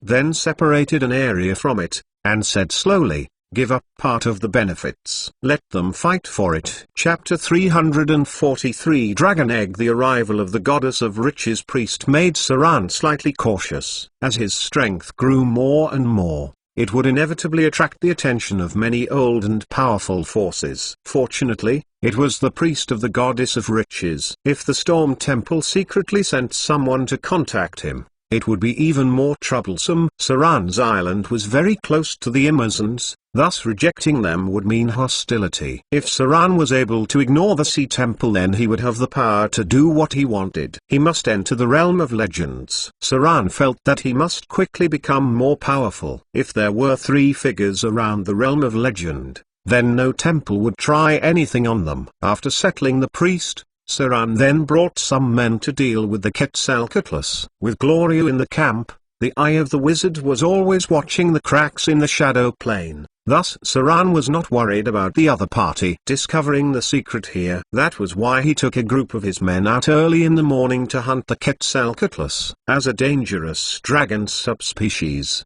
they would give Saran a great amount of slaughter EXP. This EXP could certainly level up his wizard. However, to avoid damage, it was not realistic for Saran to hunt these creatures alone. There may even be a few of them together. The back of the mountain was a cliff. Saran had built a brick factory here. Craftsmen from the east were busy working here. Behind the red earth was a river. The land beyond the river was the territory of the Quetzalcoatlus. The Quetzalcoatlus stung around the area prevented other creatures from getting close. The men that Saran brought along were grade 3 and above, including the elite who had participated in the White Dragon battle. The dragon skin armor was in the process of making, and it was not so easy. The process may also require the skills of the drows. A group of people walked up the mountain road. Before they got close to the cliff, they heard the low roar of the Quetzalcoatlus. These dragon subspecies had noticed them but did not launch an attack. Instead, they ordered them to drive them away. Swish! Saran shot one of the Quetzalcoatlus on the wing, provoking the beasts. Immediately 2 of them swooped down from the sky with a roar. Careful! Saran yelled, pulled out his curved sword. He leapt, then stabbed the beast in the belly. The force was so great that it opened a wound nearly 2 meters long, and a lot of intestines came out. Immediately the Quetzalcoatlus slammed into the ground and hit Saran's abdomen with its wings. Cough, cough. Saran coughed and spat out a mouthful of blood. He suffered a lot of bruises, but the price was worth it. The Quetzalcoatlus in front of him was almost dead. Shash! The curved sword slashed at the head of the Quetzalcoatlus. A row of Day 2 appeared. Activated sword form beheading. You've dealt 72 slashing damage to the target.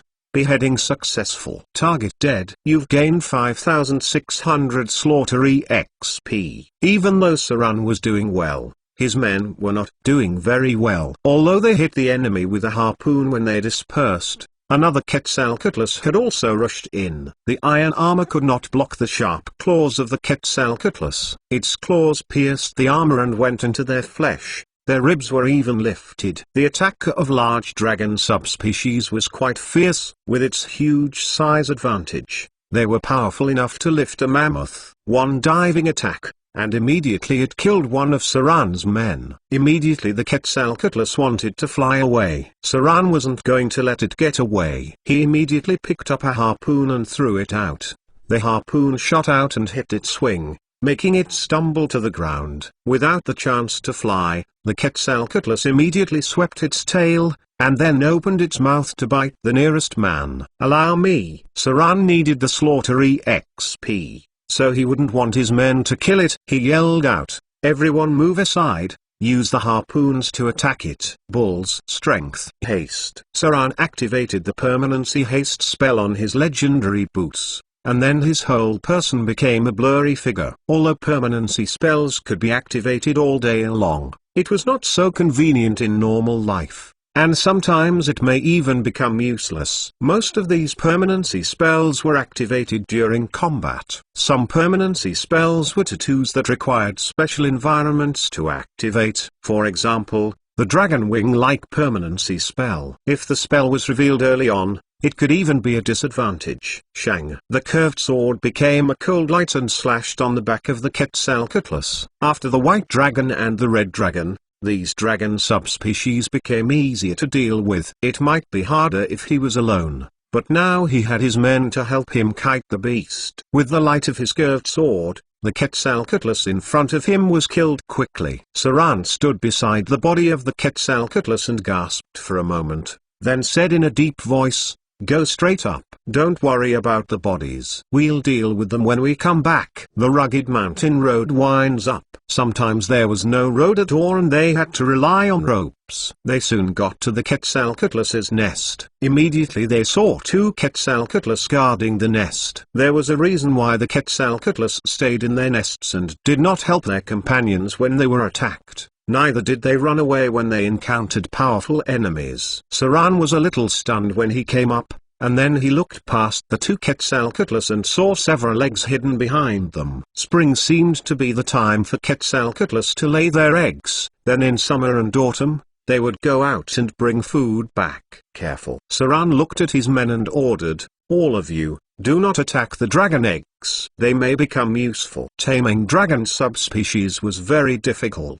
However, if they were hatched, the difficulty of domestication would be reduced a lot. Quetzalcoatlus could grow rapidly and grow to more than 1,000 pounds in half a year as long as they had enough food. Although Saran didn't know how to domesticate Quetzalcoatlus, the drows had the skills to domesticate basilisk. The giant lizards were very similar to the dragon subspecies, which meant that the possibility of domestication was about 30%. 30% was enough for Saran to give it a try. Saran's men immediately retreated, while Saran slowly approached the two Quetzalcoatlus in front of him. As Saran approached, the Quetzalcoatlus was very uneasy, but they did not leave the nest. Whether pure dragon or dragon subspecies, the chances of them laying eggs were not very high. Thus they often protected their eggs at all costs. Shang! A glow of cold light appeared. Saran's figure disappeared. The next moment, he appeared behind the Quetzalcoatlus. However,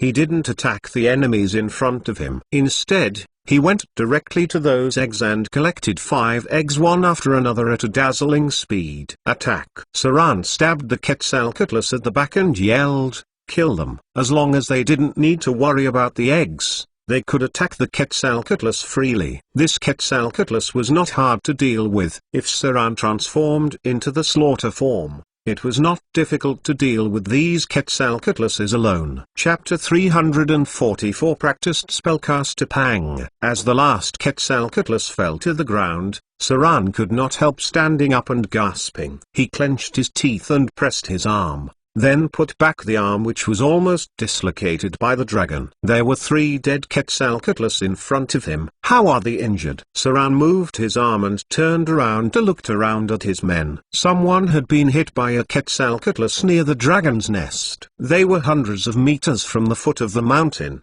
so it was almost impossible for that person to survive. A sneaky pirate counted the men that were there and reported, "Your Excellency, 4 dead, 7 injured."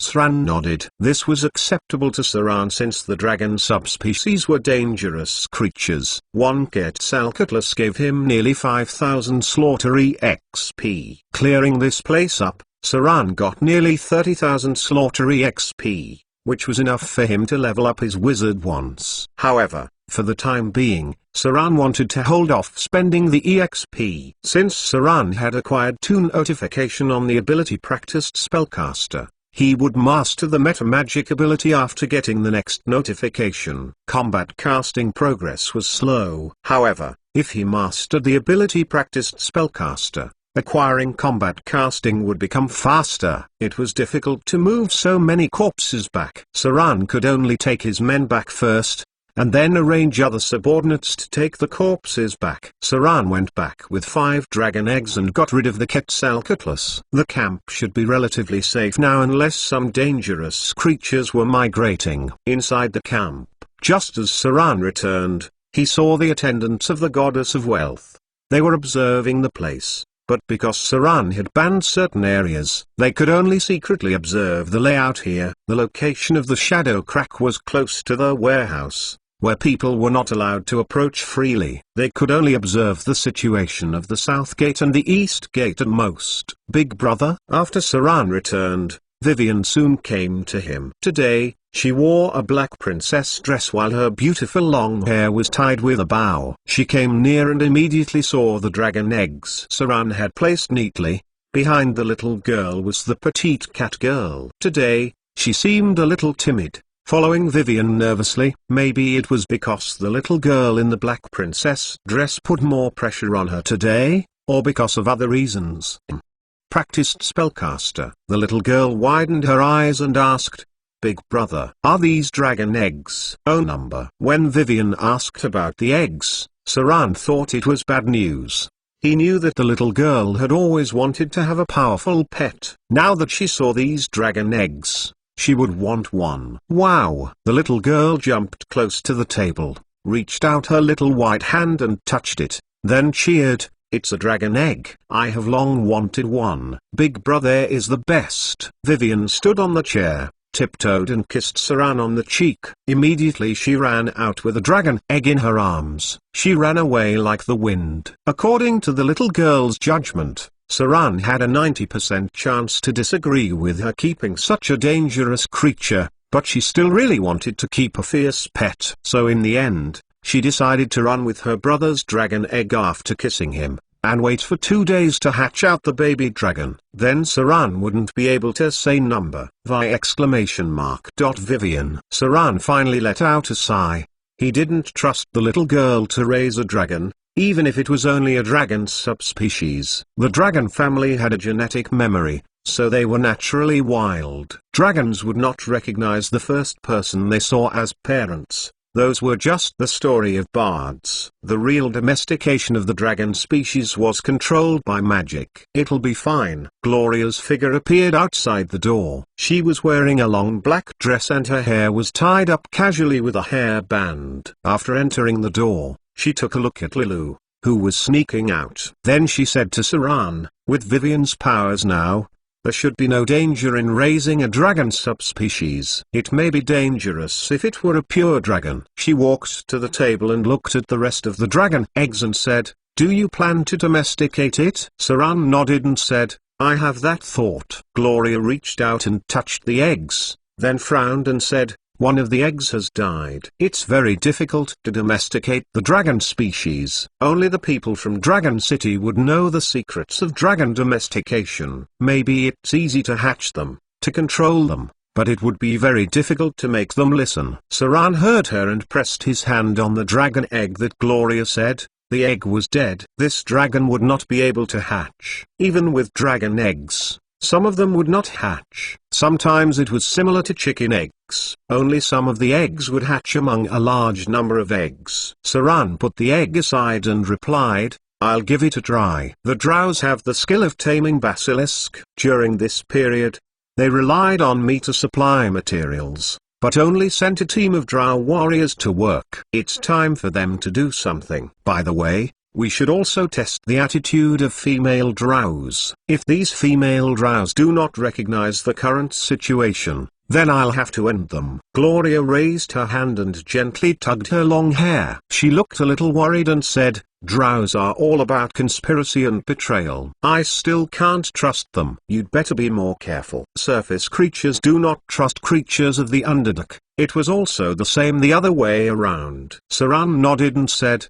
"I know. If they made any moves, I'll immediately erase them." With a slight hum, Gloria took out a scroll and handed it to Saran. Vivian and I were in the process of deciphering the mystery of this scroll. Apart from studying how to arrange the connection to the shadow plane, the little girl's talent is amazing. She's learning so fast that I'm surprised. I'm afraid it won't take long for her to surpass me completely. Translation of Melf's Minute Meteors complete. This is a copy of our transcription. It has been parsed with words you can understand. However, there is still a paragraph in the original script that we can't solve. It seems that it's not part of the magic, but more like an improved technique of an arcane master. For the time being, Vivian and I haven't been able to decipher it. It's a personal note that would take us some time to decipher. Word. There were many words in this world. After some wizards become powerful, they would also create their own words. For example, a twisted wave line. It may only be a wavy line in other people's eyes, but it represented some meaning to someone. These were the most difficult to decipher since they were created by individual wizards. Unless you could find the corresponding magic book or use some special ability to understand it, Even the knowledgeable Gloria couldn't decipher it in a short time. Finally, Saran took the scroll, nodded and said, "Thank you. I'll memorize it quickly." The arrival of Gloria had given him much help. Vivian spent more than a month without deciphering the spell Melf's Minute Meteors. Shortly after Gloria arrived, she had completed most of the analysis. Gloria smiled and looked at Saran, then left the room. Access webnovel.live if you like watching manga, comics. Around midnight, after Saran had made arrangements for the night watch, he went back to his room. He carefully spread out the magic scroll in front of him, and then picked up the goose pen to transcribe on some white paper. Each piece of white paper was filled with dense symbols, and he wrote a lot. Then he rubbed his forehead and sighed. "Why is this so hard?" Saran felt dazed. He got up to the window and took some air, then went to study it. The difficulty was high. Even though this was a level 3 spell, Saran felt that it was more difficult than a level 5 spell. He studied for half a day and didn't complete the prototype of the magic model. With this progress, it would take at least half a month to complete the memorization. There had been no spell that was so difficult for Saran. The night was over soon. Saran had not slept all night. He only rested when the sun was about to rise. The progress of the spell model analysis was less than 3%. There was already a lot of paper on the table that had all kinds of symbols. Saran rubbed his forehead to relax his nerves and then began to remember the magic he had mastered. As morning came, Saran left the room and practiced spellcasting. After he had used all his level 1 spells, a long-awaited notification popped up. Ability level up. After a long time of practice, you've gained part of the information for the ability Practiced Spellcaster. You've mastered the ability Practiced Spellcaster. Chapter 345 A Difficult Choice. Finally, when the notification finally appeared, Saran felt a sense of relief. It was more difficult for the spellcaster to master his or her ability compared to other classes. Many melee class necessary abilities could be learned in a year and a half. But even the most straightforward abilities of the wizard took a lot of time. From the moment Saran multi-professioned in the wizard, the ability Practiced Spellcaster had been accumulating, but only until now did he mastered it. And among them, there were also the abilities Able Learner and Sage, but it still took a long time. Practiced Spellcaster spellcasting ability. As you cast spells again and again, your ability to master spells had gradually improved, also enhancing your ability to master spells. When you cast any spell,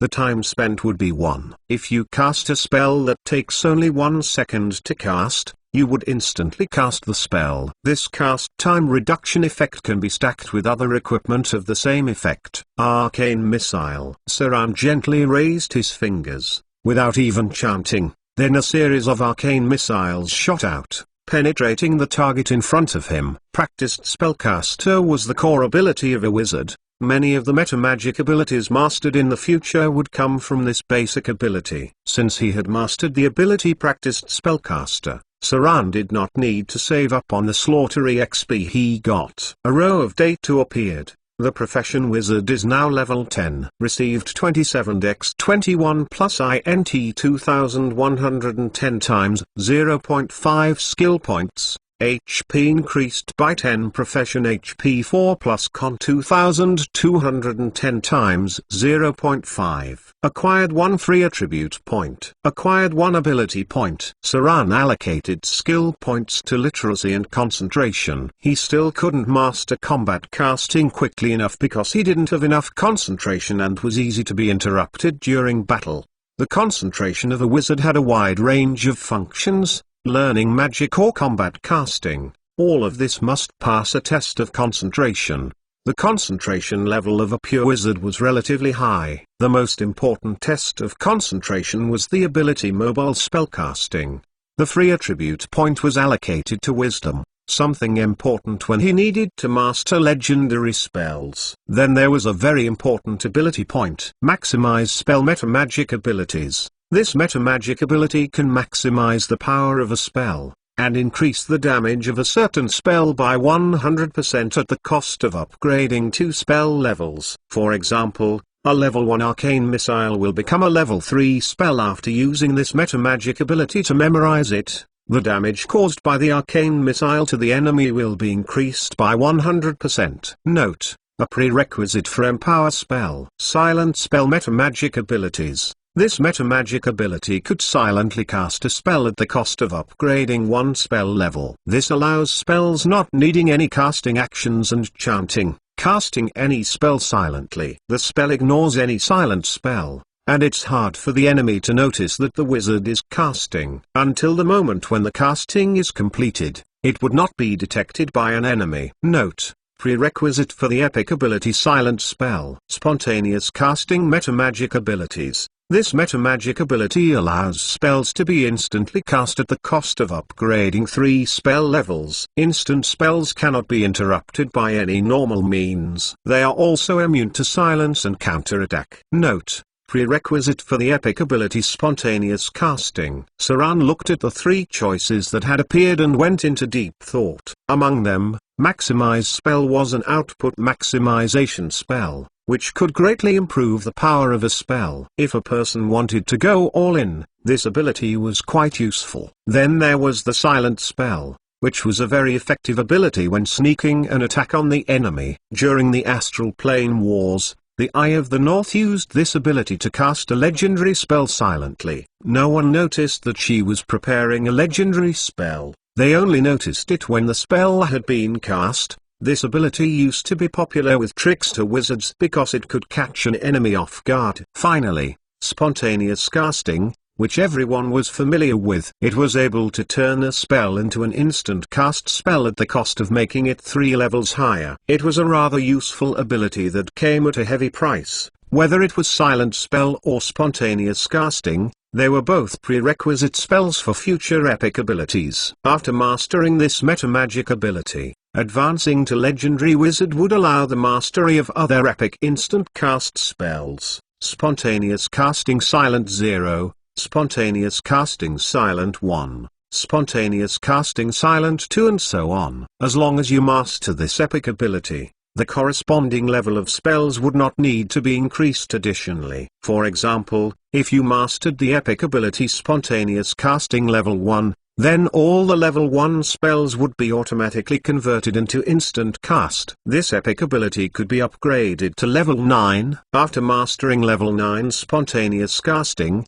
any level 9 spells would become instant cast. That was why previously, many wizards mastered the ability of Spontaneous Casting early on. To save ability points, and level up Spontaneous Casting after entering the realm of legend. However, Saran had never seen anyone succeed in doing so. Even the most powerful spellcaster, that was, the Elder Princess of Arendelle, would not have mastered level 9 Spontaneous Casting, maybe only level 6. This was a hard choice. It determined whether a spellcaster wants to become the most powerful one, or give up and pursue other relatively easy and practical abilities, such as Silent Spell, Extend Spell, etc. The Eye of the North chose Silent Spell. This meant that it was almost impossible for her to become the most powerful wizard, as she could only walk further and further on the path of Silent Spell. The Elder Princess of Arendelle and Vivian had chosen the path to become the most powerful wizard. Saran was sure of one thing. That's Vivian's had mastered the ability of Spontaneous Casting. Otherwise,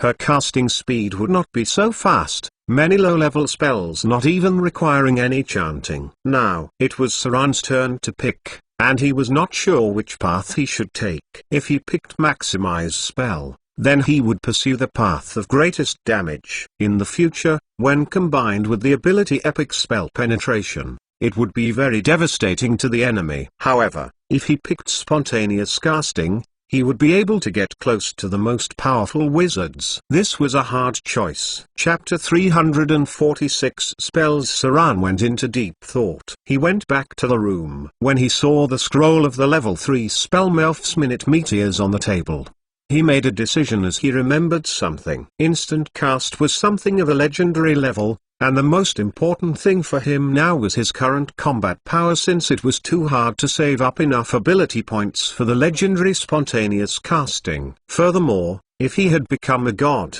he would have other spells to replace spontaneous casting. The realm of the gods was indeed filled with mystery. Thus Saran made the decision and muttered, "Select metamagic abilities, maximize spell." As he chose the metamagic ability, Saran's thinking had also been completely opened up. He had a new idea about the total amount of spells he had mastered at this stage, the combat application of all kinds of spells, and the types of spells. First, the level 1 spells. Most defensive spells could not stop Saran, who had amazing dexterity and constitution. It could be said that most of the level 1 spells were not as good as his own attack. Therefore, all the level 1 spell slots were used to memorize arcane missiles. Saran currently had 6 level 1 spell slots. If all the slots were arcane missiles, he would be able to rely on the ability-practiced spellcaster to instantly cast 30 missiles, which was equivalent to one level 6 spell missile storm. Note: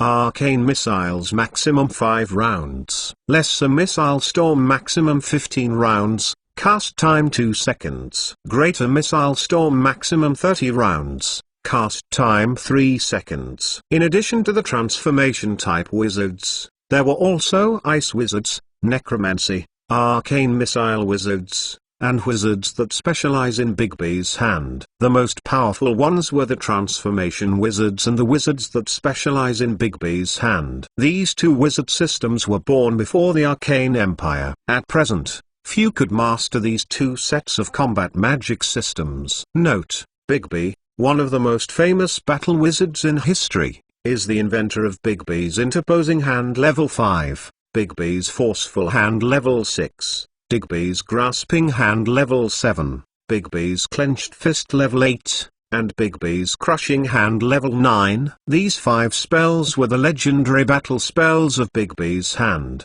which were enough to kill a legendary fighter in face-to-face hand combat. There were 2 spells that could overpower the gods in combat: the spell Melf's Minute Meteors, which Saran had discovered, and Bigby's hand. Among them, the spell Melf's Minute Meteors had a lower casting requirement. After his thoughts had opened up, the other things were easy to work through. Saran did not lack the ability to survive, so there was no need to memorize a large number of protection spells like other wizards. It was better for him to fill his spell slots with buffs or explosive spells. He filled his level 2 spell slots with Bull's Strength and Cat's Grace. The remaining level 3 spell slots were all used to memorize Arcane Missile's Empower spell. Saran gave up most of the other spells and only retained the spell Fly.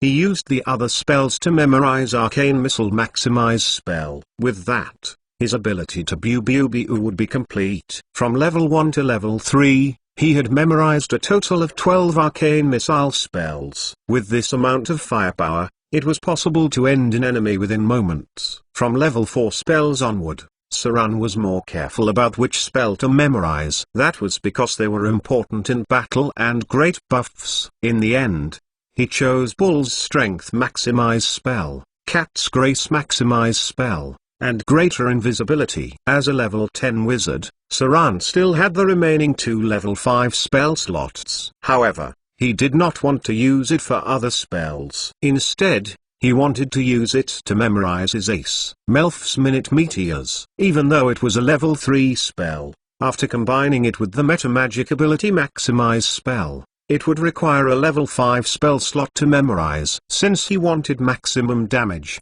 he could not use level 3 spell slots to memorize the spell. For the first time, Saran had a clearer picture of what spell slots he should use. As a top-tier rogue, he was still a novice in the field of spellcasting. It wasn't until he had mastered his own spells and abilities that his thought process became more clear. Although he had 22 wisdom and 10 professional level in wizard, Saran only had about 20 spell slots. He didn't have enough spells slots for him to cast spells freely like other wizards. He could only turn the core of his spellcasting style into explosive type, and try to match his rogue's fighting style. With his spellcasting style forming, this would make it so that he wouldn't need to rememorize the spells from scrolls. Profession level 10 was the beginning of another tier. The slaughter EXP needed to level up from here would be greatly increased, especially for spellcasters. as the slaughter EXP needed would be 20% more compared to other melee professions. In the short term,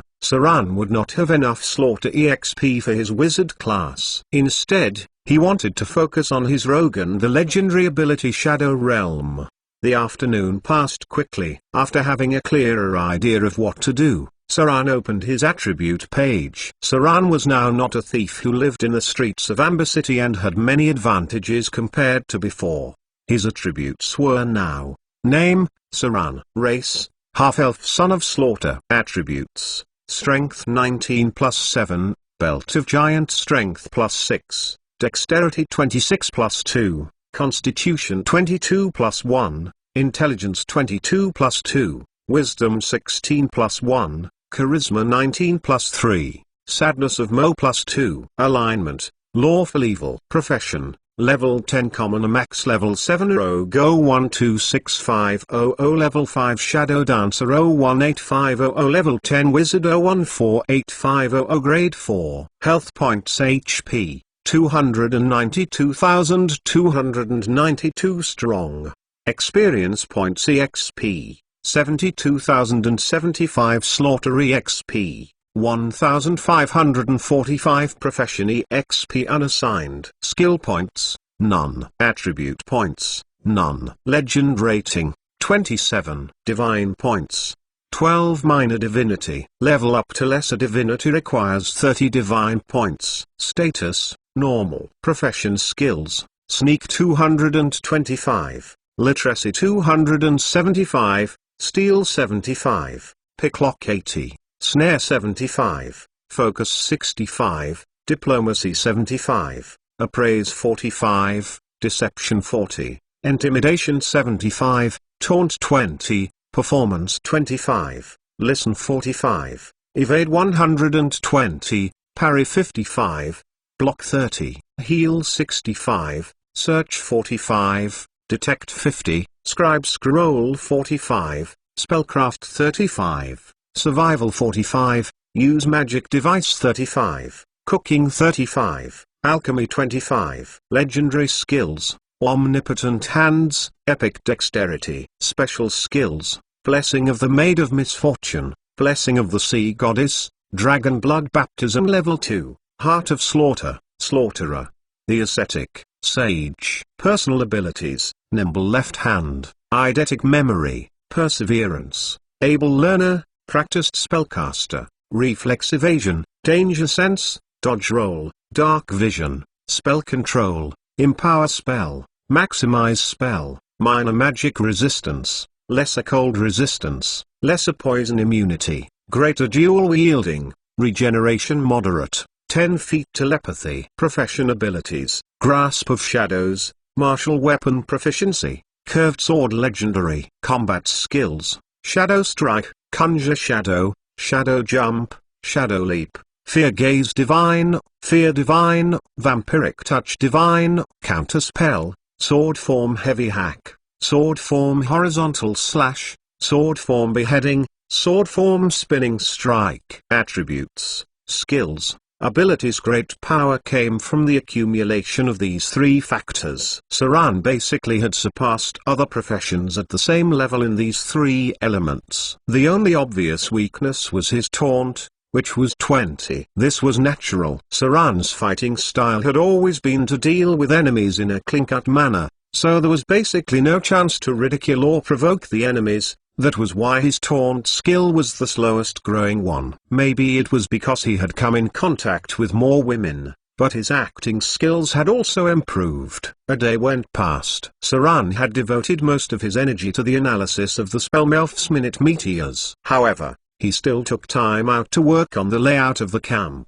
At the same time, he also analyzed some of the information he got from Port Tylan. A war had broken out. The Northern Beastmen and the Southern Kingdoms have had small skirmishes. The rebels of the South Coast had attacked a city, and the Decadent Kingdom announced that they were bewitched by an evil devil. At the same time, they urgently called on the nobles in the kingdom to eliminate the rebels. Unfortunately, there were a few responders. It seemed that in this period of chaos, Many people felt the omen of the time of trouble. The old aristocratic would want to preserve their strength. Thus few would be willing to waste their resources. In particular, the main force of the rebel army had not been seriously damaged. Furthermore, there were only rumors about a devil, and no one could confirm his identity. South Gate. A furtive figure came around from the side and climbed into a room through the window. "Your Excellency."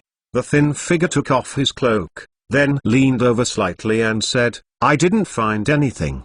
The guards were strict around the warehouse, and there were magic traps cast by the witch. "I didn't dare to go in." There were many rogues among the believers of the goddess of fortune. He was one of the followers in disguise. He had been trying to spy on the camp since he came to the camp.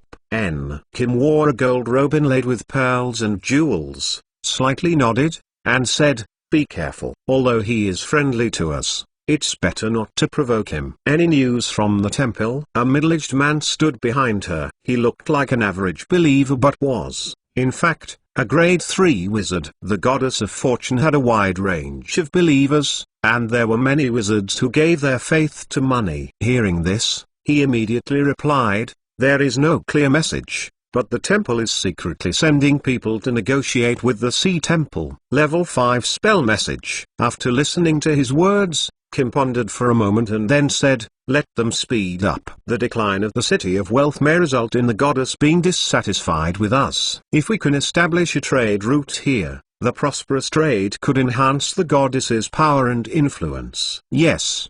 The middle-aged man nodded and replied. At that moment, I don't think Throat Cutter is business savvy at all. I went out a lot these days and found that he put most of his human and material resources into that useless land. The cultivated land that has just been reclaimed is basically of little value. Even if there was good weather, it would only yield very little.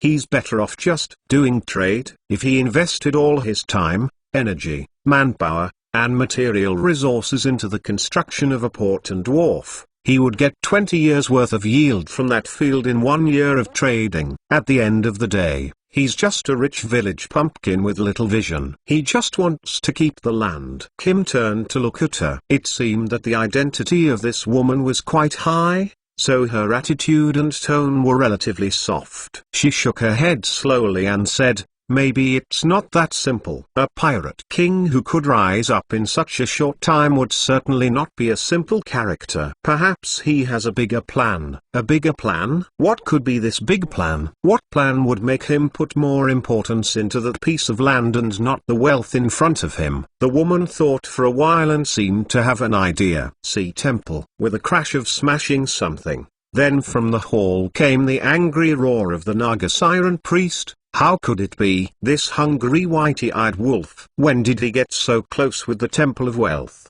The Naga Siren priest had an angry expression. There was a strange voice nearby, which seemed to come from the seawater under the temple. It asked, "Your Excellency, the priest." "What now?" The priest thought for a moment and said, "This guy is becoming harder and harder to control. No, we have to send people to build a temple. He has developed some power in the outer islands. It's time to build the belief of the sea goddess there." A strange voice continued to come from under the sea. "What about the Temple of Wealth? These guys are not easy to deal with. Agree to their request. But they have to pay for it," said the Naga priest, with a wry smile on her lips. "If they want to get their faith into the outer islands, they would have to give up part of their own interests. Tell them that we have to allow us to spread our faith among the fishermen in the coastal areas before we would allow them to expand their trade in the outer islands." Trading of faith. This was the priest's intentions. For a long time, the Sea Temple has had a hard time moving their faith inland. The request for the Temple of Wealth was an opportunity for her to spread her faith to the coastal areas. She dared not put forward too many conditions, but only focused on the fishermen who may become believers of the sea goddess. As for whether they would be able to expand the scope and influence of the sea goddess further after they had laid a foundation along the coast, that was something of the future. The fisherman was an opportunity for them. As long as the Temple of Wealth permitted them, they would be able to root their faith among humans. As for who would gain more and had more influence, in the end, it depended on the strength of each temple. The Naga Siren priest was very confident about this because as long as she cut off the sea route, the situation of the Temple of Wealth would become quite passive. Thinking of this, she could not help showing an evil smile. Inside a dark valley, the strong smell of blood almost enveloped the land. There were dead vampire bats everywhere, and ferocious vampire slaves. At the center were the corpses of blackguards. As a powerful fallen profession, they were ultimately killed by the numerous vampire bats. How is this possible? The priest with the black robe was covered with blood. Under the torn black robe, the body armor he was wearing was exposed. He held a heavy mace in one hand, and a shield with flowing light in the other hand.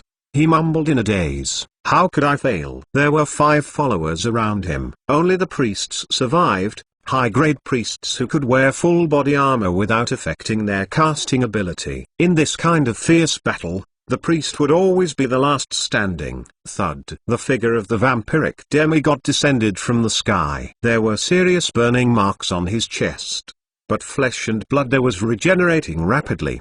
He didn't have the grace and calm expression at the beginning, because half of his head seemed to be severely burned. Many high-grade dark guards fell nearby, and few vampire slaves survived. "It's finished." With a smile on his face, the vampiric demigod slowly said, "The elite of your temple were all buried here by you. Even if you go back, the high priest will not let you go. So, what do you say? Serve me, or die. Now that you have no power to stop me, why do you cling to a fallen god? Become loyal to me. You would be the chief priest. Anything he can give you, I can give you too." Dang! A weapon fell on the ground.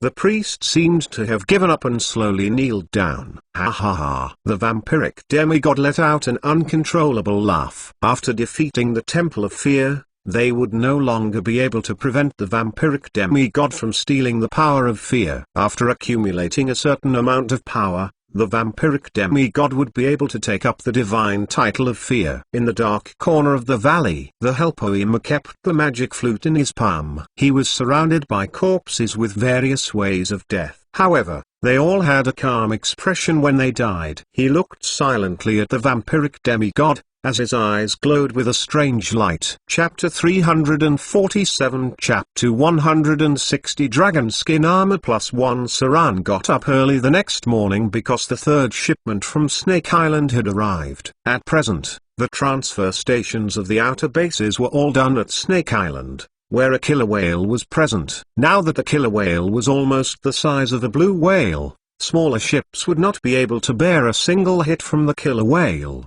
The maritime space near Snake Island had been divided into restricted zones by Saran, fearing a sneak attack from the pirate King Ashad. Around that area, all other ships except for Saran's would be attacked by the killer whale. About half a month ago, there was a merchant ship that sailed from Shipwreck Bay. The merchant ship was directly hit by the mutant killer whale and sunk. Not one soul survived. Since then, others learned not to go into that region. People would learn how serious Saran was through the blood. Snake Island stored a large number of resources, many of which were directly supplied to the outer island bases, reducing the time between supplies. Just out of the camp, the leader of the Drows, Darkblade Andrai, waited in front. "Your Excellency, Throat Cutter." When he saw Saran approaching, he bowed a little and said, "I've asked some of my men to send the dragon eggs to our priest. There should be no problem in hatching them, but it's hard to say whether they can be domesticated successfully. We've been away from the Underdark for too long, so there are only a few people in the group who knew how to domesticate basilisk. But we'll definitely do our best." Saran looked at him with a stern expression and said, "I see."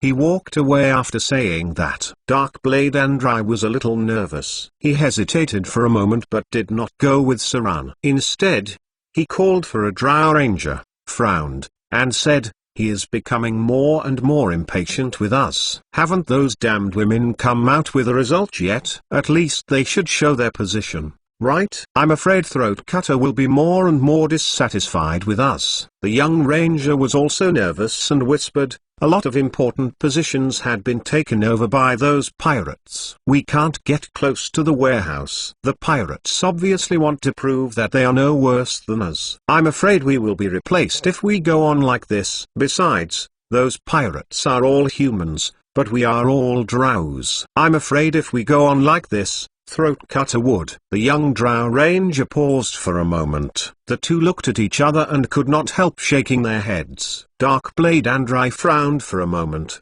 clenched his teeth, and said, those damned females are really stubborn. It's clear that we're under someone else's roof, but they still act as though they're in the Underdark. The drow ranger had a thought after hearing what Andrai said. He suddenly lowered his voice and said, Lord Darkblade, the drow warriors are very supportive of you, and your reputation is not inferior to any priests, but because they are females, they always have a higher position than you. I think, since we have gradually integrated into the surface world, maybe some of our customs should be abandoned. As the males in the group, we have more responsibilities, but no corresponding status. I think it's time we made some changes.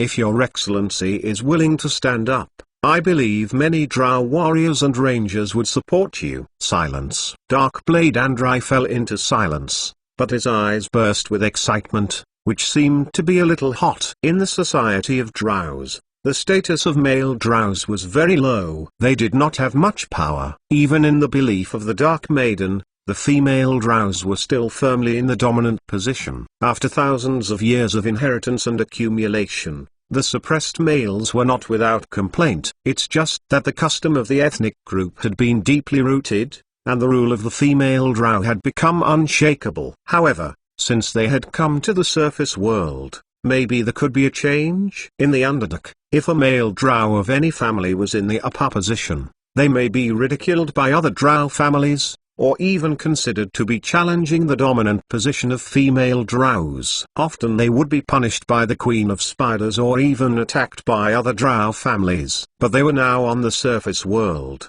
and no one would attack them. There was a cold light in Andrai's eyes. He slowly grasped the handle of his blade and said in a deep voice, give them another chance. They don't know the strength of the Throat Cutter. But we can't let our group be dragged into the abyss of eternal doom. Saran's methods were very ruthless. For a long time, he had always been decisive. Darkblade Andrai was worried about what will happen when he ran out of patience. The port. As soon as Saran arrived at the port, he saw the priest of the goddess of riches walking around. Kim still had many jewels, just like a noble lady. The best description of what they liked was the color of gold. Your Excellency.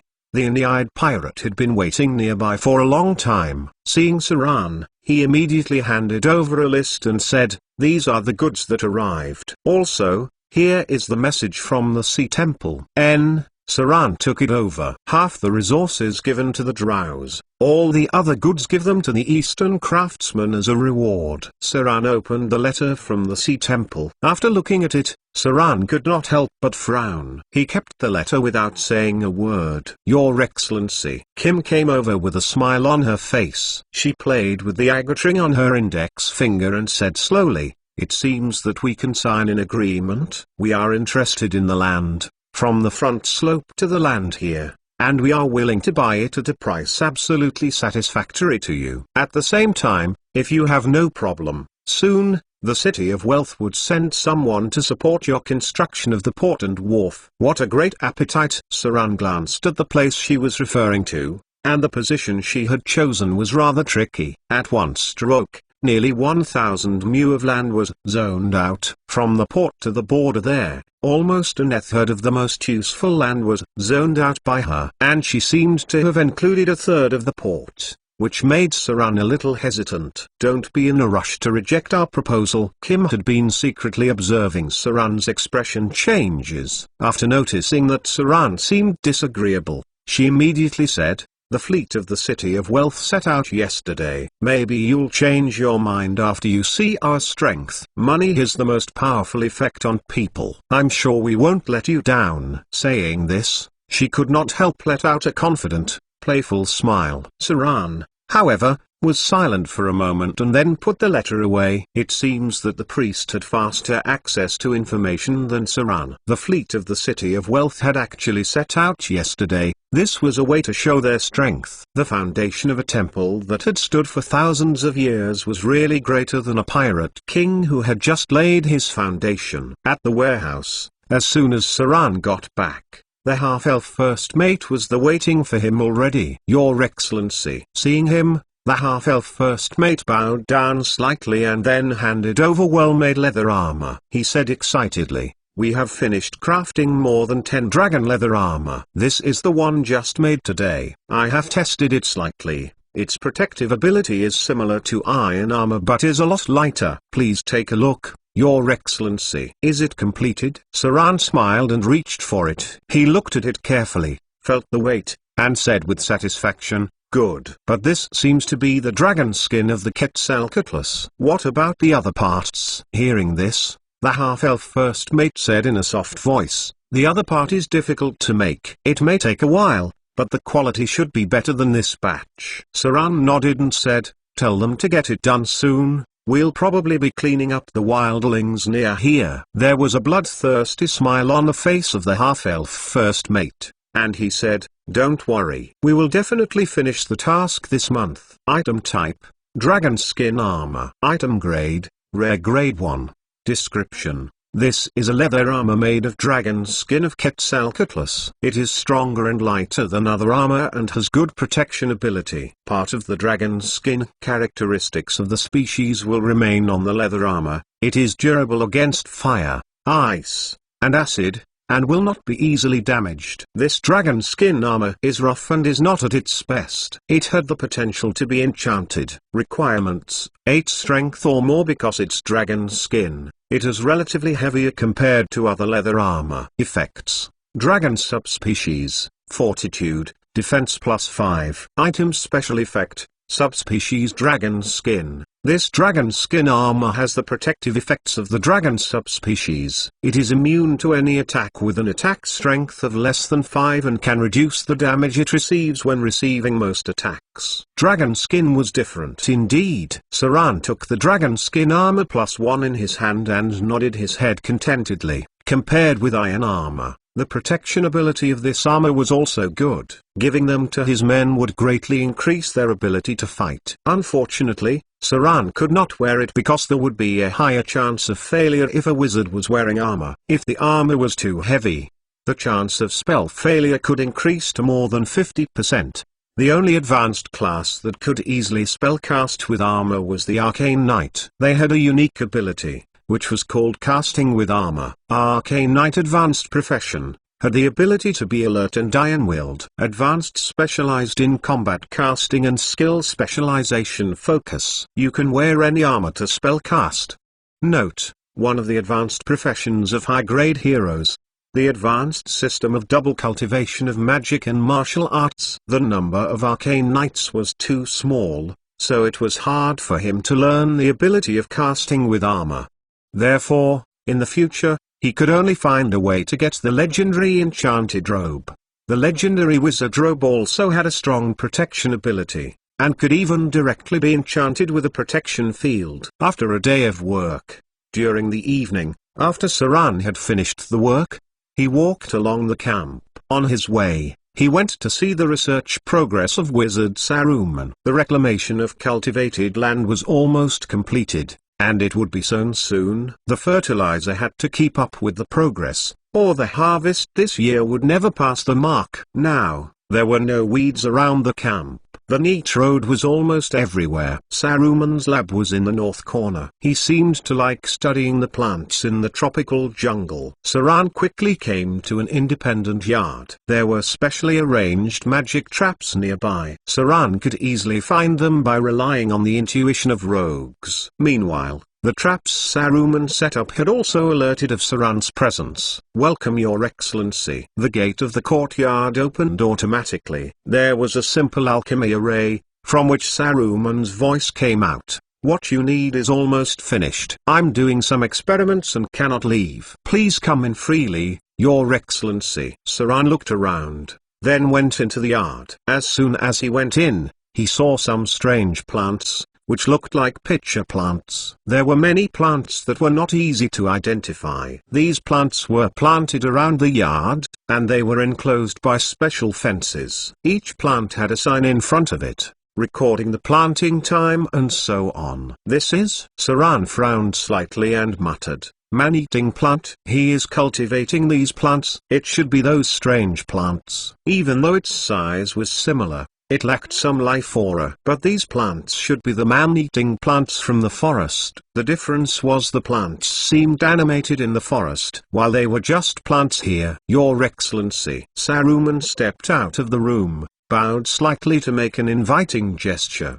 and then said, "I have completed what you wanted." When he saw Saran observing the plants, his expression changed a little, and he pretended to be relaxed. "These cannibal plants are interesting. I'm studying them." "Oh yeah." "These plants were fertilized with the fertilizer Your Excellency wanted. You can see that they are growing very well." Saran noticed the momentary unnatural feeling Saruman had, but he didn't ask much. After all, Saruman only had an employment relationship with him. The research hobby of wizards was very special. As long as it was not dangerous, it was within Saran's tolerance. He had dealt with necromancers before. Compared with those who studied corpses all day, Saruman's hobby was nothing.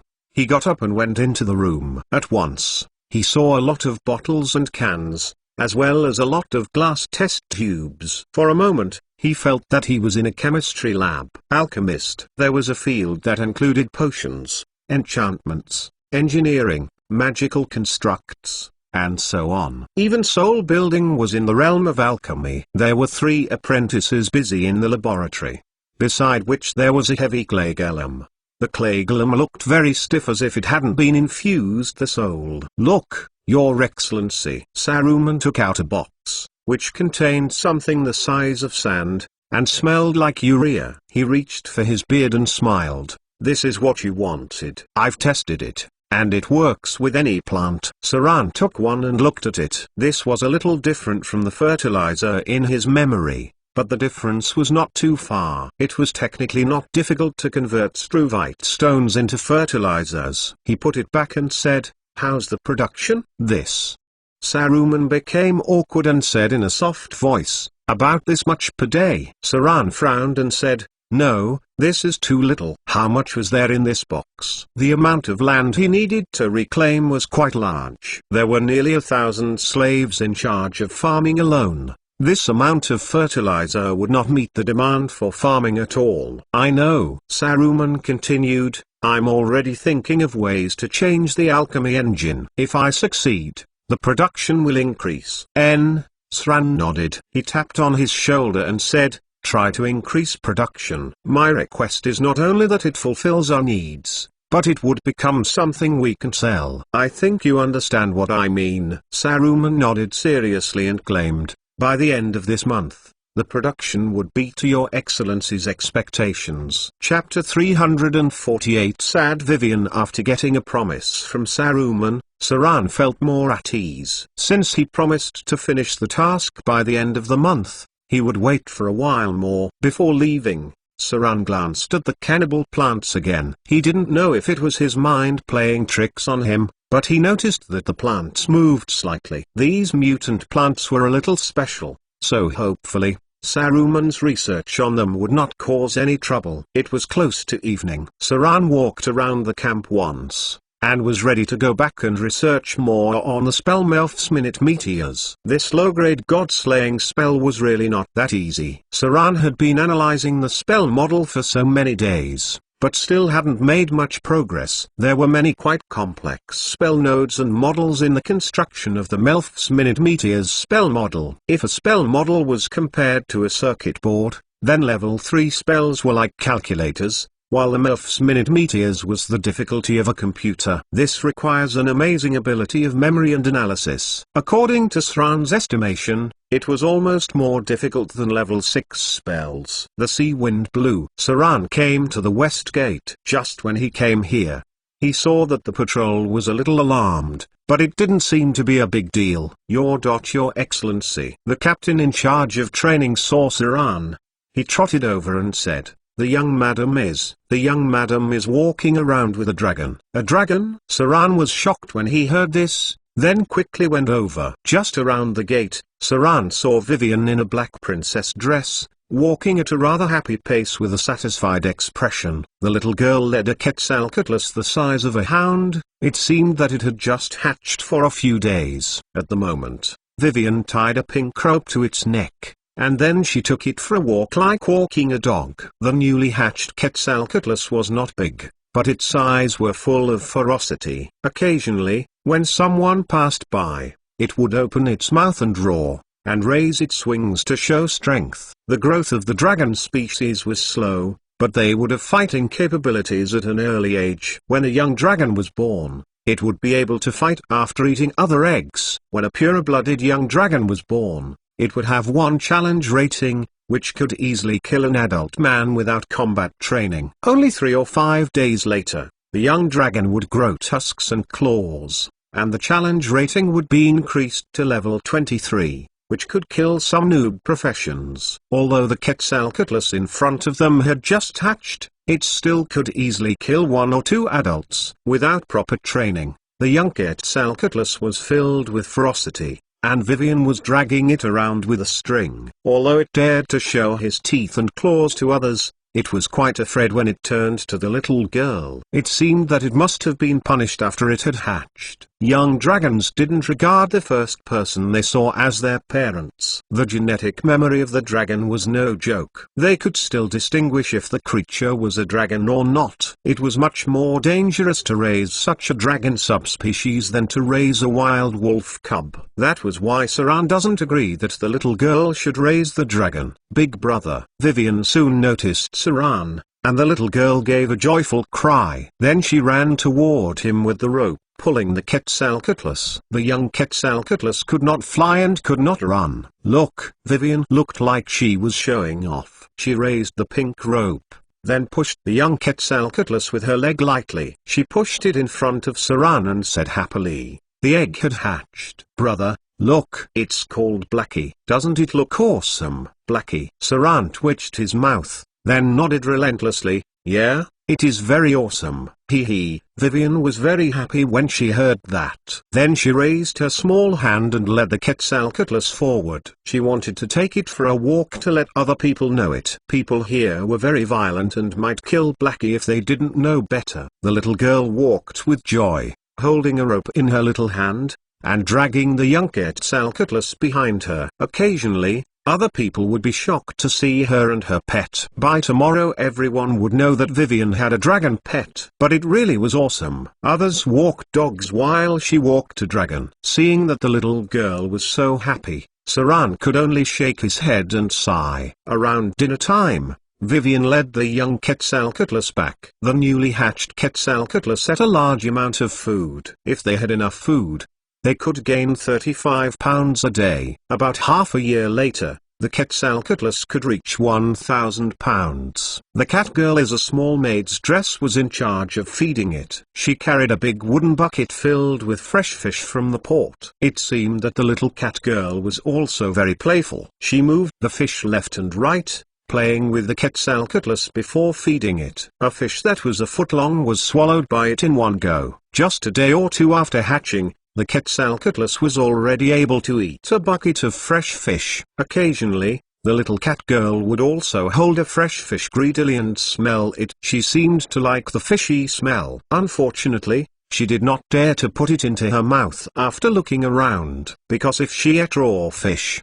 Vivian would punish her. She was a bit afraid of Vivian, especially when Vivian wore a black princess dress. The cat girl often felt scared. A day passed without any drama. Saran began to analyze the spell model of Melf's minute meteors after nightfall. It may be because of the accumulation of the previous days, because now his research has become a little faster. The big room was lit up by a magic light, which felt like a 100-watt light bulb. Gloria brought it and some alchemy tools made by the wizard Saruman.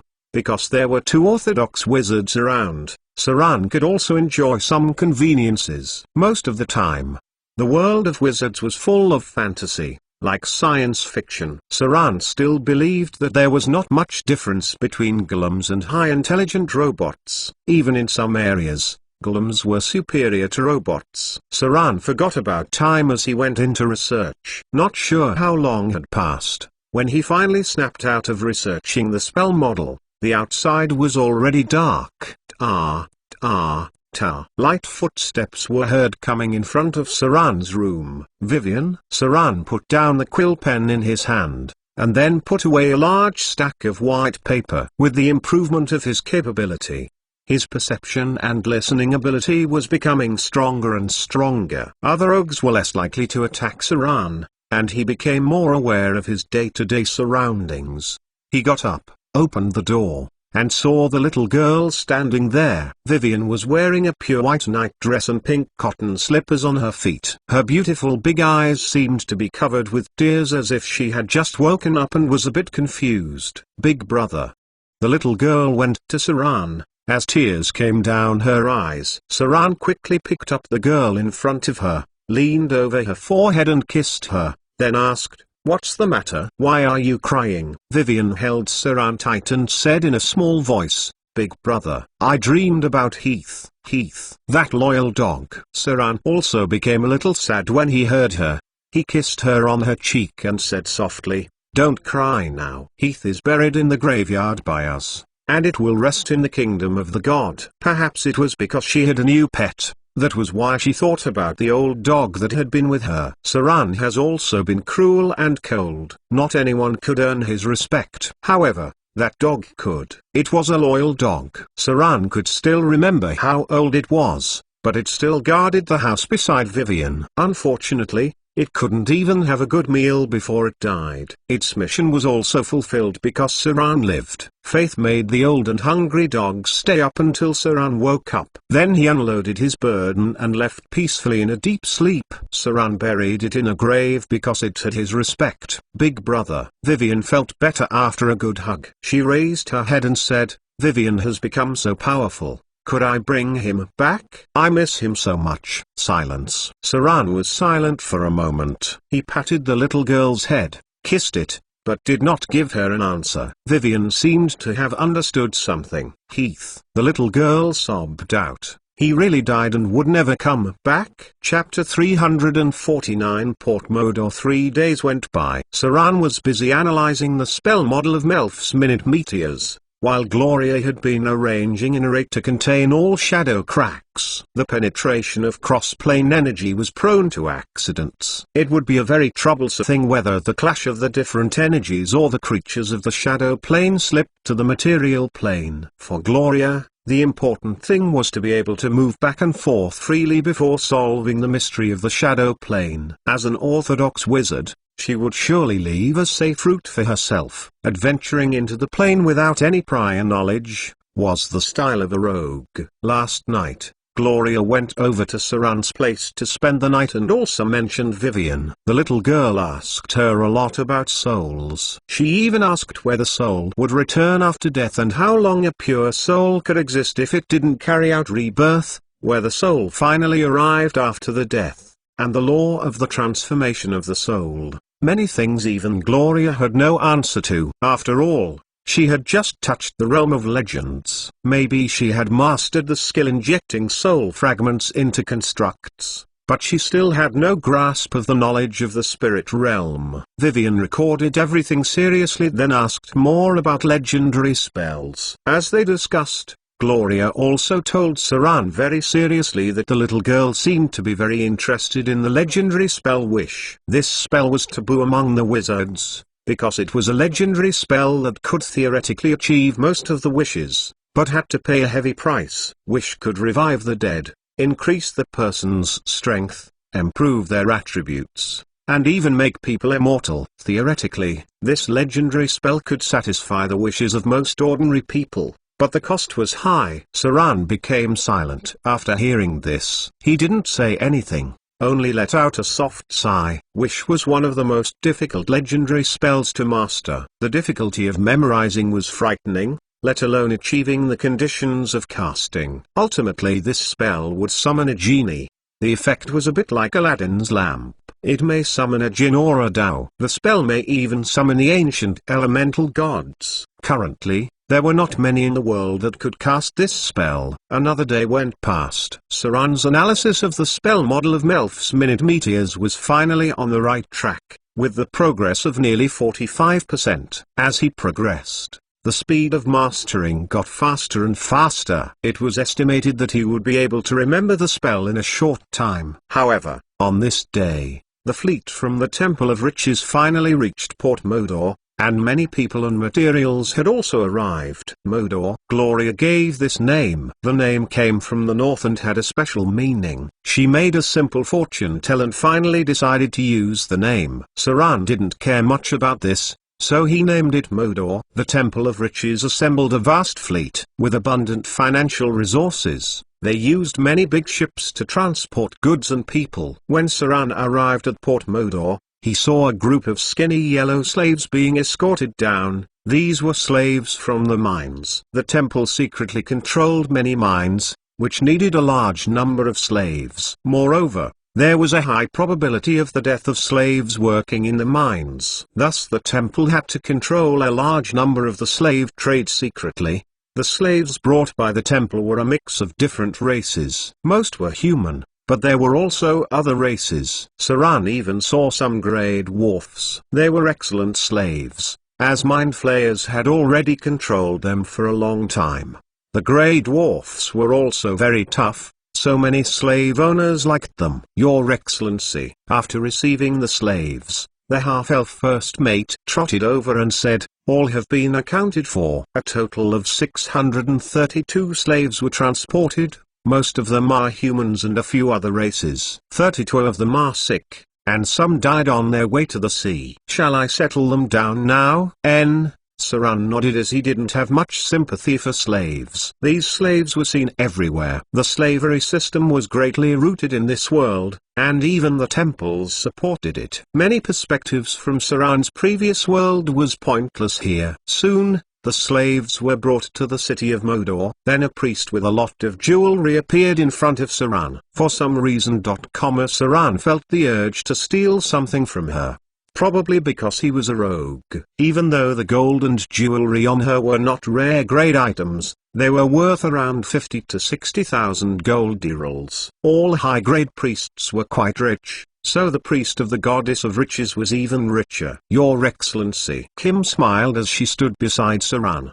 Then she waved to the port and said, "We'll get started then." Bong. A loud bang was heard from the port. Then he saw several huge ships put their deck down. The ships then opened their heavy hatch and let some huge golem came out. Most of them were clay golems and stone golems about 3 meters. They came to the port with dull steps. Then they moved under the control of a grade 3 wizard and soon reached the land promised by Saran to the Temple of Riches. Boom. There were huge bangs, and then there were sounds of flattening and explosion. The 10 golems pushed forward like a large roller. The stone golems were responsible for breaking the mountains and cracking the stones, while the clay golems became small diggers that quickly flattened the land. The art of golem. Saran was startled. He snapped out of his awe after a while. Compared with primitive human labor, the golems seemed to work like modern technology. However, this method consumed a lot of resources. If there wasn't an elemental pool from a wizard tower to charge the golem, such a large amount of energy consumption must be made up of money. The golems worked highly efficient. These golems were specially designed and had no fighting capability. In a very short time, the golems had already flattened the land and started to build the foundation. Rocks that needed 2 people to carry. The clay golem could carry 1 with each hand and move with amazing speed. The stone golem could carry stones that were several tons. They were more efficient than excavators and cranes because the latter need to be operated by people, and the golems could do things on their own. Your Excellency. Kim said with satisfaction. The strength of the temple impresses you. With this speed, we could finish the port in half a month. Saran didn't say anything because he felt like he was being led by someone from a different era. While he was still desperately relying on human power to do things, Others had begun used machine-like tools. Golems. Saran looked at these golems and went into deep thought. Gloria's golems could not be brought out. They belonged to the Council of Witches. She only brought a clay golem for cleaning. However, Saran remembered another matter. War of Golems. Saran had a very deep memory of the great event. And it was also the event that let the world know the shocking strength of the legendary sword saints. The War of Golems had not happened yet. If no one triggered the red alert in ruins, or if someone cancelled the battle command of the Legion of Golems in advance, would the War of Golems even break out? If that Legion of the Golem was not destroyed, how powerful would it be? At that time, it was estimated that their combat effectiveness was equivalent to the main force of a principality. If the red alert had not been activated, people would not have destroyed the Legion of Golems. According to records, the Golems were given a command to destroy everything, but before the command came into effect, they were buried in the ruins. Later, some explored the remains and found the bones of demons. Some people speculated that there must have been an outbreak of some terrible plague of the dead, or that devils had invaded. That was why the Legion of Golems was finally given the order to destroy everything. If someone could change the command, then everything would be different. Saran went into deep thought. War of Golems. A battle at the legendary level. The difficulty of exploring the remains was the same as that of the desert evil things. If you do not have a legendary team, you may die without knowing the reason. Note: most of the remains related to the Arcane Empire are legendary challenges. The difficulty may be as difficult as the Wizard Tower in the Shadow Plane. Chapter 350 All-Out War. It was a bright and sunny day. It rained a little bit in the morning, making the road a little muddy, but soon the sky was clear. Near February, it was time to plant seeds. With the help of thousands of slaves, Saran finally dug through the ditch connecting the river and built a simple dam with the help of magic to turn mud into stone. Gloria and Vivian jointly performed the transformation of clay into stone in 2 days. This kind of dam, which was made from stones, was probably better than made from cement. It was the first step for Saran to reclaim the land. The abundance of slaves allowed him to squeeze the labor value. According to his estimation, this year, they would complete the reclamation plan of at least 10,000 mu of land. 10,000 mu of land was enough to allow for self-sufficiency of Modor City. As long as the city was self-sufficient, Saran would not have much to worry about. Food, land, and people. These three things were more important than gold in times of trouble. They were also important to form divinity. Boom! A loud explosion came from where Saran was staying. Saran stood up with great excitement. However, unlike the past, he now had 2 balls of fire in his palm, which were about the size of his fist.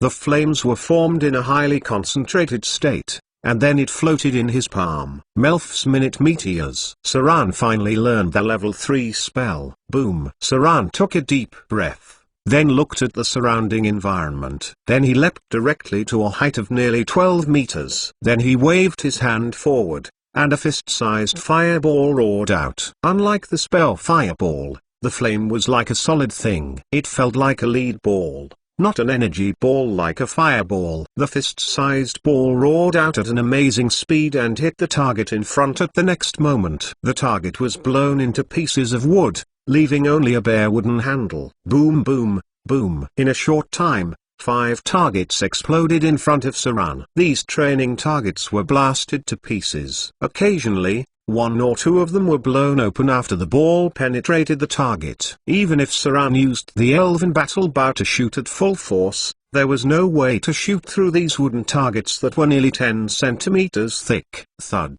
Saran came down to the ground. The balls of fire on his palm seemed slightly dimmer. Within a second, his great dexterity allowed him to attack 5 times swiftly. Melf's Minute Meteors Maximize Spell. The killing power of Melf's Minute Meteors, which was enhanced by the ability to maximize spell, was more powerful than Saran expected. He could only do this amount of damage with a full stroke from his sword, but this spell only needed him to throw it out. At Saran's current spellcasting level, he could cast Melf's Minute Meteors Maximize Spell 11 times, according to his current attack speed, without considering hitting the target or not.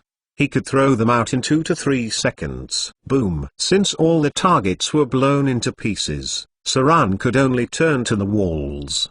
1 Melf's-minute meteors flew into the wall, and a pit appeared with a depth of nearly 5 centimeters. There was also a small explosive effect, with a killing power similar to that of an arcane missile. That was to say, the damage done by the Melf's-minute meteors was around 30. At present, he could only do 40 damage with a good slash from his sword. Of course, as a level 3 god-slaying spell, Melf's-minute meteors was more than this. The Melf's-minute meteors was equivalent to a +5 level rare weapon, which meant that it had +5 penetration. Most supernatural life could not completely be immune to the damage it causes. Boom! 5 continuous balls flew out and made a hole in the wall. Soon cracks appeared around the hole, and the whole wall collapsed. "Your Excellency!" The patrols outside yelled and quickly came to Saran. Saran stopped, looked at them and said, "It's fine.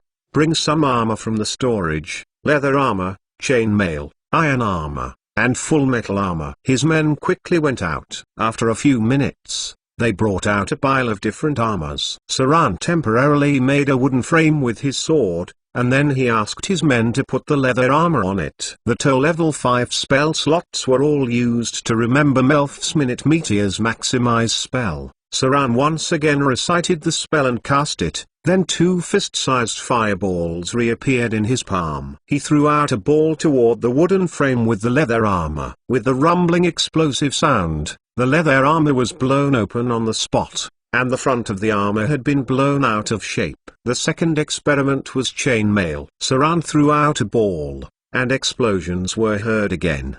The chain mail had a 10-centimeter hole in the middle. Then it was the iron armor, which was blown to pieces. However, when Saran tested the half-body armor, the effect was much different. Because the half-body armor was made from a relatively complete piece of iron, the ball of fire only blew out a pit and didn't destroy the equipment directly. With Saran's current spellcasting score, his limit was here. Half-body armor could somewhat protect against the Melf's-minute meteors, so full-body armor could be even better. The other armors, however, were basically the same as paper paste under the penetration effect of +5.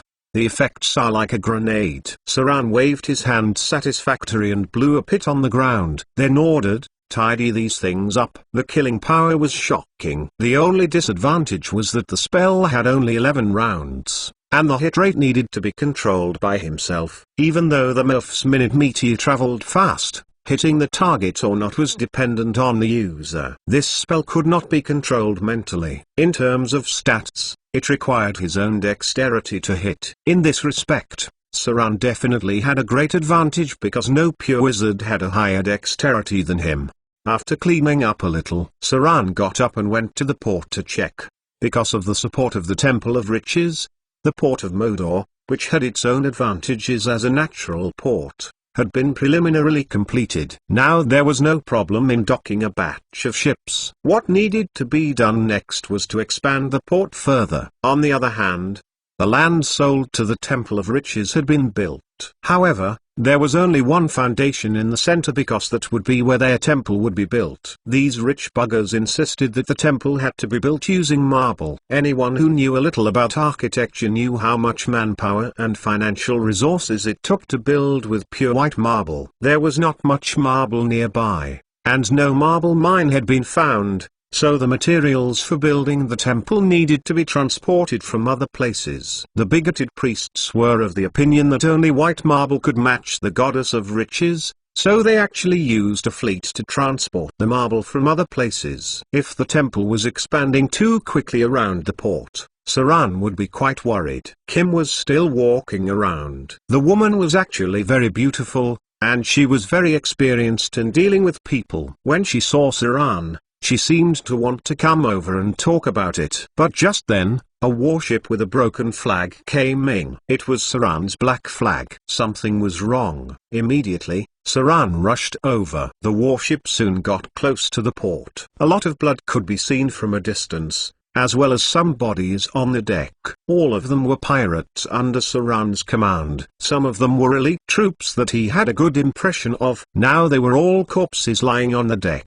The warship was full of traces of sword cutting. There were also obvious signs of battle. Even the mast had been hit by cannon. The whole warship had been seriously damaged. Your Excellency, throat cutter. The scarred-faced pirate covered with blood limped out with the help of a pirate. His left arm was gone, and he was wrapped with bandages. The northern man, who was nearly 1.9 meters, pushed aside his assistant, then stumbled toward Saran. Then he fell on his knees with a thump and said angrily, "I am incompetent." Snake Island had been attacked by Ashad. Our men that died, and we barely escaped. Snake Island has also been burnt to the ground. Crack.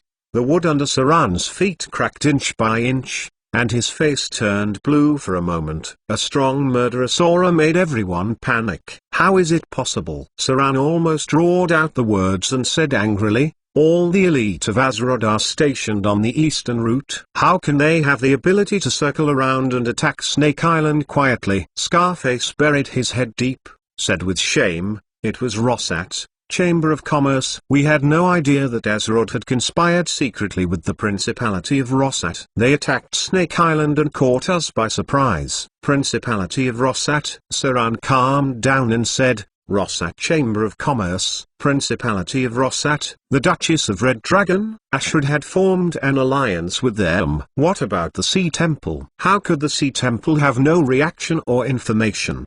Did they send troops to help? Scarface was a little gloomy and slowly said, "We sent out people to ask for help, but Snake Island fell too fast. There was no news from the Sea Temple, and I don't know if the Sea Temple knew about it."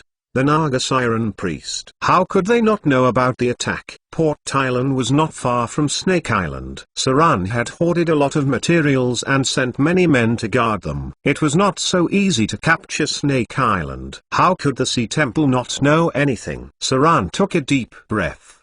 The atmosphere was so oppressive that others were afraid to speak. After a while, he picked up the scarfist pirate in front of him and said in a deep voice, "Can you still fight?" The scarfist pirate, who thought he was going to die, suddenly raised his head and said firmly, "Yes." The fall of Snake Island. He thought that he was going to die for sure, since that place was an important base for Saran. As the leader of Shipwreck Bay, he had the greatest responsibility, so it wouldn't be strange if Saran killed him right now. Priest Kim. Saran turned around and looked at the priest, then said, "Please." Kim had a stern expression too and said, "No problem. Limb regeneration is not troublesome. He will be able to fight again soon." Saran nodded softly. He then told his men, "Gather the men to the hall." A serious aura spread in Modor. The previously playful pirates were all stern. One by one, the pirate leaders hurried to the meeting hall,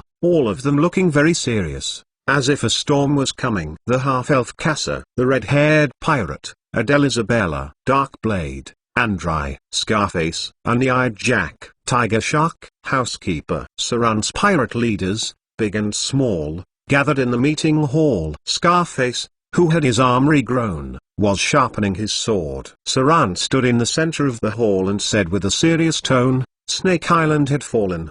The hall was quiet. The pirate leaders had already heard about the attack before they came here. There was no fear in their eyes. On the contrary, there was a kind of bloodthirsty excitement. This period of peace had made them yearn for the blood. They were pirates, after all. As witnesses to the establishment of Modor, these pirate leaders had enough confidence in Saran. They knew that Saran must be furious at the fall of the Snake Island. So they knew a confrontation with Ashad was inevitable. Saran looked around the room and said, "Ready the men." Adele Isabella, call upon the pirate fleet in Shipwreck Bay. Uneyed Jack, go to the Port Island to gather people and ask for the support of the Sea Temple. Kassa, lead the leading ship to cut off the eastern route.